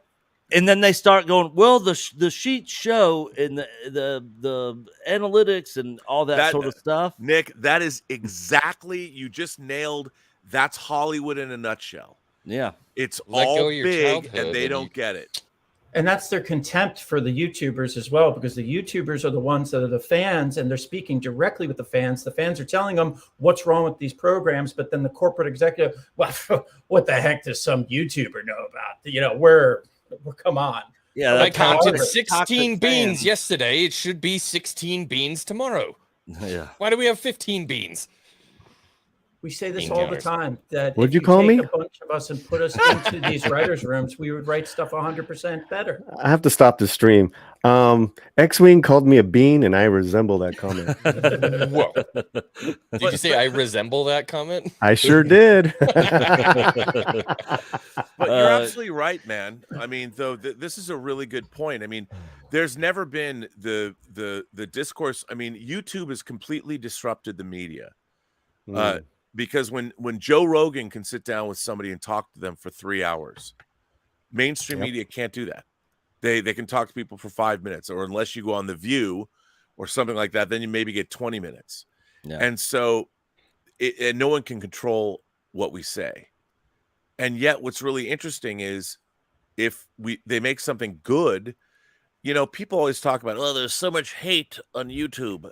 But if somebody makes something, you know, something like House of the Dragon or Star Trek Picard Season 3, no one hates modern Star Trek more than I do. And I was surprised as hell to be moved and like Star Trek Picard. And somebody called me the Paul Revere of Picard Season 3 because I hated things so much. There's still a bunch of Star Trek channels that think I'm an old man shouting at clouds, transphobe, hateful individual. I'm like, whoa. Oh yeah, I've gotten a lot of that. A lot of Ándale, pues. hate me. It's fine. And you're blocked by Paramount. I was pre-blocked by Paramount Plus. Yeah. It was so funny when I found out Paramount Plus had Star Trek on Paramount Plus. I was like, oh my God, they have a Twitter feed? Because I love Star Trek. I went to subscribe, you know, blocked. Pre-blocked. I didn't even know. You know, but you're on the cool kids list. I know. I was like, I did feel cool. I'm like, your loss. They know who I am. But you know, now you have direct feedback. And what's interesting, everyone's making it adversarial. And I would say, why? If I was a corporate leader and people were not happy with my product, I would be like, well, why? I would watch a few YouTube channels. There's a couple of very cogent, I'm not saying me. I'm saying, but there are a lot of the Critical Drinker. Now, here's something that's happened that a lot of people have not taken notice of. The Critical Drinker did a stream with Russell Crowe. Yeah. Yep. About his movie, The Pope's Exorcist. Almost half hour. Why this happened was because they figured out, and there's a guy named Jeff Katz who used to be a executive, I think, at Fox. Fox, New Line, I think Fox, I'm not sure. Jeff, shout out to you. They're like, why aren't we going to the Critical Drinker, who has 1 million followers, who all he does on his stories or on his channel is talk about great storytelling. And while he might have his persona, he's not wrong. He's very insightful when it comes to storytelling. They went to him for the very first time. I mean, there's other YouTubers that have celebrities on, but like I've had the people that made Star Trek Picard season 3 on my channel because I sought them out. The studio didn't. Yeah. But the people that made the Pope's Exorcist thought from a marketing standpoint, let's go to the drinker. You know, because all he does on his channel is break down storytelling, and he wants it to be great. Yeah, him and Mahler are both really good at doing. You know, I've streamed him and Mahler. I mean, Mahler, if you watch his what is it called, the Singular Rage? What are his streams called? That I love his streams. I know what you're talking about. You know, that's what he calls them, something rage, a something rage. And then he does it takes him forever to make those videos. Yeah. And Mahler's videos and also Red Letter Media, the Plinkett videos about the prequel trilogy. There is some really great cogent story analysis happening on YouTube. Yeah. And even though it might not be, it doesn't go down as easy with everybody else, but these people should be listened to. Now, whether you like them or not, take a step back. Even Gary Nerdrotic has been with Perry Chan, the videos Perry Chan has been editing. They did one about China. They did one about Victoria Alonso. There's some great, Gary has been stepping up his game, and Nerdrotic has been making some great content that is not rage-filled. It's not hateful, but it's cogent analysis. Yeah. And somebody said something to me there. People were criticizing me about, well, how can you like Nerdrotic? I mean, you're always talking on your channel about being positive, and I'm like, I always loved Nerdrotic. And somebody wrote to me and said, because I've always said that Gary's like a San Francisco punk from like 1969. He's a guy out there, counterculture. And somebody said Gary is like, in the great tradition of the counterculture of San Francisco, he's a protest YouTuber. And he's out there like what the counterculture was doing in San Francisco, where, you know, he's from the 60s. And I'm like, that's exactly what he's doing. And a lot of people, you have to stop and take the time to watch. Like, and even Gary contacted me. He goes, man, you were pretty brave to retweet my video on China. And I said, I that's what he said. He goes, you're going to get a lot of hate. And I wrote him back. And I even said on the video, I said, I know there's a lot of people that might not watch this, but you should watch this. And I'm not saying you have to listen. Yeah, you know, R&B. Everyone's got their strong opinions about those gentlemen that you just mentioned, and you know, Gary's my homeboy. I'm gonna put a shirt out. I have a photo of Gary's head. Gary is my homeboy. But in serio, you know, there's besides, you know, our sobriety commonality, and the daily trials of that. You know, I have a lot of respect for him. Going back to what you first said was that different Hollywood entities, different companies, different studios, different productions, different, you know, whatever, independent to big studio, they're seeking now you guys out, small level, big level. Obviously, Russell Crowe's a big level. On a little small level, I'm getting those interviews for my channel by people seeking the slant out. It's why? Yeah. You know, because they're gonna get a lot of time with me. They're gonna get, you know, to have some good conversations. You know, some I'm like, okay, how do I justify bringing them on? No, but look, you know, it's interesting. It's an interesting resource. It's a resource that these production companies are missing. It's almost like YouTube is its own little federalist society. Every channel represents a certain amount of people. You know, Mahler, Drinker represents, and it's like, if I was the head of a studio, it's like, man, look at all this resource, look at all this information. We could just, hey, get me Gary, get me Drinker, get me Star Wars Theory. I want to sit down with them. What are your fans telling you? What Excuse are we me? missing? Yeah. Oh, yeah, I know. Hang on. Excuse me. And Echo Base Network. And Echo Base Network. Oh, give me You know what I mean? Y-Wing. We are being quiet, but it is nice y'all coming in here and talking. Me and Nick have been streaming all day long, so thank you. Keep talking. Yeah. It just seems like a no-brainer that they're missing out on with these things. And I can't understand it. And the other thing too is like, if we're going to look at ratings and numbers, you see some of the crap shows that have been on TV and cable television, the numbers they pull, and everyone on YouTube. But we were talking about this today: 22,000 people watching Disney Star Wars, and the WSL, the surf league that I've worked for, is pulling in 29,000. And I mean, any Friday Night Tights stream is 16,000 people on average. A Tim Pool, And that's live. That's live. Tim, And then they Tim like Pool's 60,000 people. Even one of my Picard after shows almost has 30,000 views. I mean, there's some Will Wheaton ready rooms that haven't pulled that down. It's a small echo chamber. Don't believe any of it. The majority of the fan base thinks differently. I love y'all talking about numbers because I've brought this up several times today. It's been a major topic of conversation for the past 8 hours we've been streaming, and I want to get R&B's take. R&B, Star Wars Celebration, a day Star Wars fans around the world has been waiting for. It's an international event, and they had only 22,000 people watching the live stream. International. What does that say about the state of Star Wars? My two co-hosts on Midnight Musings are both in London right now. Lael Rockwell, the 1/6 scale man, and Positive Oh, Fandom. really? We have our people there as well. Yeah. Yeah, they're both there. I mean, look, I think this is something that needs to be considered. And you know what's very funny is even if you think about the channels that have hated on things, the amount of YouTube hours, the analytics, if you were to look up whether Star Wars is being talked about pro or con, what people say there's no such thing as bad publicity.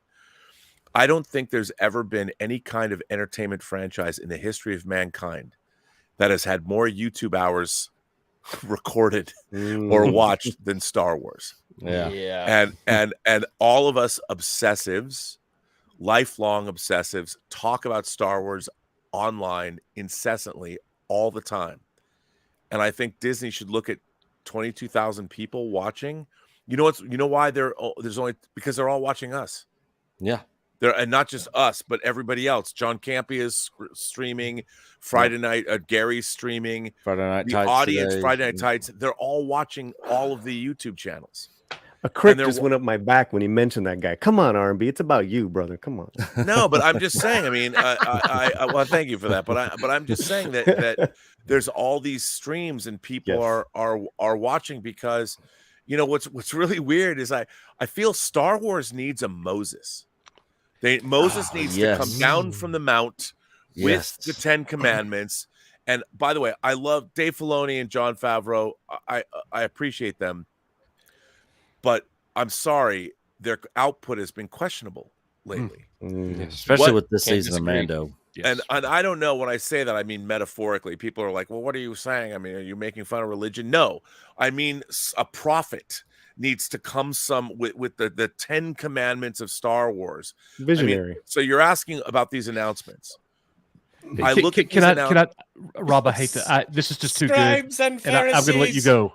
Rob, what you're saying, we have a channel member who is at Celebration. He is literally there watching a panel. When you're here, when other people have been here all day, he sends us a message here at the live stream and says, I swear your stream is more entertaining than what I'm watching right now. Wow. Well, wow. At a Star Wars Celebration panel. The problem is those That's Star how Wars... I feel. Oh, go ahead. I was gonna tell a Campea joke. Just go on. I love you, R&B. Look, I mean, John's sponsoring Robservations for a while. Yeah, but here's the thing: you have a corporation. A corporation has to keep everything tightly controlled, tightly buttoned up. They can't have any kind of dissent. They don't know what that means. Fandom they can't control it. So from a corporate level, from a business level, they're terrified. Like, who's going to say what? Oh my God, we can't. So they have to do the most corporate planned. There's no look. What they don't realize, and the reason YouTube is popular with people, the reason people watch it, is because they love. Everybody who watches these shows, we're all friends. Like most of my audience, I would sit down and have a beer with any of them. And this whole thing is that we as fans want to talk to other fans. What they don't get at something like Star Wars Celebration is they turn it into a very corporatized, let's put like line, how Disneyland has these lines and you have to go round and around and around and around with very structured. They want that. That's what they want. That's what they think people want. And the fans sit there because we're all starved for information. All we're doing is waiting for one shred of some little bit. Oh my God, you're making a new Star Wars movie. That's all we want. They can tell us everything we need to know in 5 minutes. They'll string it out and they'll make us watch all this stuff. They'll make it a big. They don't get it. They don't understand. You know what's interesting? I thought in the first DC Fandom, the first one, was pretty good. They kind of understood fan interaction. I mean, what they don't understand. 21 or 20? I think 20. I think 2021 because maybe during the pandemic they didn't do it. It took a while. But it was 2020 and 21. It was the first one. It was 21 and 22. Oh, then it would be 2021. I got a follow up to that. Yeah, I watched both of them. Yeah. It's a sci-fi convention. You know, that's what it is. That's what YouTube is. All of these entertainment channels are like going to Comic-Con, except the panels last 24/7. And that's what people want. And they want to hear people who share their enthusiasm for what they love. And you're around the world. Most people don't have. When I grew up, I had very few friends that love what I love. I mean, I was in the closet about the fact that I'd go into my bedroom and spread out blueprints of the Starship Enterprise. I didn't want anyone to know I did this. I'm like, there's the bowling alley, you know, and here's how the impulse engines connect to the warp drive. I mean, I was obsessed. If somebody came in, like, they'd think I was crazy. Like my girlfriend, my first girlfriend, this girl, Jennifer Epstein, she knew that I would set up all my Star Wars figures and have what she would call battles. She goes, you play with your toys in your room, like for hours. And she's like, I want to watch you do that. I mean, she might as well have been asking me to watch me masturbate. That came later. But I mean, I couldn't do it. I'm like, I can't show you how I play with my Star Wars. Because I would do all the voices and do the soundtrack music. And, you know, it's like how I didn't just like pick up a spaceship and go pew, pew, pew. Like I would do, it would take me hours. I'd have a story and I'd have to play it all out. And I used to set up things like when I was younger, set up an Imperial base on the farthest side of my house. Like with my Death Star playset, you know, and have all the Imperials over there. And it would take me like half the day to journey from my bedroom all the way over to the Imperial base. And I'd be on the stairs with my figures playing, and my parents are like, what are you doing? And I'm like, I'm having a battle, Mom. And like, I'm moving. And my parents, I don't know what they thought of me. But, you know, and it would take me, because I was playing out this entire scenario in my head. And I was writing whole sequences where people were talking and this, that. And doing the music. My dad used to pound on my bedroom wall simply because I was going like dun, dun, dun, dun, dun, dun, dun, you know, Star Trek music, or you know, dun, dun, dun, dun, dun, dun, dun. And with the Millennium, I'd have the Millennium Falcon in my hand and TIE fighters and making camera angles and shit. It was crazy. Imagination connoisseur, dude. That's what I was doing. And some girl wanted me to watch me do this shit. I couldn't do it in front of her. Yeah, Jennifer, I'm sorry. Stage fright. Sorry. I'm the same way. I had this is stuff I had as a kid, right? You know, blueprints of all the rebel fighters and bases and shit. And in your mind, that shit's real. And it's important you understand, how does that rotating cockpit work in relation, like how is it connected to the rest of the ship if it can spin around? Like, don't the wires come out? Oh, this thing right here, this is the cargo loading hatches. Oh, the upper turbo laser turret, you know, and going through all this stuff, you know, it was fun as a kid, and that's what us nerds did, you know? Yeah. We're into that kind of stuff. And the corporations just don't understand and they have no clue. And some elements, like when you see like HasLabs, you like people like, why is a corporation crowdfunding? Well, because these things that they're building, they're expensive, so they have to pre-sell them and make them. And when they did the Razor Crest, or they did was it Unicron, the transfer? Was it Unicron? Oh yeah, that thing is huge. It's awesome. Yeah. Of course, because they don't know like who's going to buy a $400 Unicron. Yeah, we a lot are. of yeah, and in the corporations, they're like, no 8-year-old kid's going to get their parents to spend. That's right, and that's why the adults buy it.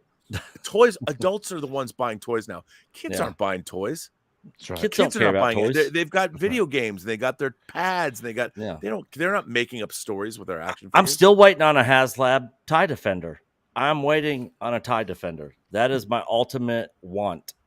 I think what we're looking at nowadays is if we skip forward into the future, is we're almost going to be entering like a 70s and 80s like explosion. I mean, those generations of filmmaking were amazing for music videos. Everybody was trying everything. Hey, we've got some money. You go ahead and you do this. Our classic movies were amazing. But nowadays, what has happened is YouTube has created these little fiefdoms, and each one of these fiefdoms is growing, and they're building capital, and they're coming up with their own ideas. Perfect example, Rippaverse. And there's so much content now. It's one of the best times for us if you get away from those corporations. I say this in the surf industry all the time. There's no better time to be a consumer of surf content. I could turn on and watch contests from around the world. I could watch a guy filming in Bali. You have all these creative people doing their things, and we have the opportunities to support those people and not just digest that one thing coming from the World Surf League. It's the same thing with all of these different IPs. Is that now we're going to enter, Geeks and Gamers. What are they doing? What are they creating? Look at Echo Base Network. They come out with a documentary and they're putting stuff out. The Burnett Network. We just have to let this play out. And yeah, I think you're right. I mean, I'm really proud of my channel. This guy, Israel, 20-year-old guy, lives in Texas. Watch my channel, watch John Campion's channel. He came to me and said, look, I'd like to do a weekly show about anime. I love anime. The anime stuff, yeah. And the young kid. Yeah, it's 20 years old. Yeah. And I think he's very charismatic. He's great on camera. Mm-hmm. And I said to him, I go, look, man, if you want to do that, all I ask you, let's put it on 2:00 Thursdays. And it has a small audience now. I think it'll grow bigger. I need to figure out a way to promote it to anime audiences. He does a great job. And I'm proud to host his show on the channel. And I said to him, you got to send me everything. I want it plug and play. Send me your show. Send me the description. Send me the title. I'll put it up as long as I can get it up on every Thursday at 2:00. I put up his 10th episode yesterday. So proud of him. Yeah, I remember you saying how he's like gets all his stuff done on time. Yeah, I mean, and he does a great job, and he's passionate about animation. And I'm happy.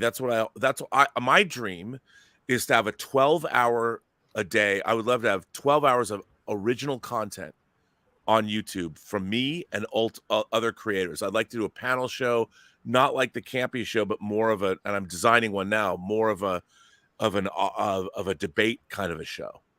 But it'll be structured, but we'll have, debate. But I would love to have a 12-hour network where we have 12 hours of original programming 7 days a week from creators from all over the world. They can have their own channel. R&B. Don't give away all your secrets. Just go.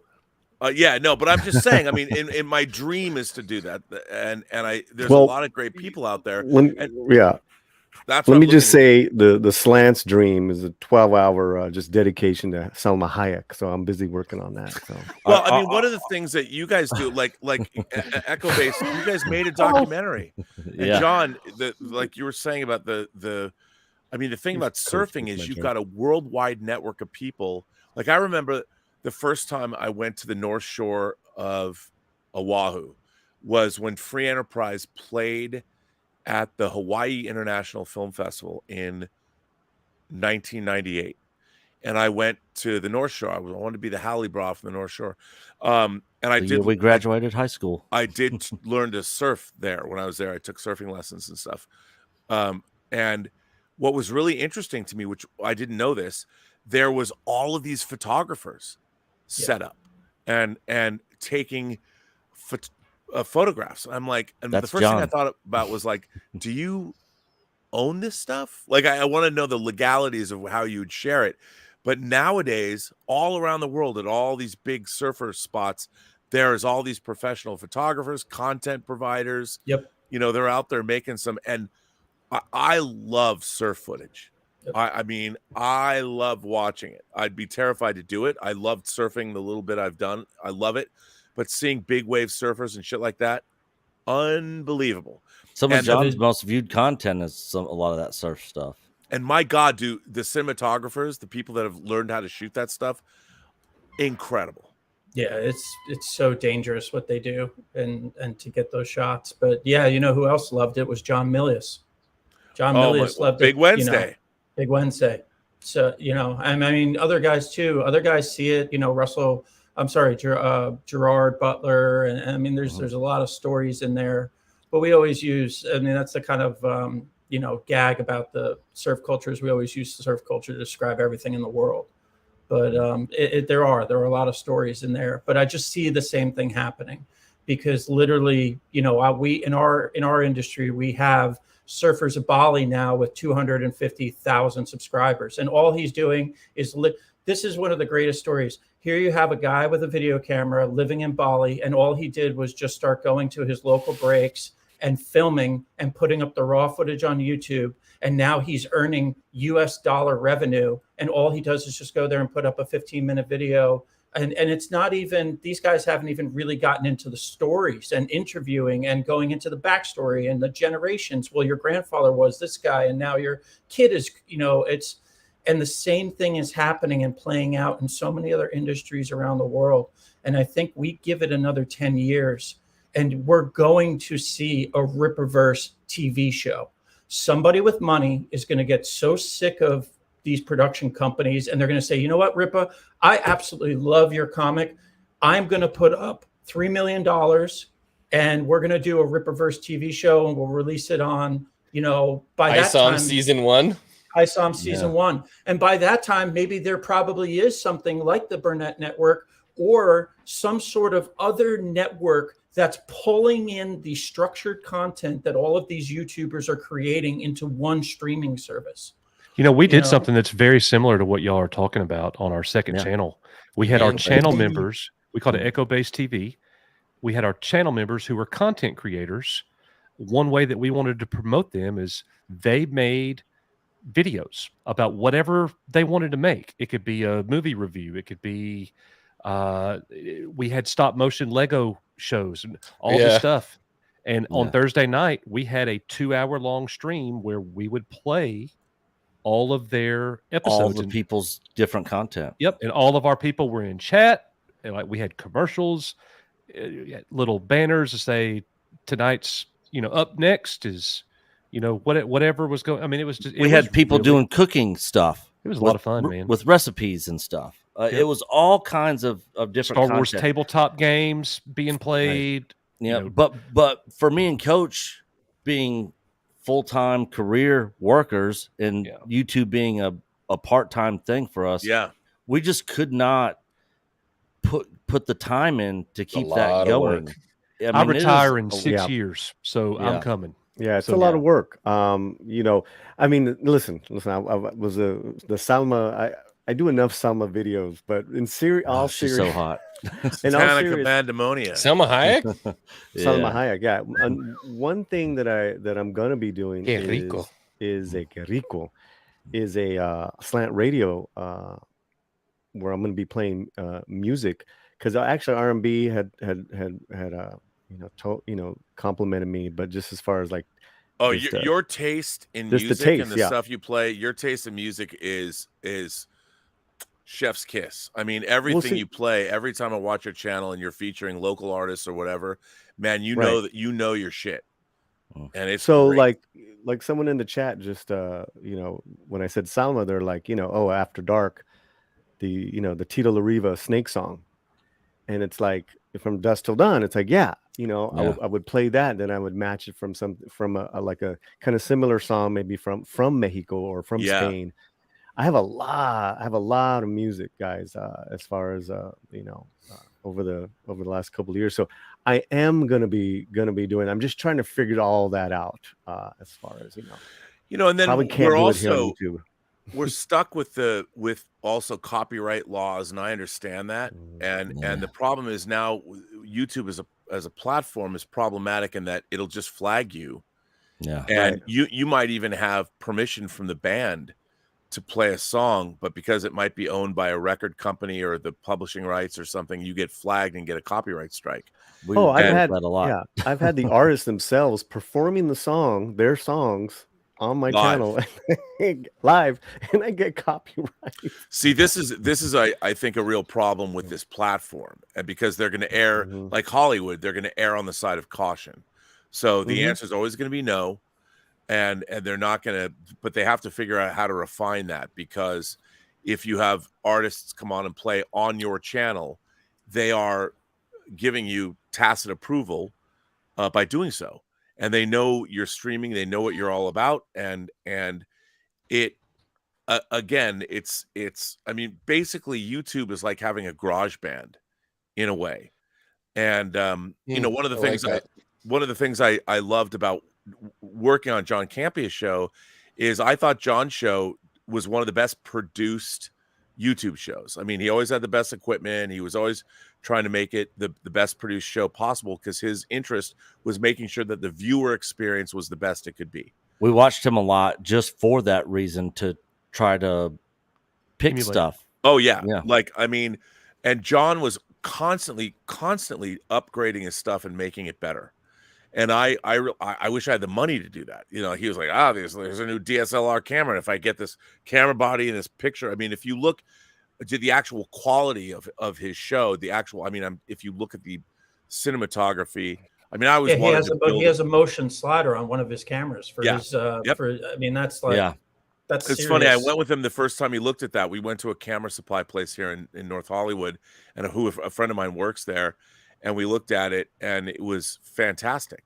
And he had an earlier version of it that would break all the time, but the one he has now, and it just adds that John is basically producing a show that in a way is kind of network quality.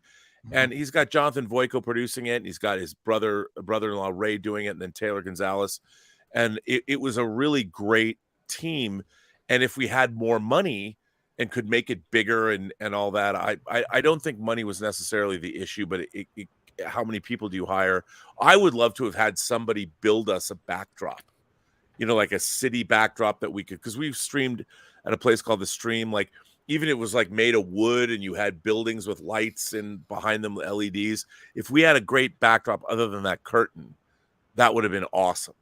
And for me, that's what I would love to do. But you still have to have the money to do that. Then you have to have people that, like when I'm doing a live stream, I'm as you guys are doing, you're recording it, you're doing it yourself. But how great would it be to have a producer where you could just talk, you could concentrate on talking and deal with your guests. You got other people doing, and they're directing for you. They're switching channels, and you could go, like, instead of these Zoom calls, you could go to a full frame, like you wouldn't have to, somebody else would do it. And it's tough, but you know what? YouTubers are getting better all the time. There you go. What? Hey, there you go. Mr. Producer here. What I always like to do is when I'm talking is this. Yeah. I'm on mute still. Yeah. And then you read it in the chat like 30 minutes later, and you're like, oh, I've been muted this whole time? That actually happened. Like YouTube screwing with your stream and you didn't know it.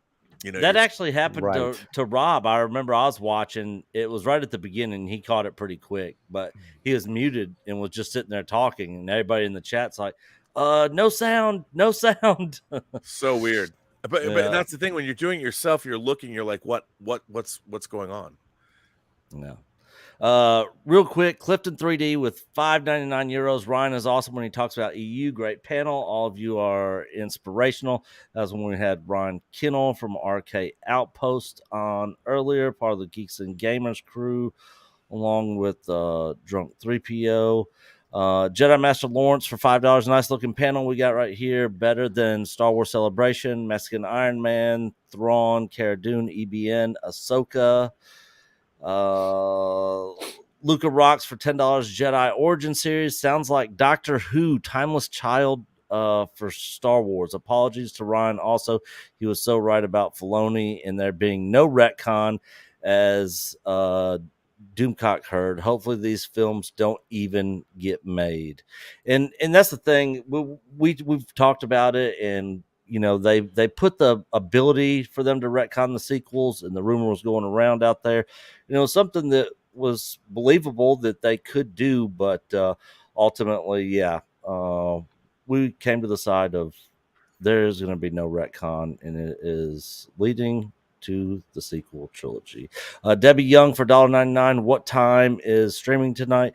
We're not streaming tonight. We are streaming Saturday night. But we will be back here tomorrow covering the Star Wars Celebration, any news that comes out tomorrow. And then, of course, we'll wrap things up on our Saturday night stream. Trucker Mark, $5. So Din Djarin gets to part from the Ugnaught for... Wait, so Din Djarin gets to part from the Ugnaught for IG-11? Gets the part, like for his mind. No, that's not going to happen. An apparent leak. Actually, the people that at Celebration already saw the entire episode, so I can tell you. Celebration's already seen the entire episode. I don't want to spoil it. But but no, that's not happening. Did you hear the spoiler about next week's episode, Rob? Of Mandalorian? Yeah. No. Do you want to know, or of course? So if anybody doesn't want to know, just mute right now. So spoiler is Grogu is going to Robotech the IG-11 body, and it's going to basically be like an Iron Man suit for Grogu. Well, there's way more to it than that, Nick. I mean, I wasn't going to go in depth, but that's he's got a mech suit. Yeah, and he's going to battle. Yep. And there's a little button that he can press. Why would he need a mech suit if he has the Force? Exactly. Oh, that's a good question, Rob. I mean, if he has a mech suit, like he's working, like wouldn't it be easier for him to just be one with the Force? The Force is one with Grogu. Why would he need to then have an extra added layer of? Yeah. See, this is my problem. This is my problem with Star Wars in general. I think the idea of let's give him a mech suit because I love anime and it's all that. But Grogu, like, what is he? The head? Like he's a little guy and now he's in a very tall, spindly robot. So then it's up to him to control it. So he has to pilot this thing as opposed to just having the Force. We already saw him this season knock out some dude on Mandalore. He flies out in his pram and just like super pram. Why isn't he in that pram floating around going whoosh, whoosh, wouldn't that speed of thought?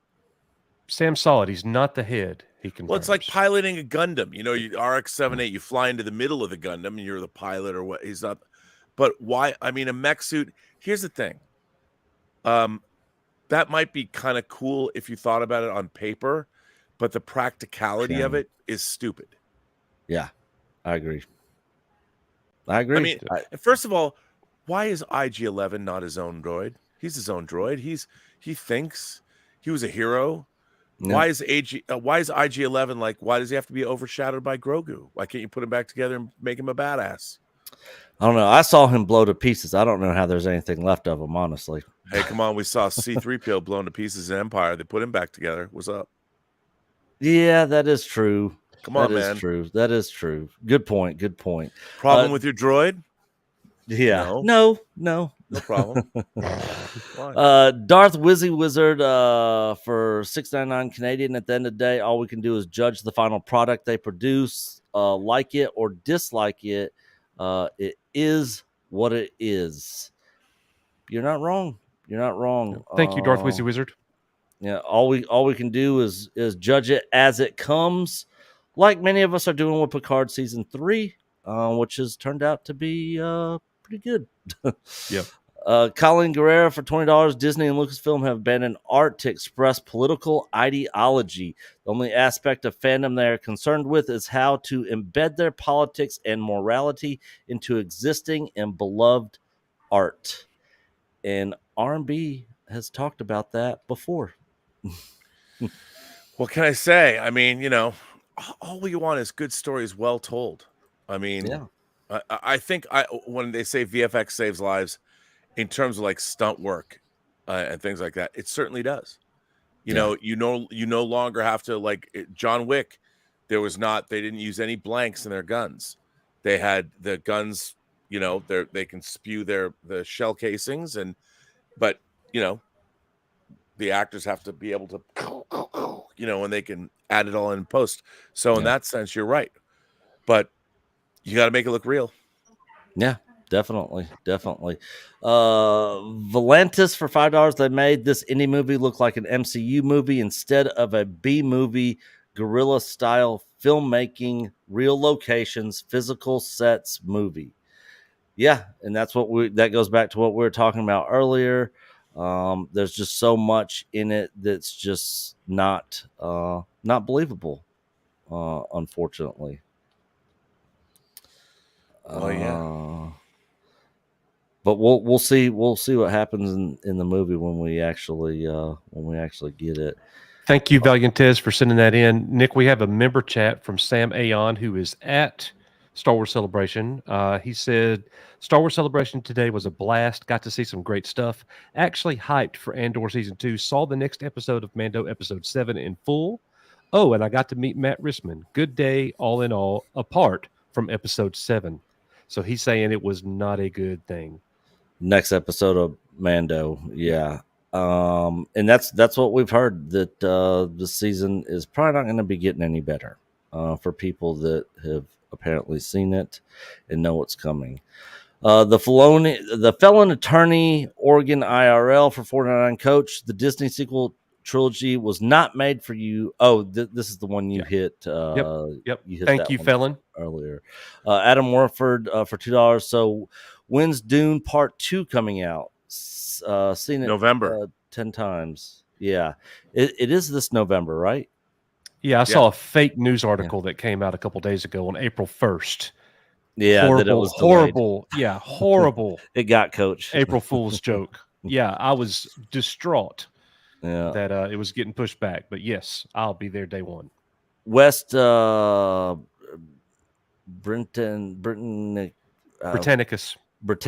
for $5. Maybe it's time for Talon fans to take the reins and use fan creations to provide a cohesive alternative Star Wars. Would you support or cover it? Yeah, 100%. 100% Yeah, would. easy. John Graber, the space jockey. Haterade. He's talking about us. Yeah. John sends in another super chat. He says, Megan and I ignored whatever losers. I'm waiting for the link. We love you, John Graber and Megan. Yeah, love you guys. Let's see here. God, Almost caught up, guys. Yep. Yeah. That's the one you just read. Paul Blunt sends in the next one, $2.79 Canadian. Thank you, Paul. He says, X-Wing Stream is to be the next Magic Mike. I think you're right. X-Wing stepped away, but he will love to hear that. Yeah, there it is right there. Yep. Oh my God, we were so far behind. My finger's starting to hurt scrolling. I know. The next super chat, Mexican Iron Man, Grogu Yeah. getting an iron suit. Oh, hell no. Rob is right. Already he's got the Force. What the hell else do you need? Well, I mean, and what's funny is somebody thought that was a cool visual, you know, and you're thinking about mech suits and Iron Man and all that stuff. I mean, it is John Favreau. And I get it, but to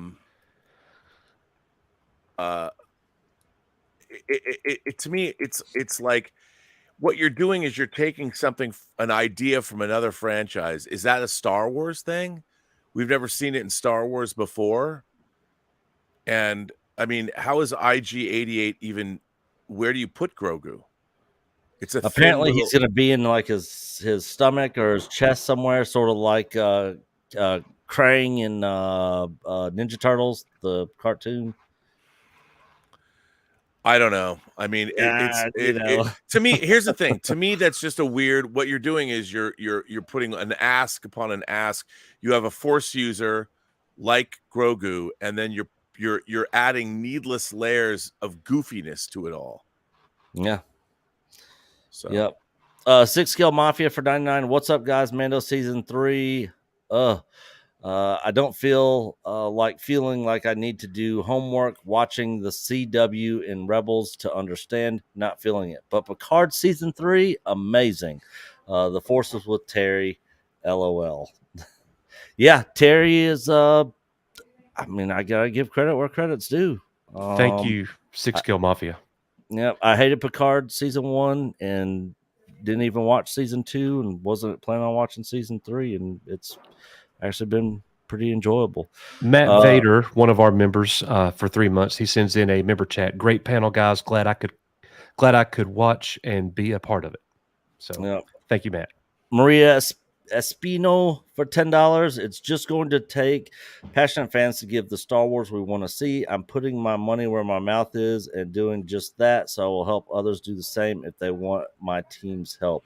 Yes, she is doing Thank you, Maria. Some really cool stuff. Yeah, some really cool stuff. So we can't wait for that to come out. We will definitely be promoting it. And with that, guys, we are caught up. We're caught up. So we got to play the video. We got to play the video. We are You Are Echo Base Network. Thank you for your super chats. We love you. This is for you. Watch them shake.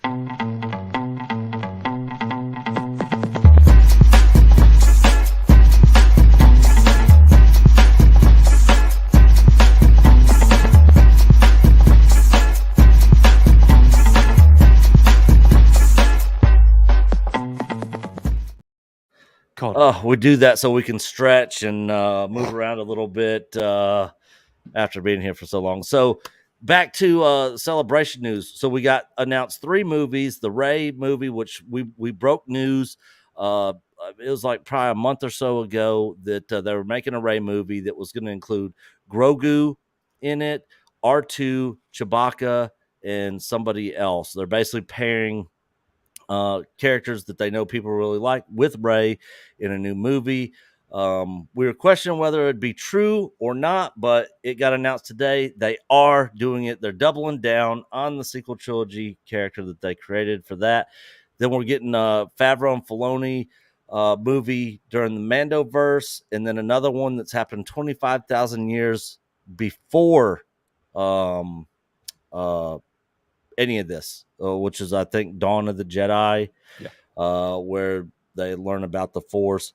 So those are the 3 movies that got announced. Rob, thoughts on any of that news that came out?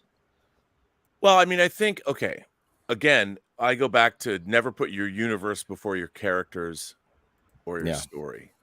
And the idea of meeting the first Jedi, and Mangold said something like it's the 10 commandments of Star Wars.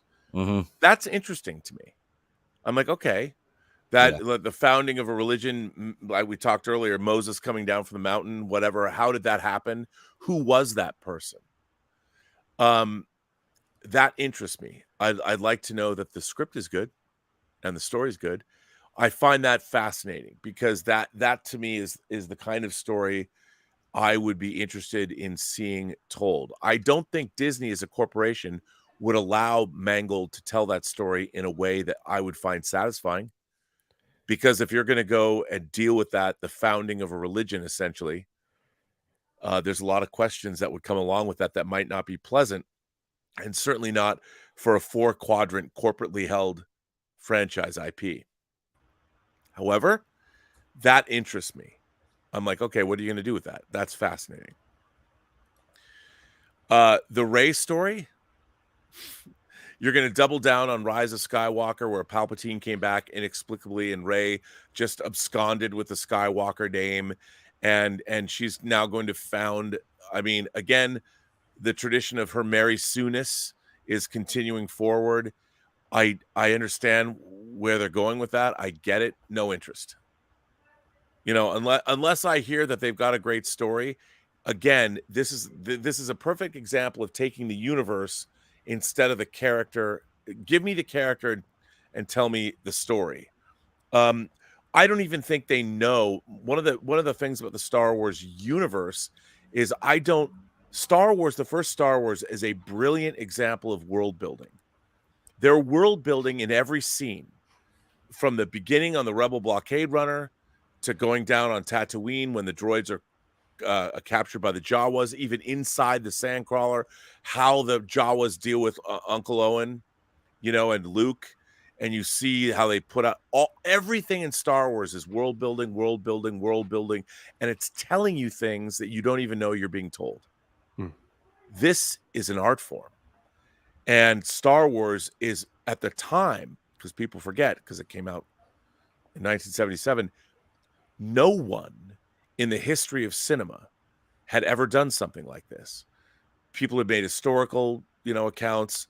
We had things that we could see and recognize, but Star Wars had to create an entire universe from scratch, and it did it brilliantly. I do not believe that Rey, first of all, is a real Jedi based on the sequel trilogy. I don't believe it. And now she's rebuilding the Order. Yeah, and I've never believed her as a character. I thought she was a great actress. I really did. I think Daisy Ridley is a great actress, underserved by the material, turned into a Mary Sue from the very beginning. We never understood her character. Why? Look, anybody who's waiting for her parents for decades or whatever, years, and just isn't doing it in town where she could get work, makes no sense to me. That character never made sense to me. And now to build a new trilogy or a movie around her, why would she even... It's not like Luke was training her. She met Luke for a little while and he died. And then he was coming back as a Force ghost or whatever. I don't buy it. But, if that's what they're going to make, fine. It's not going to be good. I'll tell you right now, it's not going to be good because they're not going to put the time in that they need to put in to make that story credible. It's not going to be credible. And they're going to wonder, why didn't people like this? Well, they didn't like it in the first place. It's not like she's some beloved character that every person has up on their wall. So it doesn't interest me. And then this other movie, why am I supposed to care about this? Exactly. I mean, honestly, the High Republic time, whatever, that director, what is that? What film has that director made that I should be excited that they're making a Star Wars movie? I mean, if it was David Fincher or it was Catherine Bigelow, I'd be like, yeah, man, I'd be into that. Why am I excited about this movie? I mean, James Mangold doing The Birth of a Religion, that fascinates me from an intellectual standpoint. How does that work? I'll watch that. It won't be good, but I'll watch it because it has an interesting premise. These other two movies, Rey, character I never believed in. They didn't make me believe in her, and they certainly aren't going to make me believe she's going to found a new Jedi Order. And then this other director, I'm like, I don't believe that this director can pull off a Star Wars movie. Well, and this other one, Rob, is the culmination of this New Republic Mandoverse era. Oh, right. They're absolutely sabotaging right now. Interest in that is on a steep decline. That movie's never going to get made. And that's that's the Filoni movie. Yeah, right. That's the Filoni movie. Yeah. And by the way, it's not like his episodes of Mandalorian are the most brilliantly directed. Mm-hmm. And that movie's never going to happen. I would say right now it's probably I don't believe it because why would you make a movie when you've got TV shows? Why are you going to make your TV shows jump to a feature film? I mean, why not make it an event on Disney Plus? I mean, how certain are you that we're even going to get a Mandalorian season 4 at this point? I'm not. Would it shock you if we didn't? Look at all the directors they've already gone through. Mm-hmm. The guys that created Game of Thrones, gone. Patty Jenkins, who directed Wonder Woman, gone. All these big filmmakers. I mean, they've got people. You're going to have Dave Filoni, who's never directed a feature film. He's directed a couple of episodes of TV. on a volume stage, and you're going to have him make a feature film?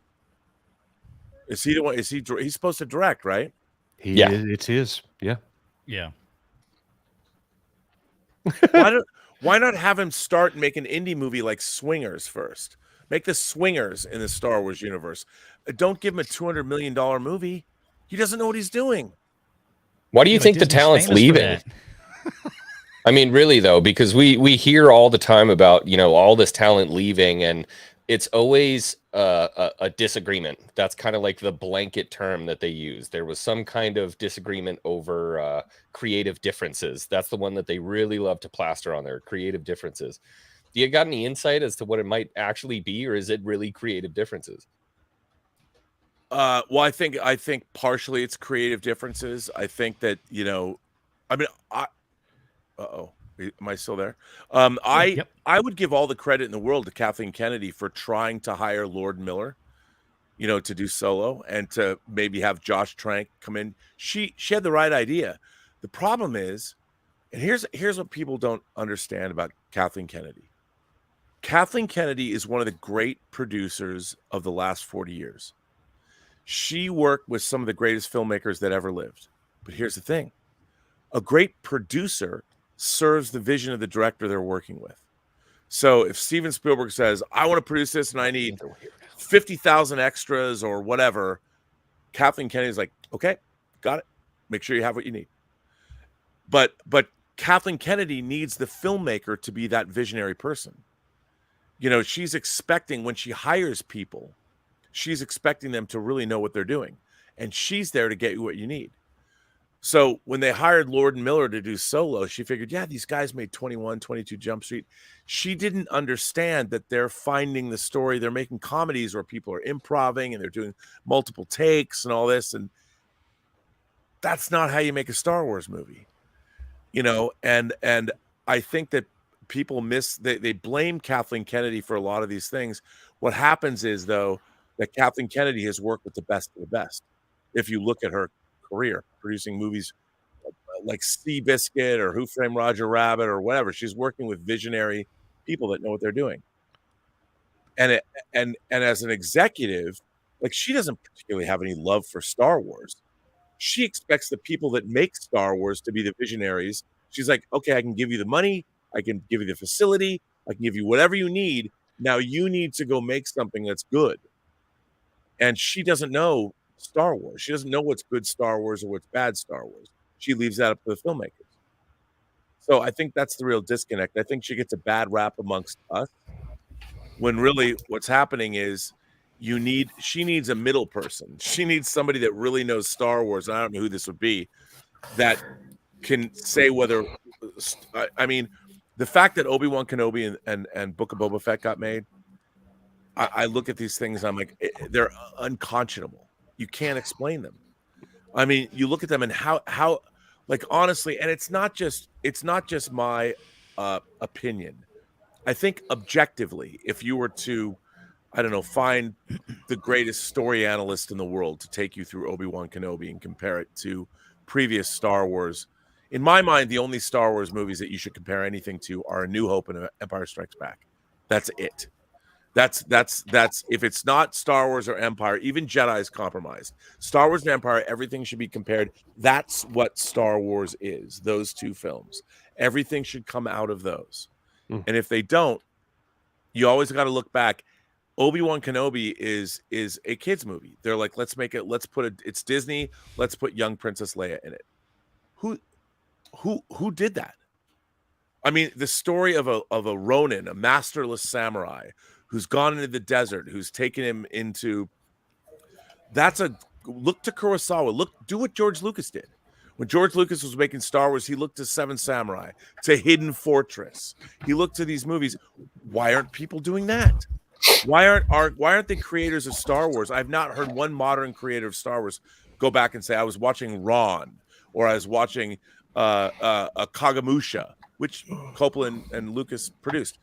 No one ever says that anymore. They're only looking at Star Wars. Star Wars, the people that are making Star Wars should not be looking at Star Wars. They should be looking at Kurosawa's movies. They should be looking at Francois Truffaut movies. They should be looking at Sahaji Ray movies, the Apu trilogy. They don't know what to do. George Lucas, you know what he didn't do when he was making Star Wars? Look at other Star Wars movies because there wasn't one. He looked at other things. And now Okay. Star Wars people are too far up their own asses. So R&B, why did Lucas entrust everything to KK then? After all what you just said, because she was a 30 great years- producer. Yeah, for So 30 years she could she not all- could she not connect? Why can't she connect what you're just saying? Where she was doing that swiftly before, like a Seabiscuit, which I loved. Yeah. Why hasn't that worked with her in Star Wars? Ego and ideology. And yeah, I mean, I think that, look, despite what she knows, she's still yes. I mean, she comes, and on one hand, look, there needs to be more women directors. There needs to be more people who have different points of view making things. However, they also have to have great ideas. You can't just, and the real problem is, making movies is inherently a very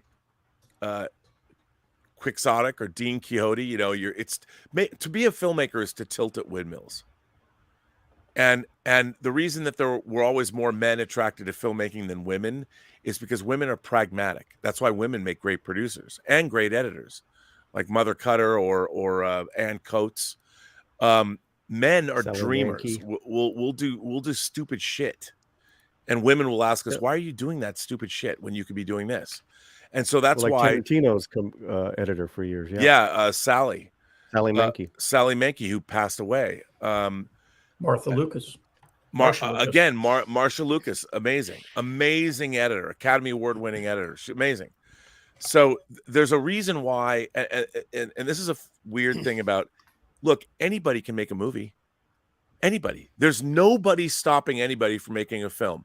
All great filmmakers began making independent movies. We have technology now that we're carrying around in our pockets. iPhones, 4K cameras. You can buy lens packages for your phone. You can make great movies. You can buy 3 and 4 movies or 3 and 4 cameras and shoot your scenes with multiple cameras. There's no reason. The reason why we're not getting a bunch of brand new maverick indie filmmakers is because making movies is really, really, really hard. And making a good movie is even harder. And making a movie that'll audience and sit down and watch is the hardest thing ever.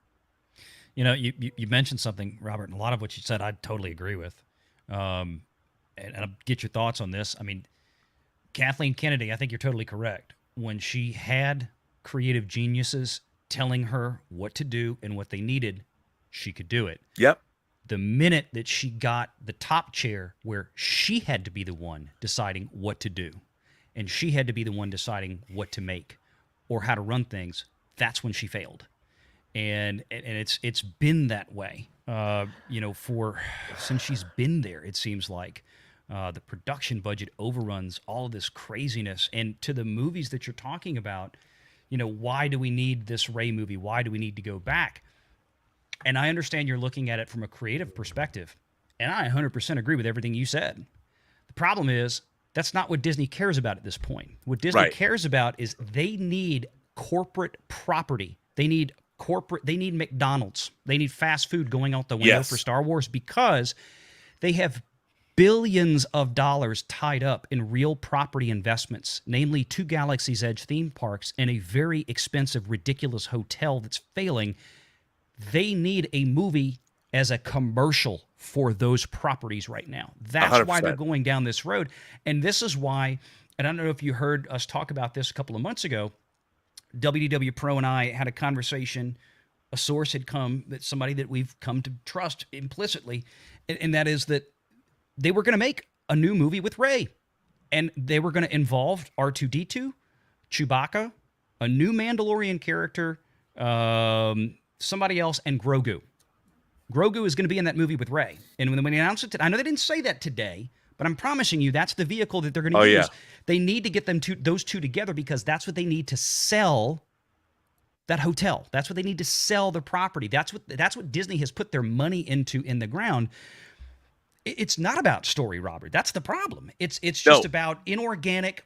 It's a McDonald's commercial. No, you're 100% right. And this is the big disconnect. This is where we're at with IP, corporately held IPs. The what corporations need and want from these IPs is not what makes the IPs great. The irony is they need the IPs to do other things for them, and they don't know how to make, like, the reasons the IPs became desirable in the first place is because they were magical and people love them. Star Wars became something great. Not when George Lucas was making Star Wars, I mean, he and Steven Spielberg famously went to Hawaii thinking it was going to tank, be a disaster. And when they found out, and it opened, Star Wars actually opened on a very limited release. I think it opened in 35 theaters the weekend it opened on May 25th, 1977. They didn't even know it was going to be good or that people would connect. It was a huge mystery to them. And nowadays, people look at, and even from a business, Disney buys a thing. It's an investment. It's a portfolio, whatever, for $4 billion. They looked at that it had over $22 billion of merchandising when they bought it. They're like, this IP in merchandising alone was worth, it had made $22 billion. No one ever did some analysis. Well, why do people like Star Wars? What is it about Star Wars? They don't know. They're buying a commodity the same way you buy stock in, I don't know, Blackwater or whatever, it's that's all it is. So there's nobody that can tell you why Star Wars became at the corporate level.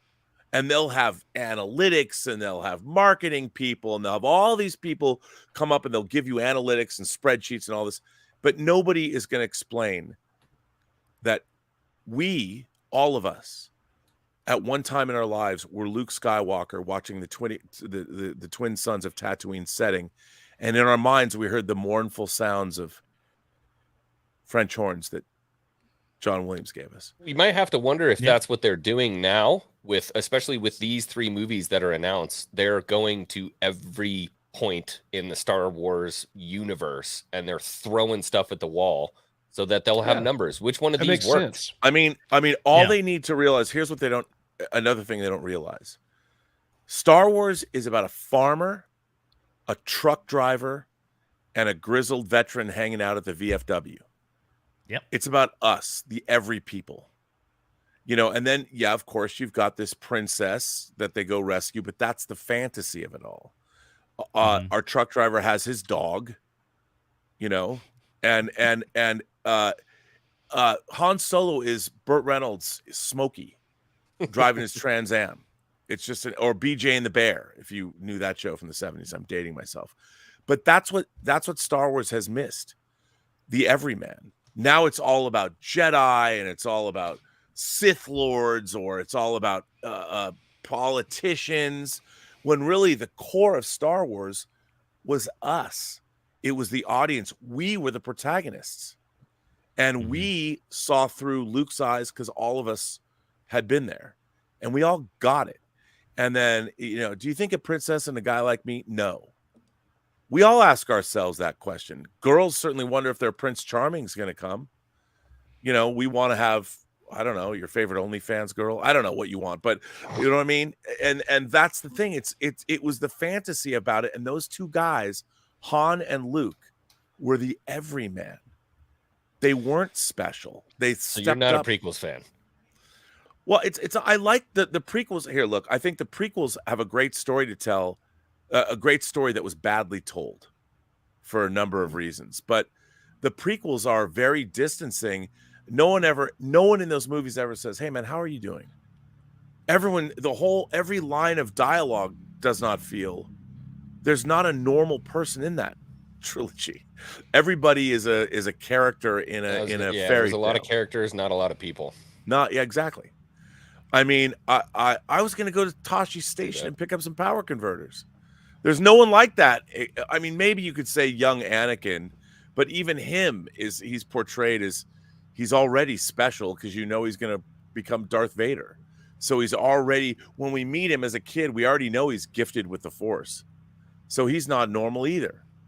Luke I is don't know a if anybody normal gets the kid. Takashi Power Station reference anymore since all the Radio Shacks closed. That was always. I know, right? It's terrible. Anyway, I just think that that's what's missing from Star Wars. Now it's all, let's introduce Ahsoka. Why not introduce a guy that doesn't know he's special, or a girl that doesn't know she's special? And Rey, they tried to do that with Rey. But 20 minutes in the movie, she's flying the Millennium Falcon through a wreckage of a Star Destroyer, and it's like, oh my God! I mean, Han Solo couldn't have made those moves, and it was his ship. That's right. Oh, this is true. So why am I going to depressing, and look? it's I true. watch a movie about Rey. Hey, I call me crazy. I bet she's going to win. She's going to train a bunch of people that are really good, and they're all going to win. I mean, and maybe one of her pupils turns to the dark side. That her girlfriend will turn to the dark side, and she's going to have to fight her girlfriend, for the whatever. Rob, Rob, you said you actually read the script for Phantom Menace before it ever even came out, didn't you? I did. Yes, Chris Gore gave it to me, and when I read the script for Phantom Menace, I loved it because the way, like when I was reading Jar Jar Binks's dialogue, I was like, Misa, this. I was reading it. Okay, here's an alien character, and he was an interesting character. I didn't know what he was going to look like. I didn't know how he was going to be portrayed, and the script I thought really worked. But when you watch it, because so much of it is digital, like and the way everybody speaks and everybody talks and the way it's shot, because it's so virtual, I don't believe a frame of it.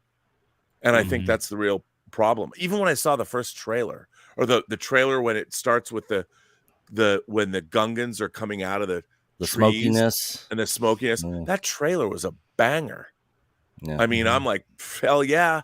But if you look at that, most of it, if you look at it now, especially when you're on Naboo and that battle, it looks like a 70s prog rock album cover. You break and miss a hat, Mr. And you know what's crazy about that is that was done in the same era of film and technology as Peter Jackson's Lord of the Rings. Yeah. Well, even before that, right? Even before that, actually, they were still filming that year, 99, right? That was the most anticipated movie. But at the end of the day, it was The Matrix. A year later, that Matrix was 99 too. Yeah. No, I meant a year later it would win all the awards. Oh yeah, right, yeah. Well, look at the difference. I mean, there's a lot of DNA in Star Wars and The Matrix. They drew upon a lot of the same stuff, and Neo, same thing. Neo was like the everyman. I'm a dead end programming job. I don't know. I'm not special. I'm selling bootleg computer programs to ravers. And then he doesn't know. He doesn't know he's the one. And there's so much DNA that the first Matrix shares, and that was it. I mean, again, Neo is like Luke. He's this guy. He kind of works in his cubicle and stays up all night. Hero's journey. Yeah, and that's it. I mean, and the thing is, I don't dislike the prequels, but I think that George Lucas, the problem with the prequels is it's really difficult to connect with them on a human level because no one even talks to each other like normal people. Everyone's either royalty or a Jedi, or he was meant to help you. Even Shmi, it's like she's some wise philosopher chick. Yeah, and on top of that, if you go back and look at how the original trilogy was created, George had all kinds of people around him. Marshall Lucas talked about this in the documentary that was on what channel was that, Coach, or network? I can't remember. But we've been streaming too long. Yeah. But anyways, they talked about how people were giving him ideas, like they were giving George ideas, and in the prequels he was surrounded by yes men that just whatever he said. George was such a huge figure at that point in time. Whatever he said, they're like, oh yeah, great. Like he got no pushback for anything in those prequel films, and I think that they suffered some because of that. He needed a better first officer. Yeah.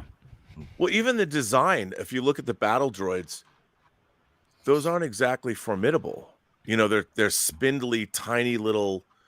I mean, look, when you see battle droids having to use binoculars, it's a little weird. Like, why don't battle droids? Why don't they have the binoculars built in their eyes, built into their eyes? There's all kinds of strange things that yeah. Yeah, only the droidicos were the formidable ones where you're like, oh, whoa, where are these things coming from? The other ones where they just cut through them like, you know, there was nothing. They were no challenge to the Jedi. Yeah, I agree. I agree.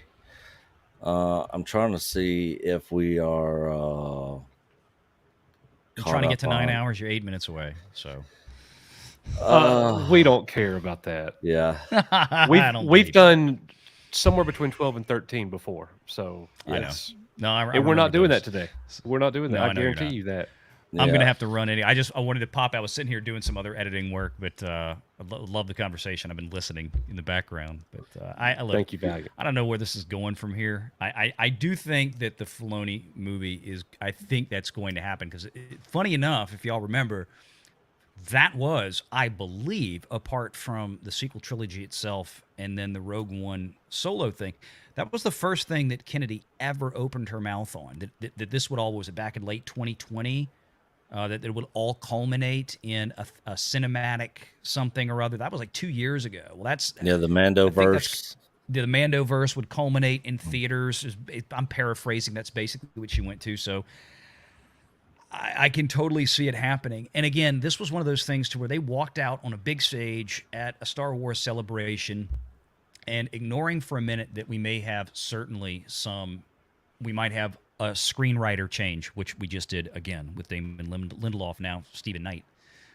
We might have a director change, but the projects themselves, especially that Rey Grogu thing, everything that we had heard indicated that was, when Iger returned, that was at the top of his list.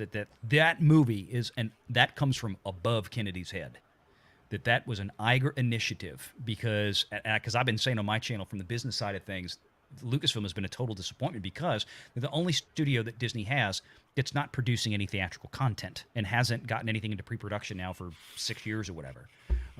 It's a black eye, and it's a problem. And they know that they can't just keep writing checks for $100 million out of the Disney Plus bank account. That's the only thing keeping Lucasfilm afloat by and large at this point. And of course, Disney Plus is $12 billion in the hole. So, I mean, they got to do something. They got to do something. They've got to get theatrical content out there because Disney Plus shows, Grogu obviously is a huge exception to the rule. But generally speaking, streaming shows don't sell the merch. They need big theatrical content to come out and sell the merch. And Star Wars merch, we know, has been going downhill big time with their licensing partners in the last few years. So the only good stuff that sells is the original trilogy stuff. Hot Toys figures sell, and the rest of the stuff, no one. Kids aren't buying Star Wars figures anymore. No. Yeah. I mean, my Rose Tico figure is near and dear to me, but that's just me. EVS has several Rose Ticos. I have my Pedro over there. Yeah.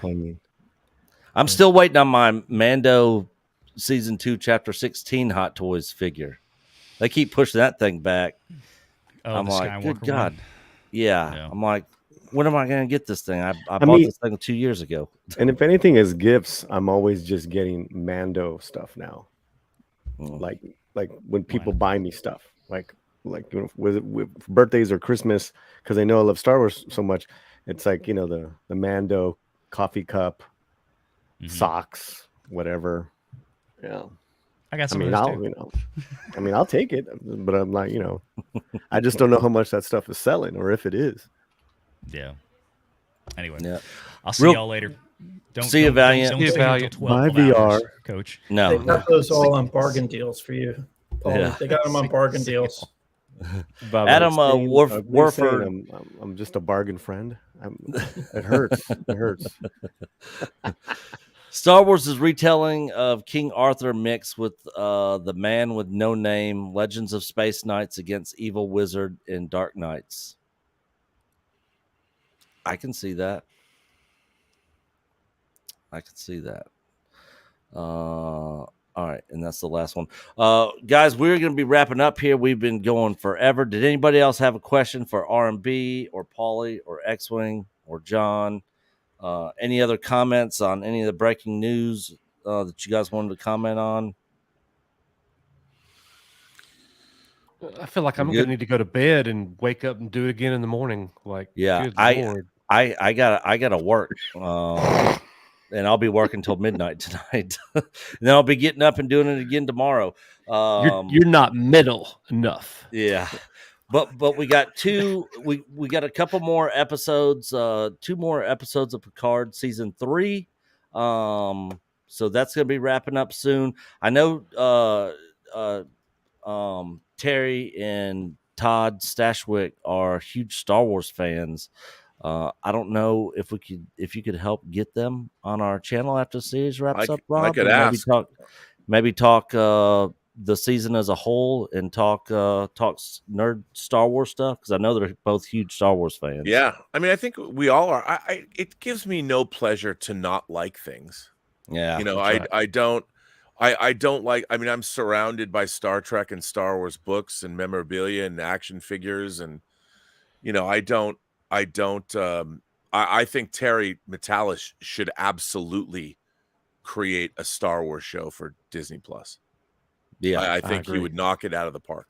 I would feel at this point in time, I would feel very comfortable with that decision if Lucasfilm did that. Have you talked to him behind the scenes? Is that something he'd be interested in tackling? Oh, I think, you know, it's funny. He said on one of my streams, I had him and Todd Stashwick on, and Terry said to Todd, he said, I can't get you a Star War, but I can get you a captain's chair. You know, and that's so. But I think that perhaps he could. You know, I think knowing how meticulous. If you watch his TV series 12 Monkeys, that he show ran, it's 4 seasons. Todd Stashwick's in that. He plays a character named Deacon. That show did really well too. It's a great show, and it's meticulously written. It really does a fine job of making that all work. And I think Terry would knock. Terry's also a big fan of like Robotech. You know, he loves Robotech. He loves Ghostbusters. He loves Back to the Future. He owns 2 real DeLoreans. One is tricked out. I mean, he has a regular DeLorean and then the time travel, Doc Brown's time travel version. I really like him. He's a terrific guy, and I think he would do. And the thing about Terry is he has a group of writers, whether it's Christopher Monfett or Matt Okamura. These guys, he would bring them with him. So he has a ready-made team of writers that worked on Picard, that worked on 12 Monkeys, that he could bring over to create a Star Wars show. And Terry would put the thought into it that a Star Wars show would need. So, and he has the collaborators to help him do it. Right. That's the thing about Terry is he collaborates. He knows he needs collaborators, and he already has a team in place. Well, I mean, if somebody wanted Terry to run a My Little Pony show, I would say, you know what? It'll be great. I'll watch it. Just because of the team that he has around him. Yeah. Yeah. All right, we're gonna go around. Let everybody know where they can find you guys, what you got going on. X-Wing, what do you got coming up? Lord of mercy. Well, he's What's been going on drinking all with your day. channel? No, it's not that. It's it's been a heck of a stream. I mean, I Yeah. definitely never streamed for 9 hours before. Certainly not during a work day. That's So, crazy. Yeah, this has been quite the adventure. It started at 5 o'clock in the morning for me. It's about 2 o'clock in the afternoon right now. But I would say, first off, thank you for having me. This has been quite an awesome opportunity because we've seen so many different people from so many different areas of the fan base, and a lot of diversity of thought here when it comes to Star Wars, which is always awesome to hear. But my channel is X-Wing. It's just X-Wing, no spaces, no hyphens, just X-Wing. Community's been growing like a weed. Been having a lot of fun talking to everybody, getting to know everybody, and just finding my own way of accepting and moving forward through Star Wars right now. I would say is probably where I'm at.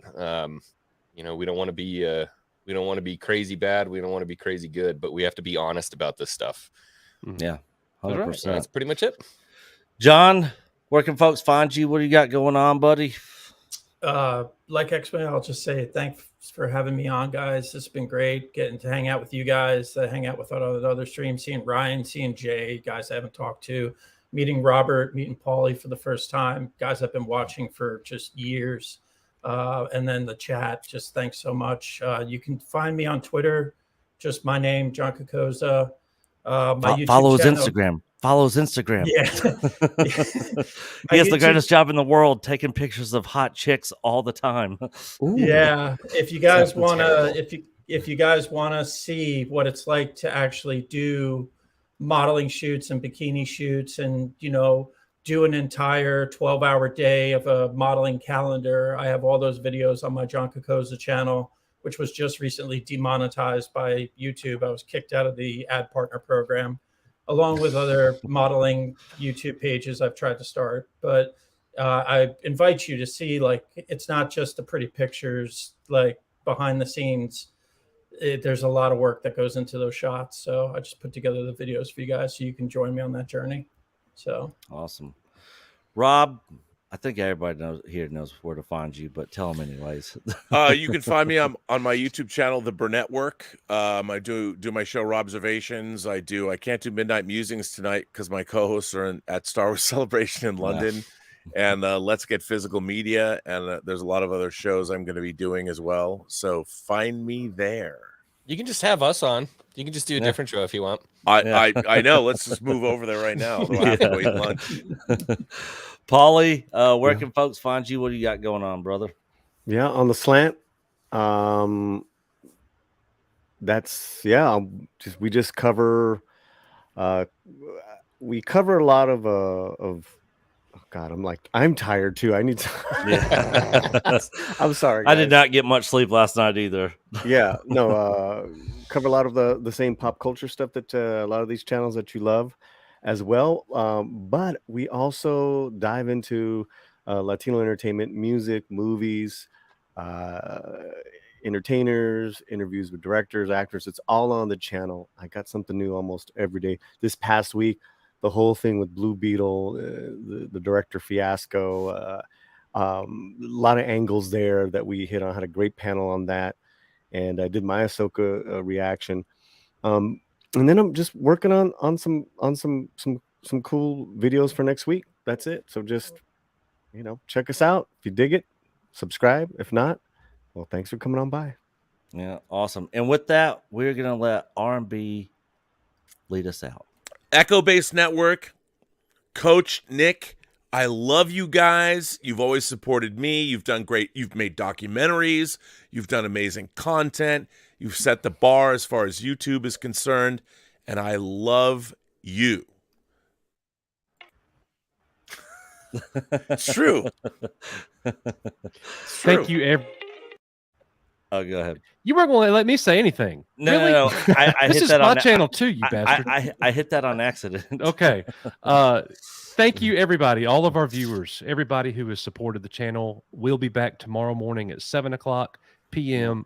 a.m. I'm not used to saying a.m. 7 o'clock a.m. Central Standard Time, right here covering Celebration all day long. We got our regular Saturday night live stream show, EBN Live, tomorrow night at 7 o'clock p.m. Central Standard Time. So 2 streams tomorrow. They will not be 12 hours long, I promise you, or 9 hours long. So. Yeah. All right, guys. We'll see y'all tomorrow. Later. Coach and Nick from Echo Base Network, thank you so much for being here with us tonight at Echo Base TV, where community